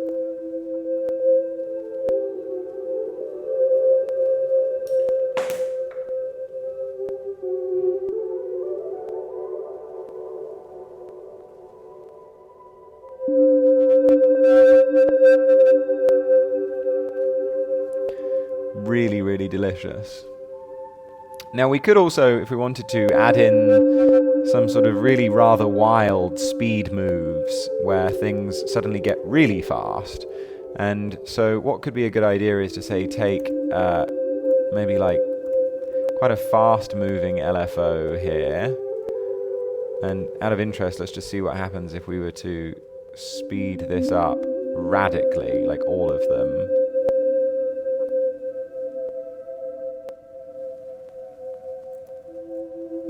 Put this on maybe a bar.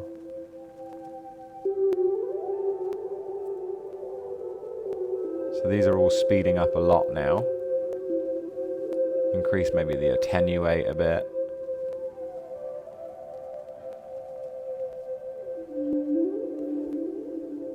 This is obviously now too fast. Let's put this on bar. Also, before we go into this audio out, let's take a chorus and see if there's anything we can do there. I might also quite like to blend this layer with... Let's turn this back to here. I might also like to blend this with, say, a sawtooth wave. And just put this in a different envelope, or just a completely different section of this, but it's all behaving with the same gate information. And then let's blend the two of these. I'm going to put this up 2 octaves.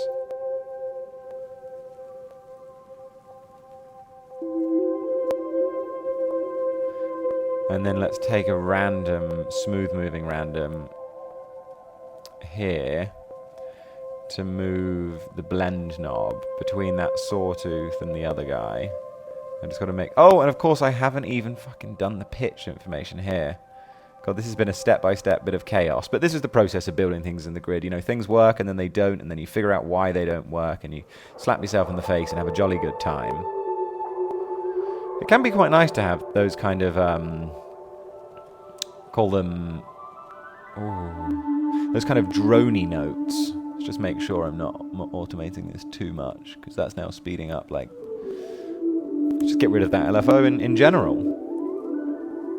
Sounds really nice. Maybe open up the filters a little bit. Maybe use the same filters themselves to open up the filters and bring these down lower.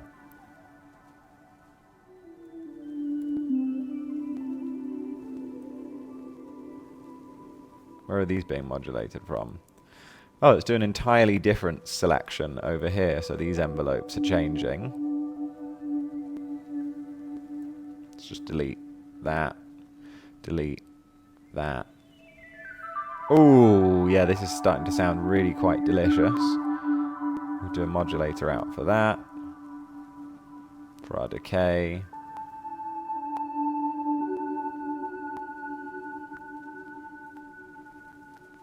Very nice.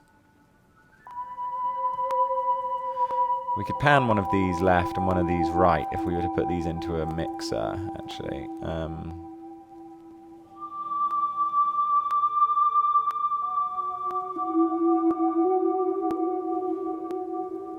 Really lovely. Let's take an Attenuate knob before all of these.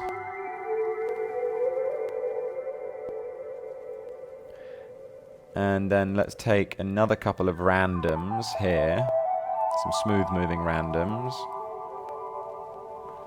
And those are just going to, on non-bipolar mode, play with the volumes of these individual channels.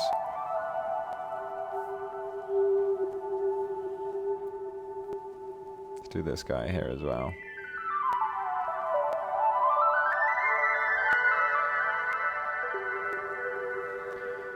Really nice. Of course, we looked at in other videos mapping things to chords. What could be quite fun now is if I whip up, say, a patch of scalar, let's find some nice chords that we'd like to map all of these things to. Very nice. I'm going to take cinematic. Let's do touching. Let's see what these chords sound like. I'm just going to mute our polygrid patch for a second. Okay, yeah, I'm going to use these chords. So I'm going to take this. Let's go to this view. I'm going to take this chord and this chord. And let's see if there's any others. That one's nice. That's really nice. Okay, so I've got these few chords. I don't need scalar anymore now. All I have to do is just make all of these notes longer. I'm going to highlight them all, put them onto layered editing mode. Highlight them and double stretch them. And I'm also going to make them just a couple of, this is now 2 bars. And there's nothing on this instrument. You'll notice that it's literally just empty MIDI, so I could even just call it MIDI. And now on this channel, if I go in and I alter these quantizes are now in actual fact working attached to something, I can pick MIDI, MIDI, and now it's going to be only playing what's relevant in that specific chord. So you can now hear, if I make it so that these all just skip to the next after each other.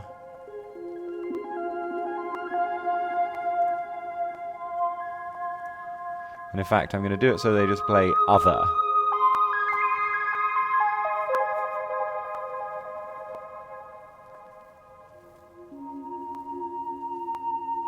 Really lovely.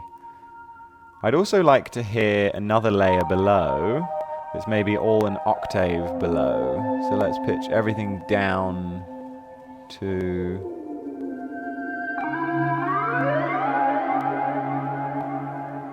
And then we're just going to change some of these ratios.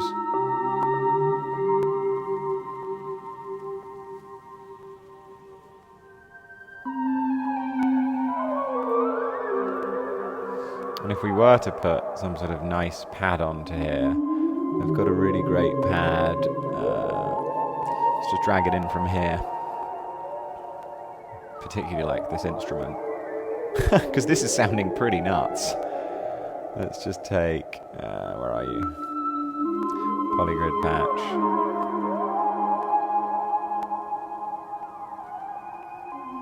Let's play both of these at the same time. Yeah, it's a lot easier to hear when it's in context with something.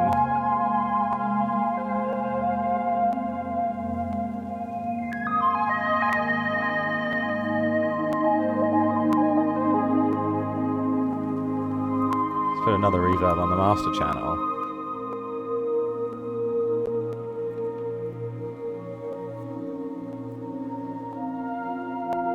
We could go into this top layer as well and see what would happen if we changed some of these to be faster. Let's do half note.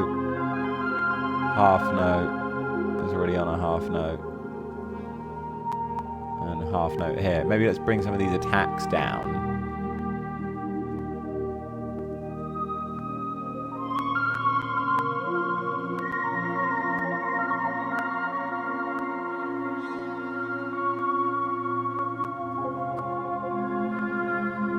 Could be quite cool to bring this saw shape up.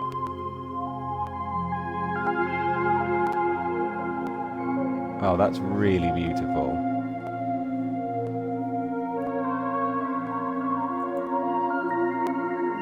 So yeah, I mean, creating things without necessarily it having to conform to a metronome can be really satisfying after making a lot of, sequenced rhythmic things. Like to just throw a few LFOs together and see how they relate to each other in a sort of musical randomized way is a really great way to spend a Saturday.